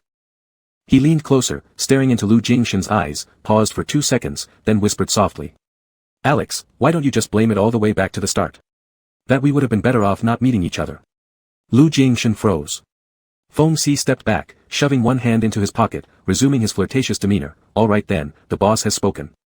Why should I beg for a job if the boss doesn't want me anymore? Go back I shall. The person already left, but Lu Jingshan remained rooted to the spot. His heart continued tightening, even causing sharp pain. Because of Feng Si's last statement, and the look he gave before leaving, disappointed, cold, nothing more. The person had gone as he wished, yet he felt inexplicably panicked. What next? Leaving Lu Jingshan's office, Feng Si went back to his workstation and picked up the coat he tossed there earlier. Nothing else did he take. The female secretary nearby hesitated and asked, Captain Feng, are you leaving? Not just her, everyone in the secretarial office was pretending to glance at him unintentionally. People were naturally curious, they might not dare to inquire about the other main character in the photo scandal, but they found it hard to resist asking Feng Si. Captain Feng smiled at them. That's right, the boss has given me a holiday. The female secretary softly exclaimed, ah, as though deeply regretful. The matter this morning? Feng Si shook his finger, laughing and reminding her, the boss already said the photo is fake, don't be too curious. Daring not to ask further, the female secretary inquired instead, will you come back, Captain Feng? Feng Si glanced in the direction of Lu Jingshan's office, casually saying, that depends on your boss. He stopped talking further, waving his hand as a farewell gesture, enough chat, I'm going. Chapter 44, Game Over. The meeting continued in the afternoon. Lu Jingshan remained distracted throughout, not nearly as aggressive or critical as he had been that morning. Instead, he was unusually quiet and appeared preoccupied. At 6 o'clock, Lu Jie knocked on the office door, asking what he would like to eat for dinner so he could place an order. Lu Jingshan glanced at the time displayed on his computer screen and said wearily, let's call it a day. Lu Jie was somewhat surprised but replied promptly, all right, I'll have Uncle Wang bring the car around. Lu Jingshan nodded, gesturing for Lu Jie to leave first. He leaned back in his chair, closing his eyes to clear his mind. After a while, he opened them again, tidied up his desk briefly, stood up, and picked up the overcoat hanging on the rack before stepping out. A heavy snowfall blanketed the city as evening approached. Seated inside the car, Lu Jingshan gazed out the window at the falling snow. Passers-by hurried by on the streets, none pausing for anyone else. Cold and desolate, nothing stirred a sense of joy within him. Just before entering his home, he hesitated momentarily. As his finger hovered over the fingerprint lock, myriad thoughts raced through his mind. Upon opening the door, the house was brightly lit. Feng Si was busy cooking steaks in the kitchen, with his phone tucked against his shoulder as he conversed with someone. Let's talk later. I may not have the time. Send me the address, and if I'm free, I'll drop by for a couple of drinks. At this moment, the tension Lu Jingshan had carried along his journey abruptly dissipated. Feng Si hung up and looked up at him, nodding his chin toward him. You're back pretty early today. Dinner's ready. Go wash your hands and come eat. Approaching closer, Lu Jingshan asked, what are you doing? Feng Si responded, can't you see? I'm frying a steak. He pointed at the other dishes already prepared nearby, simple Western cuisine. Just eat something, I don't feel like cooking much more. Seeing Feng Si acting completely normal, Lu Jingshan felt even more uneasy inside, unsure of what to say. Before coming home, he had anticipated countless scenarios, even preparing himself mentally for the possibility that Feng Si wouldn't be back. He hadn't expected Feng Si's attitude to be this way, indifferent, evasive, making no mention of what had happened that morning, as though it hadn't happened at all. When Lu Jingshan stood motionless, Feng Si urged him teasingly, aren't you hungry? If you're back at this hour, you must not have eaten dinner at the company yet, right? Why aren't you washing your hands? Have you been home since noon? Lu Jingshan hesitantly asked. Feng Si answered, it's cold outside, there's nowhere good to go. What about this morning? Let's not talk about that, Feng Si interrupted, it's tiresome. Lu Jingshan pursed his lips, unsure how to respond, then turned to wash his hands. During the meal, Lu Jingshan still apologized to Feng Si with a simple, sorry. In response, Feng Si asked, how many times do you plan to apologize to me today? Don't you have any other tricks up your sleeve, Mr. Lu? Lu Jingshan, looking embarrassed, said, I don't know what to say. Then don't say anything. As Feng Si tossed out these words, he leisurely cut into his steak, clearly disinterested in continuing the conversation. There was nothing Lu Jingshan could do. Having not eaten lunch, he now also found little appetite, forcing down only a few bites of steak. Meanwhile, Feng Si had already put down his utensils. I'll take a shower first. Passing by, Lu Jingshan reached out and grabbed his arm. Are you going out tonight? I heard you made plans. So what if I did? Feng Si retorted. Don't go, Lu Jingshan looked up, can you not go? Feng Si, Lu Jingshan raised his eyes, do you think your request is reasonable? What am I to you? You neither acknowledge my existence nor let me socialize freely. Aren't you being overly domineering? Lu Jingshan was left speechless momentarily. Feng Si's gaze lingered on his face, stopping for a brief moment before a sudden laugh escaped him. Alright, stop wearing such a pained expression as if you can't live without me. Mr. Lu might seem serious, but he knows best how to play with people's feelings. There's no need for all this drama. Although he was laughing, his eyes were cold, each word sharp-edged. Lu Jingshan indeed felt terrible, but deep down, he knew that this appearance of his probably came across as mere pretense in Feng Si's eyes. Do you want to do it? Lu Jingshan asked with difficulty. Indeed, this was the only approach he could think of. If Feng Si refused, he truly wouldn't know what else to do. Without answering, Feng Si watched him, reaching out after a moment, touching the knot moving in Lu Jingshan's throat. Lu Jingshan was somewhat tense but stayed still, allowing Feng Si to treat him as he pleased. Are you really that nervous? Afraid I'll reject you? Feng Si saw through him immediately, giving a mocking smile, so you know how it feels to be rejected, huh? Alright, I'll grant you your wish. With those words spoken, he pulled Lu Jingshan close by the waist, lifting him slightly, holding him tightly. Wrapping his body around Lu Jingshen, Feng Si pinned him down onto the sofa. In one swift motion, he untied Lu Jingshen's tie and used it to bind his wrists. It was too tight, making Lu Jingshen extremely uncomfortable, but he didn't resist, letting Feng Si manipulate him as he pleased. Feng Si's hand grasped his chin, fingers slowly caressing the curve of his jawline as he looked down at him with lowered eyes. "You're only this obedient at times like these." Lu Jingshen returned Feng Si's gaze, his look ardent, brimming with affection. "You can do whatever you want." Feng Si remained unfazed. Back in the day, it was exactly how he had been deceived by Lu Jingshen, thinking that he was easygoing, thinking that he was serious, believing their 3 months together had been a passionate romance. But it was all fake, then, and now. Feng Si's gaze deepened, a swirl of complex emotions bubbling beneath his calm exterior. Lu Jingshen watched, feeling a sudden pang of unease, an inexplicable wave of panic spreading through him. He struggled to raise his trembling hand, tugged at Feng Si's collar, and leaned up to kiss him. Feng Si observed his actions, neither rejecting nor responding. Even during the kiss, he maintained an absolute composure, his expression unchanging, devoid of any desire. Lu Jingshen was pierced by Feng Si's cold stare, wanting to close his eyes, but Feng Si wouldn't allow it. Gripping the back of his neck, he forced Lu Jingshen to face him. "With no one else around, you still choose to escape. Look at me." Lu Jingshen gasped heavily, no longer averting his eyes from Feng Si. Feng Si's hand slid down the back of his neck to the front, his fingertips brushing over Lu Jingshen's slightly dry lips. "Do you really feel that desperate?" Instinctively, Lu Jingshen nodded. Feng Si worked his lips until they became flushed red and murmured slowly, "But what can I do? I'm more desperate than you are." Another kiss followed, savage like two beasts tearing at each other. Lu Jingshen panted heavily while Feng Si gripped his hair tightly, pinning him down, not letting him escape. Their tongues clashed fiercely, entwining passionately. Their saliva smeared on their faces, yet neither let go, intensifying their grip as they struggled for air. Lu Jingshen was stripped bare while Feng Si merely unzipped his pants. Grasping Lu Jingshen's hand, Feng Si pressed it against himself and growled into his ear, "If we're going to do this, let's just do it, no condoms." It was the first time Feng Si made such a request, and it came with a tone of uncompromising dominance. Lu Jingshen breathed rapidly, nodding with difficulty, hoarsely agreeing, "All right." He must have been insane to consent to this step from Feng Si, but the moment their eyes met, he could do nothing but nod. If this could satisfy Feng Si, he would agree. There was no barrier, only two clear sensations. From the very start, Lu Jingshen trembled all over, consumed by fiery passion inside his body, unable to scream even if he wanted to, no sound escaped his throat. Even movement was impossible, with his hands tied and forcibly held above his head. Like a fish on a chopping board, he was completely controlled, utterly under someone else's will. Whether pain or pleasure, every tiny sensation was magnified infinitely, all brought upon him by Feng Si. Yet in every flicker of his blurred vision, all he saw were Feng Si's colder-than-ever black eyes. The warmth of the embrace did nothing to fill the growing void within his heart. Attempting to grasp something, he dug his nails into Feng Si's arm, only for them to slip helplessly time and again. Sweat rolled down Feng Si's jawline, unconsciously licked away by Lu Jingshen. Suddenly, Feng Si stopped moving, leaning his head down and panting heavily. His long untrimmed bangs, soaked in sweat, drooped, hiding his eyes. Lu Jingshen clutched his wrist, his mounting unease almost suffocating him. Struggling to roll his throat, he asked, "Why did you stop?"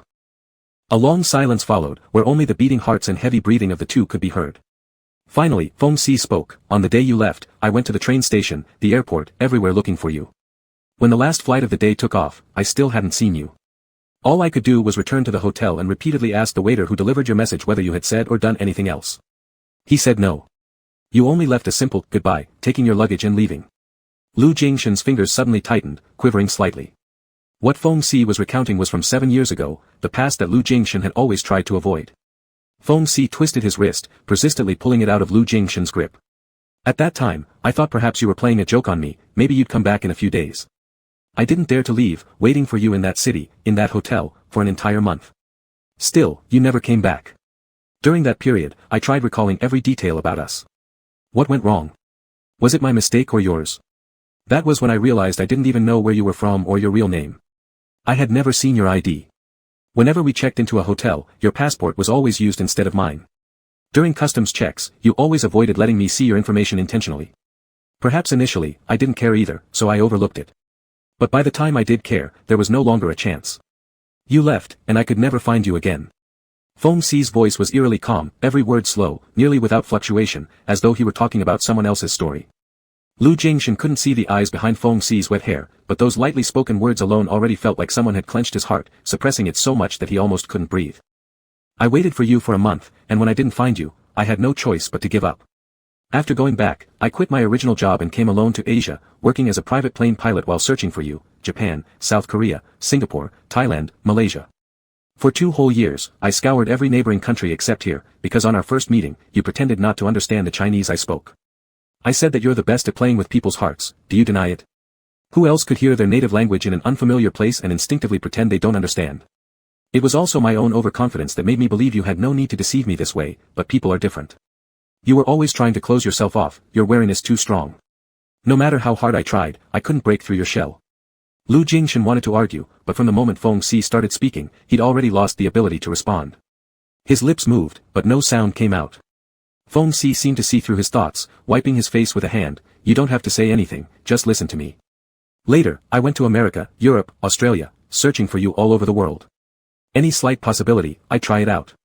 You probably guessed already, my changing jobs every half year or a year was all for finding you. It wasn't a simple task, almost akin to looking for a needle in a haystack. Back then, you didn't leave me even a single photo. What did I have to search for you among 6 billion people on Earth? I don't want to call myself a love expert, but you can say I was stubborn, seeking an answer. Not finding you left me restless, I simply wanted to see you again, wanted to ask why you left without saying a word, departing so decisively. But when I actually saw you, I suddenly didn't want to ask anymore. Asking would be useless, you wouldn't give me an answer. 7 years have passed, and you're still the same, guarding against me, keeping distance, unwilling to open your heart. If it weren't for this being your territory, wouldn't you run away again? No, not. Lu Jingshan finally managed to speak, his voice cracked and hoarse. Feng Si's fingers brushed his tear-dampened corner of the eye, feeling the faint moisture and gently stroking them. Are you crying? Lu Jingshan couldn't remember when he had truly cried last, maybe it was during his childhood. But he indeed felt too overwhelmed. With each sentence Feng Si said, his heart constricted painfully, leaving him choking with breathlessness on the verge of collapse. And yet Feng Si claimed he suffered more than Lu Jingshan. Perhaps Lu Jingshan sensed it, the tone of Feng Si wasn't aggressive, yet the disappointment within it threatened to drown him. Don't cry, Feng Si's low voice reminded him, I don't need your sympathy. Lu Jingshan shook his head continuously, tightly clutching onto Feng Si's shirt sleeves, wanting to say something, but unable to form the words. Alex, does my persistent clinging make it hard for you? If I let you go, would you return to the peaceful, comfortable life you used to have? The photos were fake, and so was our relationship, everything was fake. So what is real? If this is how it is, we might as well end it here. Feng Si's voice was gentle yet cruel. Finally, Lu Jingshan met his eyes, they had dimmed, losing all warmth, cold and calm almost to the point of being frightening.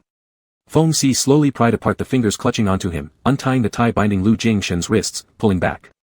Though he hadn't released his tension, he no longer wanted to continue. With the final sentence, his voice hovered by Lu Jingshan's ear. The game is over. Chapter 45, Breach of Promise. Lu Jingshan sat on the couch, wearing his disheveled and crumpled suit jacket. His slightly trembling fingers clutched a lit cigarette, nearly losing grip of it. The falling ash burned his foot, waking him from his daze. In that moment, Feng Si had already emerged from the room, dragging his suitcase with a flight jacket slung over his arm. Calmly, he said, I've bought too many random things recently, they won't fit. I'll leave them behind. Mr. Lu, could you dispose of them for me? Lu Jingshan struggled to swallow, his voice hoarse, do you really have to leave? Feng Si looked at him, his lips curving up, then what? What right do I have to stay? As usual, Feng Si maintained his carefree and nonchalant demeanor. The more ordinary he acted, the worse Lu Jingshan felt inside. It was as if Lu Jingshan was still reeling from the sudden change while Feng Si had already moved on, restoring himself to normalcy, not looking back as he stepped forward. I. Just as these words left his mouth, the phone rang. It was Lu Qixie calling. Lu Jingshan didn't want to answer, but when he absent-mindedly hung up, he accidentally accepted the call. Lu Qixie's voice came through, I heard that a photo of you kissing Captain Feng has been circulating in the company. What's going on? Big brother, you're certainly impressive. Lu Jingshan closed his eyes. All the employees had received the email, so there was no way the news wouldn't spread out. Even Lu Qixie knew about it, which likely meant the elders at home did too. The fact that no one had questioned him yet could only mean Lu Jingqing had covered for him. Lu Qixie pressed further, curious about the relationship between him and Feng Si. Lu Jingshan didn't respond, his mind increasingly agitated. Although the call wasn't on speakerphone, Lu Qixie's voice wasn't low enough, and every word reached Feng Si's ears. Lu Jingshan instinctively glanced at him, but Feng Si showed no concern, appearing completely disinterested. However, the two simple words, it's fake, couldn't escape Lu Jingshan's lips anymore. In the end, he distractedly fobbed off Lu Qixie with a few empty replies before hanging up. Feng Si placed the backup key to his car on the coffee table, here you go. I'm leaving. With that, he turned around and walked away confidently. Lu Jingshan froze for 2 seconds, then suddenly stood up and chased after him.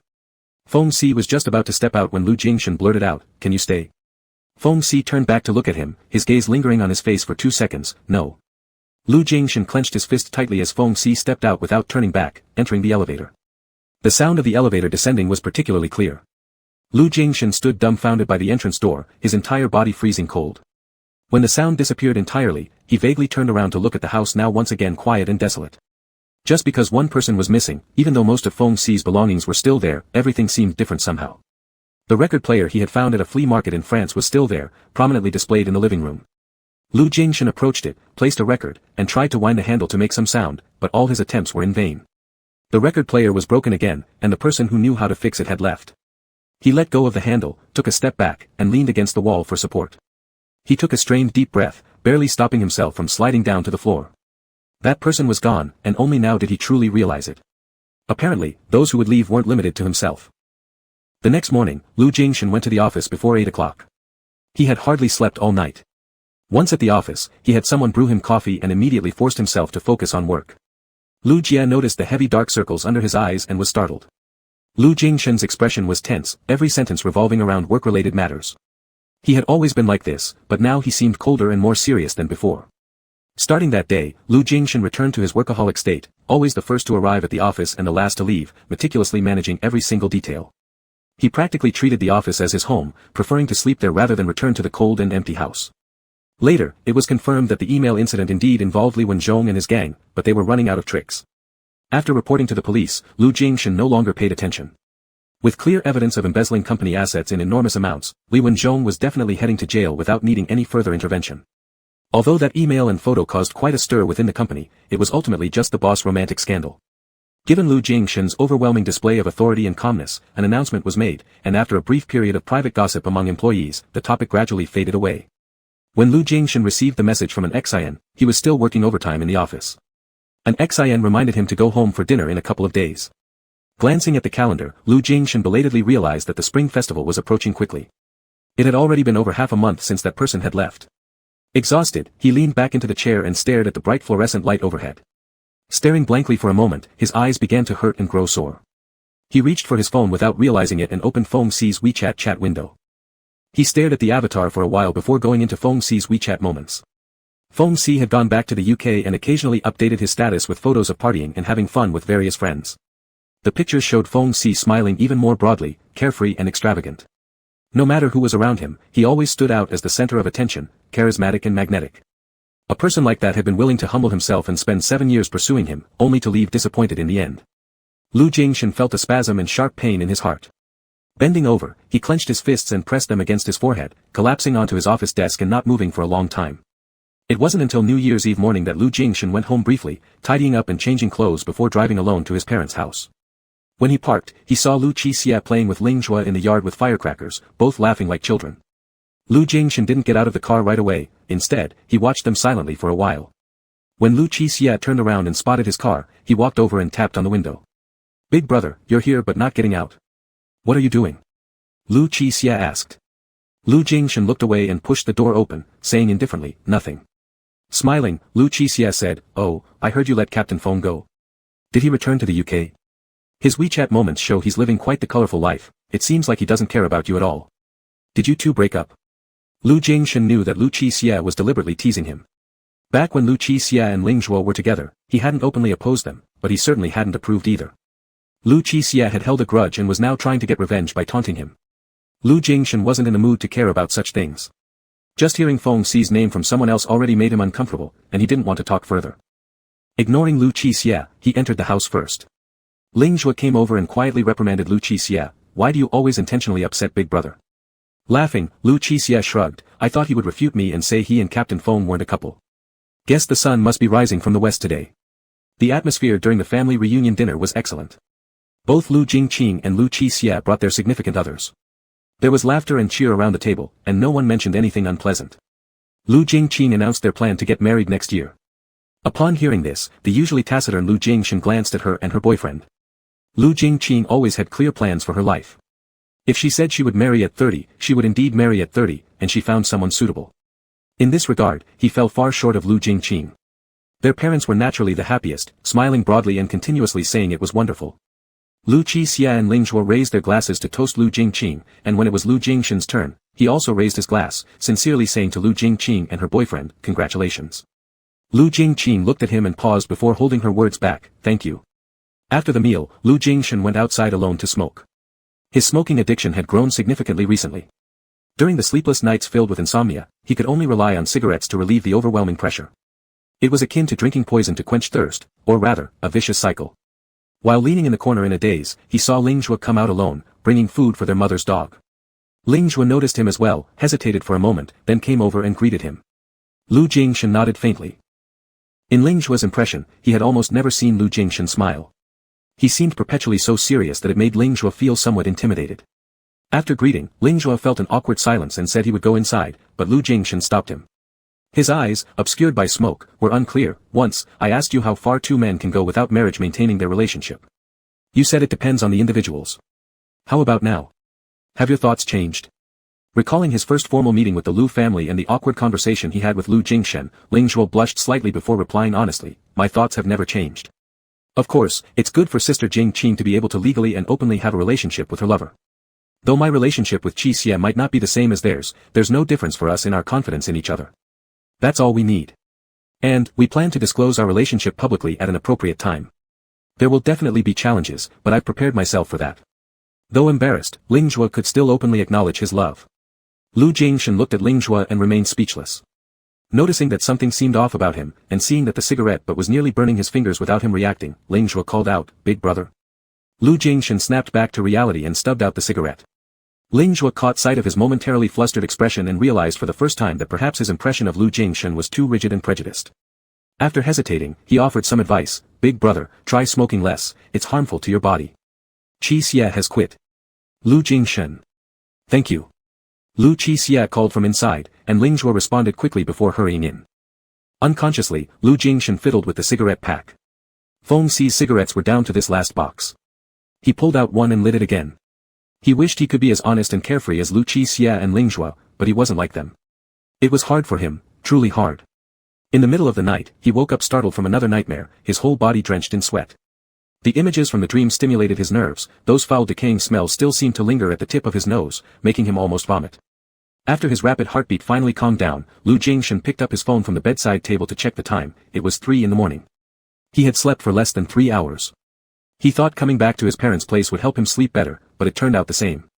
His head ached badly, and his mind was hazy, yet he felt no more sleepiness. Lu Jingshan sat up, leaned against the headboard, and switched on the dim bedside lamp. He then opened WeChat on his phone and clicked into that profile picture he'd been repeatedly staring at over the past few days. Before realizing it, the words, "Happy New Year," had already been sent. His finger hovered over the recall button, hesitating for 2 seconds before giving up. He really hoped Feng Xi would reply, say something to him, anything. As dawn approached, Lu Jingshan's dry, bloodshot eyes were still fixed on the screen. Feng Xi didn't reply. At this moment, he might be having dinner or attending a party. There was no reason for him to respond. Lu Jingshan tightened his grip on the phone, unwillingly sending another message, "Our contract hasn't ended yet. Are you coming back?" This was the only excuse he had now to reach out to Feng Xi. They originally signed a 1-year employment contract, but from signing to Feng Xi's departure, it had only lasted a little over 3 months. Another 3 months, it was like a curse. Every time the deadline arrived, someone always chose to leave first. Feng Xi was accompanying his family in a mahjong game when the new message came in. He was holding a cigarette in his mouth while picking cards. Glancing at the phone screen on the corner of the table, he casually tossed the cards down without acknowledging it. Beside him, Feng Ting also peeked over to take a look and snatched the cigarette from him. "Stop smoking already, you stink. Your sister-in-law sent you another message. Aren't you going to reply?"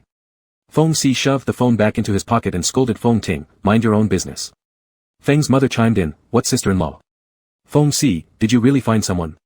Why didn't you tell me earlier?" "Thank heaven. I'll go tell your old dad tomorrow. When are you bringing her home for me to see?" Feng Ting hummed sarcastically, "There's no chance for that anymore. He's already come back for the New Year celebration alone, it's obvious he got dumped." Feng's mother looked completely shocked, "You got dumped again?"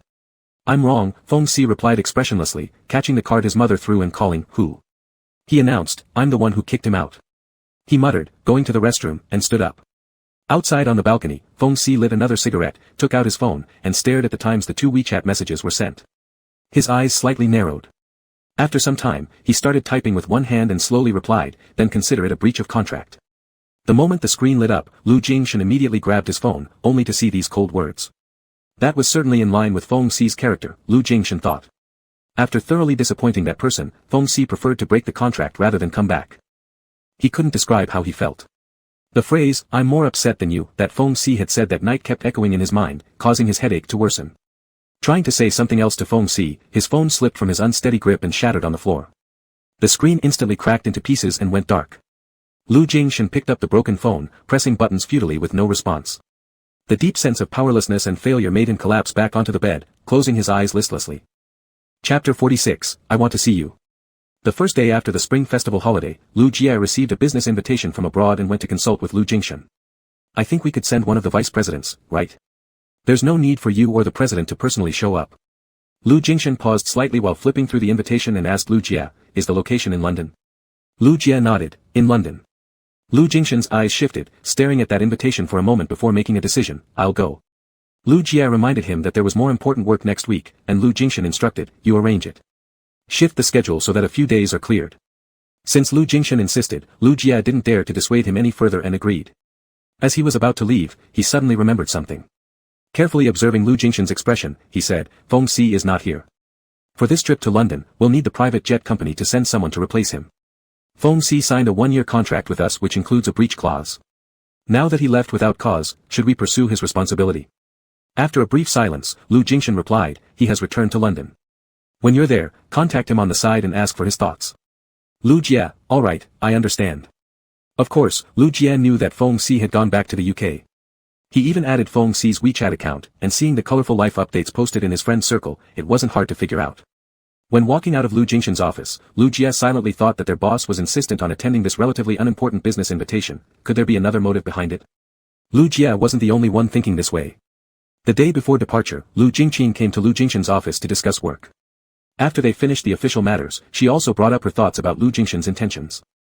You're going to the UK now. I looked at that business invitation. It would suffice to send someone else, no need for you to personally go. Lu Jingshan calmly replied, anyway, we're not too busy at the moment. I'll go myself. The projects in Europe need more supervision, this is a good chance to take a look. Lu Jingqin stared directly into his eyes. Lu Jingshan's gaze remained calm, but all emotions were deeply hidden beneath the surface. Alright, if you've made your decision, she ultimately said nothing more, and upon standing up, reminded Lu Jingshan, don't stay over there too long. Lu Jingshan, I won't.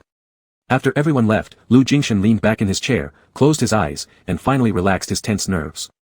He indeed had selfish reasons for going, wanting to see that person again, wanting them to come back. At the very least, he wanted to have a conversation with them. No matter what, he had to make this trip. On the night before departure, Lu Jingshan returned home for the first time in a long while to pack his luggage. Actually, there wasn't much to prepare as others would help ensure everything was ready. While picking up the watch on the bedside table, he instinctively opened the drawer and saw what was kept inside, pausing momentarily.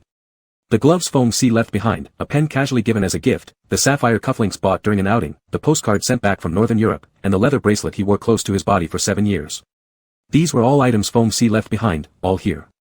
Lu Jingshan took out the leather bracelet, gently rubbed it between his fingers, then put it back on his wrist. The plane landed in London early in the morning. The sky was grey, and light snow was falling. On the way to the hotel, Lu Jie recalled the matter of Feng Xi and hesitated to turn around and ask Lu Jingshan sitting in the back seat, the Captain Zhou flying here today has quite a lot of experience. He seems honest too. The private jet company sent me his resume. If Mr. Feng really decides not to continue, could Captain Zhou replace him?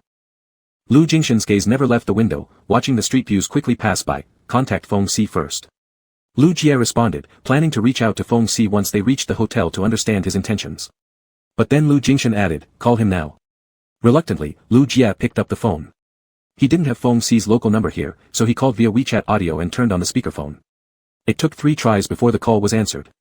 Feng Xi's nasal, drowsy voice came through, hello, Secretary Lu, what's the matter? Lu Jie glanced at his watch, it was nearly 10 already, yet this guy was still in bed. Mr. Feng, you've been absent from work without permission for almost a month. When do you plan to come back? Feng Xi, didn't President Lu tell you? I don't intend to continue working. Lu Jie glanced sideways at Lu Jingshan who was still looking out the window and reminded the person on the other end of the line, your contract includes a breach clause. If you decide to quit without our consent, it counts as a breach. Feng Xi said indifferently, so what if it's a breach? Lu Jie, you've only worked for 3 months. A breach now would cost you over 1 million yuan in penalty fees.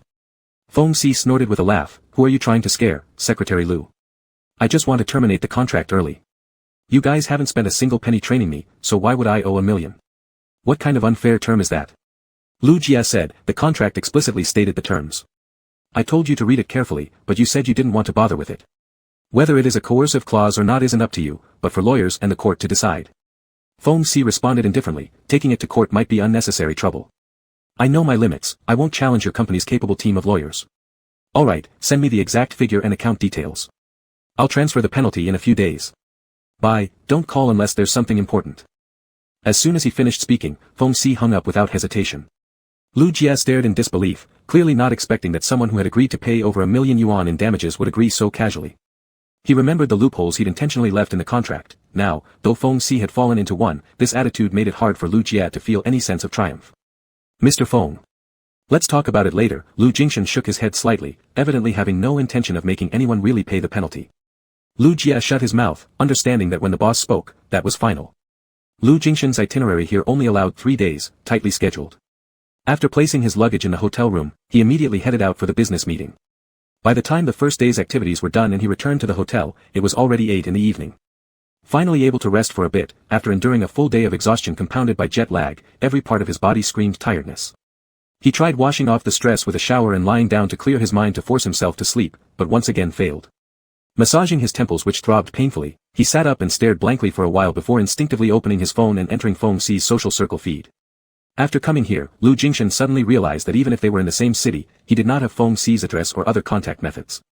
Seeing the person he wanted to see wasn't as easy as expected. So during those 7 years, how many times must Feng Si have faced disappointment as he aimlessly searched for him around the world before finally finding him? Yet, in the end, he pushed that person away, repeatedly disappointing them, even driving them into despair. A sudden stab of pain surged through his throbbing head as Lu Jingshan struggled to catch his breath, scrolling down Feng Si's posts on the friend circle. His fingers paused momentarily. Several days prior, Feng Si had posted an update with a location attached. The map indicated it was not far from this hotel. Without much hesitation, Lu Jingshan got up and changed his clothes. 20 minutes later, he drove alone into the night bathed in bright city lights. The car was rented from the hotel. After returning from France, he applied for an international driver's license. Though right-hand drive vehicles felt a bit awkward, to avoid disturbance, he chose to drive out himself. 30 minutes later, Lu Jingshan pulled over by the roadside, turned off the engine, and glanced out the window. This area was filled with residential zones. Night had fallen deeply, the snow had stopped, and everything around was tranquil. The dome of a distant church could faintly be seen against the night sky, not too dissimilar to the angle in the photo that Feng Si had shared on his social feed. He wondered if this place was Feng Si's residence. Other than trying his luck here, he couldn't think of any better way to find him. Even though he was actually here, Lu Jingshan hadn't fully decided what he'd say if he managed to see Feng Si. Licking his dry lips, he firmly gripped the steering wheel once more. It was 9:30 p.m. As he gazed out at the shining lights outside the window, his heart gradually calmed down. At least, things shouldn't end up as awkward as that night. Feng Si returned just after 11, hands in his pockets, passing by Lu Jingshan's parked car, then pausing a few steps ahead, turning back. Sure enough, the person slumped over the steering wheel sleeping was Lu Jingshan, not an illusion. He walked back to the side of the car door, raising his hand to tap on the window but hesitated, changing his mind and leaning against the car instead, lighting a cigarette. Lu Jingshan was sleeping deeply, his arm resting on the steering wheel, his head tilted to the side with long strands of hair covering his eyes. To fall asleep in such a place implied he had been waiting quite some time. In the flickering light of his cigarette, Feng Si stared intently at the figure inside the car, slowly tracing the outline of his face. Drawing in a deep puff of smoke, he exhaled it slowly. For an unknown length of time, Lu Jingshan slept soundly. Waking abruptly upon feeling a painful tingling in his legs, he turned his head only to see Feng Si leaning against the outside of the car smoking, momentarily thinking he might be hallucinating. He hadn't expected to fall asleep there, nor had he anticipated Feng Si would return at this moment. Feng Si's gaze shifted over, separated from him by the glass and smoke. Lu Jingshan could barely make out the emotions hidden in his eyes, startled for a second before snapping back to reality and hastily getting out of the car. Feng Si didn't move, standing lazily against the car with a cigarette dangling from his lips, examining him impassively. What brings Mr. Lu all the way here? Lu Jingshan looked at him. After a month apart, Feng Si seemed unchanged outwardly. If anything, his attitude towards him had grown much colder than before. It was hard not to feel uncomfortable, and though he had mentally prepared himself before coming, he underestimated just how unbearable it felt facing these cold, indifferent eyes. I came here for work, I just arrived this morning, he truthfully replied.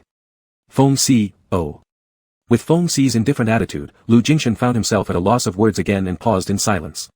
Trying to make conversation, he asked, "Do you live around here?" Feng Xi's answers remained as brief as possible. Feeling compelled to keep talking, Lu Jingshan went on, "Can you go back home?" "Back where?"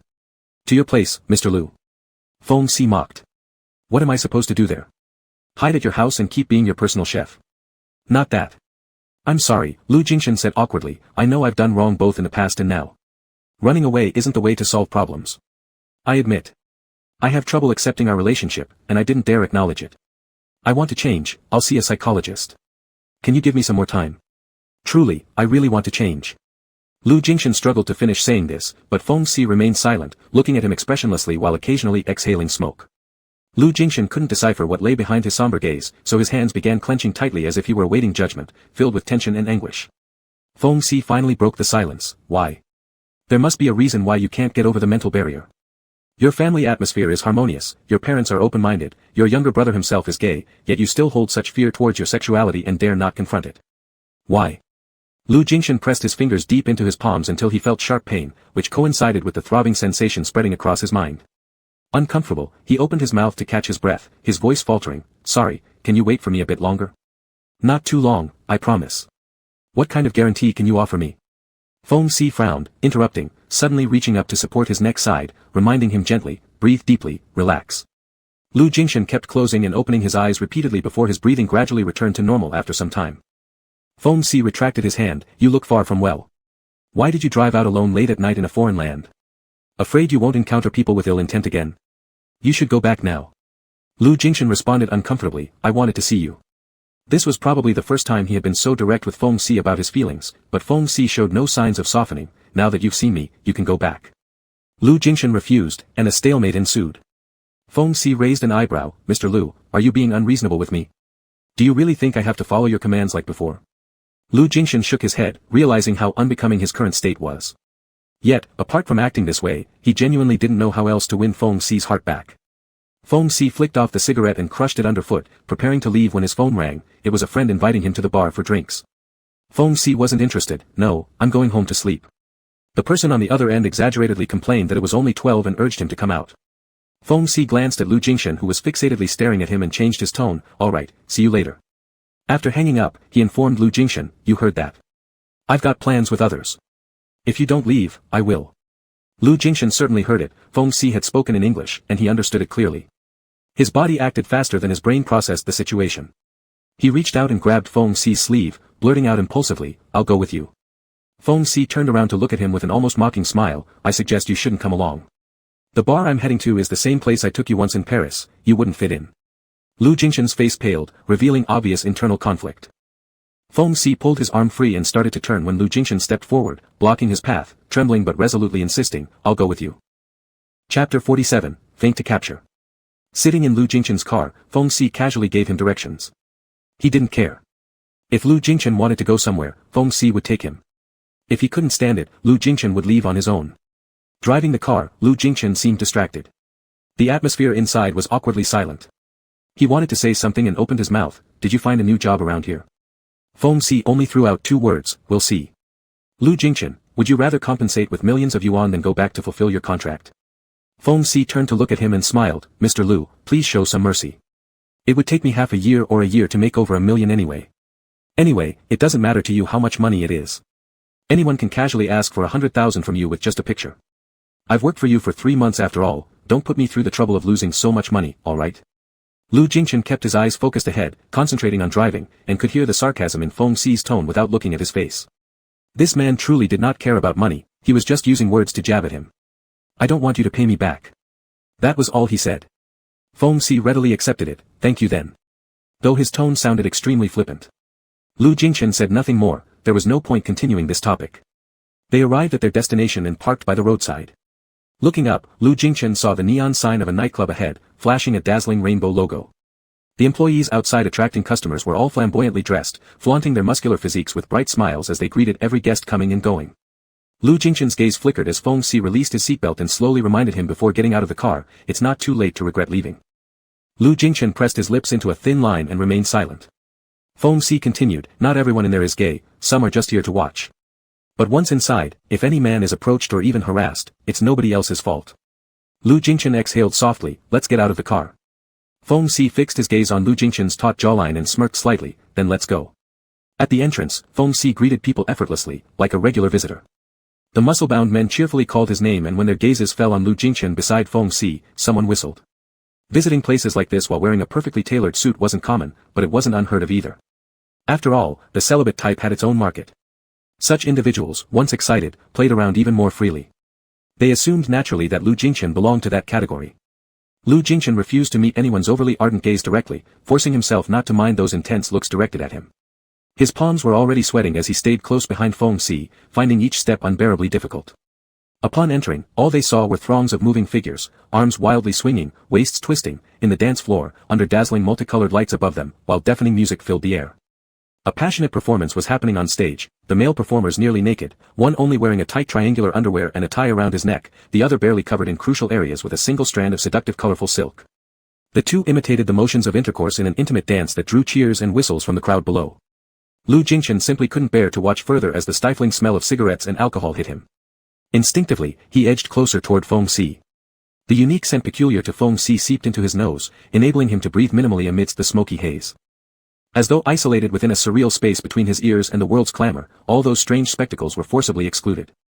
All he could hear was his own heartbeat, and all he could see was Feng Si's figure reflected in his eyes. Feng Si watched the performance on stage with keen interest for a moment before heading towards where the crowd gathered more closely. Realizing this, Lu Jingchen quickly followed. The darkness and overcrowding made movement impossible step by step. Occasionally, his body was touched by random hands reaching out. He endured the discomfort, trying to grasp Feng Si's arm. Feng Si turned back and observed his plight, you can leave if you can't endure it anymore. Lu Jingchen knew Feng Si intended to drive him away. Although feeling completely uncomfortable, wishing to leave immediately, upon meeting Feng Si's mockingly floating eyes, he still shook his head. Feng Si stopped caring further and approached his friends, striding forward. 6 or 7 people sat around a table drinking, chatting, and playing games. Some danced after a while, and others returned from the dance floor to join in. Seeing Feng Si come over, everyone warmly greeted him, noticing Lu Jingchen who came with him. One hand reached out, landing on Lu Jingchen's abs and emitting exaggerated praise. Lu Jingchen went pale, violently pulling away. Cold-faced, he forcefully shrugged off the touch, first causing confusion, then earning another whistle as the person laughed and asked Feng Si, is this guy visiting for the first time? Could he be straight? Feng Si wore an almost amused grin, what do you think? 6 or 7 pairs of eyes landed on him, sizing him up. Lu Jingchen's expression was filled with discomfort, the intense unease already made him not want to stay here for even a second longer. Yet, there was another voice in his head forcing him to stay. He couldn't leave. Trying to suppress those feelings of anxiety and restlessness, he attempted to say something calmly, hi. Lu is my former boss, just passing through on business. We happened to meet up, so I brought him along for a drink. He's not used to the environment here, so you might as well forget about it and stop getting ideas about him, Feng Si said lightly, without any trace of ambiguity when talking about his relationship with Lu Jingchen. Everyone made a sound of dissatisfaction. This proud and icy Eastern handsome man indeed sparked people's appetites. Feng Si brought him over but refused to let them think beyond seeing. Was he teasing them? Feng Si grinned apologetically while raising his glass, finally redirecting everyone's attention back to the game they were playing earlier. As Lu Jingchen exhaled in relief, he also felt increasingly awkward. He felt like an unnecessary person, standing there while Feng Si laughed and joked with others about things he couldn't participate in. Their dice game was something he couldn't understand either. The losers had to either down a cup of alcohol or passionately kiss their partner in public, displaying overly intimate actions. No one found anything wrong with this, it was simply how people entertained themselves here. Even while playing games, Feng Si looked carefree, smiling faintly as the dice tray spun expertly in his hands. However, his luck seemed to be terrible today, losing continuously and drinking cup after cup of liquor. After another round, the group erupted in cheers and shouts. Before Lu Jingchen could understand what happened, Feng Si raised his eyebrows, apparently, he lost again. But this time, instead of picking up a glass, the others began urging him. Instead of drinking, he had to choose someone to kiss. Hey, why are you hesitating? If you lose, you can't refuse. Feng has probably never lost before at this game, right? It must be his first time. No need to make it hard for yourself, I'll help you with that, shall I? The one who smirked and came closer was a shirtless man with brown curly hair and blue eyes. His winking fingers hooked onto Feng Si's chest muscle in a suggestive manner. What do you say? Feng Si kept his hands in his pockets, looking amused at the man inching closer toward him, seemingly unbothered, yet he didn't move. The noise from the crowd grew louder, and Lu Jingchen's expression turned blank for a few seconds, only then realizing what they were about to do. As the other man pressed closer and Feng Si tilted his body to meet him, Lu Jingshan's hand suddenly reached out, gripping Feng Si's wrist tightly. Feng Si glanced sideways at him, drowning out the loud music and commotion. Don't. Feng Si's eyes remained calm and unfazed, just watching him silently. Lu Jingshan clutched his wrist tighter and forcefully pulled him close, leaning in to kiss him. Kissing Feng Si's lips, which tasted of alcohol and bitter tobacco, did not feel good at all to Lu Jingshan. The suffocating air around him made it difficult to breathe, while Feng Si's emotionless lips seemed constantly reminding him that their relationship was over. Feng Si had let go of him, and this kiss wasn't a matter of acceptance, just a playful penalty where the object didn't matter. Knowing it more clearly made it harder to swallow. Lu Jingshan rubbed against his lips, attempting to force his way into his mouth, spreading the bitter taste across his palate. Even the tip of his heart tasted the bitterness. Feng Si kept both hands in his pocket, unmoving, letting Lu Jingshan kiss him, neither rejecting nor cooperating. Staring into the eyes so near, Lu Jingshan saw nothing but closed eyelids trembling under the pressure of his gaze. Even at such a moment, his furrowed brows betrayed his internal conflict. Someone among the crowd shouted impatiently, "Do it more fiercely." "What's that supposed to mean?" Feng Si smirked slightly, sitting back on the high stool behind him. Without waiting for Lu Jingshan's reaction, he yanked him and placed him on his lap, one hand circling his waist and the other pressing his neck, reinitiating the kiss aggressively. Different from Lu Jingshan's carefulness, Feng Si's kiss was wild, aggressive, and almost punishing, imprisoning Lu Jingshan completely within his grasp. In a frenzy, he stirred uncontrollably in his mouth, his tongue nearly reaching down to his throat. The pain soon made it hard for Lu Jingshan to breathe. The hand resting on his waist snaked underneath his suit jacket, pulling his shirt upwards to grope his torso in a sexually vulgar and inappropriate manner. Lu Jingshan trembled all over. In broad daylight, surrounded by onlookers, he knew, even if he shut his eyes tight pretending not to see, that everything he and Feng Si were doing was under public scrutiny. Some people even took out their phones to take pictures. The one who stopped Feng Si from kissing someone else was him, and the one who initiated the kiss with Feng Si was also him. No matter how awkward it got, he couldn't back down. Feng Si moved the hand pressing on his neck to the front, brushing over his Adam's apple before sliding down to start unbuttoning his shirt. By the third button, Lu Jingshan could no longer bear it, slowly opening his eyes and grabbing Feng Si's hand. Meeting Feng Si's calm eyes devoid of any warmth, Lu Jingshan felt a stab in his heart and his eyes revealed an entreaty. He couldn't accept being stripped and exposed in front of so many people at such a place. He was silently pleading with Feng Si, asking him not to do this. Feng Si's hand paused at his chest, holding there for a moment, then finally retracted as he gestured toward the others, satisfied. Whistles erupted. Lu Jingshan hung his head, fumbling to button up his shirt amidst the humiliation, and stepped off Feng Si's lap. Feng Si didn't look at him again, instead, he played a few more rounds with the group. At 1:30 a.m., disregarding their repeated attempts to persuade him to stay, he said, "I'm going back, I've got things to do tomorrow," and insisted on leaving. Walking out of the bar, Lu Jingshan kept his head low, his previously neat suit now thoroughly disheveled. A cold wind blew past, making him shiver, and he raised his head to see Feng Si standing under a street lamp ahead, looking at him. The mockery and humor were gone from his eyes, just like that night when he had told him those words and then left without looking back. The way he looked at him was exactly the same. Lu Jingshan's heart quickened in panic, and he rushed forward and asked earnestly, "Will you let me send you back home?" Feng Si asked, "Do you think what happened back there is something you can accept?" Lu Jingshan stammered, "Does it have to be like that?" "If you dislike these places, you don't need to come," Feng Si scoffed. "But if even in such a place you can't calmly embrace yourself, nervous and unable to utter a word, how confident are you in the light of day about truly accepting yourself?" Lu Jingshan persisted, "I know it won't be easy, but I followed you inside and endured until the end. Is that not enough?" Feng Si remained unmoved, "Why did you follow me in? Losing a bedmate has you upset so much, lowering yourself like that?" "Not a bedmate." Lu Jingshan interrupted with difficulty. "Not a bedmate. Then what is it?" Feng Si asked sarcastically. "A casual hookup and a bedmate seem pretty similar." "No." Lu Jingshan's voice rose. His eyes reddened at the corners, though he hadn't been drinking, his expression was as if he were drunk. "I wouldn't allow a mere bedmate to invade my life and interfere with my work and personal affairs like you did. Nobody has ever affected me like you." "But Mr. Lu," Feng Si reminded him, "that's not all I want. If you can't give me that, why keep coming after me? How long is this little bit of time you speak of? Have you considered it?" Lu Jingshan was stunned. Feng Si finally reached out and lightly touched his icy cheek, softening his tone, "Go back. Don't come to places like this again." Lost in thought, Lu Jingshan watched as Feng Si waved down a taxi. As Feng Si opened the car door, Lu Jingshan called out to him, "Let me take you back." "No need," Feng Si replied, "you go back to your hotel. It's late, you don't have to make another trip." Before Lu Jingshan could argue further, Feng Si had already entered the car and closed the door behind him. Lu Jingshan stood there helplessly watching the car drive away, lost in the deep, quiet street of the foreign night. Inside the taxi, Feng Si pulled out Lu Jie's WeChat and immediately dialed a voice call. Awakening Lu Jie from sleep, he hung up before the other side could scold him, sending an address along with a sentence. Our boss is here now, watch over him and make sure he gets back. Putting his phone away, he leaned lazily into the seat. With one hand supporting his head, he closed his eyes, a faint smile gradually appearing on his lips. Chapter 48, Compensation. The 3-day work trip ended in the blink of an eye, and the time to return home was set for early the next morning. When Lu Jie mentioned it to Lu Jingshan, he paused for a moment but did not agree immediately. Let's talk about it later. Lu Jie reminded him that he had other work next week, and Lu Jingshan replied indifferently, I know. As for how much later would be, he didn't say, and Lu Jie decided not to ask after some thought. After completely finishing work at night, Lu Jingshan rented a car again and drove aimlessly through the unfamiliar streets of the foreign city. Before long, he ended up under Feng Xi's apartment building. He parked in the same spot as before, picked up his phone to check the time, and saw that it was only 9 o'clock. Not sure whether Feng Xi was out or already back home, unwilling to go back without seeing him, he lit a cigarette absent-mindedly, holding it between his fingers, then looked into the rearview mirror at his weary, lifeless eyes, frowning slightly with disgust. Not only couldn't Feng Xi stand this kind of behavior from him, even he himself detested the sight of it. Time slipped by bit, and by 12 o'clock, there was still no sign of Feng Xi. There was no way he could always have such good luck to just happen upon him. Lu Jingshan exhaled lightly, hesitated for a while, and sent Feng Xi a message. After waiting for half an hour with no reply, he rested his forehead on the steering wheel, eyelids heavy with fatigue, and fell asleep just like the last time.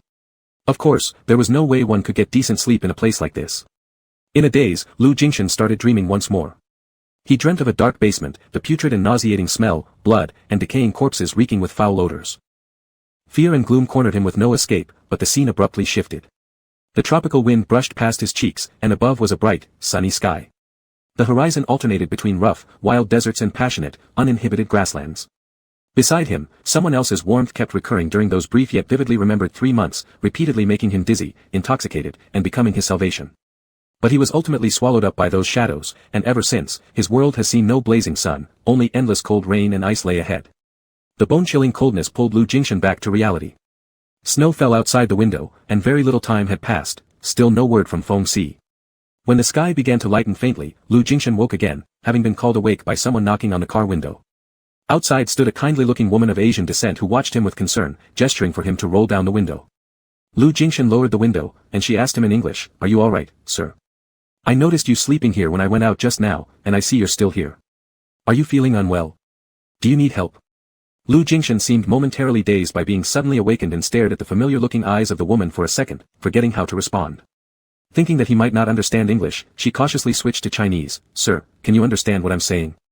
Only then did Lu Jingshan nod, pushed open the car door, and got out to thank her. "I'm fine, thank you." Relieved, the woman warned him, "Don't sleep here, it's too cold outside. You'll catch a cold." Lu Jingshan blurted out, "Excuse me, do you know Feng Xi?" Surprised, she smiled and replied, "Are you looking for Feng Xi?" "I'm his mom." Indeed. This Mrs. Feng had almost identical eyes to Feng Xi and Feng Ting. He hadn't mistaken her. "I'm his friend." Lu Jingshan hesitated as he said it. "Is he home?" Mrs. Feng smiled and answered, "He went out with friends last night and hasn't come back yet. He should be coming back soon. If you'd like, you can come inside and wait." Lu Jingshan followed her upstairs to their old-fashioned apartment which carried a lot of historical charm. Walking on the wooden floors produced echoing sounds. Mrs. Feng introduced herself to Lu Jingshan, telling him that her family had lived here for nearly 30 years. They were accustomed to the place and had no intention of moving. Feng Xi and his sister both grew up here. "We used to be a lively family of 4. Then the children grew up, working outside or studying elsewhere. They only come back when on vacation. My husband passed away 2 years ago, so now I live alone here. I do hope Feng Xi comes back to work in London, where I can see him more often. But he previously expressed wanting to move back to China, and I support him. Perhaps when I'm older, I'll also go back." Speaking casually, Mrs. Feng shifted her gaze to take in Lu Jingshan's earnest expression, listening carefully to what she was saying, and continued, "Feng Xi has always been impulsive and enjoys traveling around the world. It actually surprised me when he wanted to return to China, as he only came back with me a few times when he was younger." Lu Jingshan slightly pressed his lips together, noticing the seemingly endless corridor and stairs filled with dust dancing amidst speckled light and shadow. These marks of time allowed him to picture Feng Xi traversing these spaces countless times, from childhood to adulthood today. They were two individuals from entirely different worlds. Without that chance encounter on a random road, they might never have crossed paths in this lifetime. Without Feng Xi persistently searching for him for 7 years, the intersecting lines of their lives, after gradually drifting further and further apart, would have ultimately returned to being parallel. Thinking about all this, a sudden wave of piercing pain shot through his heart, not fatal, but still unbearable. Upon entering, Feng's mother put down the things she had just bought from the supermarket, along with a bunch of flowers that she carelessly stuck into a vase on the sideboard near the entrance. She gestured for Lu Jingshan to sit wherever he pleased as she went to prepare some tea for him. Feng Ting had gone back to France to study, Feng Si hadn't returned yet, and there was no one else at home. At this moment, Lu Jingshan felt slightly uneasy. Mrs. Feng seemed to notice and asked him if he hadn't eaten breakfast when she brought over the tea. "I'll go prepare something right now, and it'll be ready in a bit.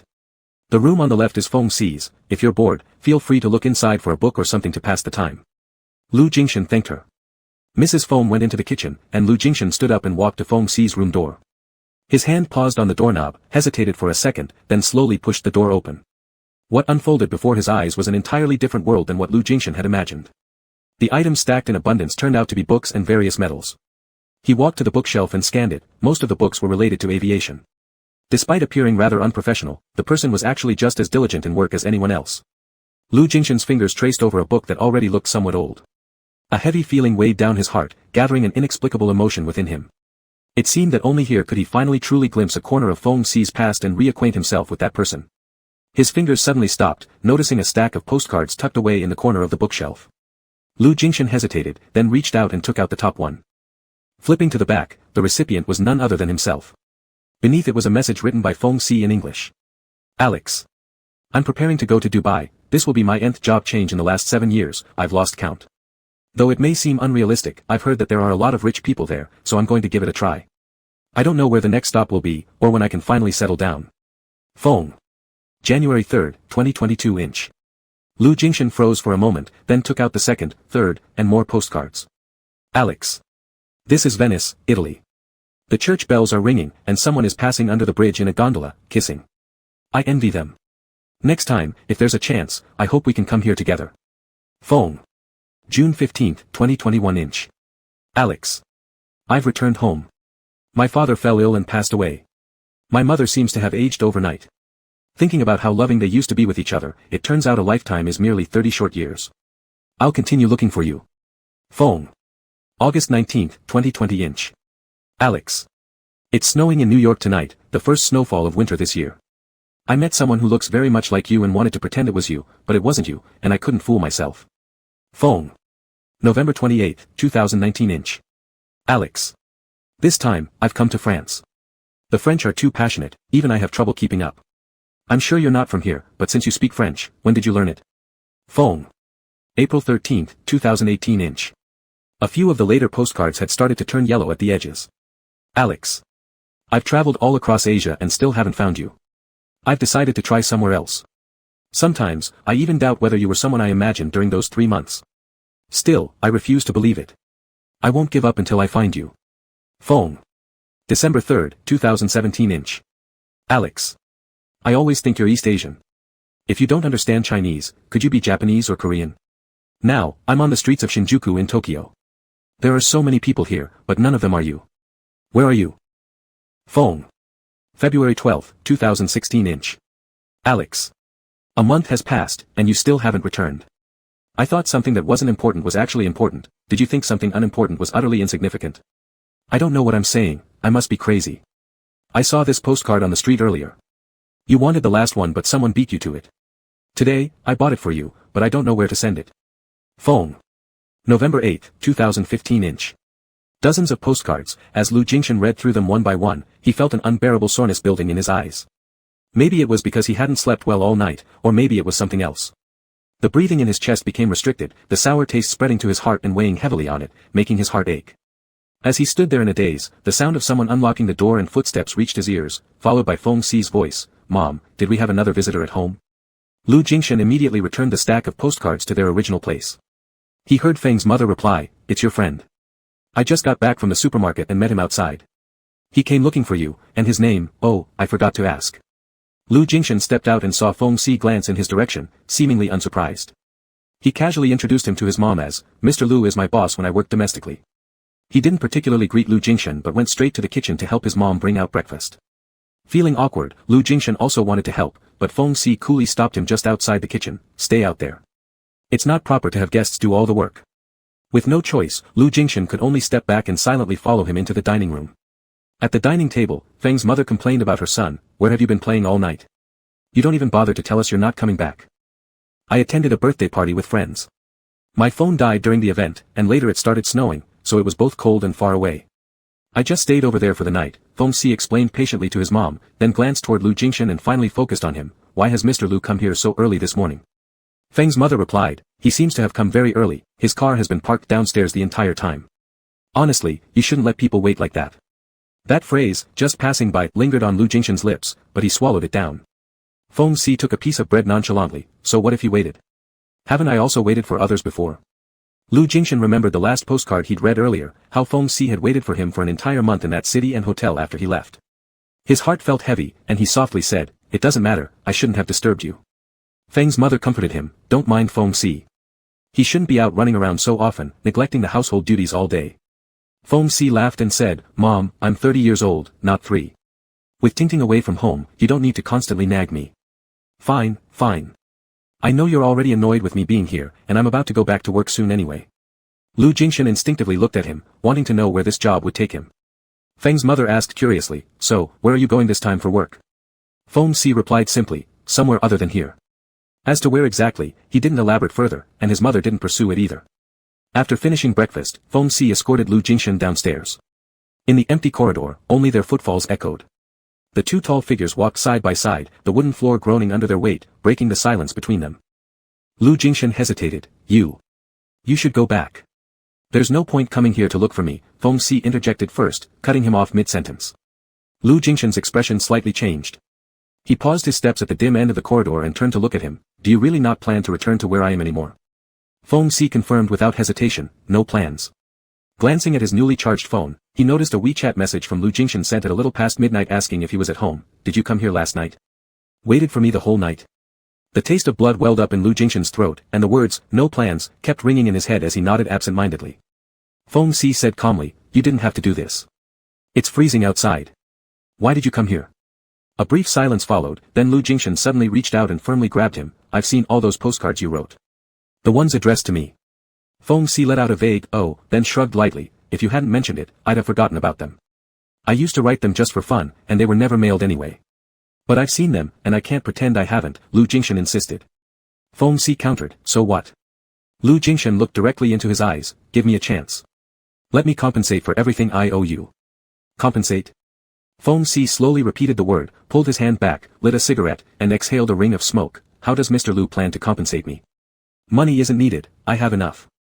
As for physical compensation, we've done it countless times. I don't feel any interest anymore. Lu Jingxian struggled to say through gritted teeth, I'll give you my heart. Do you want it? Though reluctant to admit it, loving a man had taken root deep within him long ago, impossible to uproot. This difficult confession-like statement emerged painfully. Feng Si smirked cryptically, is Mr. Lu confessing to me? Lu Jingxian felt uneasy with Feng Si's smile but managed to force out, yes. Feng Si retorted, all right, I won't demand you reveal our relationship publicly or inform your family. Can you do that? Before Lu Jingxian could respond, his phone rang, it was Li Jingqin calling. Suppressing his emotions, Lu Jingxian answered the call. Lu Jingqin was calling to tell him that she would also be coming to London in 2 days.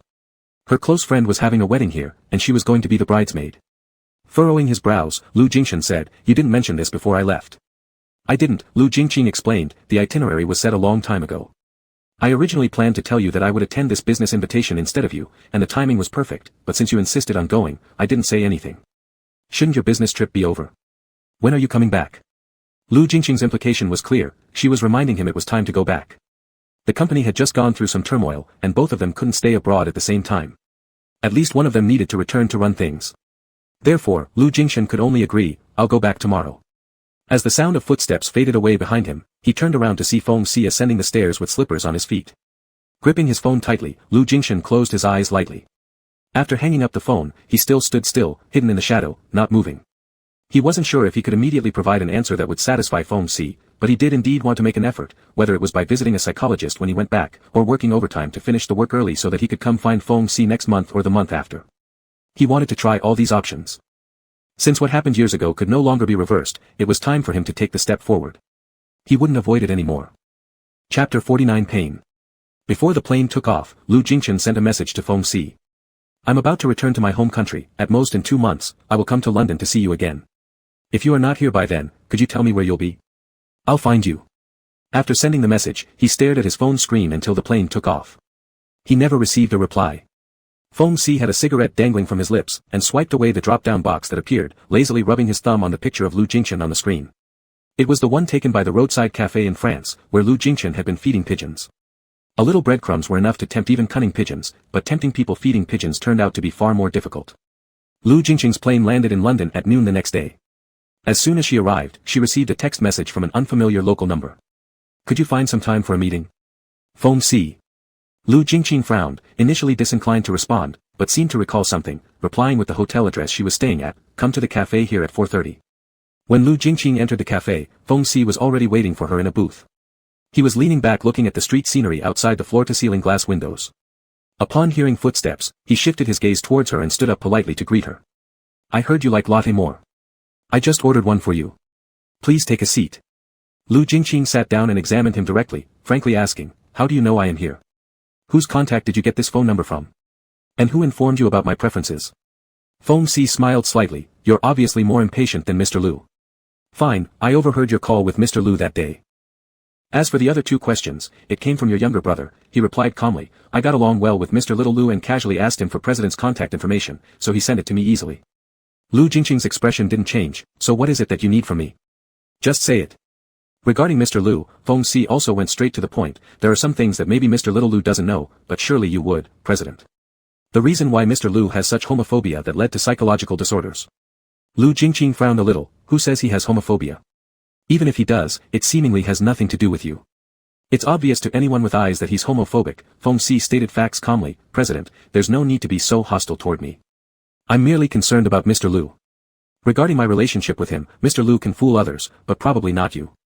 That paparazzi photo wasn't fake, surely you know that well enough. Lu Jingchen asked coldly, what exactly do you have in mind for Ashen? What do you expect from him? Money? According to Lu Jia and Qi Xia, you party almost every other day, embracing different men and women nightly. What qualifications do you have to ask me questions about Ashen? Feng Si lowered his head silently for a moment. When he raised his eyes again, there was no trace of joking in his serious expression. What do you think I spent 7 years searching all over the world for him for? I met him 7 years ago in Africa. We were together for 3 months. Then he left without a word and even refused to tell me his background. I had to search for him everywhere I could, and it took me a full 7 years to finally find him. The look in Lu Jingchen's eyes finally softened somewhat, showing a hint of surprise. Did you really meet him 7 years ago in Africa? I have no need to lie to you about something like that, said Feng Si. Lu Jingchen thought for a moment and said, since he disappeared without notice that year, it shows that he didn't want anything to do with you. Why do you keep bothering him? But Feng Si asked her, you should understand better than me how the last 7 years of his life were spent. If I hadn't bothered him, would he have lived happily? At that moment, the mobile phone resting on the table lit up with a new WeChat message from Lu Jingchen. I've just reached the office and am preparing to work. There's a meeting later, and a lot to do, but I can always finish. Let's touch base later. These days, Lu Jingchen had sent dozens of messages, but Feng Si hadn't replied even once. Lu Jingchen might have felt frustrated, but certainly not discouraged, persistently continuing to send messages. Glancing at their WeChat conversation bubble, Lu Jingchen frowned deeply. He sends you messages, why don't you reply? Feng Si put his phone away, because I don't want to reply. Lu Jingchen's tone worsened, if that's the case, why bother coming to me asking about him? Feng Si said, President, please be reasonable. Back then, he left without a word and ran away. I finally found him after great difficulty. He treated me as a bed partner but refused to acknowledge our relationship. I was also a victim when the photos were exposed. He directly asked me to leave the company and denied my existence in front of everyone. Is it right for me not to care at all or unconditionally tolerate his behavior? Lu Jingchen asked solemnly, did he come to London to find you? Feng Si nodded, to be honest, I don't know what he's thinking. When I stayed by his side, he worried endlessly and didn't want others to know about us. As per his wish, I left. But he still wasn't satisfied, appearing very upset, repeatedly finding me. He said he would see a psychologist. So, what's the reason? What is so serious that requires him to see a psychologist? Lu Jingchen gripped her coffee cup tightly, showing some struggle in her expression, yet her guard gradually lowered. Are you serious about Ashen? If this is just for fun, then leave him alone. Whether he has problems or not, it's none of your business. I need to know, Feng Si insisted, staring into Lu Jingchen's eyes, please let me know. His tone wasn't aggressive, but Lu Jingchen inexplicably felt pressured, which annoyed her. However, when she thought about how dispirited Lu Jingchen had been lately, everything seemed to be repeating from 7 years ago when he returned from Africa. At that time, she merely thought it was due to psychological issues. Today, she suddenly realized that the crux might involve the man in front of her. I didn't know before that he likes men. Lu Jingqing finally broke her defense. He indeed has homophobia, with serious mental issues. Why? Feng Si asked. There was a fleeting shadow of gloom in Lu Jingqing's eyes. PTSD. Feng Si's gaze flickered, and Lu Jingqing quickly continued, both of us attended university in the US, in different states. You should clearly understand that although homosexuality is common in this era, Westerners always talk about political correctness, but conservative places remain conservative, especially in the US. There are vast differences in beliefs across different regions. The place where Ashen studied belongs to the more conservative side. Many of his classmates are religious believers who oppose homosexuality, but there are exceptions. One of the boys secretly dated an outside man and later contracted AIDS and was abandoned, and his private life was maliciously exposed on campus afterward. From then on, everyone avoided him, and no one was willing to work with him even for group assignments. Since Ashen appeared easygoing, the professor arranged that boy with Ashen. At the time, Ashen's attitude toward homosexuality was indifferent, given his character. He wouldn't show discrimination like others, and simply treated that boy normally like any ordinary classmate. Because of this, that boy regarded Ashen as a lifeline. He used a stun gun to knock Ashen unconscious while he was out buying things alone, then kidnapped him, locking him in a basement with no light. Over and over, he complained to Ashen about his love for that man, hated that man infecting him with the disease and abandoning him, and wanted Ashen to understand and sympathize with him. By that point, he was already in critical condition, contracting AIDS and falling ill shortly thereafter. Plus, he was addicted to drugs, both his body and mind deteriorated. However, Ashen did not give him the response he expected and only wanted to leave, which drove him mad. He injected hallucinogens into Ashen, kept him locked alone in the basement, and filmed through surveillance videos and photos showing Ashen's grotesque state after being drugged. Lu Jingqing spoke fast. For her, it was also a memory she didn't want to recall again. Feng Si's emotions gradually sank, turning into something complex and indescribable with words. Later, what happened next? Later. Lu Jingqing seemed reluctant to continue. 2 weeks later, Ashen was rescued. That boy died from excessive drug use in the rental house, and it was the neighbor who found his corpse and called the police. Only then did the police discover Ashen, who had nearly died, locked in the basement, having survived on just half a bottle of mineral water for almost 3 days without food. When he was saved, he saw that boy's rotting corpse and vomited immediately. Because he hadn't eaten for too long, he could only throw up stomach acid, vomiting blood. When I received the news and rushed there, he was already in the hospital. It took over half a month for his physical recovery, but psychologically, severe aftereffects remained. For a period, he suffered from insomnia every night, had nightmares, experienced hallucinations, and almost couldn't continue his studies. This is something only he and I know. He didn't want our parents to worry, so he kept asking me not to tell them. I helped him keep it a secret. After he was discharged from the hospital, I hired a psychologist for him. He went a few times, but due to his excessive fear and rejection, it had almost no effect. Later, he refused to go anymore. After graduation, he said he wanted to take some time alone to clear his mind. I was worried and planned to go with him, but he insisted on going alone. Later, I found out he went to Africa. One day, he suddenly sent me a message saying he wouldn't come back for a while and would stay there for several months without contacting me, asking me not to worry about him. Then he turned off his phone, and I couldn't reach him for 3 whole months until he came back. After that, he seemed like a completely different person. Before, he wasn't much of a talker, but after this, he became even more closed off and self-isolating. I still wanted him to see a psychologist, but he said it wasn't necessary. When we returned to China and started working at the company, I saw that he appeared to have recovered on the surface, so I thought there was no need to make him confront those painful memories again. I never mentioned it to him afterward. Lu Jingqing spoke with a complex expression, her eyes directly meeting Feng Si's. Did you understand? I don't want to force him, so I hope you won't either. If he doesn't do well, whether now or in the past, and if you can't accept it, then just let it be. There's no need to force him to overcome his fear of being homosexual or his own identity as one. Anyone who has gone through what he went through would find it difficult to deal with. Do you really think he's back to normal? Feng Si asked calmly. Do you believe his current problems are simply limited to his fear of homosexuality and non-acceptance of his own gay identity? Haven't you noticed that even basic social interactions have become a challenge for him? Lu Jingqing immediately countered, impossible. All these years, whether with family or at work, he hasn't made any serious mistakes. What could possibly be wrong? Feng Si shook his head. Apart from these things, does he ever truly open up to any of you? Do you or your family actually know what he's thinking? Sure, he manages to deal with subordinates and business partners effortlessly, but does he have any real friends he can chat with comfortably? His so-called childhood friends attend gatherings only because there's a business relationship involved. But once someone publicly declared their love to him during one such event, making him lose face, he cut ties with everyone afterward. On weekends or holidays, other than overtime work, his only entertainment is either playing squash alone or staying home watching movies. Can you honestly say there's nothing wrong with all this? Of course, I know many people prefer solitude and avoid communication. But why is Alex like this? It's because he hasn't yet emerged from the shadow of the past. He fears opening up to others and chooses to isolate himself instead. You obviously know this deep down, so why deceive yourself by thinking there's nothing wrong?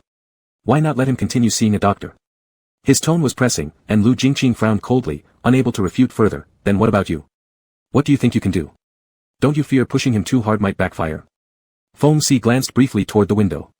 Yellow, withered leaves fell to the ground, only to be picked up and flung about helplessly in the cold wind, creating a desolate scene. The emotions swirling within were indescribable. Lu Jingqin feared being photographed, instinctively rejected homosexuals, and avoided contact with people. Feng Si now knew the reasons behind these behaviors, but understanding them brought no relief. Closing his eyes slowly, he said, to have a fear, dislike, and lack of acceptance for homosexuals and yet discover later that you may also be gay, it's undoubtedly an awful feeling. In Africa during those 3 months, he performed admirably, quickly accepting me despite not being much of a talker. I took him to try new things, and he willingly went along with them. Perhaps, in that distant place, free from the constraints of reality, he could temporarily forget his fears. However, we couldn't stay there forever.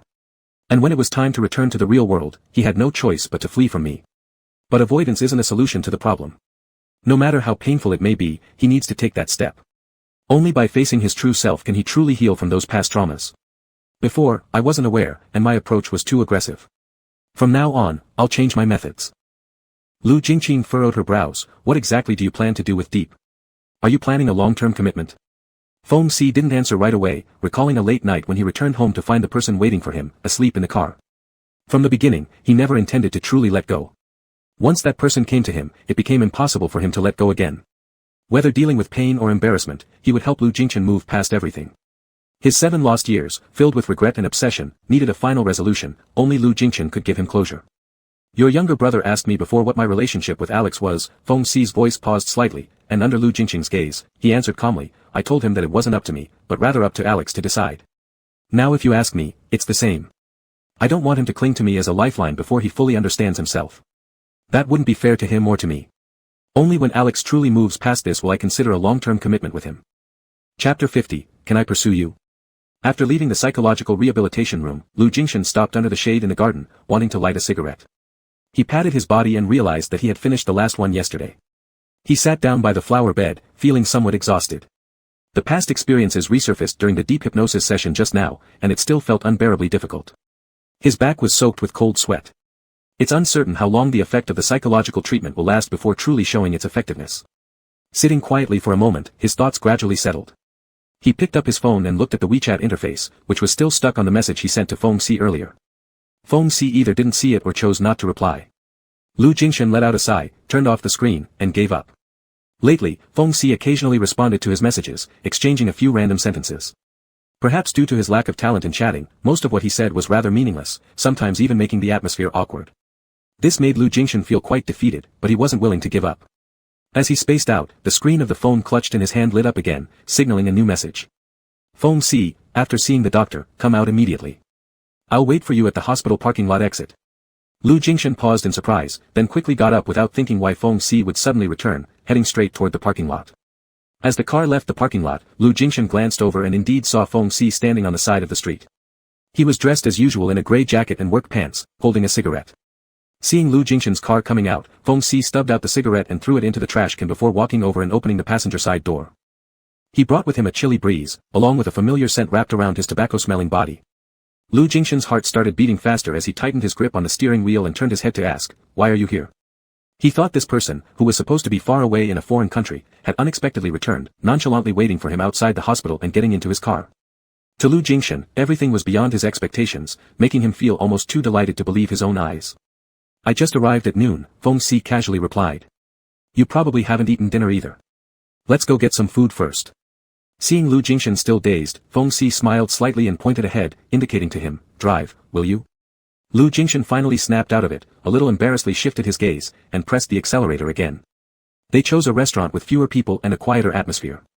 At the table, Lu Jingqin tried to ask several times but was interrupted by Feng Si each time. Let's talk after we finish eating. I hardly ate anything on the plane.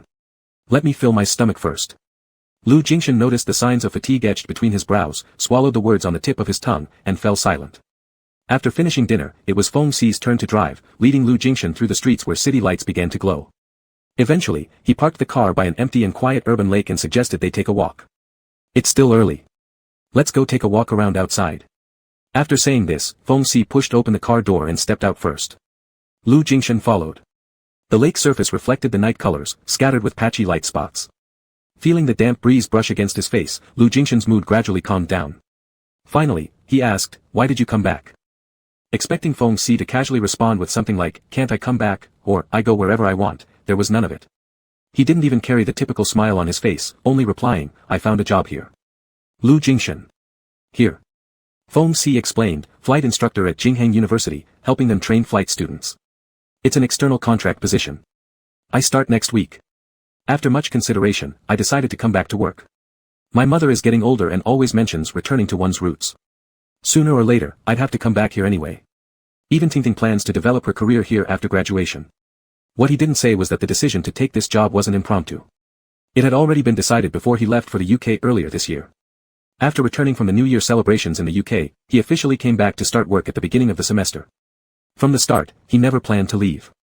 Lu Jingshan didn't expect such an answer. Feng Si actually chose to become a college professor. But at least, this person has returned, and they'll have more chances to meet in the future. Becoming a lecturer doesn't pay much. Letting out these words awkwardly, Lu Jingshan himself realized their absurdity after speaking. Feng Si however said, "That's true, it doesn't pay much, but it's good too, stable, less work, no need to fly around everywhere." Not knowing where the next stop would be, when to stop eventually. Lu Jingshan somehow remembered this sentence from the postcard he wrote. "It didn't taste good, it is pretty good, also easier." Feng Si stared into his eyes and changed the topic. "Did seeing the psychologist help you today?" Lu Jingshan's expression slightly changed. Feng Si didn't give him a chance to evade. "You've never told me why you're seeing a psychologist."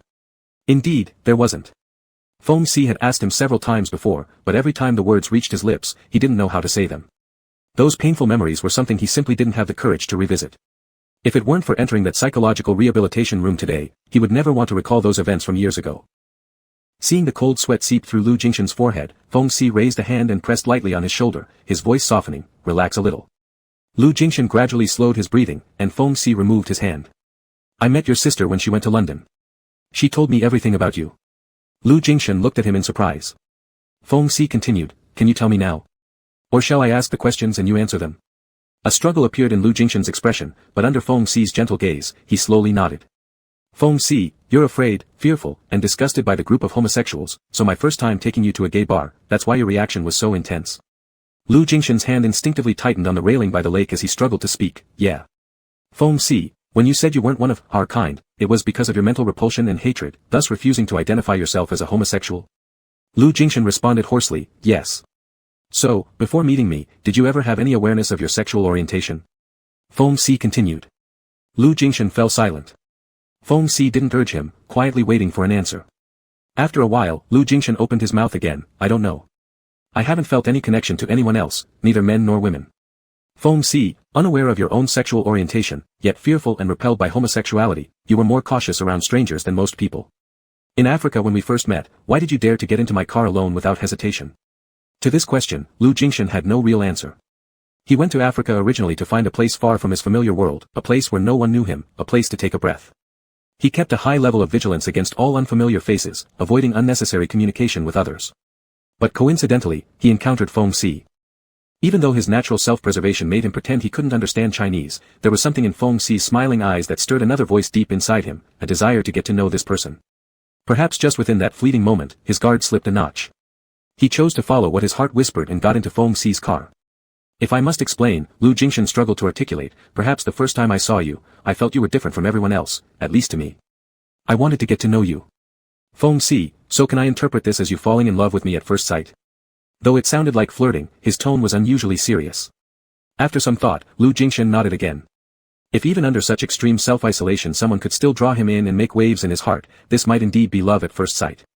He couldn't deny it. Feng Si continued, "Realizing that you may belong to the group you once despised and feared the most, isn't that hard to accept?" Lu Jingshan clenched both hands tightly, his jaw tensed up. Feng Si watched him like this, recalling the night he kissed him for the first time, how nervous Lu Jingshan had been, trembling all over. Back then, he had only thought Lu Jingshan was holding back, but now he finally understood the real reason. "Lu Jingshan. I can't accept it, but I don't want to push you away." Unable to accept was his own sexual orientation, but unwilling to push away was Feng Si as a person. He knew how contradictory he was, but it was this exact contradiction that kept pulling at him repeatedly, making him hesitant and indecisive, until he started loathing himself. Desiring me in your heart but being unable to face the fact that you're homosexual, because subconsciously these three words are already associated with filth, decay, madness, and fear. So you refuse to accept, don't want to admit, and dread others finding out, right? Feng Xi's direct questioning made Lu Jingshan deeply embarrassed, but all he could do was nod. So now, can you listen to what I have to say? Feng Xi asked. Lu Jingshan raised his eyes to look at him, and Feng Xi's expression had never been more serious. Alex, the community of homosexuals indeed hides many dirty, decaying, and unspeakable things within, but the fault lies in the individuals, not the identity itself. Your classmate met someone who took advantage of him, contracted a disease, was abandoned, and eventually spiraled into self-destruction and lost his mind, using your kindness as a weapon against you. The wrong one is him, not the fact that he's homosexual.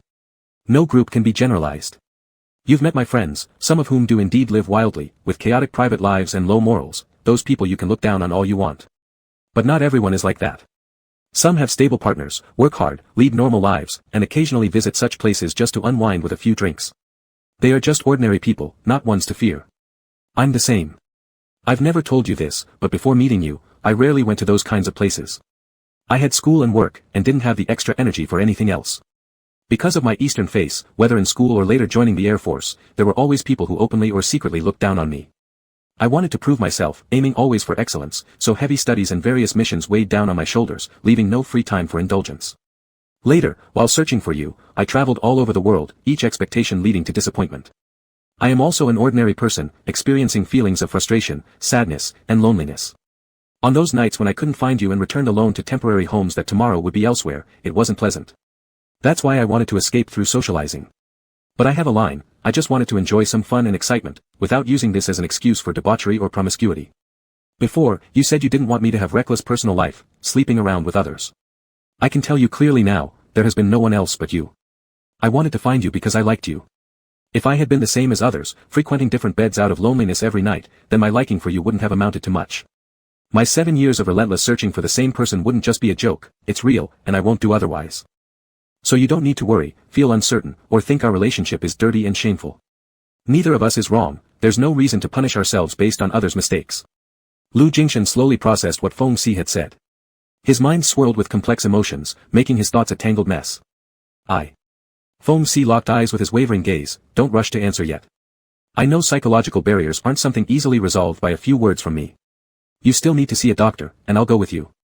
No matter how difficult or painful it may be, overcoming them isn't for me, it's for you.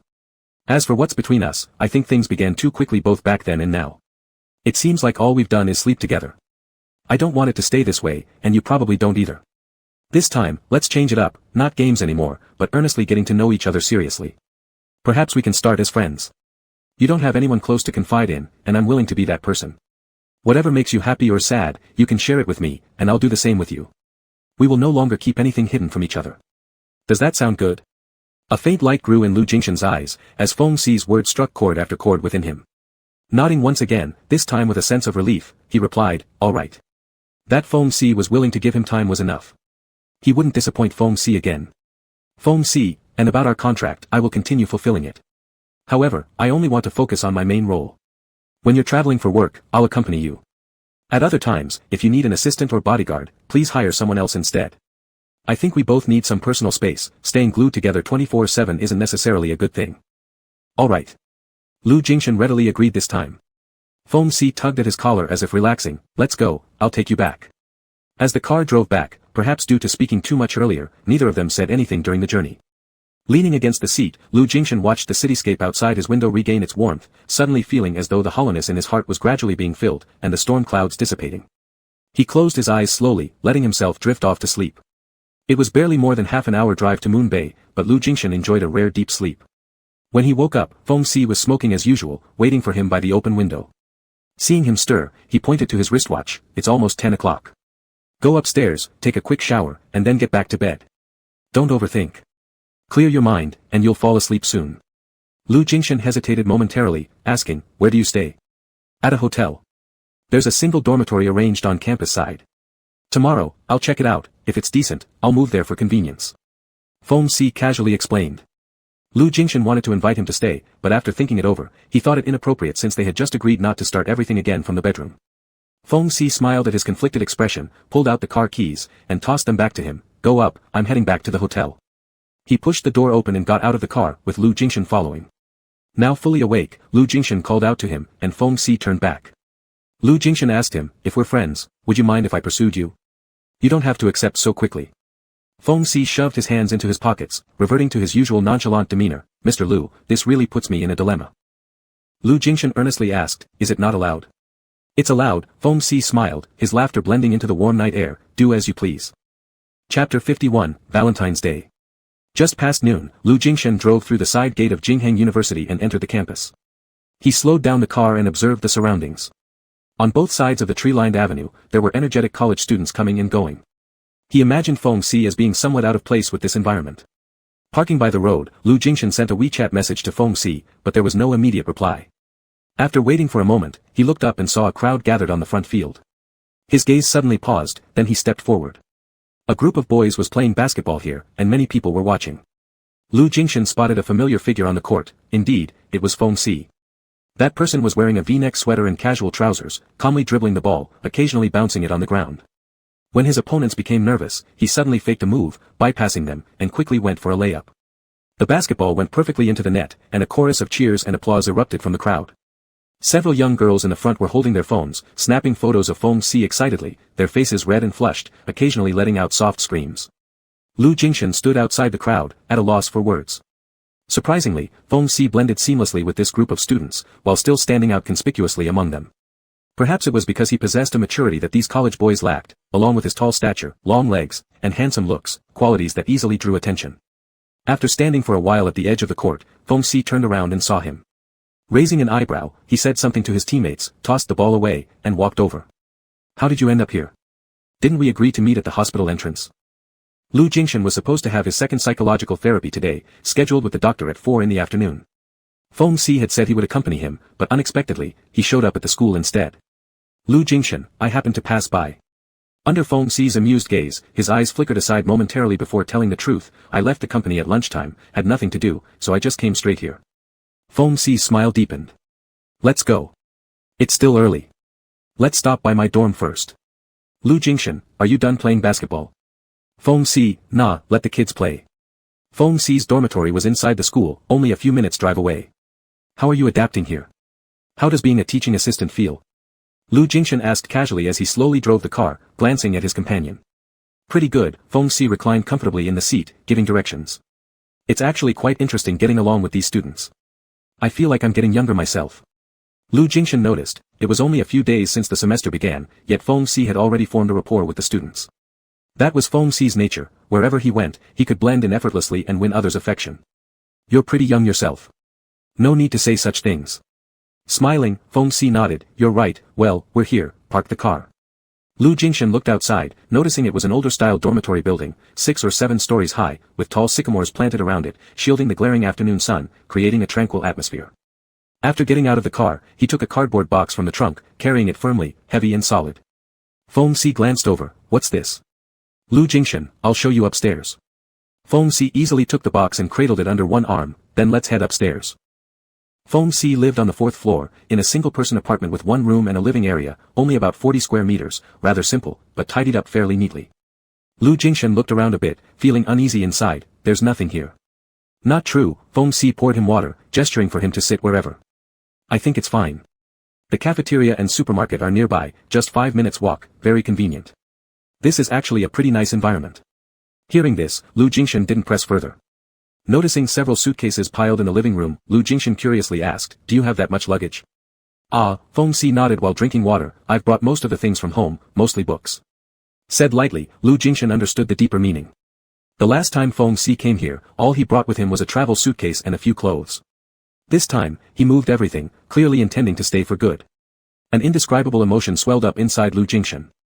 He thought about the things Feng Si left behind at his house, those things Feng Si had said he could throw away, but he hadn't, he still kept them. But he also didn't ask Feng Si to come back for those items, hoping that one day, Feng Si would return to him. Did you bring those postcards? Can you give them to me? Lu Jingshan asked. Feng Si set down his cup, glanced at him, went to the bedroom, and fetched the collection. Dozens of postcards were neatly organized in a folder, which he handed over to Lu Jingshan. Here, they were written for you anyway. Lu Jingshan accepted them carefully, gently placing them next to him. Feng Si also asked him, what exactly is in that box of yours? Lu Jingshan opened the box and said somewhat awkwardly, you said a few days ago that you liked this, so I bought it for you. Feng Si walked over and looked inside. Surprisingly, it was filled with superhero figurines, which made him raise his eyebrows, clearly unexpected. A couple of days ago, when Feng Si was chatting on the phone with Lu Jingshan late at night, he casually mentioned how much he loved these superheroes as a child. Once, after saving up pocket money for 2 or 3 months, he planned to buy a figurine but found out that it had been sold out at the store and removed from shelves, making him feel sad and gloomy for quite a while. At the time, Lu Jingshan didn't say anything, yet secretly, he bought an entire big box for Feng Si. Even though Feng Si no longer played with those things now, Lu Jingshan's somewhat clumsy and old-school way of pursuing someone made him can't help but laugh.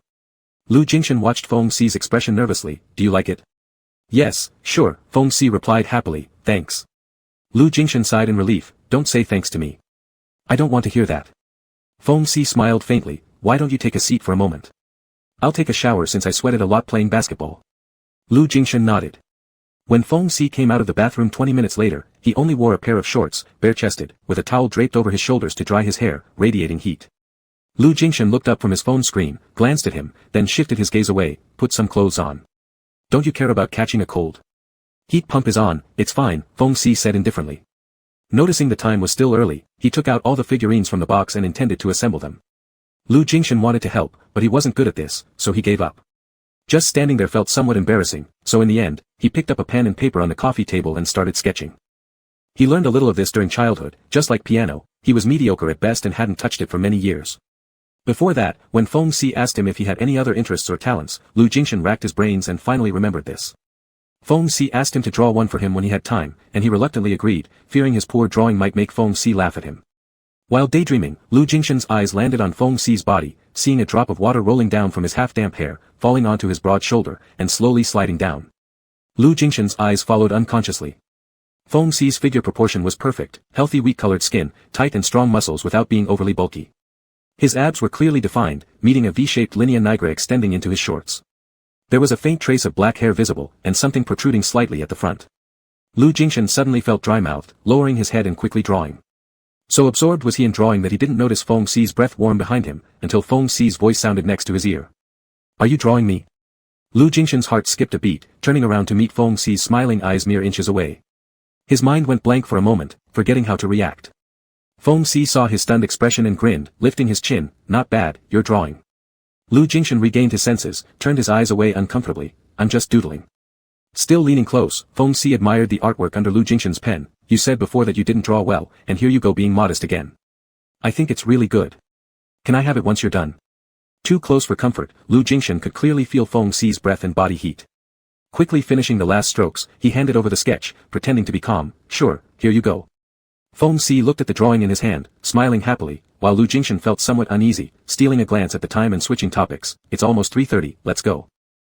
Feng Si put the drawing away, stopping teasing. I'll change clothes. Before the second psychological treatment, Lu Jingshan was still nervous. He stopped outside the door, and the person beside him lightly gripped his hand for a moment then released it, saying lightly, go ahead. We can have dinner after it's done. The popular restaurants tonight will likely be packed with lines, the earlier we go, the better. Seeing Lu Jingshan's puzzled look, Feng Si told him, today is February 14th. February 14th, Valentine's Day. Lu Jingshan had a fleeting moment of emotion stirred by Feng Si's comment. Distracted by this, his anxiety diminished somewhat. Relaxing, he lifted his hand and knocked on the door. After Lu Jingshan went in, Feng Si went to the garden outside, wanting to light a cigarette when he suddenly remembered meeting Lu Jingshan's sister Lu Jingqin previously. She mentioned that Lu Jingshan had been smoking much more lately, which worried her. Lu Jingshan originally smoked very infrequently. The increase must have happened after he returned to the UK. Feng Si tossed the cigarette into the trash casually. Actually, he himself used to smoke not too often, but these 7 years have indeed developed some bad habits. Well, let's quit it then, and bring Lu Jingshan along. At 5:30, Lu Jingshan walked out of the rehabilitation room, and Feng Si was standing outside the door. When he saw Lu Jingshan come out, Feng Si handed him a tissue first. Lu Jingshan frowned. I didn't cry. Feng Si laughed and said, when did I say you cried? This is for your sweat. Thinking about it, Lu Jingshan would only shed physiological tears when he was on the verge of being overwhelmed in bed by Feng Si's advances, and the one time he really cried was that night when he mentioned he wanted to leave. Even crying, he looked rather charming. Feng Si couldn't help but admit that when facing Lu Jingshan, he occasionally couldn't resist teasing him, even though his original intention was just to show concern. Lu Jingshan extended his hand to take the tissue and closed his eyes as he pressed it to his forehead. Feng Si asked, still feeling bad? I'm not sure. It seems better than last time, Lu Jingshan thought, realizing what truly made a difference was stepping out of the room and seeing Feng Si, which eased his heart considerably. Suddenly, Feng Si reached out, pulled him close by his shoulder, and gave him a light hug. Lu Jingshan was taken aback. This brief embrace quickly ended, akin to an encouraging gesture between friends, then Feng Si stepped back and said, "It's fine. Let's go." Driving out of the hospital, Lu Jingshan's mood had calmed down. Feng Si drove, asking him where they should eat. Today, if two people eat together in public, others might automatically consider them a couple. If you feel uncomfortable, we can pick a place with fewer people, Feng Si reminded him. Lu Jingshan hesitated for a moment before replying, "It's fine. What do you want to eat?" Feng Si glanced back at him, surprised, "Really no problem. Looks like that doctor has some skills after all." Then he smiled, "But in fact, we're just friends, so we shouldn't care too much about what others think. Lu Jingshan, it's just that I haven't tried hard enough yet, and I haven't been able to win you over." Feng Si burst into laughter.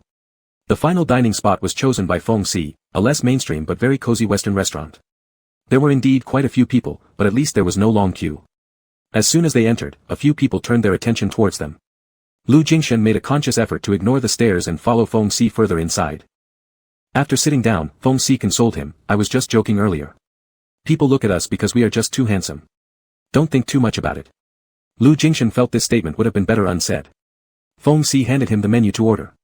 "Relaxed now," Lu Jingshan said, "you decide." Halfway through the meal, a couple passed by their table. The girl accidentally brushed her large bouquet of roses against Lu Jingshan's shoulder. She apologized immediately, Lu Jingshan didn't mind, and Feng Si merely flashed a polite smile while saying for him, "No worries."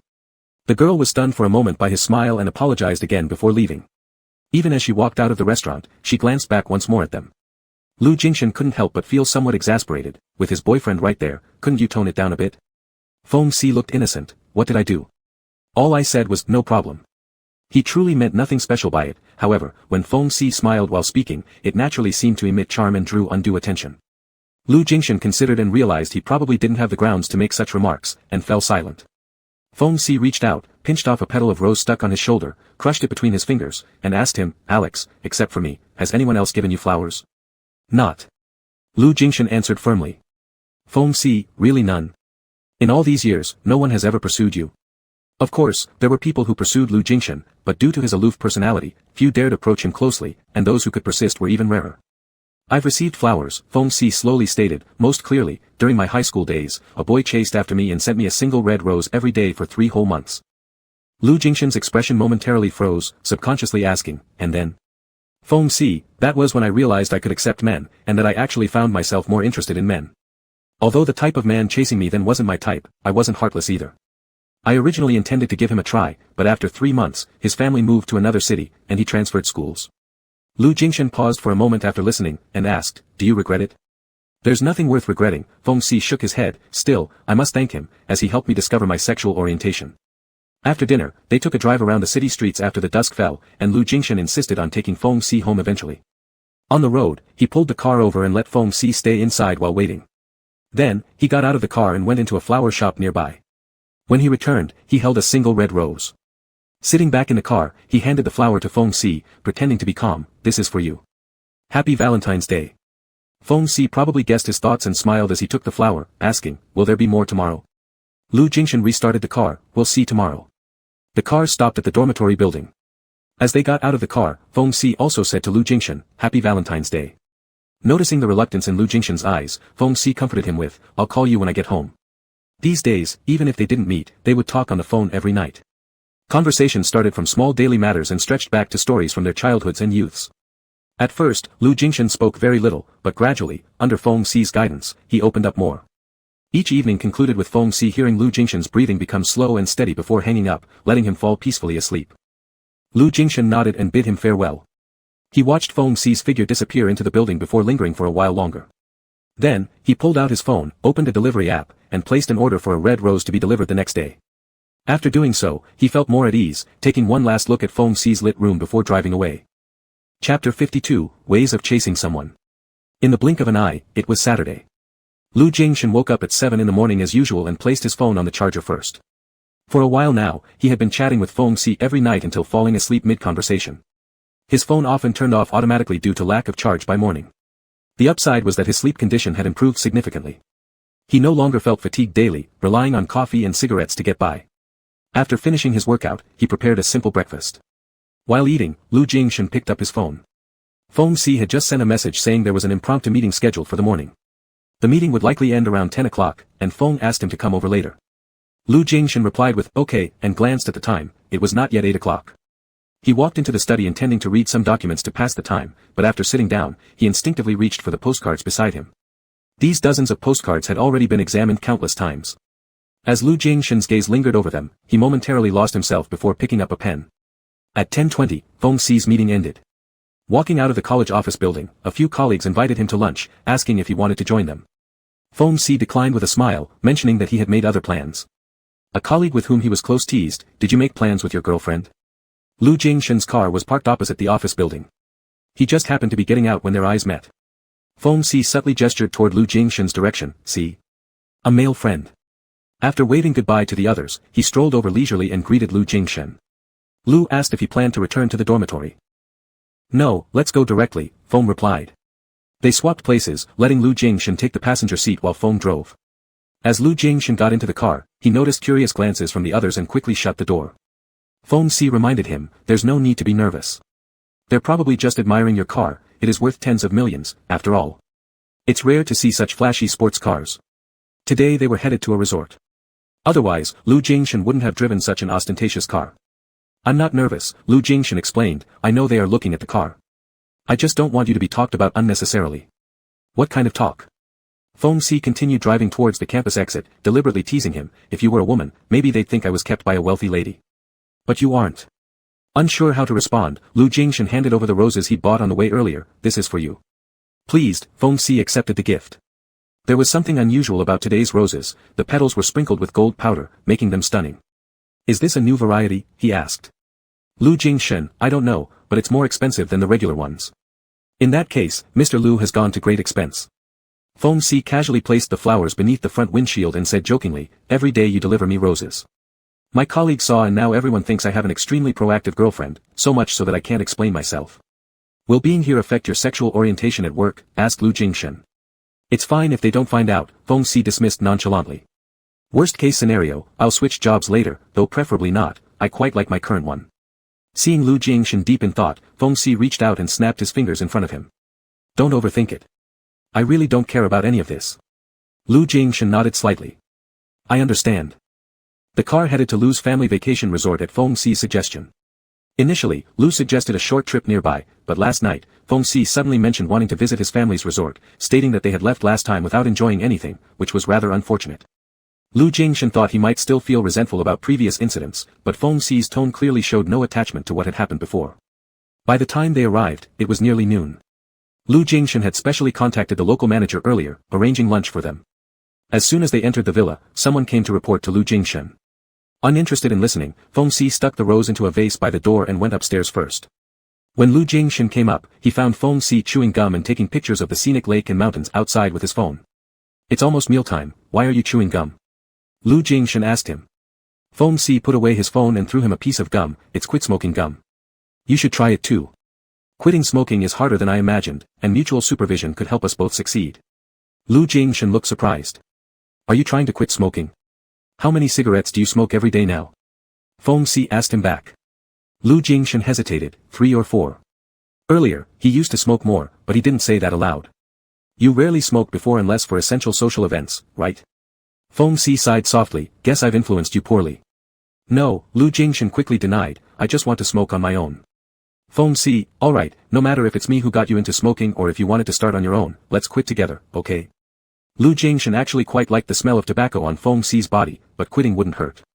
Since Feng Si had made up his mind, he naturally didn't object. "But why did you suddenly decide to quit smoking?" "I'll quit if I want to quit," Feng Si finished and reached out to gently touch his cheek, "so that you don't treat this as some kind of life-saving medicine." Lu Jingshan was stunned for a moment. Lunch had already arrived. Feng Si retracted his hand, "Let's go eat."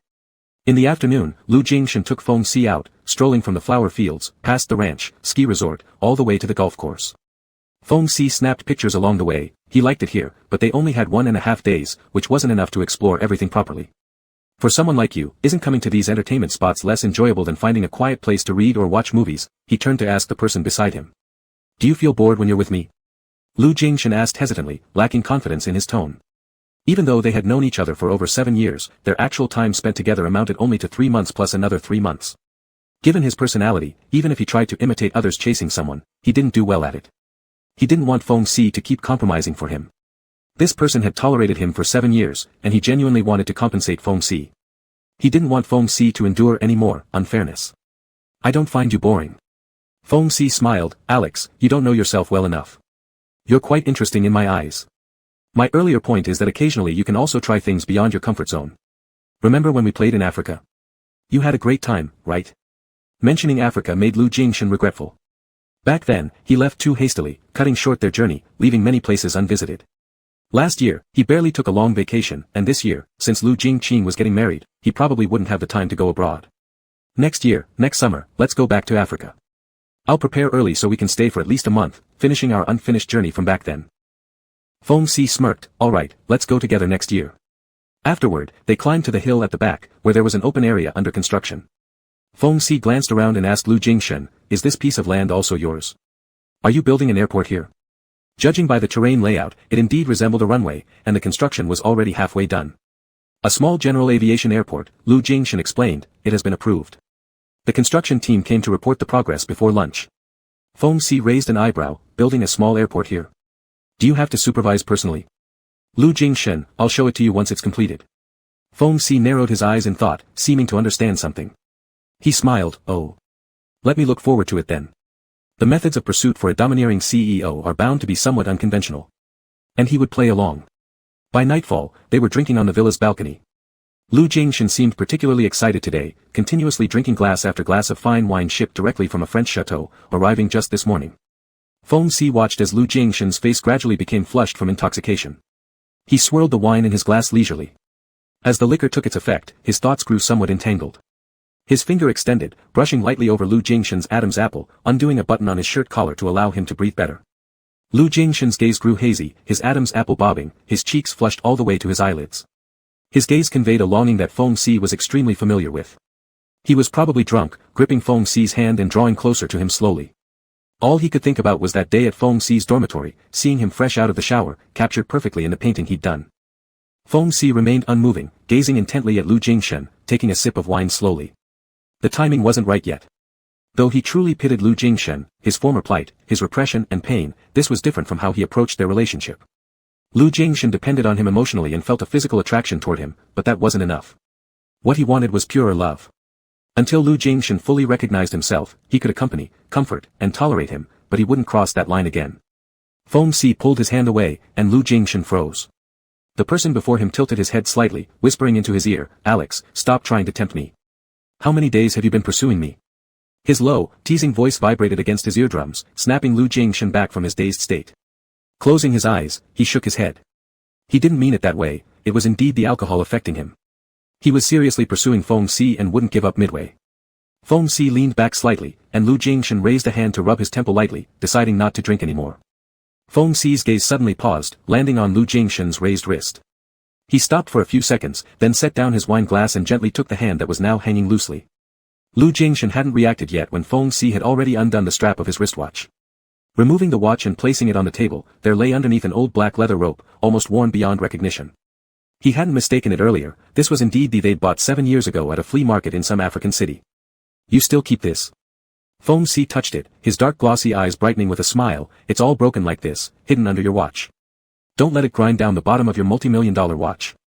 Lu Jingshan hadn't expected him to notice, but once noticed, he stayed calm and explained, I've always been wearing it, got used to it. I took it off for a while. There was no need for clarification. During the 3 months they had spent together back then, Lu Jingshan wasn't wearing this piece of rope, which likely meant he started wearing it again after returning to the UK. But when Lu Jingshan said, always, he referred to the previous 7 years during which he wore the bracelet continuously. An item with no particular meaning, bought only out of curiosity and fun at that time, worth nothing, yet Lu Jingshan wore it for 7 years straight. Feng Si thought, perhaps these 7 years weren't entirely one-sided from his side alone. Unfortunately, mine fell off somewhere along the way. Feng Si helped Lu Jingshan put his watch back on, ensuring it didn't press against the leather rope. Wear it this way. If anyone asks, just ignore them. Lu Jingshan nodded, accepting his suggestion. Another sip of alcohol passed, and Lu Jingshan received a call from an excian. Unlucky timing, it turned out his parents were also here today, having just arrived. An excian mentioned she would visit him shortly. After ending the call, Lu Jingshan encountered Feng Xi's teasing eyes and felt a little embarrassed. The last incident was unavoidable, brought up again as Feng Xi chuckled and asked, "Should I leave?" Lu Jingshan, "No need, come with me." What wasn't said was that his parents were here half the week now. After agreeing to Feng Xi's proposal last night, he was mentally prepared to encounter them. An Xian was bringing over a cake for Lu Jingshan. Despite his dislike for sweets, he would give her face and taste whatever she personally made. Unexpectedly, Lu Jingshan wasn't alone this time. The smiling man who greeted an Xian was immediately recognized by her, her son's assistant and the other person in that photo. Though she had never directly questioned Lu Jingshan about the photo before. Feng Xi rarely displayed such politeness. "Mrs. Lu, hello." An Xian smiled warmly, "Hello." She then complained to her son, "Aren't you supposed to tell me if you're bringing friends? I should have brought more cakes over since I specifically prepared them at home." Lu Jingshan didn't intend to say anything, letting Feng Xi deal with the cake was fine, he had no interest whatsoever. Feng Xi understood Lu Jingshan's thoughts and complimented an Xian with a suppressed laugh, "Mrs. Lu has wonderful skills, this cake looks very appetizing. But Mr. Lu doesn't favor sweets, so even if you bring more, we might not finish them, which would be wasteful. Then can you eat sweet things?" An Xian smiled and asked him, "If you like, I'll make more tomorrow." Feng Xi nodded, "I really like it, thank you, Mrs. Lu. It's quite thoughtful of you." "You don't have to be so formal," Lu Jingshan suddenly interjected, reminding Feng Xi, "Call her aunt." Feng Xi looked at him a bit surprised, Lu Jingshan appeared expressionless, and an Xian added, "That's right, you're Aishan's friend, there's no need to be so distant. Just call me aunt." Feng Xi smoothly corrected himself, "Thank you, aunt." When leaving, an Xian noticed the rose in a vase by the door and asked Lu Jingshan, "Ace Hen, did you buy this or did someone give it to you? It's beautiful. Can I take it? I want to see how the gold powder was processed onto it." Lu Jingshan, "I'll ask someone to send some over tomorrow." An Xian heard his subtle refusal and dropped it, instructing them to rest early before returning to her own place. After her departure, Feng Xi picked up the fork and tasted a small piece of cake, finding its flavor indeed good. He then offered it near Lu Jingshan's mouth, "Open up." Lu Jingshan instinctively frowned, hesitating a moment before reluctantly opening his mouth. Feng Xi took a bite, then fed another to Lu Jingshan, sharing the same cake together. "Your mother must have realized our relationship, judging by how she asked for the flour. She seemed to be testing you." Lu Jingshan, The matter of the photo was something his parents couldn't possibly not know. It was merely him covering his ears pretending not to hear until now. Even though he wasn't ready to openly admit his relationship with Feng Xi just yet, Lu Jingshan would still try his best to let his parents know that he and Feng Xi were serious, not just fooling around. "I'll find a proper time to tell them," Lu Jingshan reassured Feng Xi, fearing he might misunderstand, "I really will." "No rush," Feng Xi finished the last bite of cake and smiled, comforting him, "You can tell them after you win me over." Chapter 53, Reply. In the early morning, while having breakfast, Lu Jingshan received a call from his mother again. She said they were at the golf course and asked him to go over with Feng Xi. After hanging up, Lu Jingshan asked Feng Xi if he wanted to go. "If you feel awkward, I can refuse them." Feng Xi chuckled, "Let's go. If you're not awkward, why should I be?" Though he didn't quite understand the behavior of rich people who enjoyed playing golf. Lu's father was indeed passionate about it. If his health allowed, he could stay on the golf course all day. Feng Xi naturally greeted the two elders with ease when he followed Lu Jingshan to appear. Lu's father was studying the golf club, nodding politely towards him. Tension was something that would never exist in Feng Xi, and Xian invited them to sit, so he did so confidently and even pulled out the chair for Lu Jingshan. Though breakfast had been eaten, the elders personally prepared hot tea, pastries, and fruit, which he graciously participated in enjoying. Lu's father rarely spoke, most conversations were between an Xian and Feng Xi, asking about his work, family, hobbies and preferences. Feng Xi answered each question one by one. Lu Jingshan occasionally interjected, as if afraid that his mother's questions might make Feng Xi uncomfortable. Before coming, Feng Xi had asked him whether this counted as meeting the parents.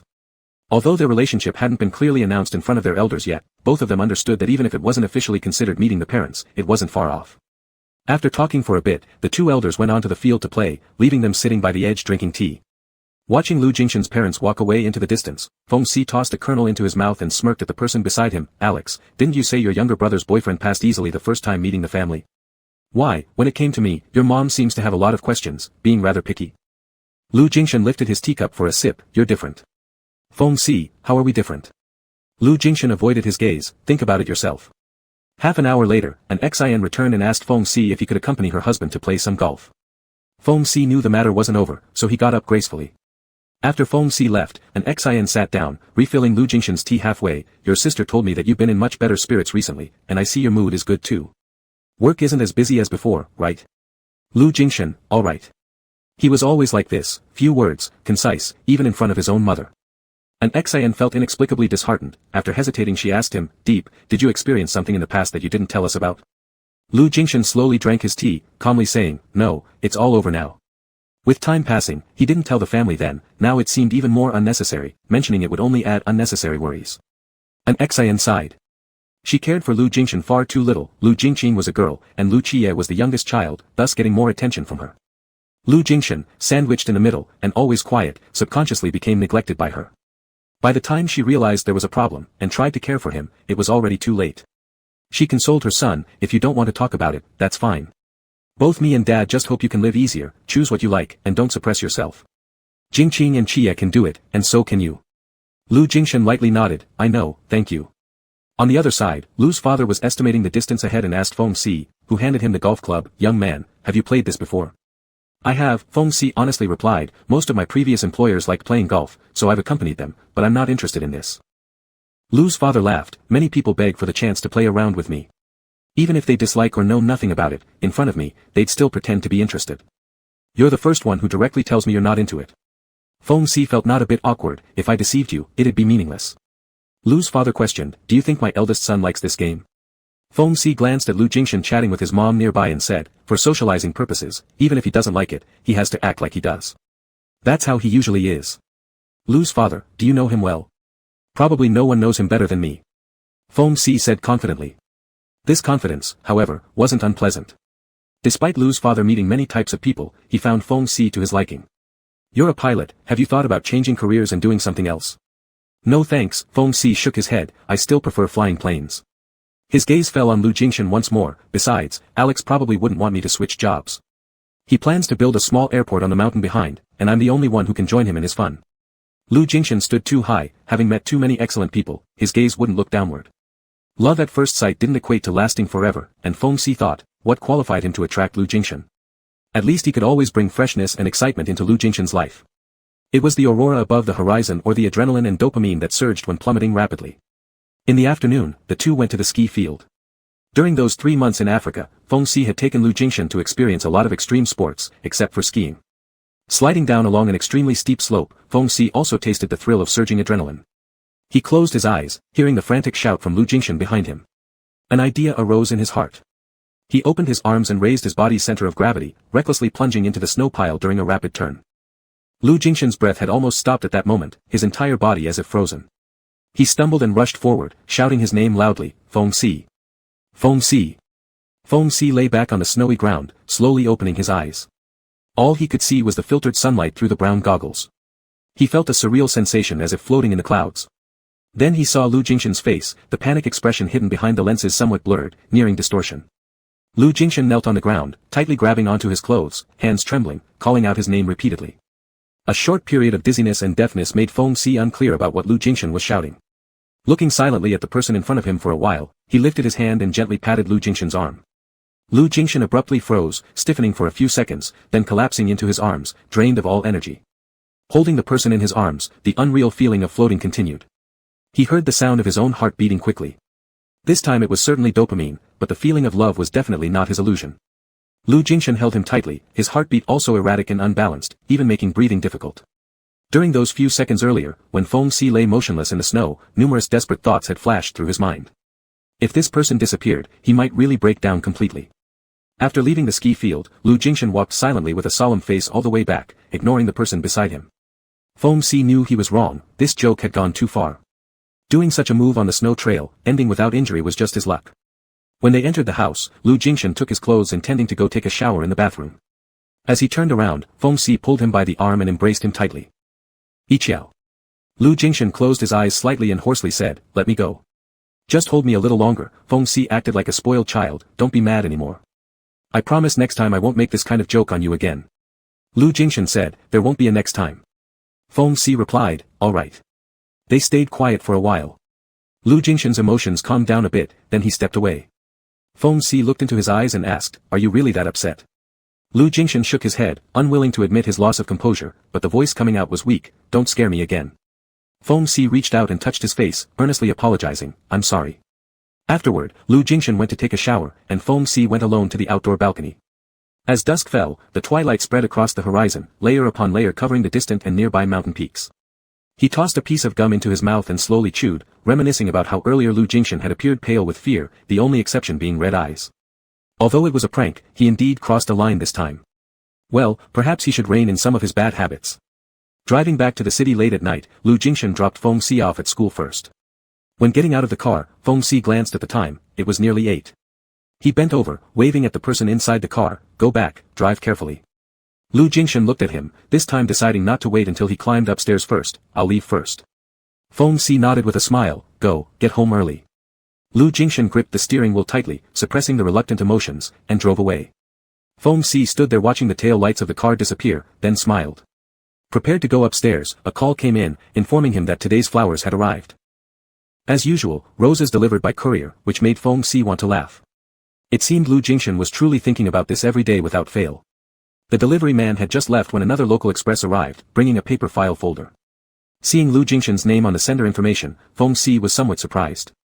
Not knowing what was inside, he signed for receipt first. After going upstairs, he placed the flowers on the coffee table, sat down, and opened the folder. To his surprise, inside were actually the postcards Lu Jingshan had taken from him. Each one bore Lu Jingshan's handwritten replies. Feng Si's heart stirred slightly as he flipped through each one. "I didn't know you would wait for me for another month after I left. Before going to Africa, I never expected to meet you. Those 3 months were a miracle for me. When it was time to leave, I was in a hurry because I feared you'd come back earlier, and I wouldn't be able to bear parting. I thought it wasn't important, but actually, it was. I only went to Tokyo later. When you looked for me in Tokyo, I had just started working at my company and was very busy and exhausted. I didn't have the energy to think about anything else. But after the deep night when everything was quiet, I would still remember the days we spent in Africa. I don't know how to completely forget you, or perhaps I will never be able to forget you in this lifetime. Those 3 months were not a lie, nor something imagined by you, rather, I was too despicable and cowardly, which caused you so much hardship and sadness. Thank you for never giving up on me. French was an elective course I took in college. Every early March, I would go on vacation to France. The reason I bought that vineyard was because of the sunflower field there. You asked if it held any special meaning, it certainly does. Only there can I deceive myself and indulge in our fleeting past. Unfortunately, the place is too remote. Even if you passed by with friends on a road trip, we could not have met. It's all my fault. That snowy night when you brought up this matter, I didn't realize it meant so much. If anyone could replace me in these 7 years and bring warmth into your life, even though I might feel jealous, I would still want to be happy for you. But when you said that if you did that, your feelings wouldn't amount to much, I wanted to tell you, your affection means the world to me. The death of family members is excruciatingly painful. No matter how I console you now, it seems meaningless. However, 30 years is not the entirety of life, we are only 30 years old. Even though we've missed 7 years, as long as we take good care of our health, we could still have another 30, 50, or even more years ahead. I haven't been to Venice either, but I heard it's beautiful. If you still want to go, next time during our holidays we can visit together, not just Venice, but anywhere in the world, I want to go with you. You have already reached the next station, now you can stop and rest well. I'll be here, and I won't leave again. The last one was written that morning in a Norwegian restaurant, where he wrote and sent it in front of Lu Jingshan. Lu Jingshan replied to him once again. When you were writing this postcard, I was indeed curious about who you were writing it to, envying someone that made you write so seriously for such a long time. Later, I realized I was jealous of myself. If I must say something, the night after seeing the aurora borealis, I felt like I was truly the one blessed by luck. I was also delighted to receive your postcard. Feng Si's gaze lingered on those postcards for a long while, finally smiling sincerely from the heart. Though not skilled in expressing himself with words, Lu Jingshan could earnestly pen down his replies. In terms of matters of the heart, Lu Jingshan may be clumsy, slow, and lacking understanding, but he had indeed been putting forth effort continuously. When Feng Si attempted to soothe Lu Jingshan's pain, Lu Jingshan was also going through painstaking efforts to comfort him for what he'd endured during these 7 years. All the disappointments and unwillingness within him had finally received a response. Feng Si made a call just as Lu Jingshan walked through the door.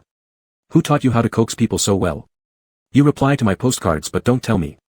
Alex, do you even realize how unfair this is? Feng Si's voice, drawn out teasingly, was full of laughter. He was genuinely happy. Lu Jingshan had been annoyed with him a little earlier in the afternoon, but now his heart softened again. I learned from you. Feng Si, oh. When did I teach you? Lu Jingshan poured himself a glass of water, praising him. You're a great teacher. In fact, the way he pursued Lu Jingshan was all taught by Feng Si. Not only that, flirting, kissing, making love, all the intimate actions, were taught to him hand by Feng Si. Without Feng Si, he wouldn't establish such a close relationship with another person. His closed-off defenses had always opened solely for that one person. Feng Si sighed and chuckled. Hey, the way you're doing this makes me feel like I'm surrendering before even a week has passed. Lu Jingshan, drinking water, glanced at the phonograph placed in the living room. When you left last time, many things stayed here, including the phonograph. It broke again, and I don't know how to fix it. His words clearly carried implied meaning. Feng Si understood. I'll come over next weekend to fix it for you. Lu Jingshan's throat moved slightly. Do we really have to wait until next weekend? Feng Si reminded him softly. It's raining. Looking out the window, Lu Jingshan saw that the drizzle had turned into a heavy downpour just a moment ago. His overheated brain cooled slightly, and he said, never mind then, let's talk about it later. I want to continue chasing you. Feng Si, continue. Lu Jingshan said, just 1 week isn't enough. Is it so easy to pursue me? Others can succeed in 3 months, he can do it 2, or even longer. He wants Feng Si to feel his sincerity more deeply, not out of temporary impulsiveness. Feng Si laughed lightly. With this provocation tactic, it seems I have no choice but to accept. Lu Jingshan's voice was low and hoarse. Don't be so soft-hearted with me. I can do more for you. Alex, Feng Si's laughter paused, murmuring his name. All right, I'll wait. Chapter 54, Sense of Security. 3 months later. The psychiatrist finished reading the report in his hand and said to Lu Jingshan, this assessment result is pretty good. The first course of treatment has ended, and the results are within expectations. How about yourself? What do you think? Lu Jingshan couldn't quite describe it, but compared to 3 months ago, he was no longer feeling tense and repulsed just by stepping through the door. In this regard, he had indeed made a lot of progress. It's okay. The doctor continued, our previous goals were twofold. First, to eliminate your reflexive fear of past experiences, and second, to alleviate the cognitive fears stemming from that experience. As for the first one, you've made great strides. I imagine you'd feel that most acutely yourself. As for the second, therapeutic effects vary from person to person and can only come with time. But even in this area, you've made considerable progress. If it still doesn't feel sufficient, we can always move into the second phase of treatment for targeted improvements. Don't put pressure on yourself. I've seen all kinds of patients, and Mr. Lu, you are among the most cooperative ones. Reaching our expected outcomes in such a short time frame is already quite remarkable. Lu Jingshan nodded and hesitated before asking, if I could force myself to go past these fears, would I be considered healed? The doctor said, being able to face them is certainly a major improvement, but what's crucial is whether you can confront this without negative emotions, truly accepting it with equanimity. Only then would you be considered fully healed. Lu Jingshan exhaled lightly, I understand. After thanking the doctor, he stood up and left. As usual, Feng Si was waiting outside for him. Facing the radiant smile of this person, Lu Jingshan felt a weight lifted off his chest. To be able to escape the nightmare that plagued him for years within merely 3 months, psychological therapy certainly played an important role, but more than anything, it was because of the person in front of him. Had it not been for Feng Si, he wouldn't have reached this point. Feng Si didn't ask any questions and instead spoke casually, what do you want to eat for lunch? Lu Jingshan thought for a moment, let's have congee. Someone told me there's a decent seafood congee place around here. Feng Si replied, sure. No longer being indifferent about food and saying everything is fine marked another kind of progress, perhaps something Lu Jingshan himself hadn't realized yet. During their meal, Feng Si mentioned that they'd have to part ways soon as a friend of his was getting married today, and he needed to serve as the best man. We initially agreed I'd help out in the morning, but I pushed it back to the afternoon. Lu Jingshan said, you should have told me earlier. I could have come alone. This is more important. Feng Si brushed it off easily, why rush? Let's eat first, and I'll head out after. Leaving the restaurant, Lu Jingshan offered to take him, but Feng Si declined, it's not on the way, so it's better if I just call a taxi.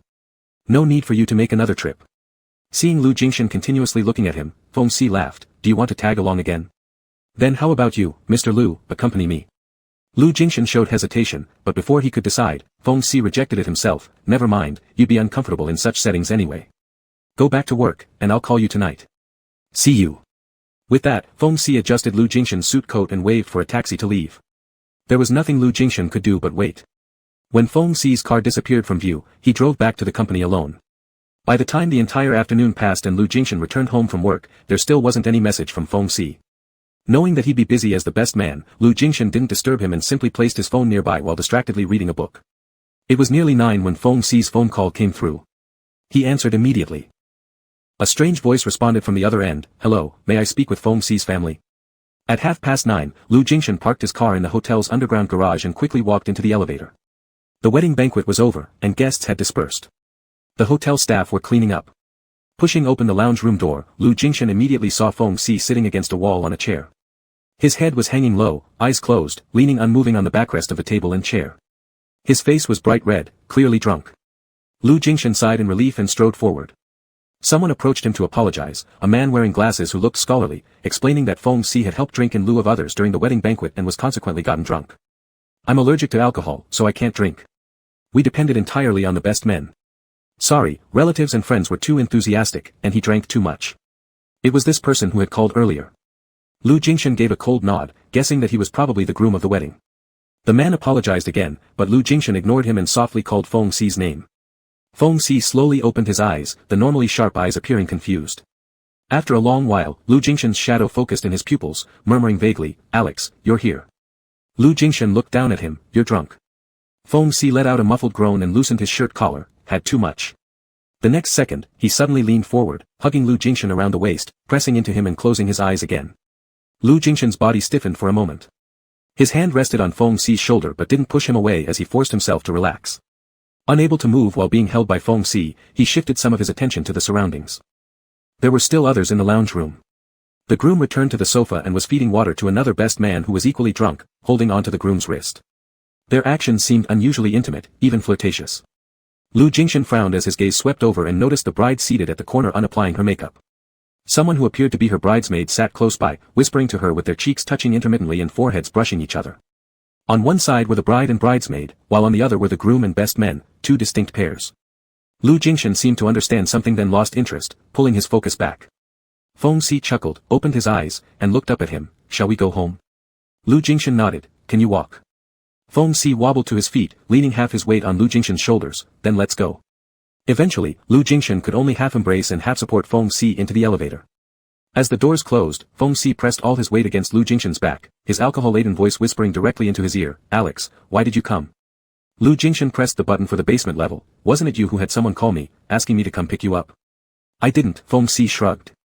"Maybe he saw my call log, which was mostly you, so he called you." "Lu Jingshan, what did you plan to do if I hadn't come?" Feng Xi laughed into his ear, "You wouldn't not come." Lu Jingshan said nothing more. Upon reaching the underground garage, he managed to get Feng Xi into the car and drove straight back to Mingyue Bay. When they collapsed into the sofa, Feng Xi grabbed hold of Lu Jingshan just as he was about to get up for some water, wrapping an arm around him. Lu Jingshan fell into his arms and struggled to prop himself up. He noticed that Feng Xi's eyes had become clearer than before. He asked, "Are you really drunk? How much did you drink tonight?" "I don't remember." Feng Xi leaned back on the couch, lazily opening and closing his eyes, red wine, white wine, beer, all mixed together. There must have been more than 10 cups. Listening to this, Lu Jingshan grew slightly irked. "Why would you drink like that? Don't ever serve as a best man again next time." Feng Xi smirked, "I didn't want to do it either, but they kept begging me. So I reluctantly agreed, only to find out how troublesome it was." Seeing that Feng Xi's face was still red, Lu Jingshan helped to unfasten 2 buttons on his shirt. Seeing the bit of clavicle exposed, his dry throat sensation returned. He tried changing the subject, "Are they, sham married?" "You noticed, huh?" Feng Xi sneered lightly, "Just faking it for the elders. I've warned them not to do it, but they wouldn't listen. I've seen many cases like this, most of them end up messy in the end. Whatever, it's none of my business anyway. If it weren't for when he first came here, and these people helped him out a bit, he wouldn't care any further. Today counted as repaying their favor." Lu Jingshan pursed his lips lightly. This reminded him that sometimes, such pretense of having a partner to hide sexual orientation might indeed be necessary, but it left a bitter aftertaste from an outsider's perspective. "I wouldn't do that," he blurted out unintentionally. Feng Xi teased him, "Why would you need to since you don't deal with your elders? Besides, even if you wanted a sham marriage, who would agree to it? Given who you are, who would you dare approach about this kind of thing?" After speaking, Lu Jingshan also felt awkward, realizing he'd never really considered such problems but was just reacting out of concern for what Feng Xi might think. "Would you lack security?" Lu Jingshan asked hesitantly. The concept of security somehow felt out of place when put alongside Feng Xi, yet Lu Jingshan wasn't sure since he had made Feng Xi search the entire world for 7 years previously. Moreover, he still owed Feng Xi a formal confession and had yet to openly acknowledge their relationship. Seeing the cautious expression on Lu Jingshan's face, Feng Xi's eyes deepened as he fixed his gaze intently. Feeling uncertain under Feng Xi's intense stare, Lu Jingshan's voice wavered, "Would you? And if I did?" Feng Xi countered. Lu Jingshan gently held one of Feng Xi's hands, intertwining their fingers and pressing closer, forehead resting against his. "Teach me again. What should I do to satisfy you?" "That part can't be taught," Feng Xi reminded him. "You need to figure it out yourself." After pondering for a while, Lu Jingshan nodded affirmatively, "All right. Got it?" Feng Xi raised an eyebrow. Lu Jingshan, "Yes." Feng Xi smiled, "All right, then I'll wait and see." Lu Jingshan sighed in relief and got up to pour water for Feng Xi. "Do you want to sleep here tonight? It's already late." Feng Xi took the cup of water and sipped it casually, his gaze lingering on Lu Jingshan's face. "You're inviting me to stay?" "Lu Jingshan, I don't mean anything else." He didn't have any other intentions, but Feng Xi's thoughts were wandering elsewhere. Maybe he was drunk, or perhaps he'd had enough teasing. All those nonsensical rules about not crossing boundaries had long been cast aside.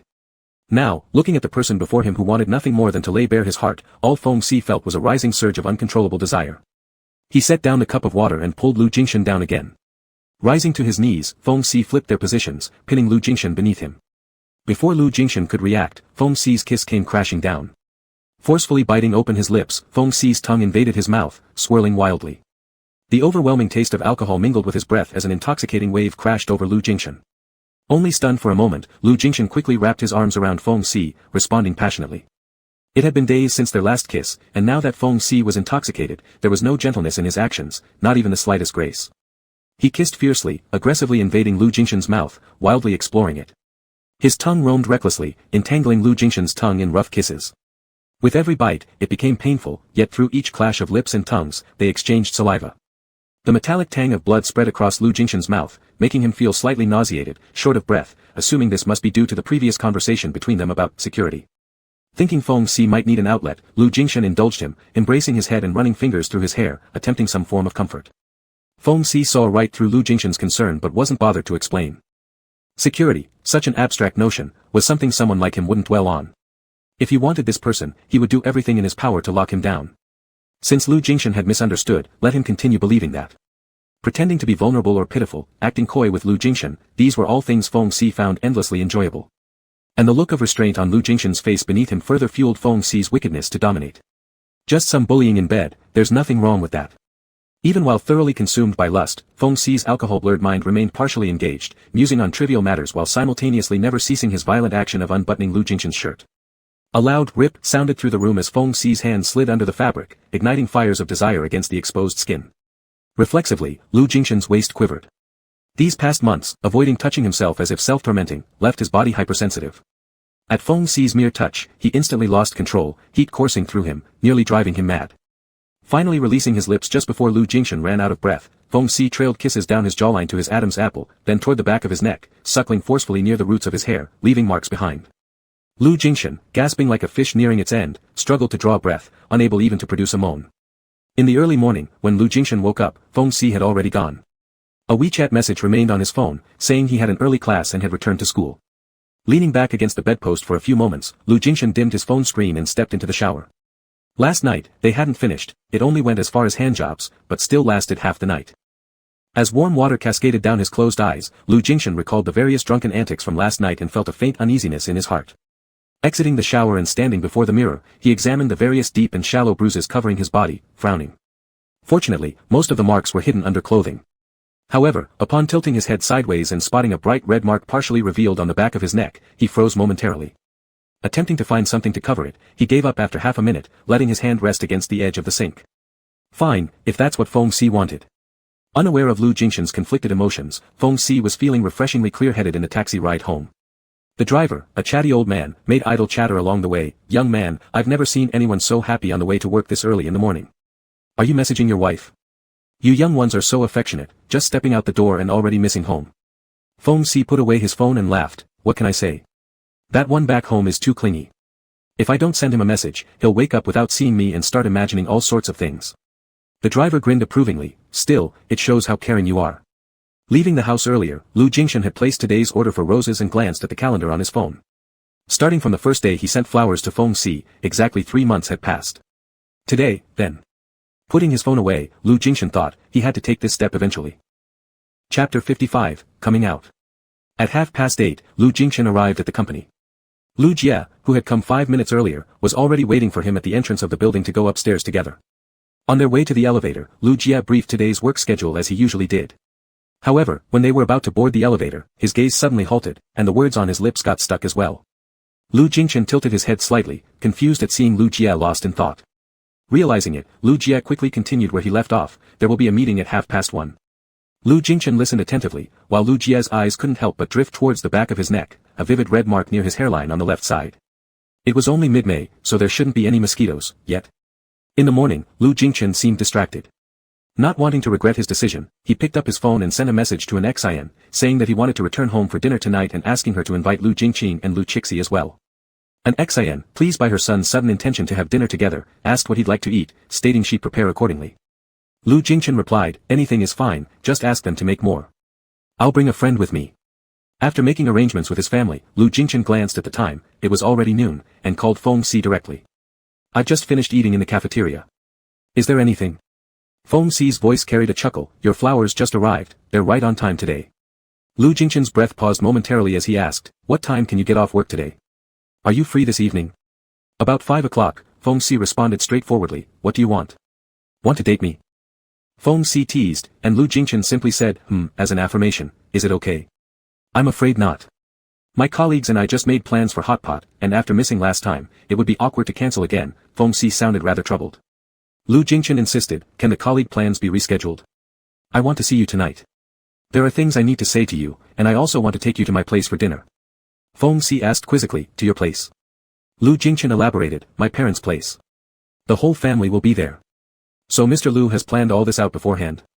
Feng Si's laughter became more pleasant, guess I'll have to stand up my colleagues then. After all this, how could I say no? Feng Si intentionally teased him further, you're important. See you tonight. Relieved, Lu Jingchen replied, alright, at 5:30, I'll pick you up from your place. Even after hanging up the call, Lu Jingchen's mind remained unsettled, always feeling like something was missing, though exactly what it was, even he couldn't articulate clearly. Moments later, Lu Jingchen's WeChat message popped up, did you tell mom to ask me and Chixie to go home tonight for dinner, along with bringing a friend? Lu Jingchen replied, just a casual dinner. If none of you have urgent matters, try to attend. The screen showed, typing. For several minutes before another reply came, only 3 characters, alright then. Putting down his phone, Lu Jingqing nodded toward Lu Chixi leaning against his desk full of curiosity, my evening date and your evening date both cancelled. Lu Chixi laughed, why don't we bring people home as well? It'll be lively. He didn't say no either. Anyway, we're all going to be family sooner or later, so it's bound to happen eventually. Lu Jingqing smirked, huh. Lu Chixi had come to the company to record a program. Below Shangxin's entertainment company, they had recently launched a live streaming platform, with Lu Chixi helping promote it. Today, he was doing a day-long live variety show named Me and My Brothers and Sisters, in which he invited Lu Jingqing to join. The recording had started early in the morning and was due to continue after lunch once the staff had eaten. Just now, the producer secretly asked me if I could request brother to also appear on camera. Do you think I should suggest it, will he agree? Lu Chixi asked Lu Jingqing, somewhat fantasizing and looking forward to creating some excitement. Lu Jingqing indicated with a wave of his hand, you can try. But I think there's a high chance he will decline. Lu Chixi grinned, try anyway. At 3:30, Lu Jingchen, having concluded a meeting, returned to his office to resume working when Lu Chixi called. Without delay, he asked, brother, may I visit your office? Right now, I am live streaming here at the company. Since this morning, I've been broadcasting at sister's place. The audience learned that I have an elder brother, and they strongly demanded your appearance on camera too. With a furrowed brow, Lu Jingchen was about to refuse when Lu Chixi added, it won't take much of your time, please help out. Pausing in hesitation, Lu Jingchen changed his tone, alright, come over. In the past, there's no way he would have agreed, but Feng Si said, maybe you can relax a bit, there's no need to hold yourself so rigidly. He truly wished to bring about some changes. After disconnecting the call, Lu Jingchen called Lu Jie into the office and issued a brief instruction. Lu Jie, upon hearing it, was almost taken aback. His boss despised appearing in public, yet today he actually agreed to let the young master live stream in front of everyone. But since Lu Jingchen had spoken, there was nothing else to do but comply. Lu Jie rushed out to instruct the secretary to make sure everyone in the office looked their best, lest they embarrass the company when the camera swept by. 20 minutes later, Lu Chixi arrived with a large entourage of staff, making Lu Jingchen's usually quiet office bustling for the first time.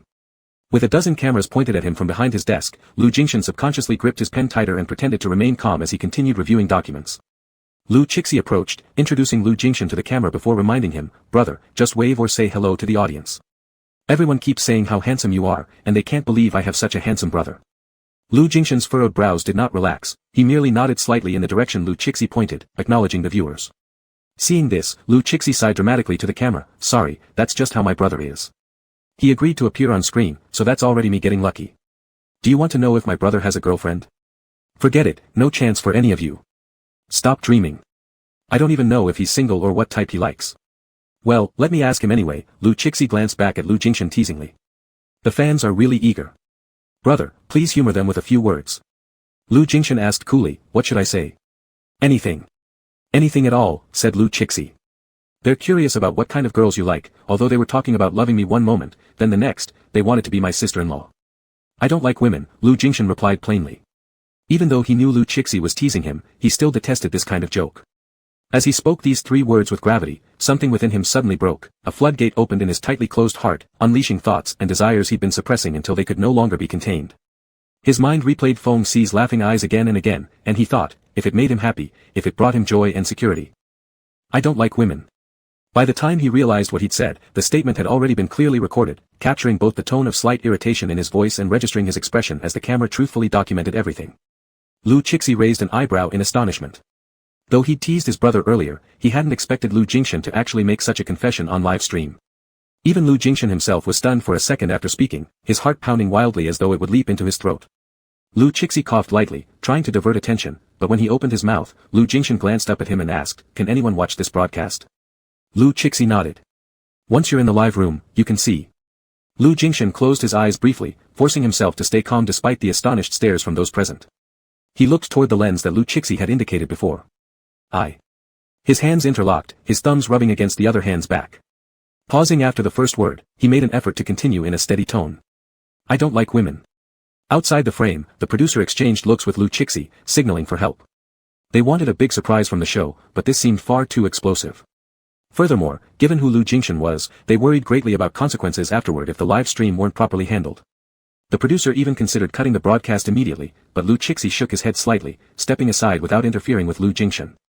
A torrent of emotions surged within Lu Jingshan, various complex feelings overwhelmed him. He'd never imagined he'd come this far, saying these words openly on camera.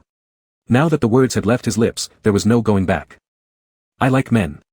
Each word came out laboriously, leaving Lu Jingshan feeling drained, as if his entire body went limp all at once. He couldn't see the comments in the live stream or hear what others were saying, and he forced himself not to care or notice the reactions of those around him. Keeping his gaze locked onto the lens, he pushed forward. "The person I love is a man, and I'm gay." With the hardest sentence finally voiced, it was as though his psychological defense crumbled completely. Afterward, continuing became easier and more natural. Gradually regaining his thoughts from the blank state in his mind, Lu Jingshan took a deep breath and struggled to organize his words. "I owe someone an answer that is 7 years late. If he's watching this broadcast, I want him to hear it." His eyes sparkled, his look sincere, something Lu Chixi had never seen before in his older brother. 7 years ago, we met in Africa. Those 3 months were the most free and happiest 3 months of my life. You asked me if I fell for you at first sight, and I didn't know then, but now I do. It was love at first sight. No one else has ever made me feel the way you did, captivating me with just one glance. You broke through my defenses, and I followed you willingly, without a second thought. But I was still too cowardly, choosing the worst and most hurtful way to escape from you. In these years, I actually often dreamed of you. The longer the time passed, the clearer the memories of those days became, making them harder to forget. When I saw you at the airport that day, I was really surprised, thinking it was just another beautiful dream that would wake me up at any moment. I dared only to dream, but you were the one who could make my dreams come true. But I didn't know, you had been looking for me all these years, changing jobs again and again around the world just to find me. You always seemed carefree as if nothing mattered, but you only told me once about your sorrow and hardships. But I imagine the pain and torment you endured over these years must have been no less than mine. You simply disliked complaining. Lu Chixi stepped back outside the camera frame, glancing at the live stream comments, which were so dense they were almost unreadable. The number of viewers skyrocketed exponentially. Although Lu Jingshan wasn't a celebrity, and he had previously remained low-key, his public outing as the CEO of Shangxin and the older brother of Lu Chixi in a live broadcast, confessing love to a man, was explosive enough to capture immense attention. The producer was nervously rubbing his hands, feeling both thrilled and conflicted, but Lu Chixi couldn't help laughing. He pulled out his phone and sent a message to Lingzhua, "We haven't even come out yet, but my brother already came out on my live stream." Lingzhua instantly replied, "I'm watching right now, Big Brother Shen is really impressive. He's so handsome." Lu Chixi. As if he wasn't capable of the same. Lu Jingshan gently rubbed the leather rope on his wrist before continuing, "You finally found me, and when I knew I wanted you but wouldn't admit it, I selfishly kept you close as my assistant and bodyguard, enjoying your dedication without giving you any response. When we got caught kissing in the pictures, though you were also a victim, I blamed you, disregarding your feelings by denying the authenticity of the photos, denying your presence. I knew you were truly angry then, but even so, you still gave me time. When I went abroad to look for you, I hadn't even figured out what exactly I planned to do, but I shamelessly clung on to you. Even though you verbally urged me to leave, you still softened towards me. It was me who was wrong, yet in the end, it was you who had to accommodate me. I was really such a terrible person. You said don't punish yourself for others' mistakes, but indeed, I made a mistake. Psychological issues are not an excuse for provoking someone and then avoiding responsibility. There's no justification for my wrongdoing, it's because you were still willing to give me a chance that I've been able to reach where I am today." Feng Xi took students to the simulator training base that afternoon. The classes had just ended, and the students were gathered outside the convenience store drinking beverages while waiting for the school bus to pick them up. Feng Si bought himself a bottle of mineral water, twisting off the cap while checking the time, past 4 o'clock. Lu Jingshan had said he'd pick him up at 5:30, so going back to change clothes at school seemed like a good idea. Casually sipping the water, Feng Si recalled Lu Jingshan's tone from their midday phone call, and a faint smile curved his lips. He knew what Lu Jingshan intended to do. It had been exactly 3 months today since their first date, and Lu Jingshan was going to formally introduce him to the family, not merely as a friend this time. This was perfect. Lu Jingshan's psychological issues still needed gradual treatment, there was no need to declare it to the entire world. All it required was for him to acknowledge their relationship with his family, which was more than enough. As he neared finishing his bottle of water, he faintly heard Lu Jingshan's name mentioned alongside phrases like, Lu Chixie's older brother, live stream, and, came out. It was the only 2 female flight trainees among the group, standing at the door of the convenience store, heads bowed together, scrolling through their phones, occasionally whispering comments. A few male classmates curiously peeked over their shoulders and gasped in surprise. Feng Si walked closer and asked them, what are you watching? The livelier of the 2 girls grinned broadly and said, Lu Chixie's live stream. His older brother is the CEO of Shanshin Technology. He just publicly came out on Lu Chixie's live stream and confessed his love to his boyfriend. Feng Si paused slightly, asking, can I take a look? The girl handed over her phone, showing a screen displaying Lu Jingshan sitting behind his desk in the office. His hands tightly interlocked as he struggled to maintain composure despite visible tension. Feng Si thought he might even see a tinge of redness in his eyes. His heart leapt sharply, and Feng Si locked his gaze onto the screen, listening as Lu Jingshan continued his confession. You once said that someone tried to win your heart by sending you roses every day for 3 months, and you almost fell for it. What others can do, I can do too, not just for 3 months, but forever. I said I'd pursue you, but truthfully, I had no idea how. Thankfully, you agreed to teach me. You're a good teacher, and I want to be a good student. As long as you're willing to continue teaching me. I want to make you happy, so you don't have to wander anymore, and have a home to look forward to returning to every day after work, where you can feel warmth and liveliness, free from loneliness. I'm sorry for making you wait this long. I will make it up to you in the future. And most importantly, I love you. As the female students looked up, they saw the radiant smile of their instructor blooming under the May spring sun. Feng Si returned the phone and tossed a, you all go back to school, I'm leaving first, to his students. Without waiting for their reaction, he turned and sprinted away. Chapter 56, Proposal. As the live broadcast neared its end, it became so choppy that it was almost impossible to continue. Lu Jingshan was entirely out of focus. When Lu Qixie spoke to him, he just nodded or shook his head, completely ignoring what the other person was saying. Seeing this, Lu Qixie helplessly glanced at the time and realized it was almost over anyway. He decided to let Lu Jingshan calm down on his own and led the staff away first. As they left, he reminded Lu Jia with a word, don't let anyone in to bother my brother. Let him be alone for a while. A few minutes ago, the bustling office had now fallen silent. Lu Jingshan slumped into his chair, closed his eyes, and his back was drenched in cold sweat. After saying it all, it seemed not as difficult as imagined. As for what was coming next, he no longer had the energy to think about it. After closing his eyes and clearing his mind, Lu Jingshan's mood gradually settled. He got up and went into the inner room restroom to wash his face. The icy water splashed onto his face, and he lifted his gaze to look at himself in the mirror, pausing. No longer did his eyes look weary and dim due to years of sleep deprivation and stress, they gleamed with a bright light, a gift from Feng Si. His lips slowly curved upwards as Lu Jingshan looked at this version of himself and smiled sincerely for the first time. When Feng Si arrived at Shanshin Building's entrance, it was just 5 o'clock, not yet quitting time. Before getting out of the car, he called Lu Jingshan first. He didn't talk much, only asking, can I come into your company later? You're coming. Lu Jingshan's tone remained normal. Come up by yourself or should I send someone to pick you up? Feng Si said, no need, I'll go up myself. We can talk when we meet. After hanging up, Feng Si walked into Shanshin Building. Without an employee card, he couldn't access the elevator lobby, so he headed straight for the reception desk. The young women at the front desk were huddled together repeatedly watching a recording of Lu Jingshan's live-stream confession earlier. Feng Si greeted them politely, excuse me. The girls looked up and were startled to see the person they just seen confess to. The one holding the phone nearly dropped it in shock before hurriedly turning off the screen. Feng Si calmly asked, I don't have an employee card. Could you please let me in?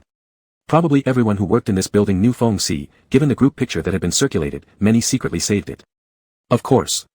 The supervisor came out and took him to the elevator, swiping the door lock for him, and pressed the button for the senior management elevator. Feng Si thanked her with a smile. 5 minutes later, as he entered the secretary's office, countless pairs of eyes fell on him simultaneously. The last time he'd drawn such attention was when the photo was exposed. He walked out of Lu Jingshan's office, carrying clothes and leaving. He hadn't anticipated that 4 months later, returning here would recreate the same scene. This time, it was even more exaggerated since just half an hour ago, it was Lu Jingshan himself who had come out in the live stream. Though it wasn't explicitly stated who the object of affection was, everyone here knew there could be no one else but Feng Si. Lu Jia approached, seeing Feng Si and felt inexplicably awkward. After coughing lightly, she said, "The boss is in his office." Feng Si greeted her calmly, "Hello, Secretary Lu, it's been a long time." Lu Jia. "That's true. Who would have thought?" Feng Si paid no attention to others' gazes, walking confidently toward Lu Jingshan's office. He knocked once and pushed the door open. Lu Jingshan was still looking through documents, showing no unusual signs compared to usual. Hearing the sound, he looked up at him briefly and then lowered his gaze. Feng Si moved closer, circled behind the desk, leaned against it, just like he used to do many times, looking at him intently as his eyes scanned Lu Jingshan's face slowly. "I thought I'd come in to find Mr. Lu here regretting, brooding silently." Lu Jingshan, who had already calmed down, felt somewhat embarrassed after being teased like this. "You saw the live stream." "There's no way I wouldn't see it," Feng Si said. "Your brother told me it's on the headlines of all major apps." "Mr. Lu, you've truly become famous now." Lu Jingshan frowned, and Feng Si's hand reached over, smoothing out the furrowed brow. "Do you regret it? Feeling too impulsive making that declaration in the live stream? You could have just told me privately." Lu Jingshan raised his eyes, his tone slightly harsh. "I've said it, and I won't regret it." Having said it, he never entertained the thought of regretting it. Even if it was embarrassing, he managed to overcome it. As for the rest, it can be dealt with later. "Will this make you feel secure?" Lu Jingshan asked. Feng Si was slightly surprised. "Is this why you created such a big commotion to declare your feelings?" Seeing Lu Jingshan nod tacitly, he almost laughed aloud without clarifying it was a misunderstanding. "Of course, I'm happy to hear you say that honestly." Despite how difficult it was, just for his security, forcing himself to take such a shocking action, made Lu Jingshan hard to dislike. Lu Jingshan said, "Just feeling happy." "Alright," Feng Si teased him, "I'm extremely happy and honored, wishing I could grab you for a kiss the moment I saw you." And he had indeed come the moment he saw him, but now that they were face to face, all he wanted was to tease him. Closing the files on hand, Lu Jingshan reached out and tightly grabbed Feng Si's collar. Being gripped so hard, Feng Si stumbled forward a step and bent down involuntarily, his hands resting on either side of Lu Jingshan's office chair while still smiling. Lu Jingshan looked up and said that if Feng Si wouldn't move, then he would. He initiated a kiss without waiting any longer. His tongue pushed into Feng Si's mouth in a disordered manner as Lu Jingshan's kisses were anything but methodical. Sensing his restlessness, Feng Si finally lifted his hand and held Lu Jingshan's nape, caressing and massaging his tongue gently before plunging it back into Lu Jingshan's mouth, deliberately teasing the most sensitive spots between his lips and tongue. Lu Jingshan's emotions gradually settled down as the kiss evolved from mere release to tender affection. Wrapping his arms around Feng Si's neck, he drew him closer and closer. Finding this bent-over posture inconvenient, Feng Si simply swept the documents off Lu Jingshan's desk. Without giving Lu Jingshan a chance to protest, he picked him up at the waist and set him on the desk. Frowning, Lu Jingshan realized several important documents on his desk were now a mess, half thrown to the ground. "Don't get distracted." Feng Si pressed his arms against either side of Lu Jingshan's body, leaning down to kiss him again. Lu Jingshan leaned backward uncontrollably, hugging Feng Si's shoulders tightly to stabilize himself. The kiss became more intense, unlike last night when Feng Si drunkenly tangled with him. Now, after fully expressing their feelings, neither of them could restrain themselves, both were eager to unleash their emotions through this means. It was just a pity that the place wasn't right, and there wasn't enough time for an impromptu office play. With lips touching lips, Feng Si reminded Lu Jingshan, "Say it again." "Which sentence?" Lu Jingshan exhaled shallowly. Feng Si prompted, "The most important one." Lu Jingshan's throat moved slightly as he stared into Feng Si's eyes and finally spoke up, "I love you." Feng Si chuckled softly and continued kissing him. At 5:30 p.m., Lu Jingshan finished work early. Leaving the office with a determined pace toward the elevator bay, he didn't even glance sideways. Feng Si trailed behind him casually, hands in his pockets, looking relaxed as usual but intentionally positioned himself to Lu Jingshan's right, shielding him from curious glances. Lu Jia approached as usual, only to be stopped by Feng Si outside the elevator doors. "Secretary Lu, it's Friday today. Let everyone leave on time, including you. Go home early, spend a happy weekend with your boyfriend." There was nothing Lu Jia could say to counter this. No wonder the boss partner was impressive, truly embodying the 4 words "spring wind full of pride." As the elevator door closed, Feng Si placed a hand on Lu Jingshan's back, reminding him, "Take deep breaths, relax." Lu Jingshan shook his head lightly, "I'm fine." Feng Si probed, "Are you really okay?" Lu Jingshan affirmed, "I'm fine." Feng Si patted his back gently, "Don't worry." Lu Jingshan eased up, Letting the driver finish early, they drove back to Lu Jingshan's parents' house themselves. "On the way here, didn't you say you had something to tell me? Can you say it now?" Traffic was a bit congested on the road, and Feng Si turned his head to ask with a smile. Lu Jingshan replied, "Everything that needed to be said has been." Not possible. Feng Si raised an eyebrow. Nothing else left to say. Lu Jingshan thought for a moment, then asked, what's our relationship now? Feng Si, you decide. Good, Lu Jingshan responded without hesitation, you're my boyfriend. I'm taking you to meet my family, and we'll confirm our relationship. Would you consider moving back to mine? It's not far from your school, just a 30-minute drive, is that okay? With the traffic finally moving again, Feng Si pressed the accelerator. Tomorrow, I'll accompany you to your school to move your things. En route, they passed by a large mall, whereupon Feng Si parked the car in the parking lot. Let's go buy some things. Lu Jingshan puzzled, what are we buying? Feng Si unfastened his seatbelt, being the first time I formally visit, how can I show up empty-handed? Lu Jingshan felt it unnecessary, we have everything at home. I know your family already has everything, Feng Si reasoned, but Chinese people pay attention to these formalities. The proper etiquette shouldn't be overlooked. Lu Jingshan. Aren't you actually not Chinese? Feng Si, even being a foreign devil has its cultural practices. In the end, Feng Si chose 2 bottles of fine wine from the mall, bought some fruits, and skipped the cigarettes, considering Lu Jingshan's father had poor health, and they were quitting smoking anyway. After getting back in the car with the wine in hand, Feng Si laughed and asked Lu Jingshan, do you think I look like someone going to propose marriage? Glancing at him, Lu Jingshan remarked dryly, if you went to propose, my dad might not agree. Feng Si scoffed, why? Your dad seemed quite satisfied with me last time. Lu Jingshan, he prefers someone with Chen Sen's personality. He was referring to Lu Jingqing's boyfriend, refined, scholarly, and the type that Lu's father deemed an excellent son-in-law. Feng Si's rough demeanor clearly didn't fit into that category. Feng Si wasn't fazed, a real gentleman can't possibly work in investment banking anyway. But fine, even if I tried to act sophisticated, I wouldn't pull it off. Besides, I'm not here to marry your daughter, so I doubt your parents have high expectations for me, do they? Lu Jingshan didn't want to waste time sparring with him verbally. As long as I like you, that's all that matters. Let's go. Feng Si smirked slightly, fastened his seatbelt again, and started the car. They weren't the first to arrive home. After finishing her live stream, Lu Qi had gone to pick up Lingjue, who had come earlier and was now keeping an excited company watching the replay of Lu Jingshan's afternoon broadcast. They only paused when they heard the 2 men entering. Feng Si greeted an Xin first and presented his gift. An Xin happily received it, saying, no need to be so formal, come over for a simple meal, what's with buying gifts? Drop by whenever you have time, just come with Jingshan. Feng Si nodded with a smile, all right. Lu Jingshan glanced at the tablet on the coffee table.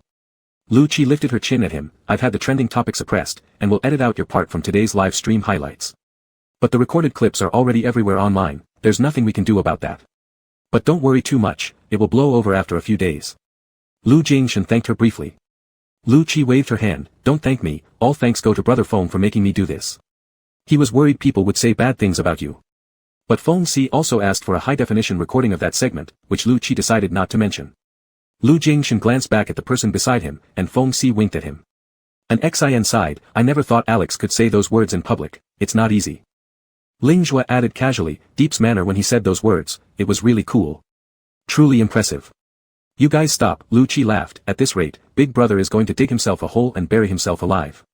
Lu Jingshan still wasn't used to joking around with his family and found an excuse to leave the room. Feng Si chatted casually with an Xin and others for a while before following him out. What are you standing here alone for? Lu Jingshan stood by the sliding glass door, quietly gazing at the nightfall gradually settling down outside. Feng Si placed a hand on his shoulder. You were articulate enough this afternoon, yet once teased by your family, you feel awkward again. Lu Jingshan remained silent, prompting Feng Si to suppress a laugh. Alex, how entertaining you are. Lu Jingshan. No. If there is, just admit it, Feng Si lightly patted his shoulder. You did great today, but you don't need to pretend to be calm or suave in front of me. If you're uncomfortable, just say so.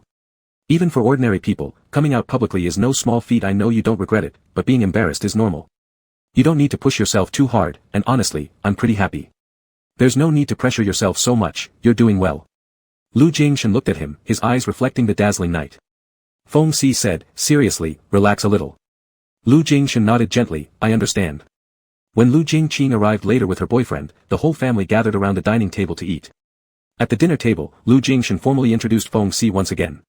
The phrase, we're dating, came from Feng Si, who spoke for fear that Lu Jingshan might find it awkward to say it himself. Lu's father maintained a calm expression, asking only one question, what are your future plans? Feng Si replied, I heard Qing plans to get married this year. Since Alex and I are of the right age, we should probably get married too. Lu Jingshan turned to look at him, his eyes showing a fleeting trace of surprise. He hadn't realized Feng Si had already considered getting married, but he didn't object either. Lu Qi exclaimed. How are you two planning to get married? Even Lu's father frowned, clearly having similar doubts. Foam C explained, I'm a British citizen, and marriage is legally recognized. At least for me, there will be legal binding power. Lu Chi. Why does it always seem like a loss? An Xin smiled, that sounds nice too. Foam C agreed, yeah, let's wait until Qing's wedding ceremony is over. Alex probably doesn't have time to travel to the UK with me now. Lu Jingqing felt exasperated, stop calling my name so casually. After leaving the Lu family villa, Lu Jingshan took over driving. Foam C counted the 2 red envelopes in his hands, your parents sure are generous, even dinner visitors get red packets. One was for him, a proper engagement gift, and the other for Lu Jingshan, an unwritten tradition in their household for rewarding finding love. He was the last among the 3 siblings to receive it. Lu Jingshan ignored him and was still pondering what he'd said about marriage during the dinner. What are you thinking? Foam C waved his hand in front of him. The light's green. Lu Jingshan snapped back to reality, saying nothing, and pressed the gas pedal again. Upon returning to Mingyu Bay and boarding the elevator, Lu Jingshan still hadn't spoken until they entered their apartment. Before the room lights could be turned on, his hand in the dark reached out to caress Foam C's chest. His hot breath drew near, and he asked hoarsely, shall we do it? Chapter 57, Extremes. When Lu Jingshan leaned in, Foam C's long legs were crossed, leaning against the wall without moving. The dim view prevented him from seeing Lu Jingshan's expression as he looked down, but he could feel the temperature of the palm grazing over his chest. Hot and sticky. Shall we? Lu Jingshan's breath hovered by his lips. Foam C lifted a hand, slowly helping him unbutton the top button of his shirt. His fingers grazed over his Adam's apple, sensing the rapid breathing of the person in front of him, and chuckled low, can't wait already? Occasionally, Lu Jingshan truly detested Foam C's composed attitude no matter the situation. Especially now, when he yearned desperately and his body screamed for this person, Foam C remained leisurely, as if deliberately teasing him. Lu Jingshan did not reply, silently pulling off his own tie, shedding his suit jacket which fell to the ground carelessly. He began unbuttoning the rest of his shirt buttons, then reaching to pull at Foam C's clothing. If Foam C had to take the lead, then so be it. As he tore open all the buttons on Foam C's shirt and reached for the zipper of his pants, Foam C finally moved his hand, gripping Lu Jingshan's waist and switching their positions, pressing him against the wall. A leg slipped between his legs. With one upward thrust of the knee, Lu Jingshan gasped heavily, and Foam C's voice came closer, all right, let me handle it. Right there at the entrance, with the lights still off, garments fell piece by piece to the floor, and naked bodies intertwined. It wasn't just Lu Jingshan who was impatient. The stuff is in the room. Lu Jingshan panted laboriously, reminding the hands that set fire everywhere on his body. Not necessary, Foam C's voice was hoarse, you get wet so easily, those things aren't needed. The darkness covered Lu Jingshan's embarrassment, and he was indeed very sensitive. From years ago until now, it has always been this way. He could easily be teased into losing control by this man. Always refusing to accept his identity as a homosexual might also have something to do with being unable to face his body's lack of dignity. Don't feel embarrassed, Foam C seemed to see through his thoughts, his calloused hand slowly caressing his waist, feeling his spine quiver, unable to put him down, your waist is so sensitive, trembling at a touch, such a great body isn't common to everyone. Others envy it and cannot obtain it. What's wrong with that? Moreover, only I can enjoy it anyway. Lu Jingshan couldn't bear these blunt dirty words, throat moving, stop saying it. Foam C's hand slid down slowly, kneading his plump, round buttocks, giving them a light slap, this part too, so soft and so perky, probably surpassing women. Lu Jingshan, shut up. Foam C laughed, his restless hand then sliding down to his thigh root, stroking back and forth, the muscles in your legs are firmer than before, feels so good. Have you been working out lately? The results are impressive. Wonder if other parts will feel tighter. Lu Jingshan's face turned red as though it would bleed, he hugged Foam C's neck and kissed him fiercely, stopping his ever-expanding talk. Foam C obeyed, opening his lips to exchange an intimate hot kiss. He pulled up one of Lu Jingshan's legs, wrapping it around his waist, his body pushing forward. Lu Jingshan muffled a moan, losing control as he tilted his head back, his fingers digging deeply into Foam C's shoulders. The familiar yet long-lost sensation, a mix of pain and joy, giving life and taking it away, all brought to him by Foam C. There was no longer any barrier between them, he was being completely possessed by this person. This man he relied on, cherished, and deeply loved. Standing in that position made both of them sweat profusely soon enough. At the most intense and unbearable moment, Foam C suddenly stopped his actions, forcefully holding Lu Jingshan's waist and pressing his body closer against himself. Sweat-soaked hair blocked his vision, Lu Jingshan could only hear his own rough voice, don't stop. Foam C bit onto his burning earlobe, his sexy voice articulating each word clearly, let's go together. From the entrance, to the living room, and then the bedroom, even the bathroom, Lu Jingshan experienced the first time his soul spasmed and shuddered. If tomorrow was the end of the world, he would willingly go with the person embracing him now. At midnight, Foam C leaned against the headboard smoking a cigarette, squinting his eyes enjoying the Lu Jingshan was too exhausted to lift even a finger, lying on the bed quietly looking at his profile. Feng Xi's features exuded a lazy satisfaction after the smoke swirled, creating an inexplicable captivating charm. Weren't you saying you'd quit smoking? I did quit, this is just occasionally, that's all. Feng Xi glanced sideways at him, do you want to try? Lu Jingshan nodded slowly, and Feng Xi handed him his cigarette effortlessly. He stared at the damp cigarette tip and gently bit down. The tobacco smell invaded his heart and lungs, mingling with the musky scent of hormones from the man beside him. Lu Jingshan's eyelashes fluttered, the desire that had just subsided within him seeming to rise again. His gaze fixed, he blankly stared at the deep eyes of Feng Xi in front of him, unable to utter a word.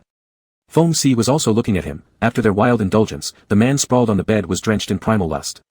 His eyes casually flickered, red-tipped from arousal, appearing innocent yet alluring. Lu Jingshan was always like this, on the surface, cold and abstinent, but beneath it lay passion and fervor known only to Feng Xi. And tasted only by him. Hence, an irresistible yearning that lingered forever.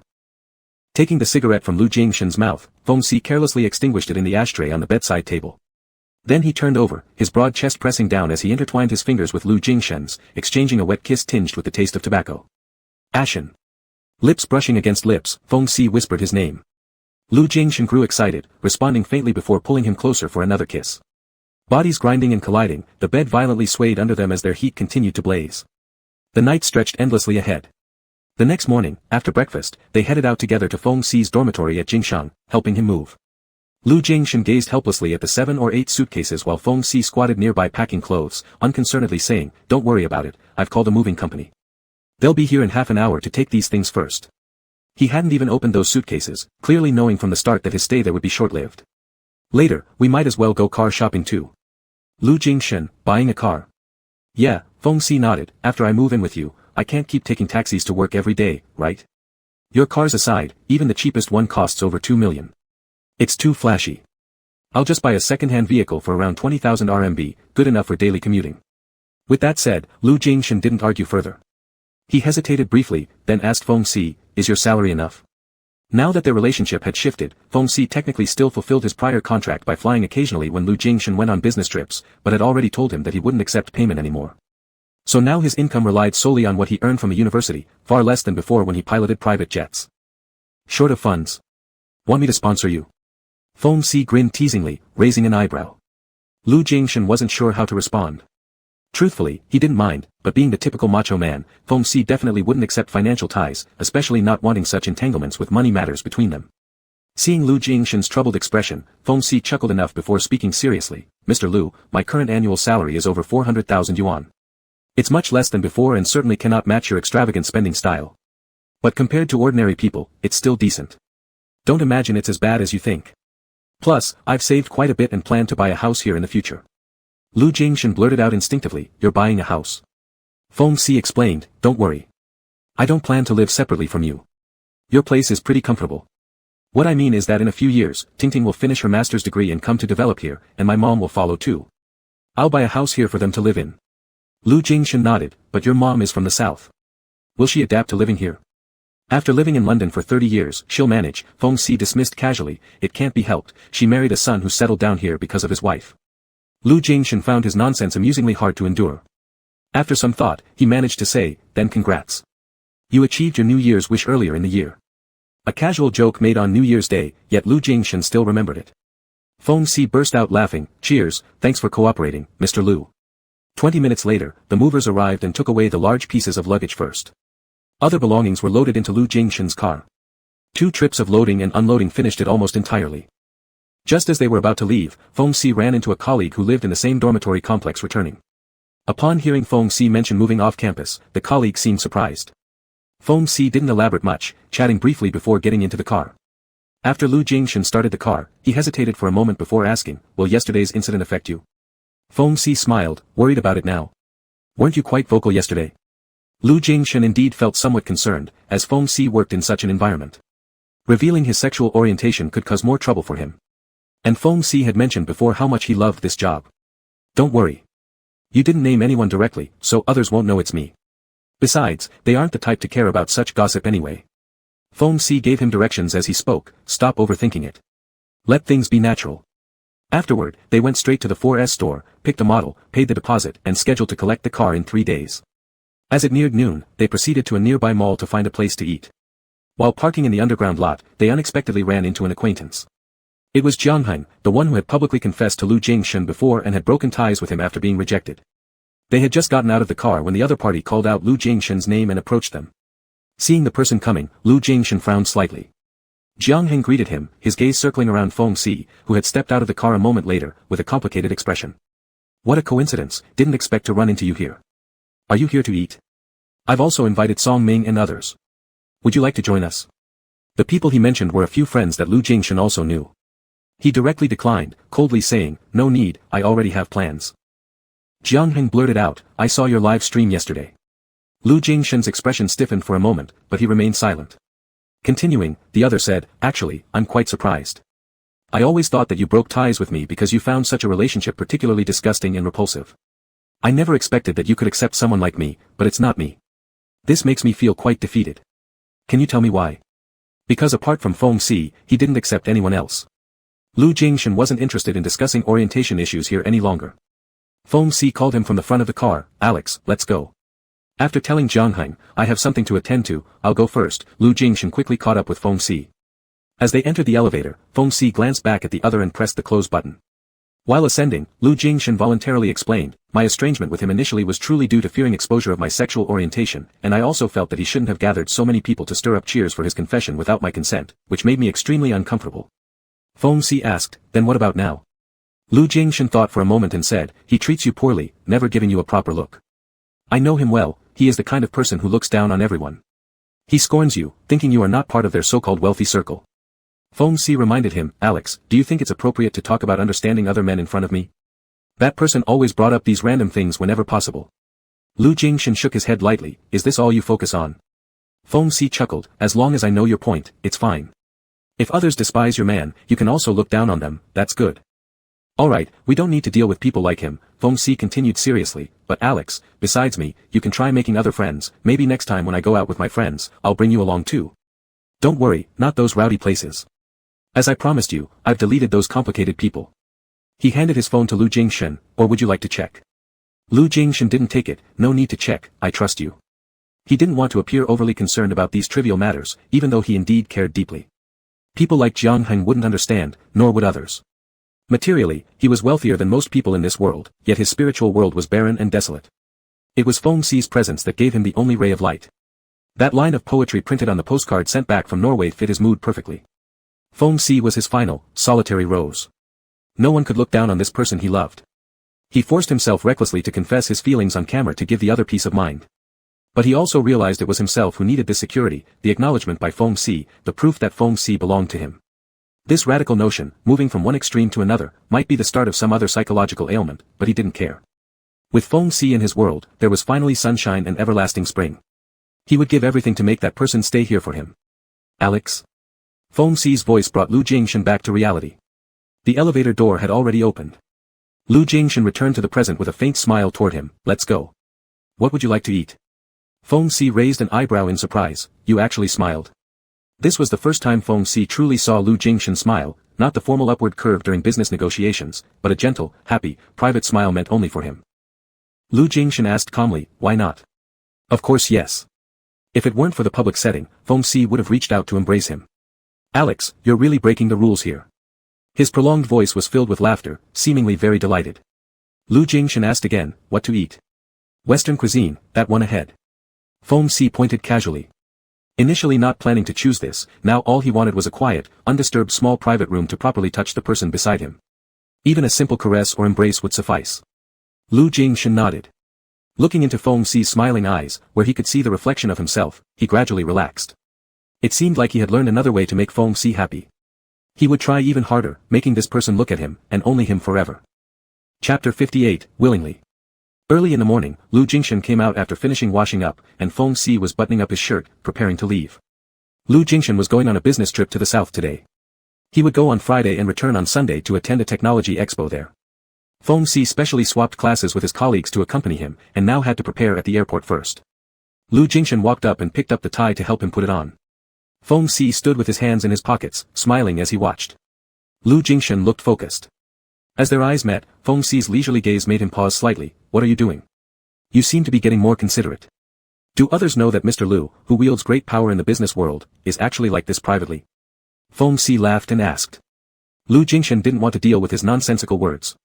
After tying the tie, he picked up Feng Si's uniform jacket to help him put it on, and finally handed over the pilot cap. Be careful on the way.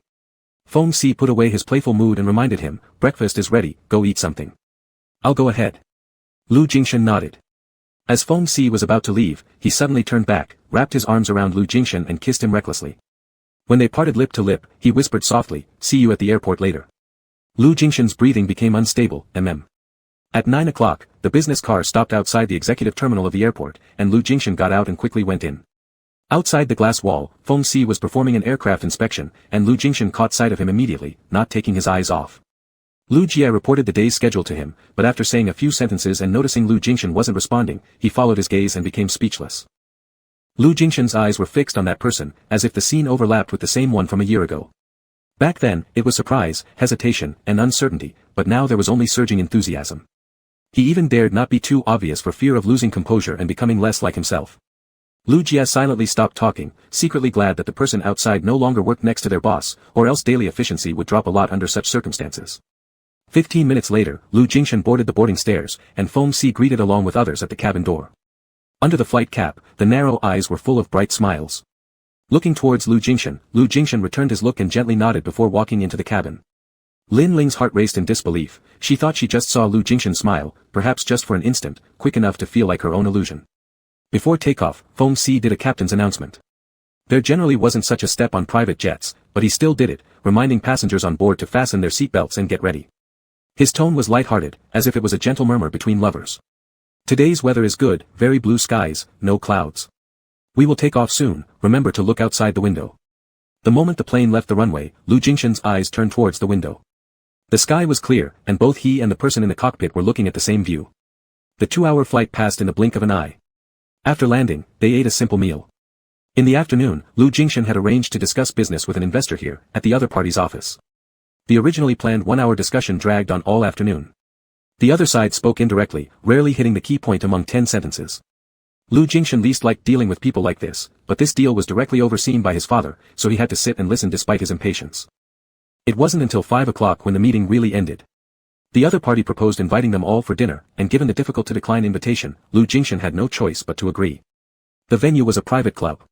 On the way there by car, Feng Si played idly with his phone and commented casually, dealing with these half-baked so-called intellectuals is boring, it's a waste of life. That Huang surname investor loved quoting classics and playing with words, showing off his extensive reading. He particularly liked borrowing ancient metaphors to comment on modern issues, yet he was clearly not well-versed enough that even Feng Si, who hadn't read many Chinese books, could spot the numerous flaws in his speech, let alone others. It was impossible to contradict him openly, forcing them to smile politely while enduring his verbose talk. Even Lu Jingshan, with his good temper, ran out of patience after spending an afternoon like that. It's not about dealing with him, it's about dealing with money.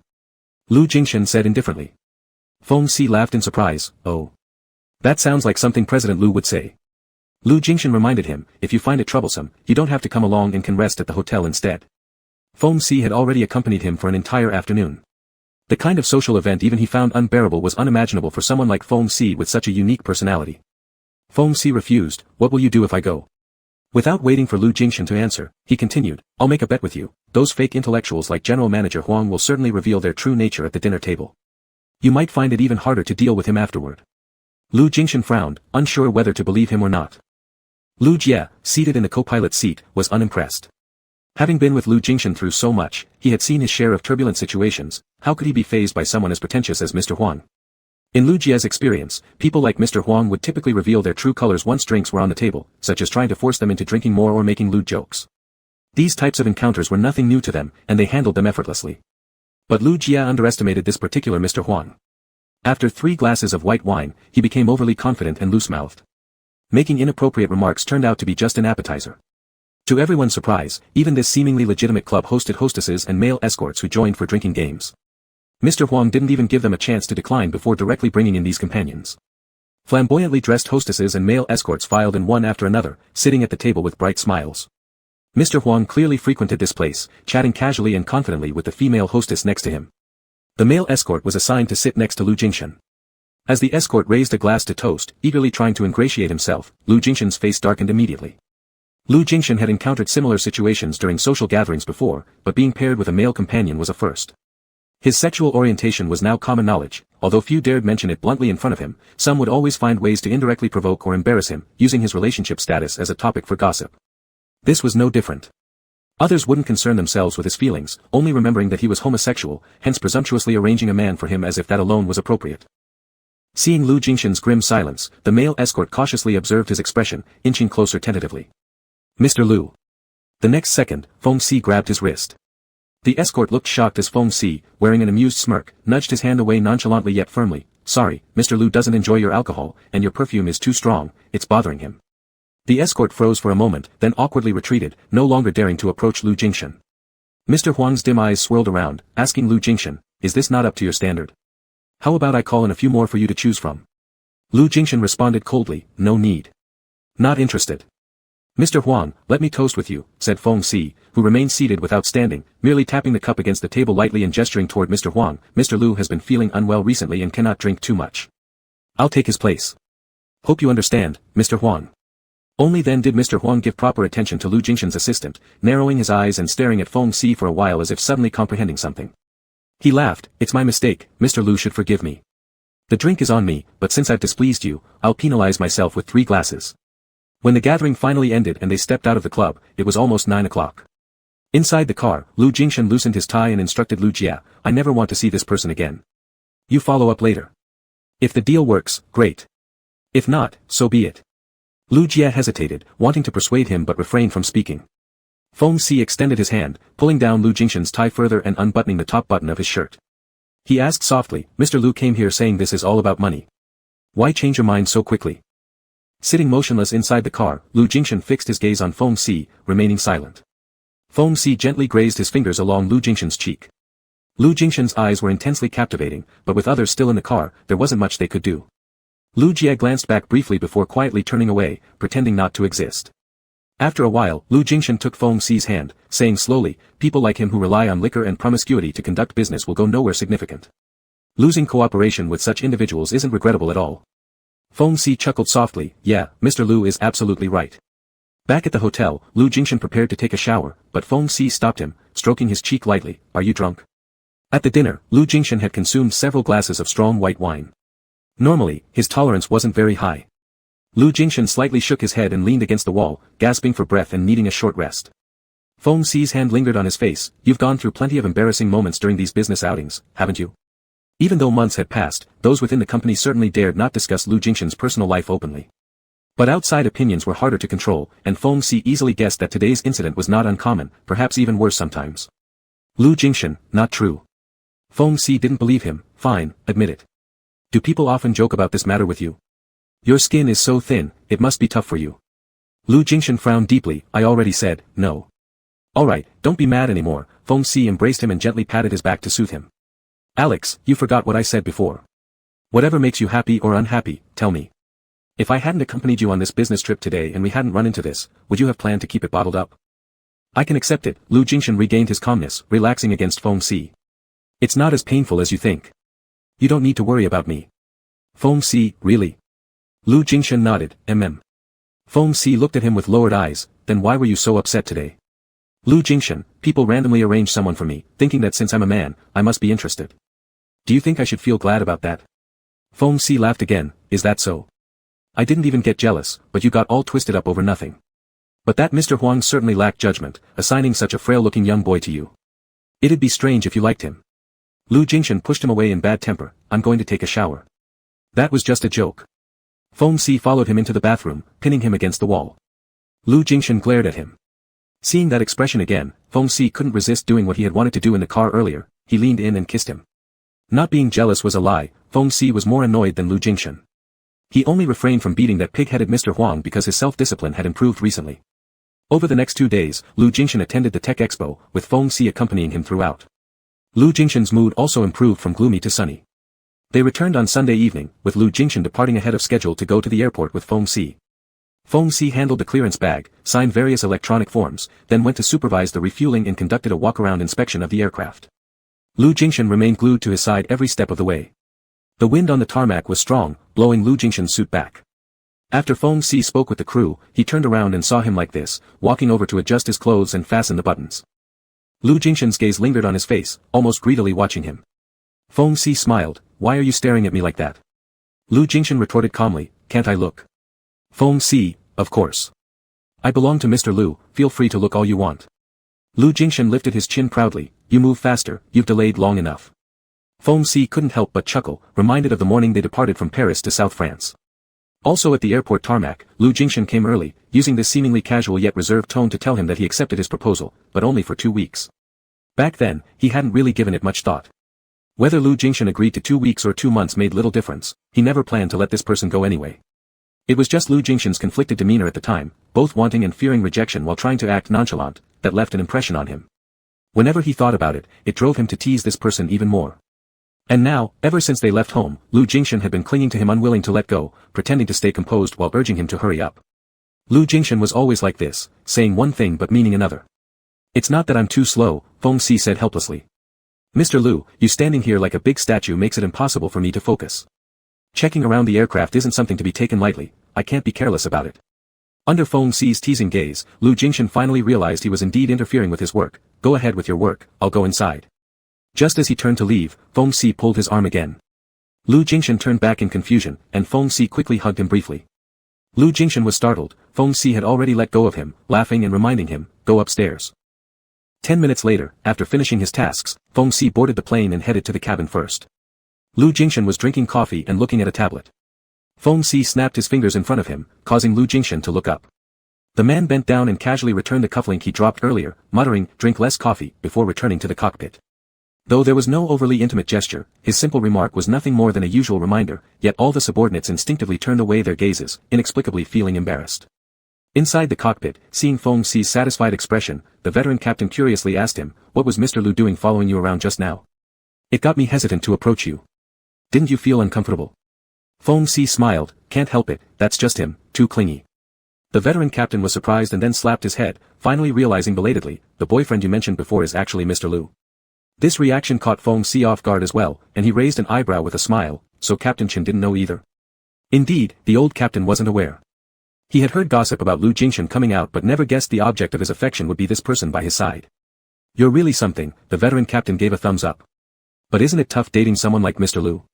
"Not at all." Feng Si finally put on his headset, fastened his seatbelt, and the bright morning light gleamed in his dark, sharp eyes. "I do it willingly." Chapter 59, Qixi Festival.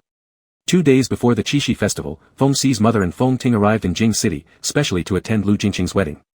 It was an ex-IN who personally sent them the invitation, and since Feng Ting was on summer vacation, the mother and daughter happily accepted the invitation. Their plane arrived at dusk. Lu Jingshan accompanied Feng Si to the airport to pick them up. The family of Feng Si naturally accepted the change in his relationship with Feng Si, asking no questions. As they got out of the car at the hotel, Feng's mother reminded Lu Jingshan, who seemed somewhat nervous, with a smile, "Don't let Feng Si walk all over you. His tail will go straight up when he's pleased, be careful that he doesn't take advantage of you." Feng Ting nodded in agreement, "That's right, my brother has the worst personality and likes bullying others." Feng Si was helping them with their luggage when he heard this and helplessly responded, "Who are you calling your son and brother? You guys are really turning against me?" Feng Ting made a face at him. However, Lu Jingshan seriously explained, "Feng Si is very good. It's always been him making allowances for me." Hearing this, Feng Si couldn't help but grin broadly, truly proud now. Feng's mother had nothing more to say and instructed that she and Feng Ting would go shopping by themselves over the next 2 days, so there was no need to waste time accompanying them. With that, she sent them off. The car drove away, and Feng Si laughed as he asked the finally relaxed Lu Jingshan, "Am I really that good?" Lu Jingshan replied, "Isn't it hard for me to say anything bad about you in front of your mom?" Feng Si continued, not letting go, "Then am I good or not?" Lu Jingshan slowly nodded, "Yes." This confirmed it, though probably too embarrassed to say it again. Feng Si teased him, "There's no need to be so tense meeting your future mother-in-law, right?" Lu Jingshan closed his mouth. His mom and sister were right. Once this person became complacent, they started to lose their head and talk nonsense.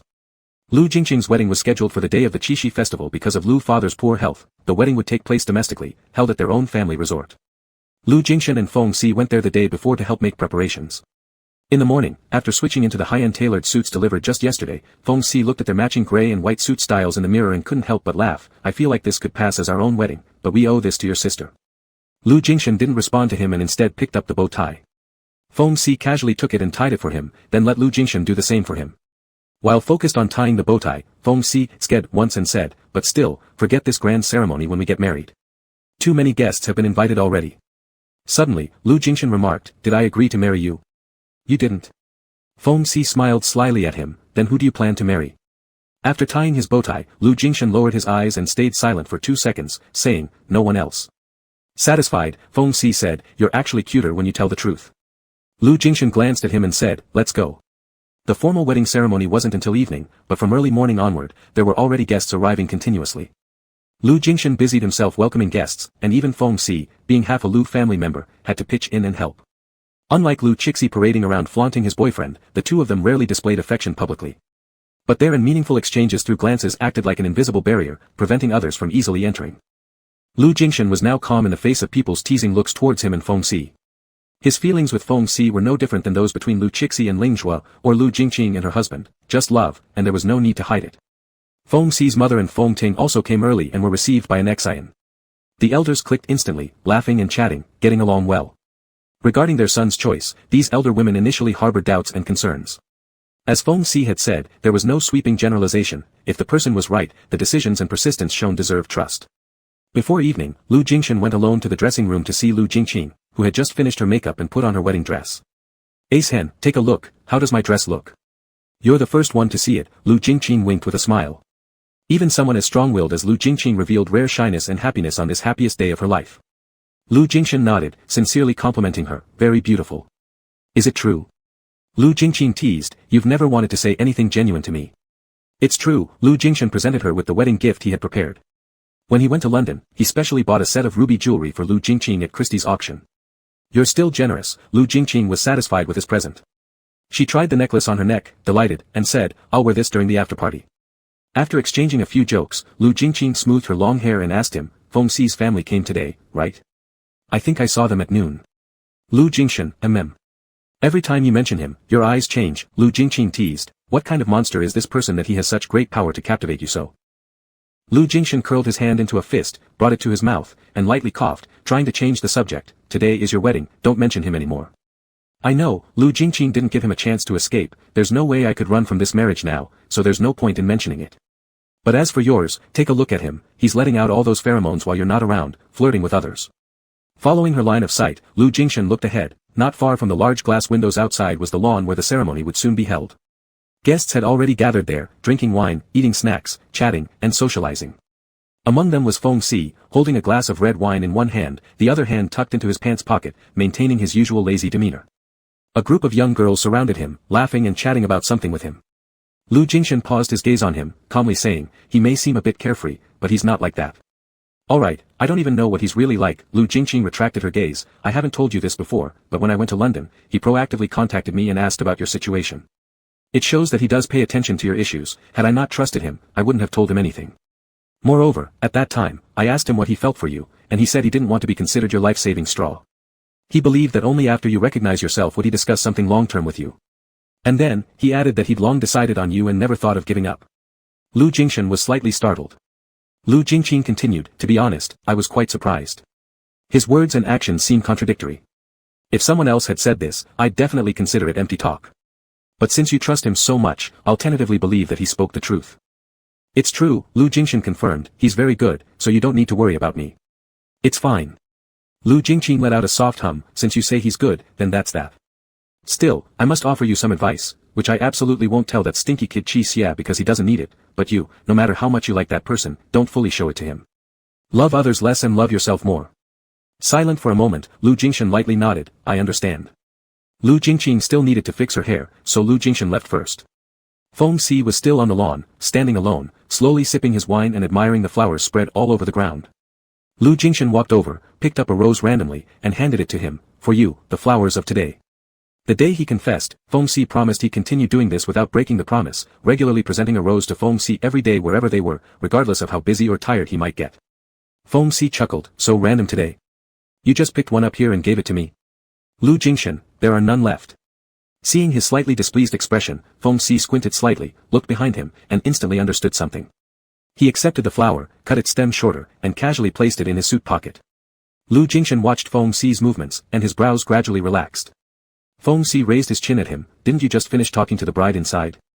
Is she still watching me? Lu Jingshan took the wine glass from his hand, drank the last sip of red wine, and faintly said, "No, it's you who stands out too much," drawing attention from the bride. "She reminded me to watch what you're doing." "So what did you see me doing?" "Alex, you sound so jealous," Feng Si laughed, explaining afterwards, "a girl approached me trying to flirt and ask for my contact info. The others were encouraging her. I told them I'm Lu Jingshan's man, they were quite shocked, apologized, and left." Lu Jingshan put down the empty wine glass. "Oh." Feng Si noticed a hint of hidden amusement in his eyes, arched an eyebrow, and suddenly realized that Lu Jingshan might have been somewhat concerned earlier, but mostly it was deliberate teasing. He fell for it the first time. Feng Si sighed helplessly but with a smile, "Alex, you've started misbehaving." Lu Jingshan remained unfazed, "Learned it from you." As the dusk gradually enveloped half of the clear sky, the wedding ceremony began. Lu Jingshan didn't go to the front but instead stood with Feng Si in the back of the crowd observing. Lu father led the elegantly dressed Lu Jingqing up the red carpet, personally handing her over to the groom. Applause erupted all around. When the newlyweds made their vows, Feng Si suddenly leaned over and whispered near Lu Jingshan's ear, each word penetrating into his ear. "For better, for worse, for richer, for poorer, in sickness and in health, to love and to cherish, till death do us part." In a standard British accent, Feng Si's voice overlapped the vow-taking of the newlyweds ahead, resonating softly in Lu Jingshan's ears, blending perfectly with his heartbeat. Then came the laughter, low and indolent, carrying an intense heat that could stir anyone's soul. The after-party following the wedding ceremony was a celebration for the young. The bride and groom led the first dance, and guests began to unleash their boundless energy without restraint. Lu Jingshan saw Lu Chixi dancing wildly in the crowd with Ling Zhuo. Feng Si noticed where he was looking and smiled, teasingly asking, "Envious? Want to join them for a dance?" Lu Jingshan shifted his gaze, half a glass of red wine going down his throat, mysteriously leaving him feeling unexpectedly parched. "I don't want to dance. Shall we go somewhere else?" By this time, the evening glow had completely faded from the horizon, replaced by nightfall.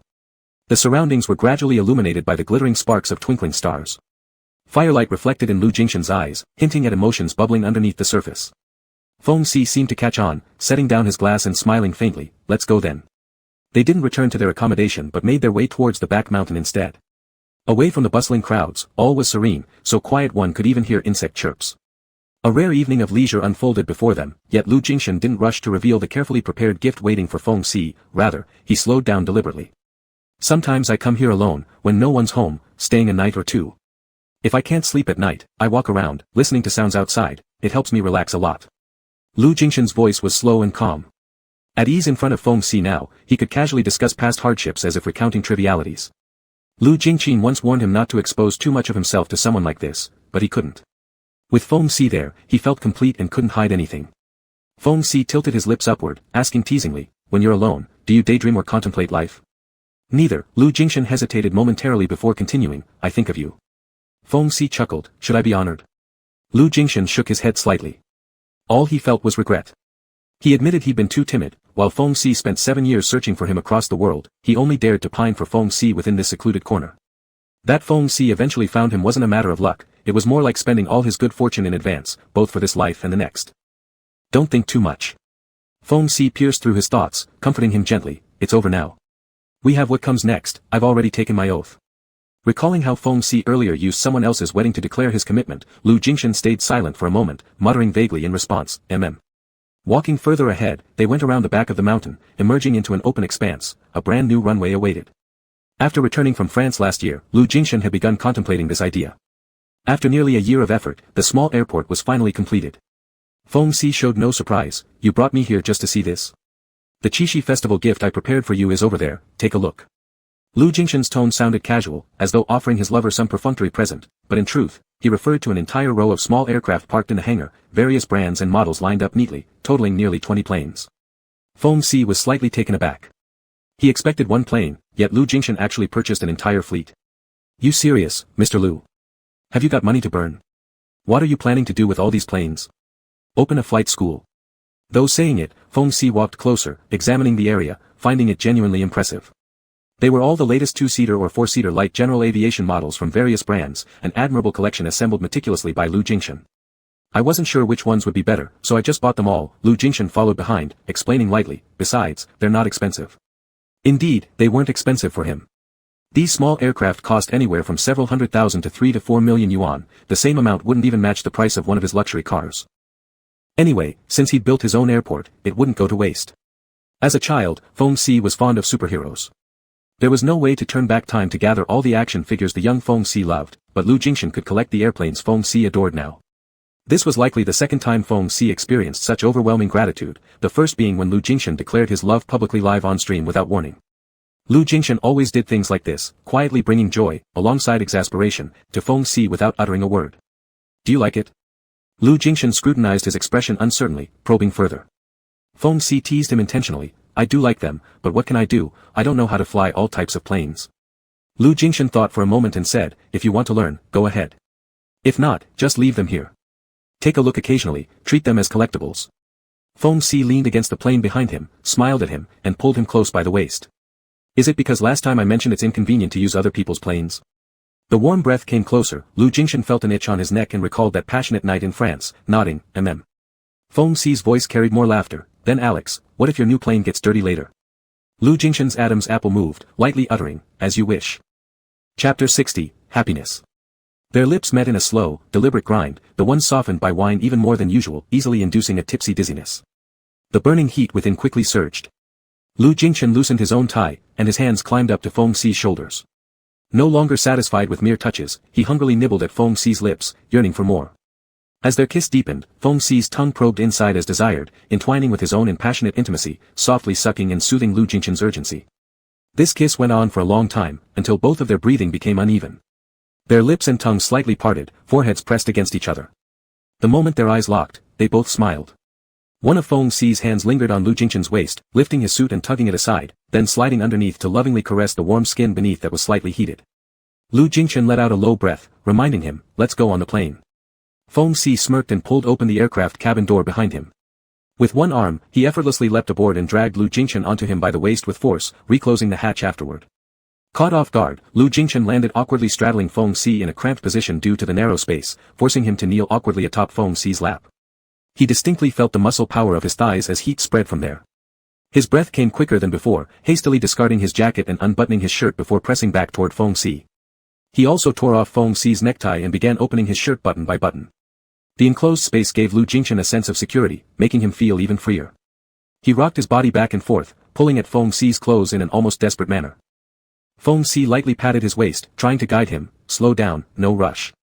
The rose pinned on Feng Si's chest got crushed, petals falling to scatter on Lu Jingxian's bare chest, adding a strangely sensual allure.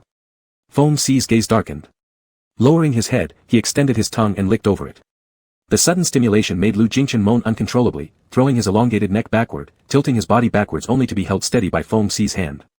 The sensation of the kiss was so vivid, hot and sticky, teasing his fragile nerves, nearly driving him wild. Feng Si's hand was under his shirt, his fingers pressing along Lu Jingxian's prominent spine bit by bit, as if playing a spontaneous and fiery tune across his body. When the pressure reached the dip at the base of the spine, Lu Jingxian's panting grew heavier, shakily clinging to Feng Si, ascending into bliss. So fast, Feng Si raised his head and whispered by Lu Jingxian's ear, laughing. Why are you so sensitive? A few kisses and touches make you lose control. Being this way so quickly, this hypersensitivity to arousal, was entirely the result of Feng Si's deliberate cultivation. Realizing this made Feng Si even more excited. Lu Jingxian's eyes misted red, his lips slightly apart, struggling for breath as he stared straight at him, unable to speak. Feng Si slowly stroked Lu Jingxian's trembling waist, gazing at his unconscious allure, covering him again with lip and tongue. The kiss transformed from lingering passion to fiery heat. The sound of metal belt buckles colliding stimulated auditory nerves, followed by the rustle of fabric rubbing together. Lu Jingxian closed his eyes, completely relaxing, giving himself over entirely to the man embracing him. The kneeling position caused his knees to become increasingly blood-filled. Each movement of his body led to friction between his knees and the hard leather seat, intensifying Lu Jingxian's excitement through mild pain. He pressed his entire weight onto Feng Si, rocking his body to please not only himself but Feng Si as well. Even with Feng Si's commendable restraint, such a Lu Jingxian aroused his passions. His eyes darkened, throat rasping roughly as he lost control gradually. A muffled groan escaped when his neck was bitten, the next second an overwhelming surge of pleasure washed over his scalp, courtesy of Feng Si. Feng Si reclaimed control, forcefully pressing Lu Jingxian towards himself, his voice coarse like sandpaper scraping, "You're too slow. Let me take over." Gripping Lu Jingxian's waist, he initiated an intense conquest, the previous advice to slow down completely forgotten. With no reservations on board his private plane, the seat inevitably got dirty. Feng Si casually picked up his haute couture suit and wiped it off without a care. For the second round, he transferred Lu Jingxian to another four-seater plane with slightly more spacious seats. Laying him down on the rear seat, Feng Si pulled up Lu Jingxian's legs to circle around his waist, supporting himself above Lu Jingxian while looking down. Observing the damp figure beneath him, utterly pliable as if pulled out of water, he paused in action, conflicting emotions of fervent love and destructive intentions tugging at his mood, causing a moment of hesitation. Lu Jingchen raised his hazy eyes, looking through sweat-drenched bangs at him, calling his name in a hoarse voice, Feng Si. The heat in Feng Si's chest surged, overpowering all other sensations. He leaned down gently and embraced Lu Jingchen tightly, their fingers intertwined as he kissed Lu Jingchen with tender passion. It was already around 9 when they finally finished, the expensive haute couture suits completely disheveled. Feng Si's suit, in particular, was beyond repair. Feng Si casually hung the ruined garment on his arm and lamented, "Such an expensive suit wasted like this, following Mr. Lu has turned my life into one of increasing luxury." Lu Jingchen glanced at the marks left on Feng Si's suit jacket and felt a flush rising to his cheeks, averting his gaze under Feng Si's teasing look. On their way back, they intentionally avoided the crowd still reveling and returned home. Lu Jingchen went to take a shower first, while Feng Si ordered late-night snacks. 5 minutes later, he entered the bathroom, where Lu Jingchen had already stepped under the showerhead, having shed his clothes. Feng Si paused in his tracks, leaning against the wall as he watched Lu Jingchen. Through the steamy mist, the naked back facing him was far from muscular but exuded mature masculinity, a broad shoulder, long legs, and toned muscle lines. What set it apart, though, was that this body was far more sensitive than most men's, its firm buttocks, its wetness, heat, and tightness made it uniquely enticing. Feng Si let his eyes linger over these details, recalling some earlier moments with soft satisfaction, and his eyes darkened. Moments later, he walked forward and held the body from behind. Lu Jingchen let out a heavy breath, turning around, locking gazes, and pulling Feng Si into another passionate kiss. By the time the midnight snacks arrived, they were too consumed by passion to even bother with eating. Outside, fireworks illuminated the sky with music and laughter filling the air, but within their own private space, they indulged in love, drowning in each other's embrace. In their world, there was no one else. Early the next morning, Feng Si woke up first, got up, and took a quick shower. When he came out, Lu Jingchen was still sprawled face down, sound asleep, not having changed his position at all. The blanket had slipped down to reveal half of his body, marked with ambiguous traces from last night. Feng Si approached and bent down, lightly scratching Lu Jingchen's back with his fingertips. Lu Jingchen moved in his sleep but didn't wake up. Clearly, last night had truly exhausted him. Feng Si smiled softly and refrained from disturbing him, opening a corner of the curtain by the bed to let sunlight filter in. 15 minutes later, someone knocked on the door. Feng Si, wrapped in a bathrobe and slippers, opened it. To his surprise, it was Feng Ting. She and Mother Feng had stayed here last night, and Xin specially inviting them for a few days' visit and providing separate accommodations. Just now, she had come over to this little villa looking for Feng Si, saw no one on the first floor, so she directly ascended upstairs, only to see her brother lounging lazily. Out of the corner of her eye, catching sight of Lu Jingchen lying in a tempting pose, she quickly averted her gaze, embarrassed to look further. Feng Si asked her, "Is there something you need?" Feng Ting muttered, "I just came to invite you both for breakfast." "It's already what time? Who knew you both hadn't woken up yet?" "I'm awake, it's just your Uncle Deep who hasn't risen yet," Feng Si corrected her with a grin. They descended to the living room downstairs, where Feng Si stretched lazily and asked Feng Ting if she had enjoyed herself yesterday. She nodded enthusiastically. "Why didn't you tell me before that Lu Qixia is Uncle Deep's younger brother? You didn't know I'm a huge fan of Ling Zhuo?" Feng Si simply replied, "Oh."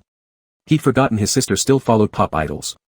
After a bit of complaining, Feng Ting mentioned her real reason for coming. "Uncle Deep gave me piles of sheet music yesterday, saying it was from his old collection that would serve no purpose staying with him anymore, so he handed them over to me because I study music." Feng Si responded lazily, "That's great then. Since he gave it to you, just accept it. Hasn't he thanked him properly?" "Of course I have," Feng Ting hurriedly replied. "But last night when I flipped through it, I found a few volumes that were actually handwritten originals from famous musicians, extremely rare finds, and money can't always buy such treasures." Feng Si shrugged indifferently, "Then keep them. If he's willing to give them to you, just accept it. As my sister, you're also his sister, so don't be so formal with him." Feng Ting hesitated, "But they're really valuable. How could I possibly accept them?" Feng Si smirked, "Just take them. Last night, your Uncle Deep gave me nearly 20 miniature planes to collect for fun. Oh, and he built me an entire airport back in the hills." Pride gleamed in his tone, almost boasting, leaving Feng Ting speechless. "You're shameless." "What's so shameless?" Feng Si countered cheerfully, "These are Alex's sincere feelings toward me. Rejecting them would waste his goodwill. Besides, he's rich enough to want to offer me the best within his capabilities. There's nothing wrong with reciprocating and giving him the best within mine either. You'll understand someday, little girl." "So you do understand," Feng Ting retorted tartly. "Men in love are truly extraordinary." Feng Si said, "No need for envy. Work hard, and you'll meet a good man too someday."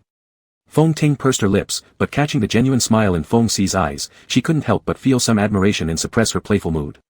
She asked him, "Brother, are you really this happy now?" Feng Si nodded with a smile, "Yeah." Feng Ting felt relieved in her heart. Even without Feng Xi's affirmation, she could already sense it.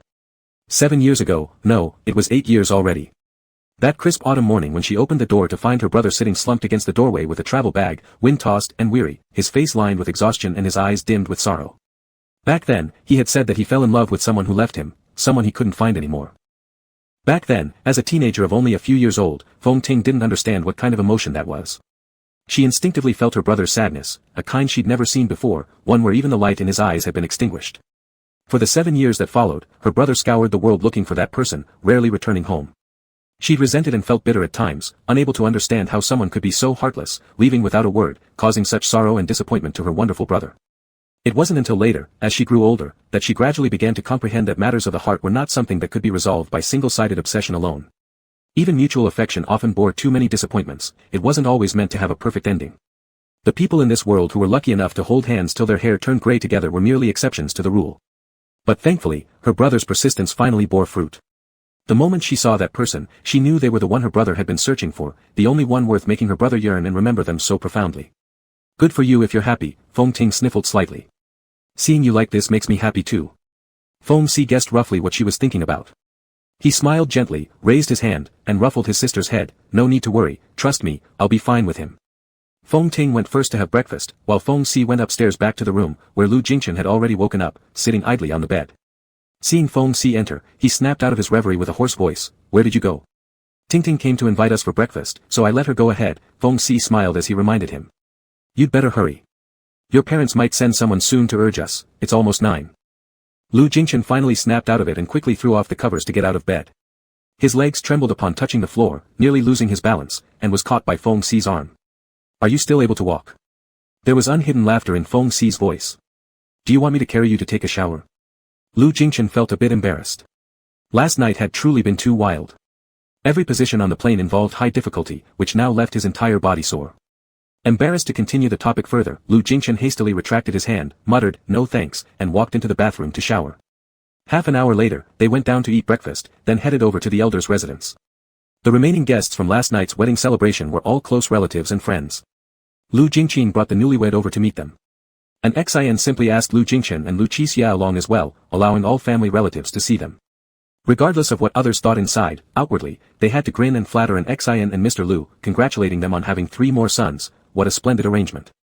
Feng Xi wasn't very interested in these sorts of occasions, but it was important to show up. When prompted to greet everyone, he would, always maintaining a bright smile and a relaxed demeanor. After all, today's main character wasn't him. People's attention mostly rested on Chen Sen, the legitimate son-in-law. All Feng Xi and Lu Jingchen needed to do was to stand aside as compliments. In the end, an Xian arranged for the photographer to take a family portrait. Seated in the middle of the sofa were the couple, with Lu Jingqing and her husband beside the elders, while behind them stood Lu Jingchen and Lu Qixia, each with their partners. At the click of the shutter, Feng Xi lifted his hand and lightly wrapped it around Lu Jingchen's waist, breaking into a radiant smile. Lunch was a traditional Chinese banquet, entertaining relatives and friends, bustling through the afternoon, thus marking the true end of this wedding. Feng Xi took Lu Jingchen away and asked if he wanted to return home. Go home. Lu Jingchen echoed. Feng Xi nodded. There are too many people here, and we keep getting interrupted. Let's just go back to our place. But I thought you liked crowds, Lu Jingchen remarked. Liking crowds doesn't mean liking being under constant scrutiny or criticism. Your brothers took off half an hour ago. We should leave too. Feng Xi laughed. Lu Jingchen naturally had no objection. With Lu Jingqing leaving for their honeymoon, the company responsibilities fell solely on him. He had a busy month ahead, so while the day wasn't yet done, they still had some time to enjoy their private time together. As they drove away, Feng Xi curled the corner of his lips upward. He also had a carefully prepared gift for Lu Jingchen. He hoped Lu Jingchen would like it. Chapter 61, the end of the main text. Before heading home, they stopped by a supermarket to pick up some fresh ingredients for dinner at home that evening. Feng Xi also picked out a pile of scented candles with over 10 different fragrances. He had recently become very interested in them. The one he specially brought back from abroad as a gift for Lu Jingchen was only used once before. A few days ago, he stumbled upon it by chance. Though its sleep-inducing effect wasn't ideal, it added a distinct charm when lit during their intimate moments. Lu Jingchen looked at the items tossed into the shopping cart and his eyes flickered slightly, pretending to calmly shift his gaze elsewhere. Initially, he wanted to remind Feng Xi not to buy too much, but thought better of it. If used every night, they probably wouldn't last long anyway. On the way back, Lu Jingchen bought flowers for Feng Xi once again. Yesterday's were casually picked from the wedding scene, so today he chose a carefully packaged single flower instead. Feng Si happily accepted it. Both he and Lu Jingchen thoroughly enjoyed this process of giving and receiving flowers, and they could indulge in this game endlessly. By the time they entered the house, it was nearly 6 o'clock. Lu Jingchen started putting away the groceries, while Feng Si arranged the flowers in a vase and casually flipped through an envelope lying on the dining table. They were all letters sent to his home in England over the past few months. His mother and younger sister handed them to him just a couple days ago, and since then, they've been left there untouched until he finally found time to go through them today. Most of them contained trivial content, and Feng Si didn't even bother opening them. However, when he reached the last one, his gaze paused abruptly. The logo of the sender was printed on the envelope. He recognized it. It was an international relief organization in East Africa. When he and Lu Jingchen were wandering through Africa years ago, they happened to pass by one of their bases. Their car had run out of fuel, and they went to ask if they could buy some there. There, they saw a group of children emaciated to skeletons, which moved them deeply. Together, they donated a sum of money to this organization. Feng Si recalled that at the time, he did indeed leave a contact number, his address in London. In the second year after returning, the organization had sent him a thank you note. It came as a surprise that after 7 or 8 years, they would send another letter now. Feng Si casually opened the envelope. Along with the letter that fell out, there was also a photograph. He picked up the photo, flipped it to the front, and focused his gaze. At dusk on top of a mountain, he and Lu Jingchen each stood apart, half a meter separating them, looking at each other as their gazes crossed. He was smiling, while Lu Jingchen's expression was calm and tranquil, holding only him in his eyes. Their silhouettes were stretched together in the twilight. It was the young version of him and Lu Jingchen. Feng Si lost himself staring at the photo, hearing his own heartbeat thump steadily, swelling and eager, colliding continuously against his chest. "What are you looking at?" Lu Jingchen noticed his unusual demeanor and asked.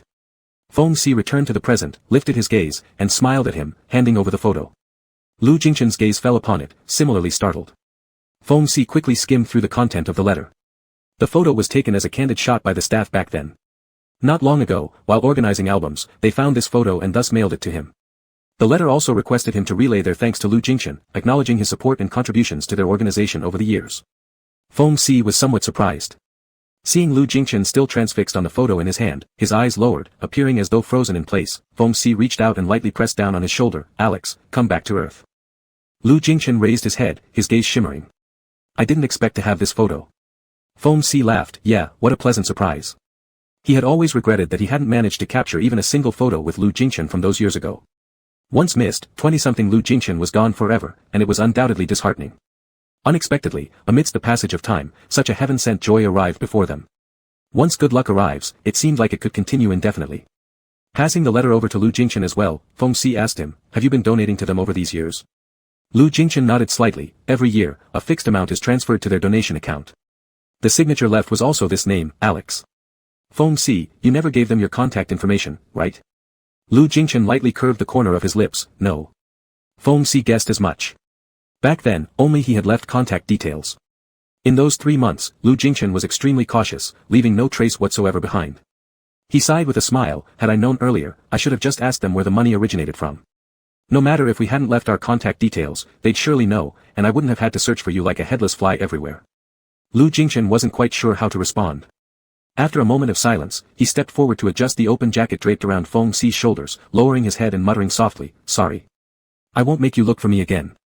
Feng Si leaned against the dining table, his hand on the small of Feng Si's back as he pulled him closer, leaning over and lightly brushed his lips, magnanimously saying, "Never mind."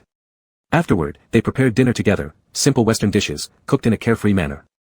As the night drew in and no lights were switched on at home, Feng Si lit one of the scented candles he had bought, placing it on the dining table. The flickering flame and gentle fragrance were intoxicating.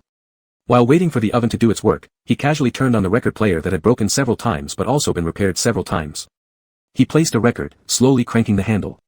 The soft music flowed gently through the quiet space. Lu Jingchen opened a bottle of red wine, pouring a glass for both himself and Feng Si. This time, for Lu Jingchen's wedding, he had arranged to have a large batch of fine wines airshipped from a chateau in France, keeping a few bottles aside specifically. Feng Si came over, watching as Lu Jingchen poured the wine, his face brightening slightly with a faint smile. "Sometimes I think," Feng Si sat down at the dining table, raising his glass and clinking it gently against Lu Jingchen's, "if we had been together these past 7 years, what would it be like?" Lu Jingchen was startled, and Feng Si brought the glass to his lips. The liquor moistened them ever so slightly, and then he swallowed it down, continuing, "There are regrets too, even though there will be many more 7s in our future.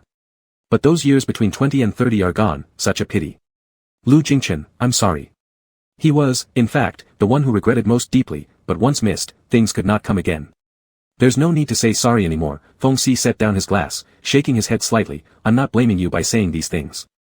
I just feel a bit regretful, but if you think about it another way, if we had always been together, we might already be facing the 7-year itch now. By the end of this statement, Feng Si chuckled again, but Lu Jingchen felt uncomfortable listening to it, instinctively replying, I wouldn't. Feng Si, wouldn't what? The 7-year itch, Lu Jingchen firmly stated, I wouldn't. Feng Si laughed even more pleasantly, are you really that confident about yourself? Lu Jingchen didn't enjoy the topic, certainly not. Well, I guess I probably wouldn't either, Feng Si retracted his laughter, turning his attention to his knife and fork. Slowly savoring the food they had cooked together, despite appearing casual, he spoke heartfelt words only he knew, as long as you still want me, I definitely won't get tired of you first. In that instant, Lu Jingchen tasted an indescribable pain and bitterness in his heart, repeating solemnly as if making a promise, I won't. Feng Si speared a piece of roasted beef and offered it to Lu Jingchen's mouth, open up. Still immersed in the previous emotions, Lu Jingchen momentarily forgot how to react. Laughter flickered anew in Feng Si's eyes, what are you thinking about? Give it a try, this beef is quite good, it has marinated very well. Looking at him, Lu Jingchen's heart eased somewhat, accepting Feng Si's feeding gesture. There's no need to overthink it. Feng Si withdrew his hand, continuing to focus on the food on his plate, calmly saying, just let things happen naturally. We trust ourselves, so there's nothing to worry about. Lu Jingchen took a sip of wine from his glass, gradually relaxing, I understand. After dinner, Feng Si lit candles in every corner of the house, their flames swaying softly. In his loving gaze, he extended his hand towards Lu Jingchen, shall we dance? He wanted to make up for the dance they had missed yesterday. Lu Jingchen looked at him, extending his own hand. The record player continued its low crooning while they embraced and danced together in slow steps. Do you remember the book of poems I bought that time? As their steps spun, Feng Si leaned closer to Lu Jingchen, asking softly. Lu Jingchen, He remembered, it was at the flea market in France where, besides the record player, Feng Si also picked out a book of poetry published in the last century. He originally thought Feng Si was caught in a whim and not genuinely interested. Feng Si softly laughed, I finished reading the book of poems. Want me to recite one to you? Lu Jingchen, sure. Feng Si's breath became softer, murmuring close to his ear. What can I hold you with? I offer you lean streets, desperate sunsets, the moon of the jagged suburbs. I offer you the bitterness of a man who has looked long and long at the lonely moon. Lu Jingchen's heart quivered, as Feng Si tilted his head and kissed the tiny mole on his ear. As if gently embracing and soothing. They continued to wander and twirl in the melody. I offer you whatever insight my books may hold, whatever manliness or humor my life. I give you everything that my books contain, all the understanding, masculinity, and humor of my life. I offer you that kernel of myself that I have saved somehow, the central heart that deals not in words, traffics not with dreams and is untouched by time, by joy, by adversities. I give you the essence of myself I have somehow preserved, this core untouched by words, undreaming, unaffected by time, happiness, or hardship. Feng Si's voice, word by word, fell into Lu Jingchen's ears, it was a familiar sound that could stir his soul. I offer you the memory of a yellow rose seen at sunset, years before you were born. I offer you explanations of yourself, theories about yourself, authentic and surprising news of yourself. I give you the memory of a yellow rose glimpsed at sunset many years before your birth. I give you insights into yourself, theories about yourself, truthful and startling revelations about yourself. I can give you my loneliness, my darkness, the hunger of my heart, I am trying to bribe you with uncertainty, with danger, with defeat. I give you my solitude, my darkness, the craving of my heart, I try to win you over with uncertainty, danger, and defeat. Lu Jingchen understood, it was poetry Feng Si was reading, but also the whispers of his own heart. In the flickering candlelight, Lu Jingchen saw the focus and sincerity in Feng Si's eyes, directed only at him. I offer you the loyalty of a man who has never been loyal. I give you the loyalty of someone who has never been faithful to anything. When the final word faded away, Lu Jingchen noticed something slide from their intertwined hands onto the knuckle of his ring finger. Looking down, he saw the plain silver ring gleaming softly in the firelight. This was what Feng Si intended to give him, the poem, and the ring. There was a fleeting flash of surprise in Lu Jingchen's eyes.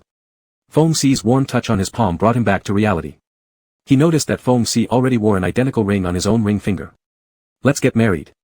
That's what Feng Si said. Lu Jingchen, are you proposing to me?